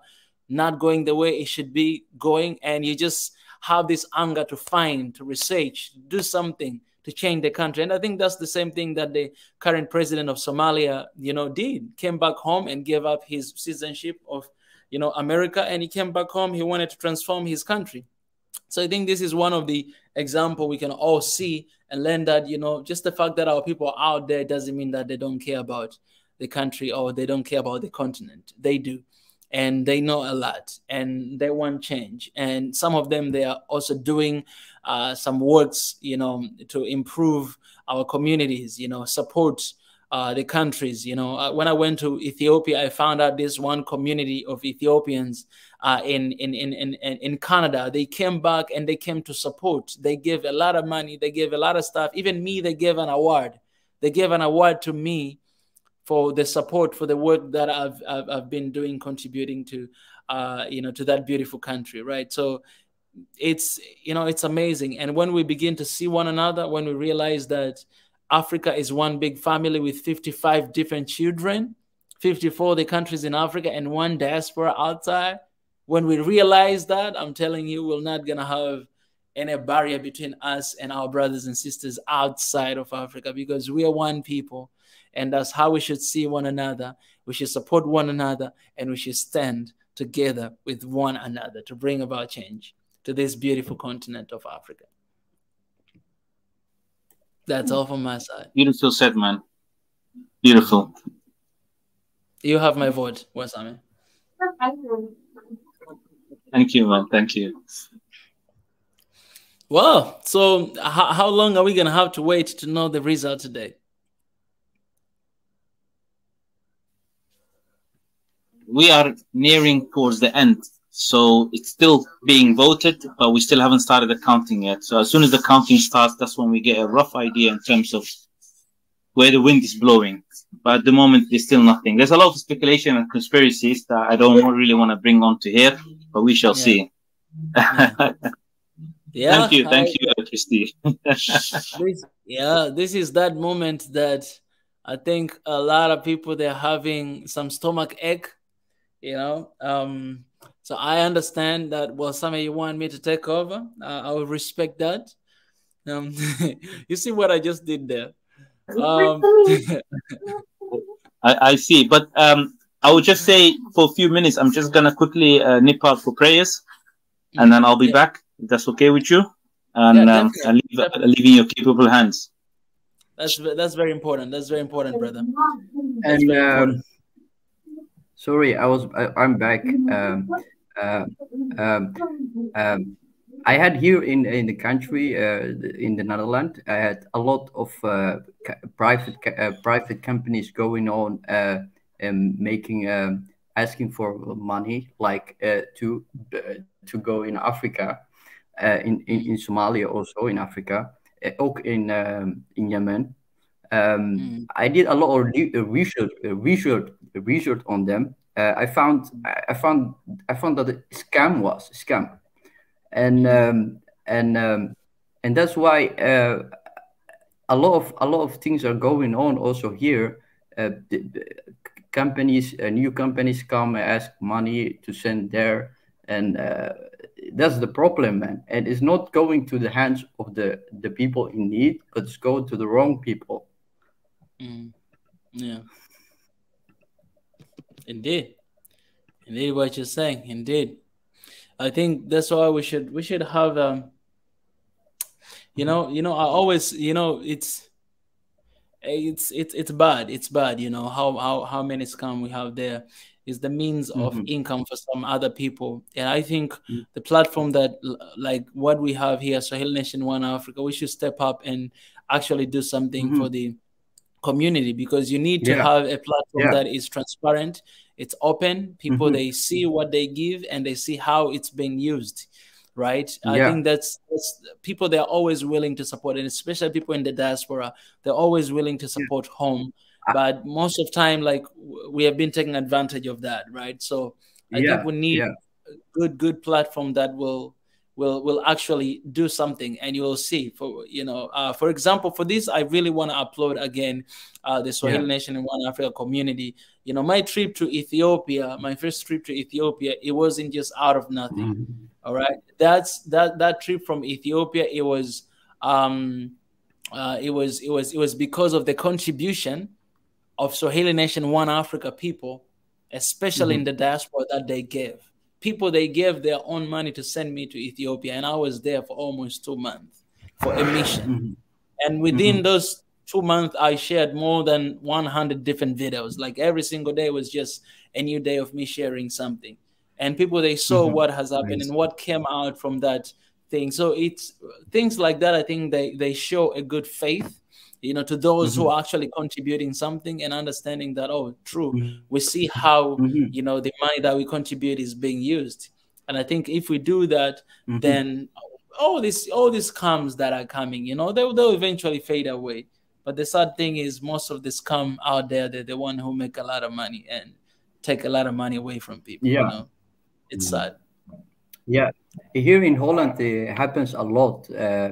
But we and another friend, we built something. We have to counter them. We have to. They did a lot of things because it goes to the wrong hand. Here in Europe, they take money and they bring it in the wrong people. Al-Shabaab, maybe, I don't know, but it's not. It's very wrong. We need to have a platform that's secure, that people can send to people and help people, actually. Yeah. Can you put that link for how do people support you financially in the chat, maybe? Oh yeah. I'll put that again. I have like 3 different links. You can choose anyone you want, whether it's PayPal, whether it's Patreon, or the membership here on YouTube. The only thing about the membership and all those stuff, you know, YouTube, they always take a lot of percent, like more than 30 different percent. They take it away. So you can use PayPal, you can use Patreon. Yeah, all that is for a good cause. There's always a cost of running stuff, you know, like this. And, you know, we need your support to continue to support us so that we may continue to operate and, you know, do what we are called to do, and basically unite Africa. And one of our plans, maybe you guys, you are not aware of, is we are going to all countries in Africa, all countries, literally every single country in Africa, to spread this message. I want to reach out to all big universities in the countries to talk to them. When I was in Ethiopia, I've done that too. Right now, where I am right now, we are talking to big universities here to actually, you know, something to happen. And every country, because we want to connect and we want to reach out to young people who are in the university, because those are people that they're going to become a leader very soon. They're going to become maybe CEOs of their companies and whatever. So we want to reach out to them before that, so that we may spread this message, so that we may share these ideas and these visions that we have with them. If we transform them, if we share our knowledge with them, then we are going to change Africa. That's the beginning. So we are looking forward to reach out to all the young people like that on the internet and also face to face. That's why we are visiting countries. Like we're visiting to this country and that country. We already went to Ethiopia. I'm gonna go back there because I've been invited again for another Pan-Africanism conference. But we're gonna come to Somalia. We're gonna go to Eritrea. We're gonna go to Mali. We're gonna go to all the countries. You know, we're going to go there. And if you're in those countries right now, you have to know that we are going to collaborate with you, because this is our platform all together as one Africa. And we need support, and we need you guys to be there, to stand with us, to move with us, because we only want love, peace, and unity for Africa. We don't like seeing people are killing each other because of religion, because of tribalism, because of borders, because of whatever it is. You can name it, all the challenges we have. You know, we don't want that, but we are taking that and we're changing that, and we want those to be the reason to unite us and not divide us.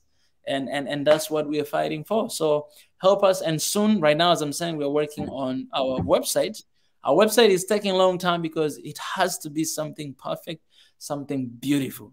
Like the team is working so hard in preparing that. And I just had to tell them that, hey, man, like this, it has to be something that can transform. Like when people, they see it, they know that this is one Africa, this is Royal Nation. So it's going to take some time, but we are building from the scratch using coding and everything. And one day you guys, you will have it in this year. And also next year, we're looking forward to release also our application, you know, after website. The next thing will be application, because we're moving away from the platform like this that are owned by other people to the platforms that we own by ourselves. Right, the platform whereby, you know, nobody will mute us, nobody will censor us, because they've been censoring us a lot. Like my Twitter has been censored right now for a long time, for like a couple months, because of what I talk about. Here, YouTube has been censored for the past 2 months. It has been censored. Our videos are no longer suggested out there, so it's hard for people to see, right, what we are posting, because they're censoring. They don't want this message to go out. But you know, we're working on and coming up with our own platforms that will be in control of our own platforms and our own narratives. Nobody else will, but us will do that. So in that case, we need your support. We need your whatever support, your prayer, your financial, your absent right there. We need that. As long as we have you guys, I know everything is possible and we can achieve everything. And it's not just about one man. It's about everybody. So for whatever idea, whatever thing you have, I want you guys to email us at this email, all right? oneafrica@gmail.com, all right? This is our email right here, oneafrica@gmail.com, for anything, literally anything, things you want us to talk about, guests you want us to have here, all those future trips that we have. You know, Somalia, I'm coming there with Walsame, so that would be amazing. Whatever that you guys have, hit us up in One Africa somalia1africa@gmail.com. And whenever we have results and everything, you guys will definitely know. We'll give you in a short notice. So yeah, keep hanging there. So that's all about Swahili Nation and One Africa. And you guys can go through the videos that we've been uploading. There's a lot of videos. The official speech that we made during the launch of One Africa, that will give you a picture of what is Swahili Nation, what is One Africa, and what we stand for. And soon through website, you'll get to see everything. Yeah. So we love you guys, and don't hesitate to support. Yeah, Mohammed. You guys are doing amazing. Brilliant. Thank you. Just want to say a lot of people are still asking the questions of when the result is and count. We still haven't reached the counting stage yet, but however, the voting stage is concluding very much soon, and then the counting stage will commence. So just for everyone's awareness. So this question caught my eye. Do you believe that Turkey is stabilizing force in Somalia? I believe the sister is also Somali, but I want to put it to two brothers. If you guys want to take this. Thank you. I'm actually in Turkey. Turkey has done a lot. It's a good point.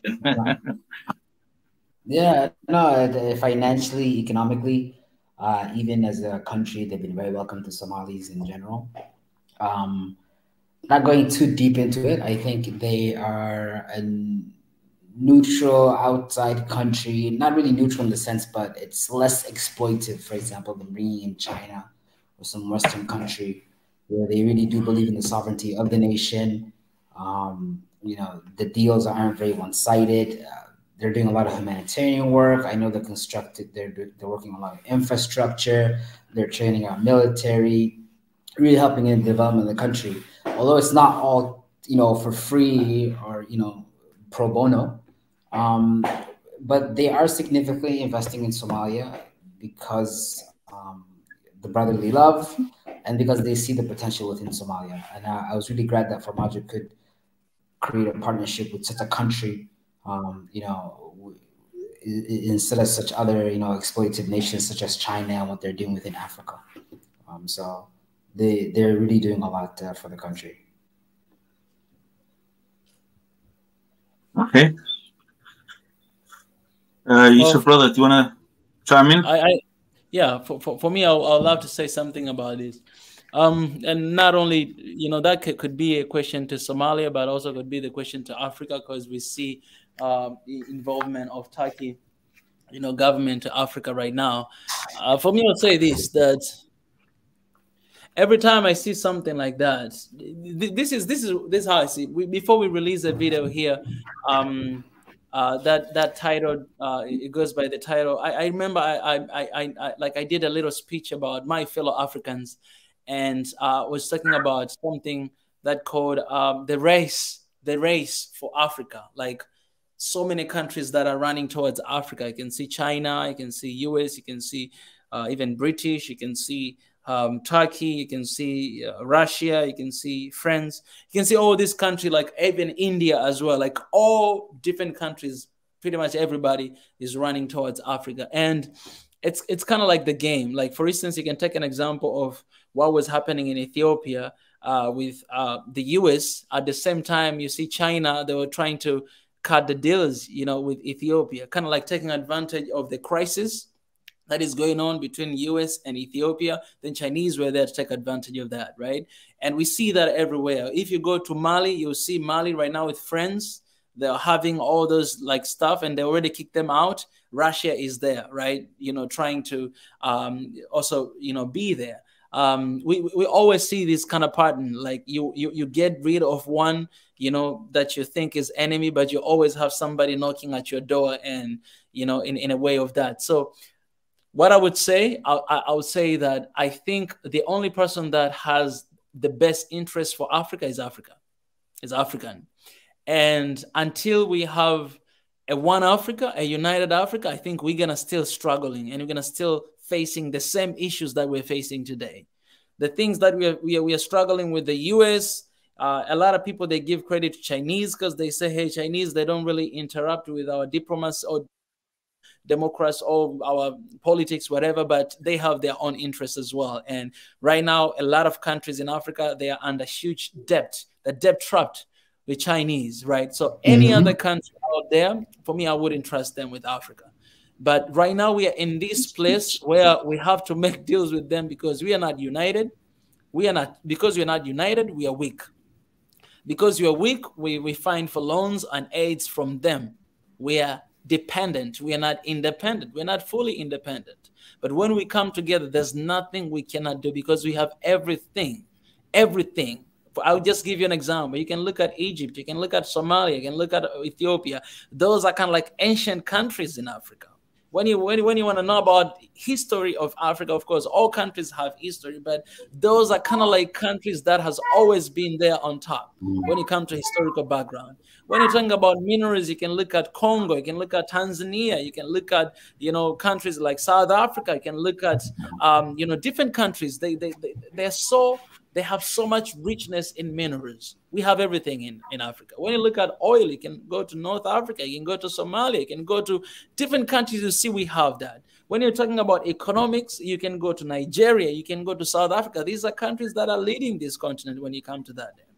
And when you go to tourism sector, also you can go anywhere. So when you look at Africa, we actually have everything within the continent. What one thing is costing us is that we are divided and we're not united. So we are finding other partners outside of Africa instead of standing with one another and defending one another. For instance, Africa is dark right now. A lot of people, they don't have electricity. There's a huge, big project, you know, happened in, you know, in the Ethiopia, something that can actually support even the entire continent, not only one country, but actually the continent. But we are not united. We always have conflict. We're always fighting with one another, and we cannot cooperate with one another. And so everybody, they try to survive on their own and cutting deals for their own. So wrapping up, my point is that I'll be honest with you guys. I don't trust anybody. I don't trust them. I don't trust them, whatever of the contracts we have, whatever of the agreements we have, because that's how it has been for many years. You know, and should we continue to cooperate with them and collaborate? I think it will be impossible not to do so at this moment. We should do that, but my hope is that our leaders will do everything for the interests of our countries and our people first than anybody else, because most of the time we see their interests, like those foreign powers, they're meeting their interests, but we are the one that are suffering. Ordinary folk are the one that are struggling, dying every single day because of the stupidity of, you know, of the decisions that we make all the time for our countries. Yeah, that's what I would say for me. That's a very good point, brother. Very good point. Very good point. It's the truth. Just for everyone awareness, the voting has finished for, okay, hasn't. One more person left, but it should finish soon, and we should start seeing the counting to start. But yeah, I was just going to say that. But Micah, I fully agree with you. I agree with the sentiment, and you know, we have to remember our history, what we were, our civilization, how ancient it was, how much developed it is, and we shouldn't necessarily rely. Actually, this feed's a bit behind. My sources told me it has actually finished. So just to go back to that, so that is the reality. But however, we also have to be in a way realistic as well. Somalia cannot survive on its own right now. This is effectively a country that is pretty much starting from the beginning again. And the reason why I thought this question by the sister was kind of relevant to Somalia is that, you know, Turkey has shown a strong interest in Somalia. Let me just go back to it. In 2011, the president of Turkey was the first head of state that has visited Somalia since before the fall of the last government of 1991. You know, as Somalis, of course, we are grateful for it. But in this world, as you know, there's always mutual interest. Of course, Turkey has some interest, and as long our interest and Turkish interest aligns, I'm okay with it, right? So they are helping Somalia a lot, and I'm always grateful that they're, you know, rebuilding our military, and you know, they've actually started also some private funding, you know, encouraging private funding in Somalia. You know, one of the biggest, most fanciest hotel right now in Somalia is right next to the airport. the Kyle Hotel, quite impressive hotel actually, and a lot of actually government meetings happen there as well. So you know, these things are important to note. So yes, I believe Turkey has been a force for good, while other countries when they've come in, I think their interests were more higher than considering our interests. While with Turkey, I think it was kind of aligned. When they came in 2011, Somalia was going through the hardest drought it has seen at that time. A lot of people were dying, and actually it has put in a lot of aid for the people. So that's why I thought the question is important to put in perspective for everyone. But your point obviously still stands. You know, as Somalis, as Africans, we need to try to first think of ourselves. What can we do for ourselves before we sort of, look to sort of a savior, look at other ones as our savior kind of thing. So, but I agree with you, brother, the overall sentiment, the point that you made. Appreciate, my brother. Appreciate. Yeah, you see countries like UAE. Oh, sorry, go ahead, Mustafa. Oh, go on, bro. Sorry, go on. No, just really good just to go off brother's point. It was like there are a lot of countries that did come in with supposed aid, but it's very obvious how that was very very disruptive and more decisive rather than any good, and more self-interest aligned, especially with what's going on with the ports in some parts of the country where the sovereignty of the nation is completely being overlooked.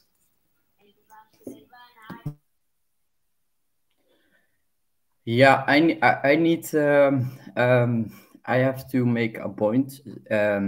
Africa actually doesn't need any country to interfere or stabilize. It needs itself.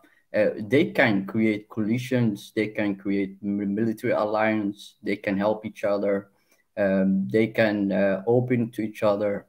But we have to break from the mentality that one must think for his stomach, what he can get, money or something else, I don't know. But we have to assess what do we need. We need protection, we need safe place to make business, we need a lot of things. But Africa needs strong mind. They need coalition. They need law. They need a lot of things. But they are dependent, and they are keeping themselves poor. They think they are the colonists attacking them. They think other people are interfering, but it's not so. We are playing this game in our minds. It's not so. So. And we have to clean the garbage, like those who are thinking that the country cannot achieve a lot of things. The country is struggling. The country or Africa, whole Africa is struggling. Africa is poor. They are keeping themselves like that because the rich people or the wealthy people, they like competition, and they think we have to keep them poor. Yeah, it's like that. They're playing like that. But if we think like that, we cannot achieve anything. We are keeping ourselves. We are telling ourselves that we cannot do anything, and that's the problem. And education in Africa is very poor. People need to be educated. People need to be. We have to build socializing with people, in Africa, and discover what the problem is. If we cannot do that, then we are keeping ourselves bored, and we won't achieve as much as we want. Yeah, that's the point I want to make, Muhammad. No, you're right, and I think we also need to have a bit of a pragmatic approach to this. In an idealistic situation, of course, I could say Africa only for Africans, but sometimes you have scenarios, especially in Somalia's case, where we do need a hand. We cannot stand up on our own. I mean, for example, if we don't have the military rebuild, how can we stand up? How can we defeat terrorists? So if then Turkey, whoever, as long as our interests align, if they come along and say, look, we're going to help you rebuild our military, I would say that's a good a sort of a level that you can accept to say, okay, fine, I will accept that help, but obviously with certain caveats that you don't sort of, give up anything as much sort of it costs you more than anything else. So it's a fine balance, and we need to also, as Africans, need to be pragmatic, because in a way also there's nothing wrong to receive help, but you have to sort of balance it on the scale of how much help you gain and how much it's costing you, kind of thing, right? But I agree with the overall sentiment that Micah and yourself raised, which is, yes, in the grand scheme of things, we do need a situation where Africans work to solving their own solution rather than reaching out, extending their arms to the outside. Yeah, that's the point I want to make. Hey, the reason I heard on the news something like drought is coming in Somalia. Drought, people, how to call that? Drought. People are dying from venom. The country needs. The country actually needs educated people or from around the world, Somali people to come, in the country and to build something like build something like water flow, like something engineering water flow, and so that the people cannot have drought in whole Africa. They can do that, but they are not doing it, and actually they're waiting for something, and something is not going to happen if they wait. Creativity, actually, people, when the people have hunger there, they cannot think as much, but people who see visions or inventions, if they come to their country, they can do a lot of things, I think. But these people need safety. These people, if they don't have safety, they cannot do anything. Yeah, Muhammad, you understand what I'm saying here? Yeah. Okay. No. I want to extend on your point. For example, there is two famous rivers in Somalia, Shabelle and Juba. They run through the country, especially the majority in the south. Every time when there's a rain season, those riverbanks break and we get actually flooding, and there's usually internal displacement of it. That's one problem, major problem that happens every year that we go through rain season. Number two, there's no bridges, but sometimes even the roads get overflowed, so even crossing becomes difficult. Then the other problem on the side as well is when there's drought, when the rain season doesn't happen. Livestock and other people are suffering because there's no drinkable, clean water available. These problems can be solvable if you think about it with the help of technology and innovation, such as creating dams, such as harnessing the power of the river to create electricity, or even clean up these rivers in a way that people can drink from it. So there's a lot of things that can be done that actually the other part of the world, they've actually accomplished it and did it. But for some reason, it's still a chronicle issue within Somalia. They still haven't solved it. Why is that? Because some parts are still unstable because Al-Shabaab is still in power. If you go there yourself to some of those parts, you're going to put your life at risk. So you're not going to go there. Other parts is the government's focus is on other things. So, I would like to invest in a project that goes to these regions that, to say to the locals, look, we're gonna build banks, dams, gonna harness even capture the rainwater, just so at least, people can store up and, stop them from every time when there's a lack of rain, the whole region becomes inhabitable, sorry. But people are fearful because these regions either are being controlled by armed militias or so-called Shabab and things like that. Yes. So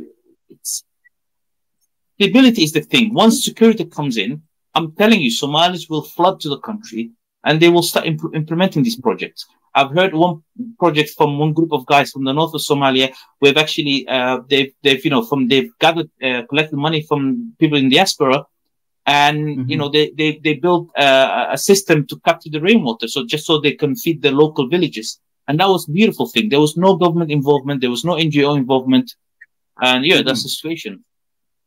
Yeah, that's what I mean. That's the point actually I'm making. the people who need to build the country need actually safety before building it, because if they don't have safety, they cannot build it. They got worries to be killed, and I heard a guy, engineer guy who gone to Somalia. He wants to begin his own company, and he want to invest. He want to do. He had a lot on his mind. He want to. So sorry, 1 second to interrupt you. Sorry, 1 second. Yeah, go on. Just to let everyone know, the counting, the feed's slightly behind, but the counting has started. So right now, Hassan Sheikh has taken an early lead against Farmacho. But yeah, go ahead.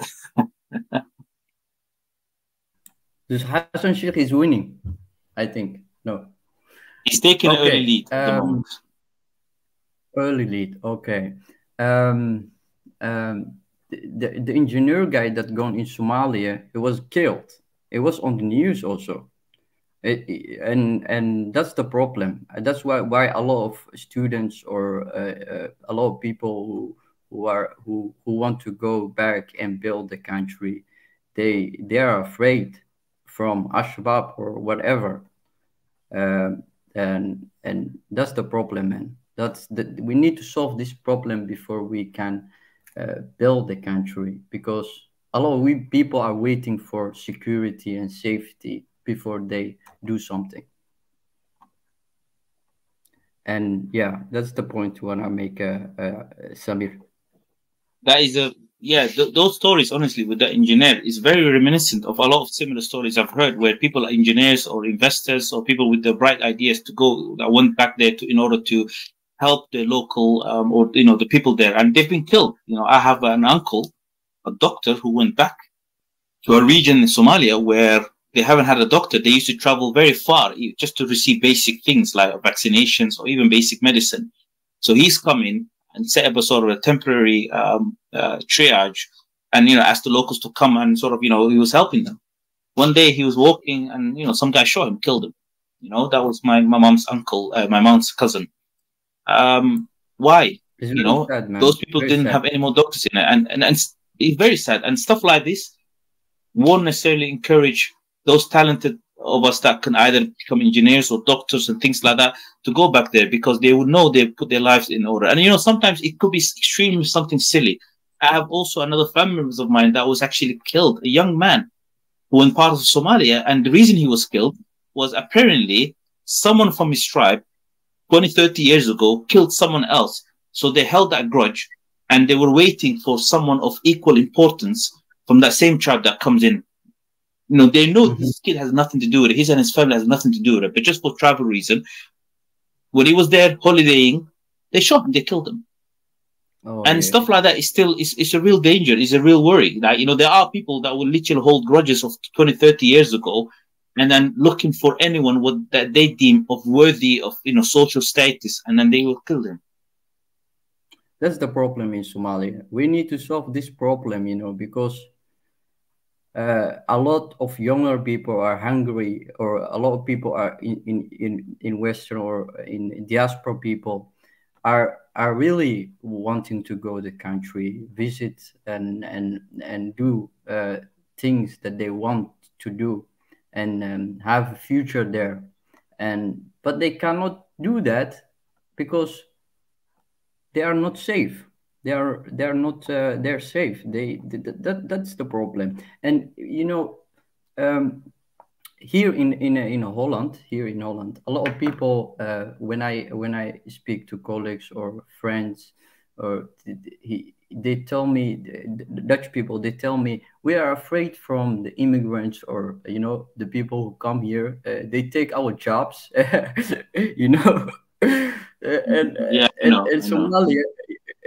Somalia, is not. It's like you go there, you will be killed. That's the problem, and here they are afraid. The people who are coming in, and maybe they're afraid that the country will be overpopulated from immigrants or.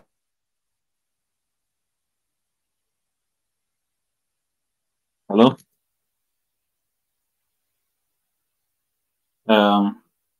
Okay. Has the brother's connection dropped, or sorry, go on? Yeah, the connection, network connection. The people here, they love their country, you see, and that's why what makes me love my country. Actually, I love Somalia, and it's bugging me, you know, all the time. Hey, you need one day to visit Somalia. You need one day to go Somalia, but how do you go if it's not safe? You will be killed, or yeah.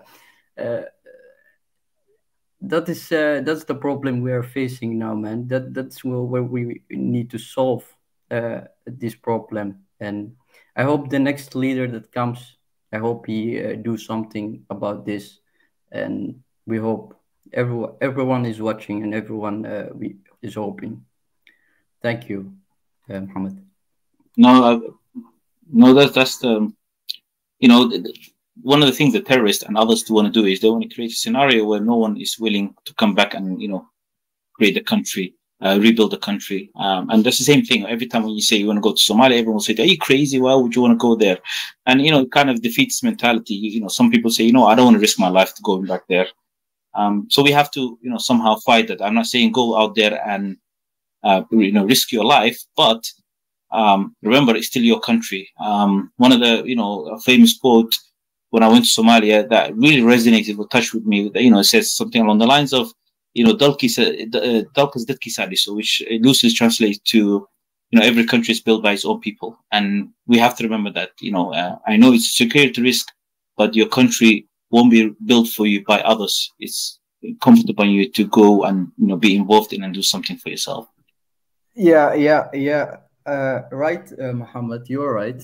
No one is going to build for you if you not take action before you do that.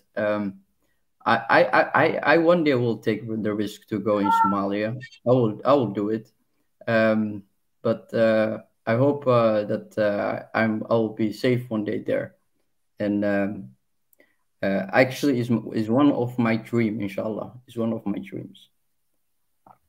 Inshallah, it's all our dreams, but inshallah, may you become successful, and may us all go there when it's safe and prosperous, and we can all go there and, you know, contribute something towards the country. Just for everyone's awareness, it's the votes has commenced. Hassan Sheikh Mahmoud, it's taken a lead.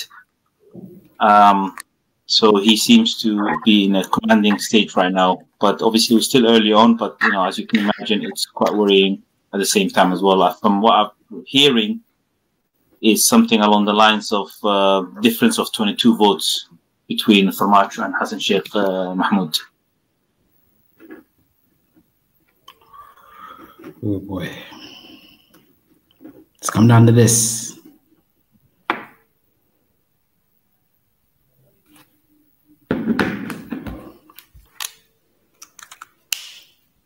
This reminds me of the 2020 election, and the 2016 election in the US, Donald Trump and Hillary Clinton. Yeah, I think everyone was banking on Hillary Clinton for landslide win. I don't think it's something along that line. I think a lot of people didn't know, obviously, for Macho has his work cut out. Obviously, in a straight popularity contest where people are voting, he would have been play favorite, but this is, we know, corruption involved in. I didn't think Hassan Sheikh Mahmoud will reach this far. I would have thought maybe Danny would have been there, but you know, this way it is. But we shall see. We're not going to give up until the last vote. Oh, of course. But it is worrying. But either way, we're Somalis. We recognize it's a historic moment for us to have this regular transfer of power peacefully, without any violence or anything else. Still, the process could have been better and safer and less corrupt and, you know, more transparent. But, you know, it's better than nothing. And I hope you know, results come out. And regardless of whether Farmacho comes back or not, I would like to remind all our brothers and sisters in Somalia and even the ones abroad Be hopeful. Do not give up easily. Even if your preferred president hasn't won, that doesn't mean everything has been lost. Somalia will still remain, and there's still hope. And there's a lot of things to be. If you're banking on going back there at some point, don't let your decision be dependent on the outcome of presidential elections. Still go out there and do something. Very true. Very true. It's one step in the history. I don't think one election has ever determined the outcome of an entire country, but either way, the people of Somalia are strong. It's the people of Somalia who have taken it where it is today. Their resilience, their push to get things back to normal, their perseverance, and I think there are strong people who will continue that, and that's the most important thing at the end of the day, because it's through them that things will change. Absolutely.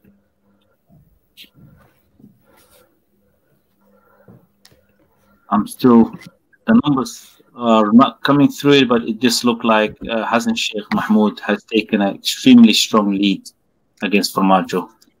So just for everyone's awareness, it's not looking good for President Farmajo. It looks like Denny and others probably have identified as Hassan Sheikh, consolidated all their votes in order to defeat Farmajo. It looks like that. But again, it's not over yet, but just for my initial impression of where the votes are going.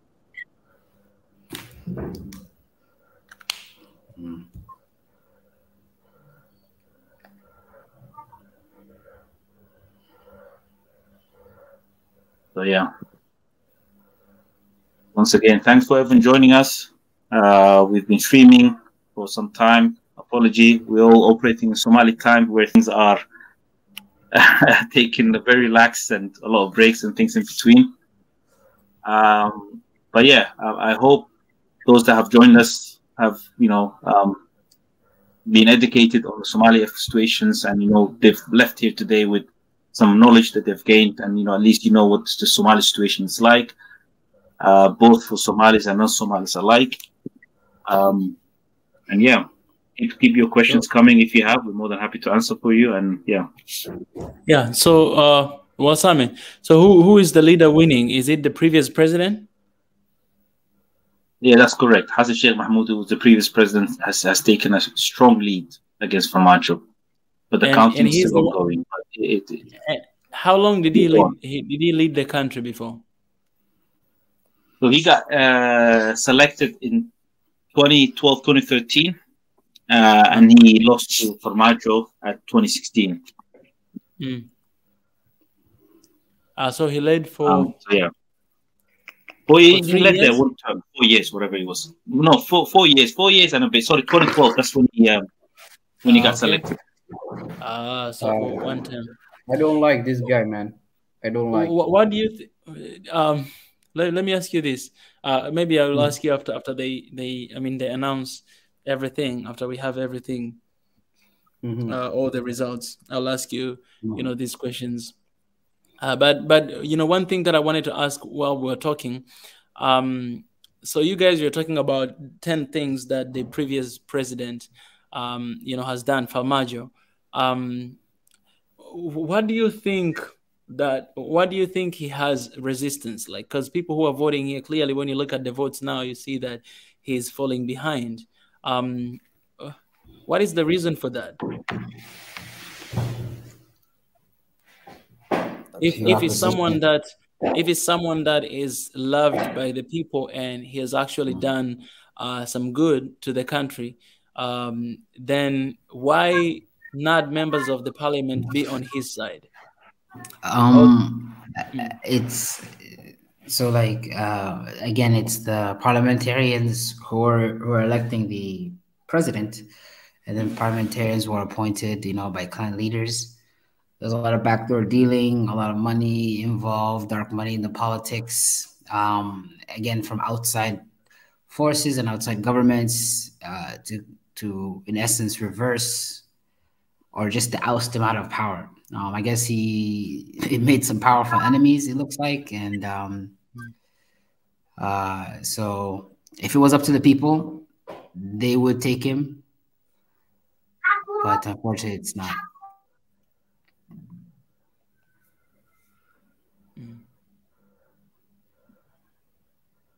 Anyone else? But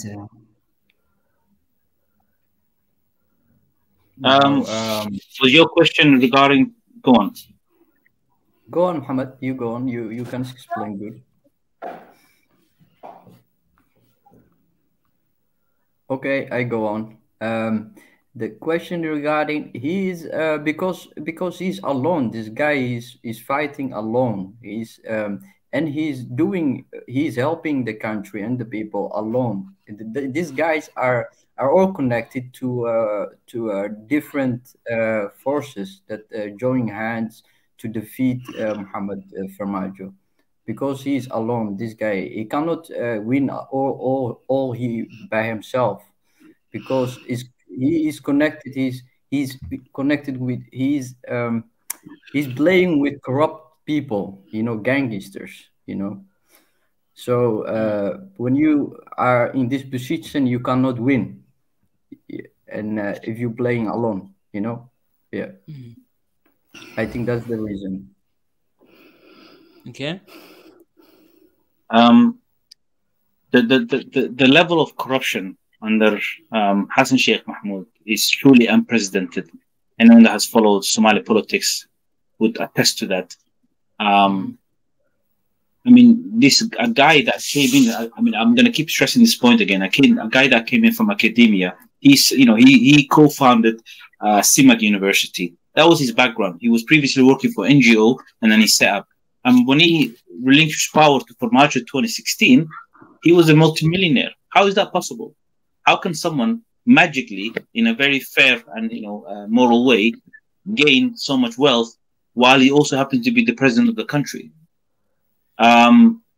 This is a question I would like to ask for anyone out there that wants to thinks that maybe Hassan Sheikh Mahmoud might be different this time. This guy, if he has failed during those 4 years and he has caused this level of corruption, why is he still seeking power? And what would he bring right now? The guy that he's now leading in terms of both MPs is a guy that has never bought any land, has never stole anything. Even some of the guys that run against him, when they were interviewed on multiple different platforms, have said that President Farmajo, when they said, tell us one good thing that you have against President Farmajo, and they said, well, at least he's not corrupt, he doesn't steal resources. Shakur, one of the guys that was running against him, claimed this. So it shows you. So either way, it's as long as we have this system, people like Hassan Sheikh Mahmoud will always get a chance. Man, I gotta say this. It's I don't know.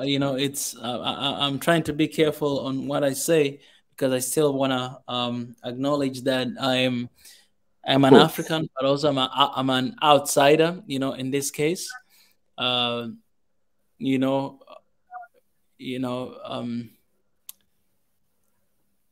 I always believe in people's voice, and I believe people matter, and I think one of the things that we are lacking in Africa is servant leadership. Servant leadership basically is, as a leader, you have to understand that you're there to serve your people and not to be saved. When you're choosing to become a leader, a president, or whatever, your job is not for citizens to come and to clap for you for what you're doing. No, your job is to deliver your promises and everything. Like, it's a responsibility. It's something. It's making sure that you're reducing death. People are not dying because of hunger, because of wars. It's making sure that people are having a good well-being in your country. Is making sure that everything is going right. It's a responsibility, and it's a service. It's a service to the people. Like, it's like you have a triangle, but it has to be upside down. Like, people first, and you are the last. You are a leader. It's a leader of, like, all days when you are, you have all this. What can I say? Like, those people who are taking care of the cows or whatever. Like, you see, they're always putting, their animals first. And I think we're lacking that because most of the time in our communities, we have people who want to be saved, leaders who do not understand that they're there to save people, are there to, like, if your people are poor, that is the representation of the leader. As a leader, you're supposed to be poor as well, because you represent your people. But a lot of leaders that we have in our countries, they are actually millionaires and billionaires, and you have a lot of people who are dying. You represent us. How do you represent that group of people? You know, so my hope is, you know, that our leaders will come to an understanding and knowing that they have actually place to answer, and not before God, because before God you'll answer one day when you die. Not even before the court. We don't have to bring you to the court, but you have people to answer to, and that is the people you're leading. Are you there to serve, or are you there to be saved? Are you there to prosper yourself, or are you there to prosper others? And as a leader, you completely have to be selfless. Selfless, that means you put other people's need first. And that's the leadership we need, you know, in Africa. It's not gonna be perfect, but we need such kind of leader, so that people will have faith again in the leadership system, and people will feel like they have people that are representing them. But when you have leaders that they always feel like they're disappointed. They feel like, well, you're not working for our interests. You're working for interests of the West. You're working for your own interests. Then you lose hope and you create division in the country, because there'll always be people that are supporting leader and other people who don't support leader. But if you're a good leader, I'm telling you, yeah, there'll be people who do not support your party, but they'll always say that, but you know what, this guy is actually doing good. And A, B, C, D is doing good. And that's how you bring people together. So we have huge responsibility, and especially our leader. They have a huge influence into the community, because one of the things, Salem, she commented earlier today that she said that I had to write somewhere. I wanna point that again before I welcome somebody else. This is what she said. She said, too much reliance on a leader can lead to a lack of action by the individual. I believe that's a very common mindset in Africa. We can change our future. We control the future. We are in charge. Right. So we have a society that is built upon dependence on the leaders. Like, we are looking at the leaders, we listen at what they say, we do what they do, and if they do bad, that's the reflection of all other leaders down there in the country. So we're really craving. Africa is crying and craving for good leadership, good role models. Young Africans like us will look at the leaders and be like, I want to be like that. But most of leaders we're going to mention here today, they already died. They're no longer here with us. They're already dead. There's no single leader there's no single young African who will stand today and be like, hey, I want to be like that. I want to be like that, because there's so many faults you see everywhere.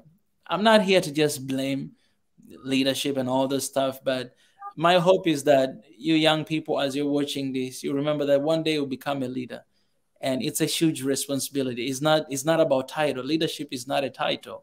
Leadership is a service. You literally become a servant to the people you lead. They send you somewhere, and when you do something good, it's not a time to wait for you to be clapped for and to be say, hey, we appreciate you. No, it's your job. We actually put you there to work for us, right? And that's my wish, and that's my cry for Africa, and that's the message you're trying to put across there, wherever we go and whoever we're meeting with. You know, Balsame? Yeah, no, I really appreciate your passion, and but just for everyone's awareness, by the way, I'm getting some official information that the results are final, and it looks like Hassan Sheikh Mahmoud did get selected, and Farmajo has lost. That's what I'm hearing. But again, it's some sources that I'm hearing from. You're right, Micah. I understand. Obviously, you're an impartial person here. You know, you're all for One Africa. So I hope we haven't put you in some sort of situation. We don't want to appear partisan here, but you know, we also cannot turn a blind eye to suggest. Obviously, you know, the first person for Somalia has always been and will always be, for now at least, was Farmajo in the current situation. Hassan Sheikh Mahmoud, someone is not new to us. We have known what he's done previously. We are still suffering from it. And that's why, obviously, as people, we are, worried in terms of what this means in the coming next 4 years for Somalia. So from that regard, obviously, this is why we're sort of suggesting that, it's Hassan Sheikh Mahmoud. Honestly, he could have only been on the platform of voting because of the current situation that's been said, this MP selection. But either way, let's move forward. Let's be hopeful about Somalia. Somalia will always stay, and we will always push the Somali agenda, African agenda, where it's one of cooperation, respect, and future prosperity. And I still urge everyone to not be disheartened. Exactly, do not lose hope for Somalia. I've seen a lot of people say RIP Somalia. No, it's not. We will hold Hassan Sheikh Mahmoud accountable for everything. Yeah, that's very important what you're saying, Mr. Walsame. Guys, about the result, we'll tell you the score. They're still counting, so we'll let you know. Just hang in there. But what you're saying is very important. Somalia will strive. Somalia will stand. Somalia will not fall, because above all, guys, God is with you. It doesn't matter who is on the wheel and leading, but still God is with you. And I know Somalia is one of the beautiful countries that almost like the whole population believe in God, right? And that's the beautiful thing to have. And that's the beautiful, I think, it's the beautiful heritage that we have in Africa. And so God is watching over Somalia. And no matter what, man, you guys are going to strive, no matter who is leading, but you guys will have peace. You guys will have that. We'll talk about that. We'll pray about that. We'll do everything we can. Somalia will stand and will always stand. Man, how many things you guys have been through for all those years? How many things? So, and you're still here. You're still standing. Even today, even tomorrow, you guys gonna be there. So, no matter who is the leader, again, I want to say that no matter how the results are gonna come out today, but I don't want you guys to lose hope. I don't want you guys to, to be like one person I saw say that, oh, if this guy is not becoming a president and not going back home, it's home. It's home, and we are going to build home, and everything will be all right. Yeah, and yes, that's what I can say. Muhammad? Yeah, obviously, in any democracy, one side wins, one side loses. The most important thing is we have to be gracious, you have to be civil, respect the rule of law, respect the process. It seems like Hassan Sheikh Mahmoud has won. The only right thing to do is, I guess, pray and hope that he can form an administration that will focus on rebuilding Somalia and continue building on the work that has been done by Farmajo and the previous administrations, continue to strengthen Somalia's security, economy, and the society for the people. And hopefully they can implement the one man, one vote mandate. That doesn't look very likely. Hassan Sheikh Mahmoud actually said he's not going to implement that. Well, something to keep in mind. So I mean, so that means the next 4 years we're going to see ourselves in the same position, and corruption will happen again. So I mean, with that said, we shouldn't give up hope. We shouldn't give up hope. Where there's a will, there's a way. Against all odds, Farmajo managed to do what he did. So I guess all we can do is pray and hope for the best. We shouldn't just give up on Somalia. We shouldn't just give up on democracy and the hope for a future. Man, Somalia now is very hard. It's cliff now.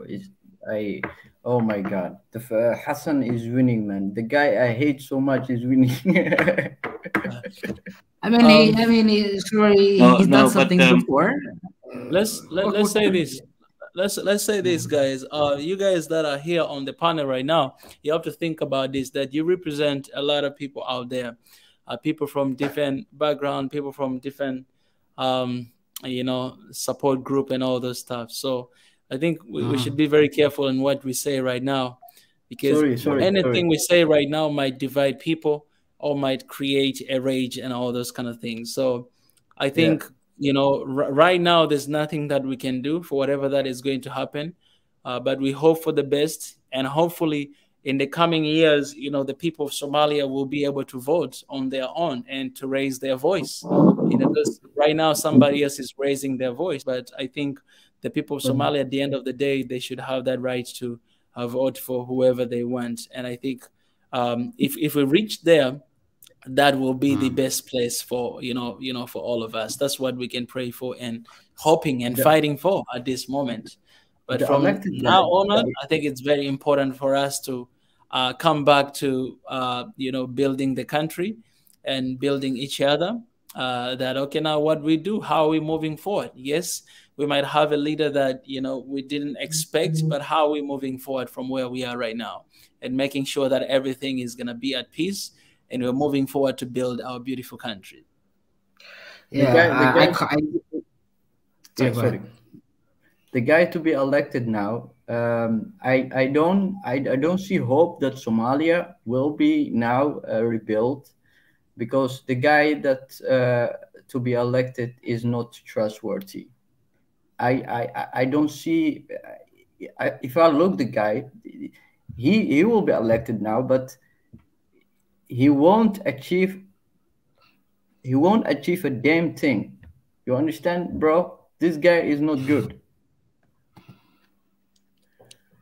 We'll be here to talk about it.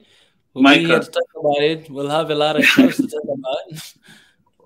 We should do a midterm discussion. Let's see the state of the union of Somalia, discuss the economics. But I want to take this opportunity to call on the youth of Somalia. Things don't go your way, use your votes. Those of you who want to go back, help rebuild your country.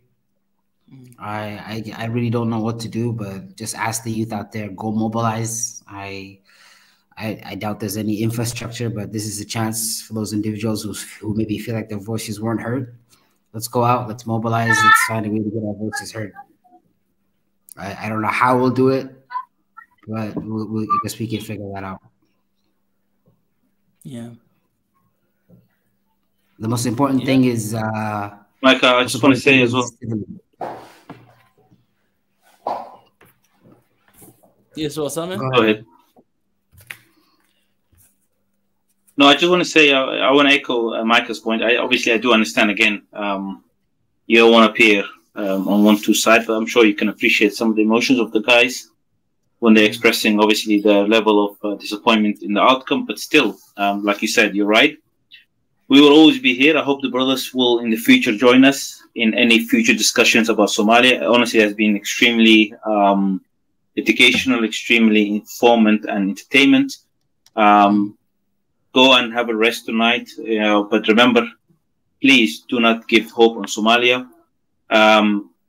Formaggio, when he got removed as a prime minister under Sheikh Sharif, the public knew, they understood it. They did a public outcry. They wanted them to come back. So hopefully now we will see. I mean, when there's an official handover from government, and and Hassan Sheikh inherits a strong, stable Somali with military, and he will start, if he start causing some problems on that, or some issues, the military, for example, for the last 4 years have consistently received a salary. It's a basic thing, you'd imagine, but under Hassan Sheikh Mohammed, that wasn't the case.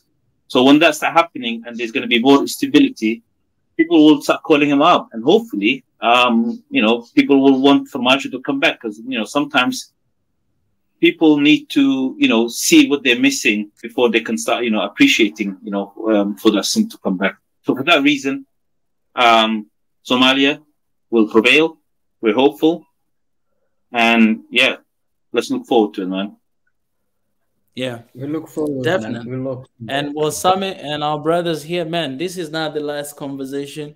A lot of people join us here today, and you guys who joined us here, we can still talk about this and how can we move forward. I believe that the power is in us, young people. A lot of diaspora joined us here today, and for anything, man, this is your platform, and You know, you guys, you can share with me your contacts as well in the private chat, and you know, and just stay connected with us, because these kind of conversation, we have them all the time, and all these shows that we have every night are actually, you can always come to talk about your country. Whatever topic we're talking about, you can come and represent your country, and that's what we're asking everybody to do, because you know, it's very important, and it's a time for youth. So, and the power is in us. So, yeah. Well stated. Well stated. Mike, I want to thank you once again. I really want to say thank you for this, for joining us, spending your time, your Sunday evening with us. I want to thank everyone that has joined, contributed towards the conversation, our panelists, the ones that have joined earlier, the ones that are still here. Really appreciate it. Thank you for sharing us a special moment with us in Somalia. And, you know, hopefully more Somali content to come. You know, Mike has touched upon some of the schedule for the coming days. You know, guys, please try to make some time to join us. And, you know, we will continue this conversation further. Okay, guys. Thank you guys for letting me join today. We hope this great And, day. this is your place. Well, Sami? Yeah. Yes. Now I'm going. Sorry, guys. I have to leave. No worries. But No worries. I would like to join some other day. If you have another event like that, it will be okay. Yeah. Join us. As I said, guys, every day here we are live. Every single day, right? And you can always come to represent your country. So every single day, 9 p.m. East African time. Tomorrow, 7 p.m. we'll be talking about Angola, and 9 p.m. we'll be talking again. The other day like that as well. Well, Sami, I want to thank you for joining me here today for all these almost 9 hours today. You know, that was incredible. I appreciate your voice. I know you must be very tired after this conversation.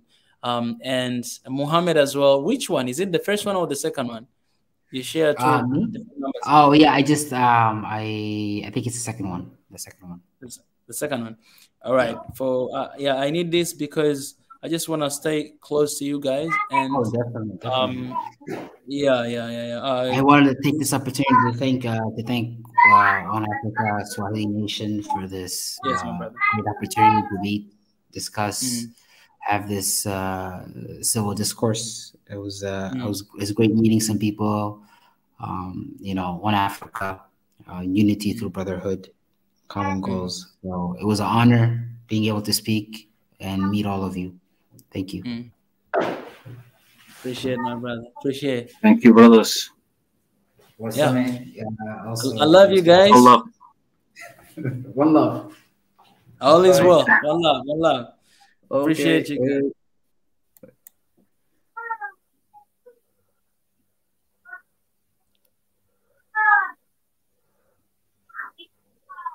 Well, some my greetings to the little ones.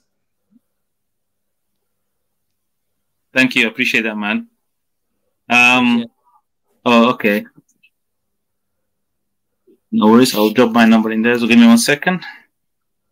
I'll just connect you guys because I have your numbers here.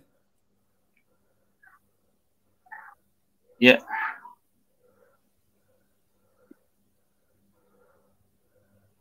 There you go, guys. Feel free to reach out, and I always will try to connect each other and continue the conversation. Yeah, I think for these guys, I will share the WhatsApp link for One Africa. You guys can join in the One Africa Please group. do. Yes, the One Africa movement group. You can join this group. Every time you can raise your voice. We have a small group for the Horn of Africa there. I think I'm not going to be able to invite everybody because we are planning what we can do, and also all of us we can be, we can be connected. But yeah, I just share there. So yeah. All right.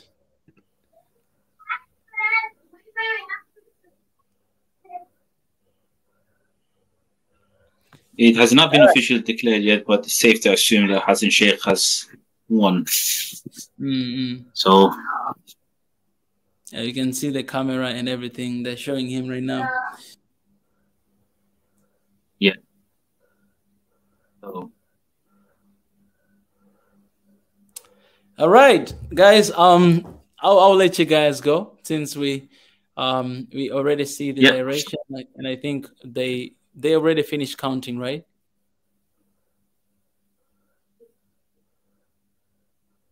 They were doing the sort of the last minute certification, sort of trying to invalidate some votes and whatnot. But yeah, it's clear Hassan Sheikh has won. Yeah. All right. That's it, guys. Hope and pray. Have a great Thursday Sunday. Take care. Yeah. It's been quite a journey. 9 hours. I appreciate it. Take care, guys. All right. Pleasure. You too, my friend.